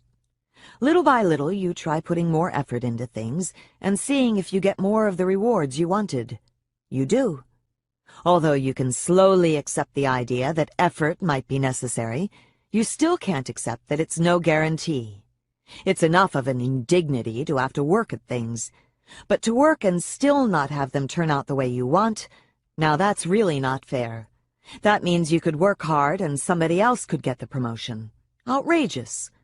It's a long time before you begin to enjoy putting in effort and a long time before you begin to think in terms of learning. Instead of seeing your time at the bottom of the corporate ladder as an insult, you slowly see that you can learn a lot at the bottom that could help you greatly on your rise to the top. Learning the nuts and bolts of the company could later give you a big advantage. All of our top growth mindset CEOs know their companies from top to bottom, inside out and upside down. Instead of seeing your discussions with your colleagues as time spent getting what you want, you begin to grasp the idea of building relationships or even helping your colleagues develop in ways they value. This can become a new source of satisfaction. You might say you were following in the footsteps of Bill Murray and his Groundhog Day experience. As you become a more growth-minded person, you're amazed at how people start to help you, support you. They no longer seem like adversaries out to deny what you deserve. They're more and more often collaborators toward a common goal. It's interesting. You started out wanting to change other people's behavior, and you did. In the end, many people with the fixed mindset understand that their cloak of specialness was really a suit of armor they built to feel safe, strong, and worthy. While it may have protected them early on, later it constricted their growth, sent them into self-defeating battles, and cut them off from satisfying mutual relationships. Denial. My life is perfect. People in a fixed mindset often run away from their problems. If their life is flawed, then they're flawed. It's easier to make believe everything's all right. Try this dilemma. The dilemma. You seem to have everything. You have a fulfilling career, a loving marriage, wonderful children, and devoted friends. But one of those things isn't true. Unbeknownst to you, your marriage is ending. It's not that there haven't been signs, but you chose to misinterpret them. You were fulfilling your idea of the man's role or the woman's role, and couldn't hear your partner's desire for more communication and more sharing of your lives. By the time you wake up and take notice, it's too late. Your spouse is disengaged emotionally from the relationship. The fixed mindset reaction. You've always felt sorry for divorced people, abandoned people, and now you're one of them. You lose all sense of worth. Your partner, who knew you intimately, doesn't want you anymore. For months you don't feel like going on, convinced that even your children would be better off without you. It takes a while to get to the point where you feel at all useful or competent or hopeful. Now comes the hard part, because even though you now feel a little better about yourself, you're still in the fixed mindset. You're embarking on a lifetime of judging. With every good thing that happens, your internal voice says, maybe I'm okay after all. But with every bad thing that happens, the voice says, my spouse was right. Every new person you meet is judged, too, as a potential betrayer. How could you rethink your marriage, yourself, and your life from a growth mindset perspective? Why were you afraid to listen to your spouse? What could you have done? What should you do now? The growth mindset step. First, it's not that the marriage, which you used to think of as inherently good, suddenly turned out to have been all bad or always bad. It was an evolving thing that had stopped developing for lack of nourishment. You need to think about how both you and your spouse contributed to this, and especially about why you weren't able to hear the request for greater closeness and sharing. As you probed, you realize that in your fixed mindset, you saw your partner's request as a criticism of you that you didn't want to hear. You also realized that at some level, you were afraid you weren't capable of the intimacy your partner was requesting. So instead of exploring these issues with your spouse, you turned a deaf ear, hoping they would go away.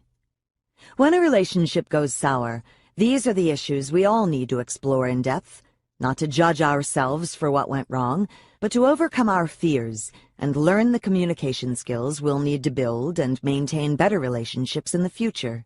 Ultimately, a growth mindset allows people to carry forth not judgments and bitterness, but new understanding and new skills. Is someone in your life trying to tell you something you're refusing to hear? Step into the growth mindset and listen again. Changing your child's mindset. Many of our children, our most precious resource, are stuck in a fixed mindset. You can give them a personal brainology workshop. Let's look at some ways to do this. The precocious fixed mindsetter. Most kids who adopt a fixed mindset don't become truly passionate deliverers until later in childhood. But some kids take to it much earlier. The dilemma. Imagine your young son comes home from school one day and says to you, "Some kids are smart and some kids are dumb. They have a worse brain." You're appalled. "Who told you that?" you ask him, gearing up to complain to the school. "I figured it out myself," he says proudly. He saw that some children could read and write their letters and add a lot of numbers and others couldn't. He drew his conclusion, and he held fast to it. Your son is precocious in all aspects of the fixed mindset, and soon the mindset is in full flower.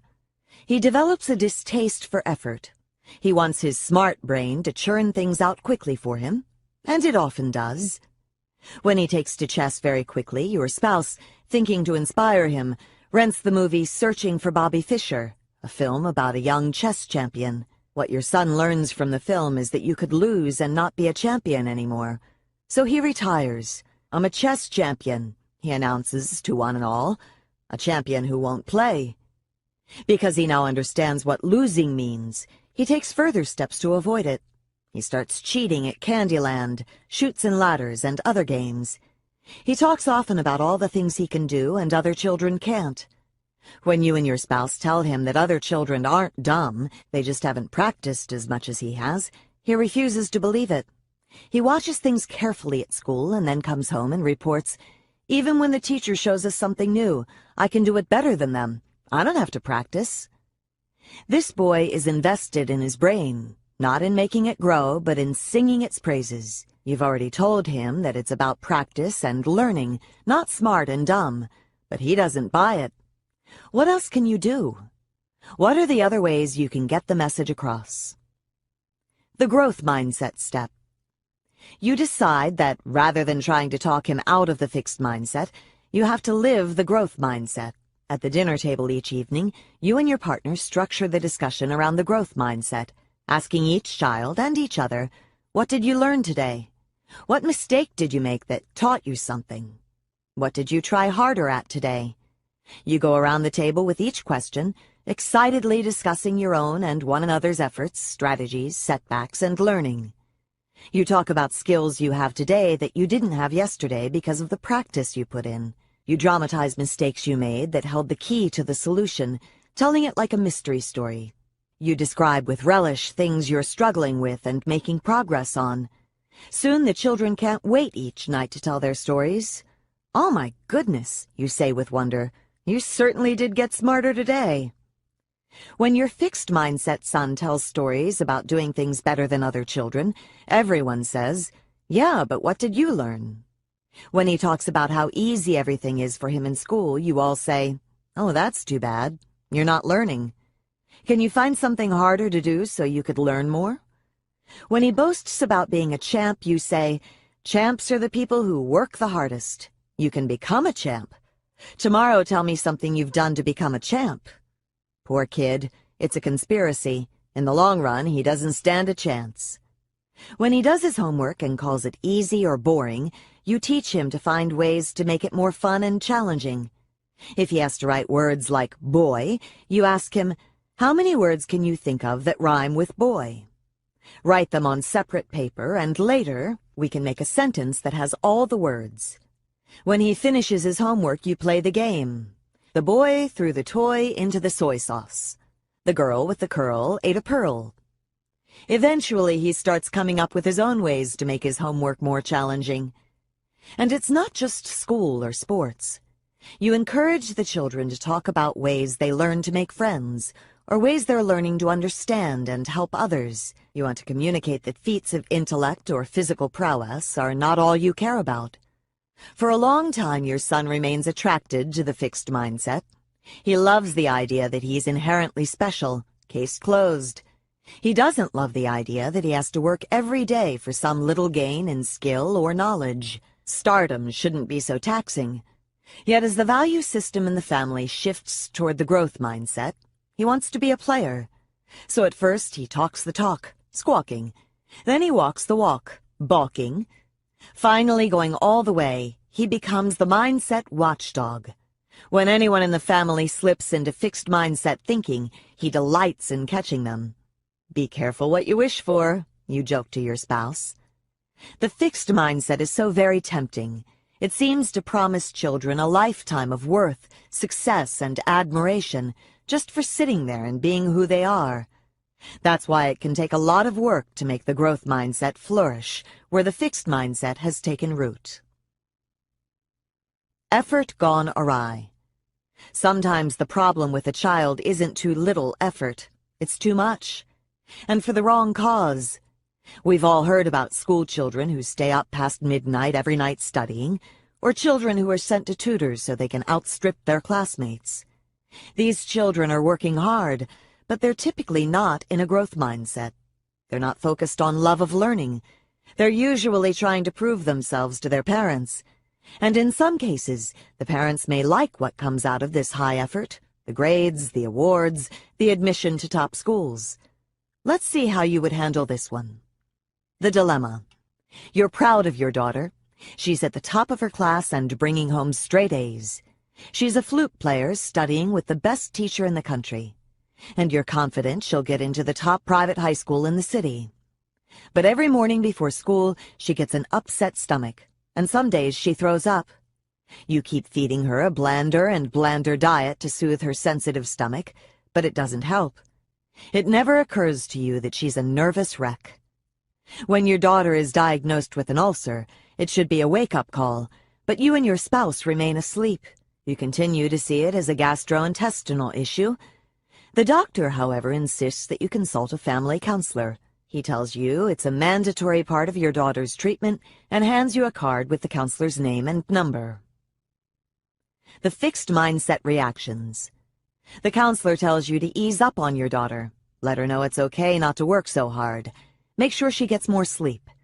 So you dutifully follow the instructions. Make sure she gets to sleep by 10 o'clock each night.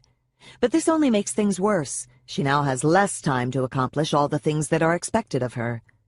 Despite what the counselor has said, it doesn't occur to you that she could possibly want your daughter to fall behind other students, or be less accomplished at the flute, or risk not getting into the top high school. How could that be good for her? The counselor realizes she has a big job. Her first goal is to get you more fully in touch with the seriousness of the problem. The second goal is to get you to understand your role in the problem. You and your spouse need to see that it's your need for perfection that has led to the problem. Your daughter wouldn't have run herself ragged if she hadn't been afraid of losing your approval. The third goal is to work out a concrete plan that you can all follow. Can you think of some concrete things that can be done to help your daughter enter a growth mindset so she can ease up and get some pleasure from her life? The growth mindset step. The plan the counselor suggests would allow your daughter to start enjoying the things she does. The flute lessons are put on hold. Your daughter is told she can practice as much or as little as she wants for the pure joy of the music and nothing else. She is to study her school materials to learn from them, not to cram everything possible into her head. The counselor refers her to a tutor who teaches her how to study for understanding. The tutor also discusses the material with her in a way that makes it interesting and enjoyable. Studying now has a new meaning. It isn't about getting the highest grade to prove her intelligence and worth to her parents. It's about learning things and thinking about them in interesting ways. Your daughter's teachers are brought into the loop to support her in her reorientation toward growth. They're asked to talk to her about and praise her for her learning process rather than how she did on tests. I can see that you really understand how to use metaphors in your writing. I can see that you were really into your project on the Incas. When I read it, I felt as though I were in ancient Peru. You are taught to talk to her this way, too. Finally, the counselor strongly urges that your daughter attend a high school that is less pressured than the one you have your eye on. There are other fine schools that focus more on learning and less on grades and test scores. You take your daughter around and spend time in each of the schools. Then she discusses with you and the counselor which one she was most excited about and felt most at ease in. Slowly, you learn to separate your needs and desires from hers. You may have needed a daughter who was #1 in everything, but your daughter needed something else, acceptance from her parents and freedom to grow. As you let go, your daughter becomes much more genuinely involved in the things she does. She does them for interest and learning, and she does them very well indeed. Is your child trying to tell you something you don't want to hear? You know the ad that asks, "Do you know where your child is now?" If you can't hear what your child is trying to tell you, in words or actions, then you don't know where your child is. Enter the growth mindset and listen harder. Mindset and willpower. Sometimes we don't want to change ourselves very much. We just want to be able to drop some pounds and keep them off, or stop smoking, or control our anger. Some people think about this in a fixed mindset way. If you're strong and have willpower, you can do it. But if you're weak and don't have willpower, you can't. People who think this way may firmly resolve to do something, but they'll take no special measures to make sure they succeed. These are the people who end up saying, "Quitting is easy. I've done it 100 times." It's just like the chemistry students we talked about before. The ones with the fixed mindset thought, "If I have ability, I'll do well. If I don't, I won't." As a result, they didn't use sophisticated strategies to help themselves. They just studied in an earnest but superficial way and hoped for the best. When people with a fixed mindset fail their test, in chemistry, dieting, smoking, or anger, they beat themselves up. They're incompetent, weak, or bad people. Where do you go from there? My friend Nathan's 25th high school reunion was coming up, and when he thought about how his ex-girlfriend would be there, he decided to lose the paunch. He'd been handsome and fit in high school, and he didn't want to show up as a fat, middle-aged man. Nathan had always made fun of women and their diets. What's the big fuss? You just need some self-control. To lose weight, he decided he would just eat part of what was on his plate. But each time he got into the meal, the food on the plate disappeared. "I blew it," he'd say, feeling like a failure and ordering dessert, either to seal the failure or to lift his mood. I'd say, "Nathan, this isn't working. You need a better system. Why not put some of the meal aside at the beginning, or have the restaurant wrap it up to take home? Why not fill your plate with extra vegetables so it'll look like more food? There are lots of things you can do." To this, he would say, "No, I have to be strong. Nathan ended up going on one of those liquid crash diets, losing weight for the reunion and putting back more than he lost afterward. I wasn't sure how this was being strong and how using some simple strategies was being weak. Next time you try to diet, think of Nathan and remember that willpower is not just a thing you have or don't have. Willpower needs help. I'll come back to this point. Anger. Controlling anger is something else that's a problem for many people. Something triggers their temper and off they go, losing control of their mouths or worse. Here, too, people may vow that next time they'll be different. Anger control is a big issue between partners and between parents and children. Not only because partners and children do things that make us angry, but also because we may think we have a greater right to let loose when they do. Try this one. The dilemma. Imagine you're a nice, caring person, as you probably are, usually. You love your spouse and feel lucky to have them as your partner. But when they violate one of your rules, like letting the garbage overflow before taking it out, you feel personally betrayed and start criticizing. It begins with, "I've told you 1,000 times," then moves on to, "You never do anything right." When they still don't seem properly ashamed, you flare, insulting their intelligence. Maybe you aren't smart enough to remember garbage. And their character. If you weren't so irresponsible, you wouldn't. If you cared about anyone but yourself, you'd. Seething with rage, you then bring in everything you can think of to support your case. "My father never trusted you either." Or, "Your boss was right when he said you were limited." Your spouse has to leave the premises to get out of the range of your mounting fury. The fixed mindset reaction. You feel righteous about your anger for a while, but then you realize you've gone too far. You suddenly recall all the ways that your spouse is a supportive partner and feel intensely guilty. Then you talk yourself back into the idea that you too are a good person who's just slipped up, lost it, temporarily. "I've really learned my lesson," you think. "I'll never do this again." But believing you can simply keep that good person in the forefront in the future, you don't think of strategies you could use next time to prevent a flare-up. That's why the next time is a carbon copy of the time before.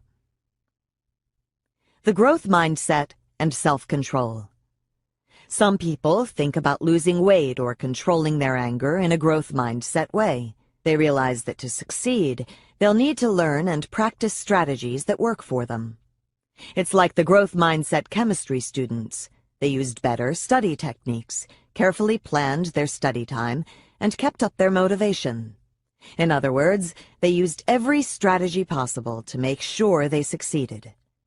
Just like them, people in a growth mindset don't merely make New Year's resolutions and wait to see if they stick to them. They understand that to diet, they need a plan. They may need to keep desserts out of the house, or think in advance about what to order in restaurants, or schedule a once-a-week splurge, or consider exercising more. They think actively about maintenance. What habits must they develop to continue the gains they've achieved? Then there are the setbacks. They know that setbacks will happen. So instead of beating themselves up, they ask, "What can I learn from this? What will I do next time when I'm in this situation?" It's a learning process, not a battle between the bad you and the good you. In the last episode, what could you have done with your anger? First, think about why you got so worked up. You may have felt devalued and disrespected when your spouse shirked the tasks or broke your rules, as though they were saying to you, "You're not important, your needs are trivial, I can't be bothered." Your first reaction was to angrily remind them of their duty. But on the heels of that was your retaliation, sort of, "Okay, big shot, if you think you're so important, try this one on for size." Your spouse, rather than reassuring you of your importance, simply braced for the onslaught. Meanwhile, you took the silence as evidence that they felt superior, and it fueled your escalation. What can be done? Several things. First, spouses can't read your mind.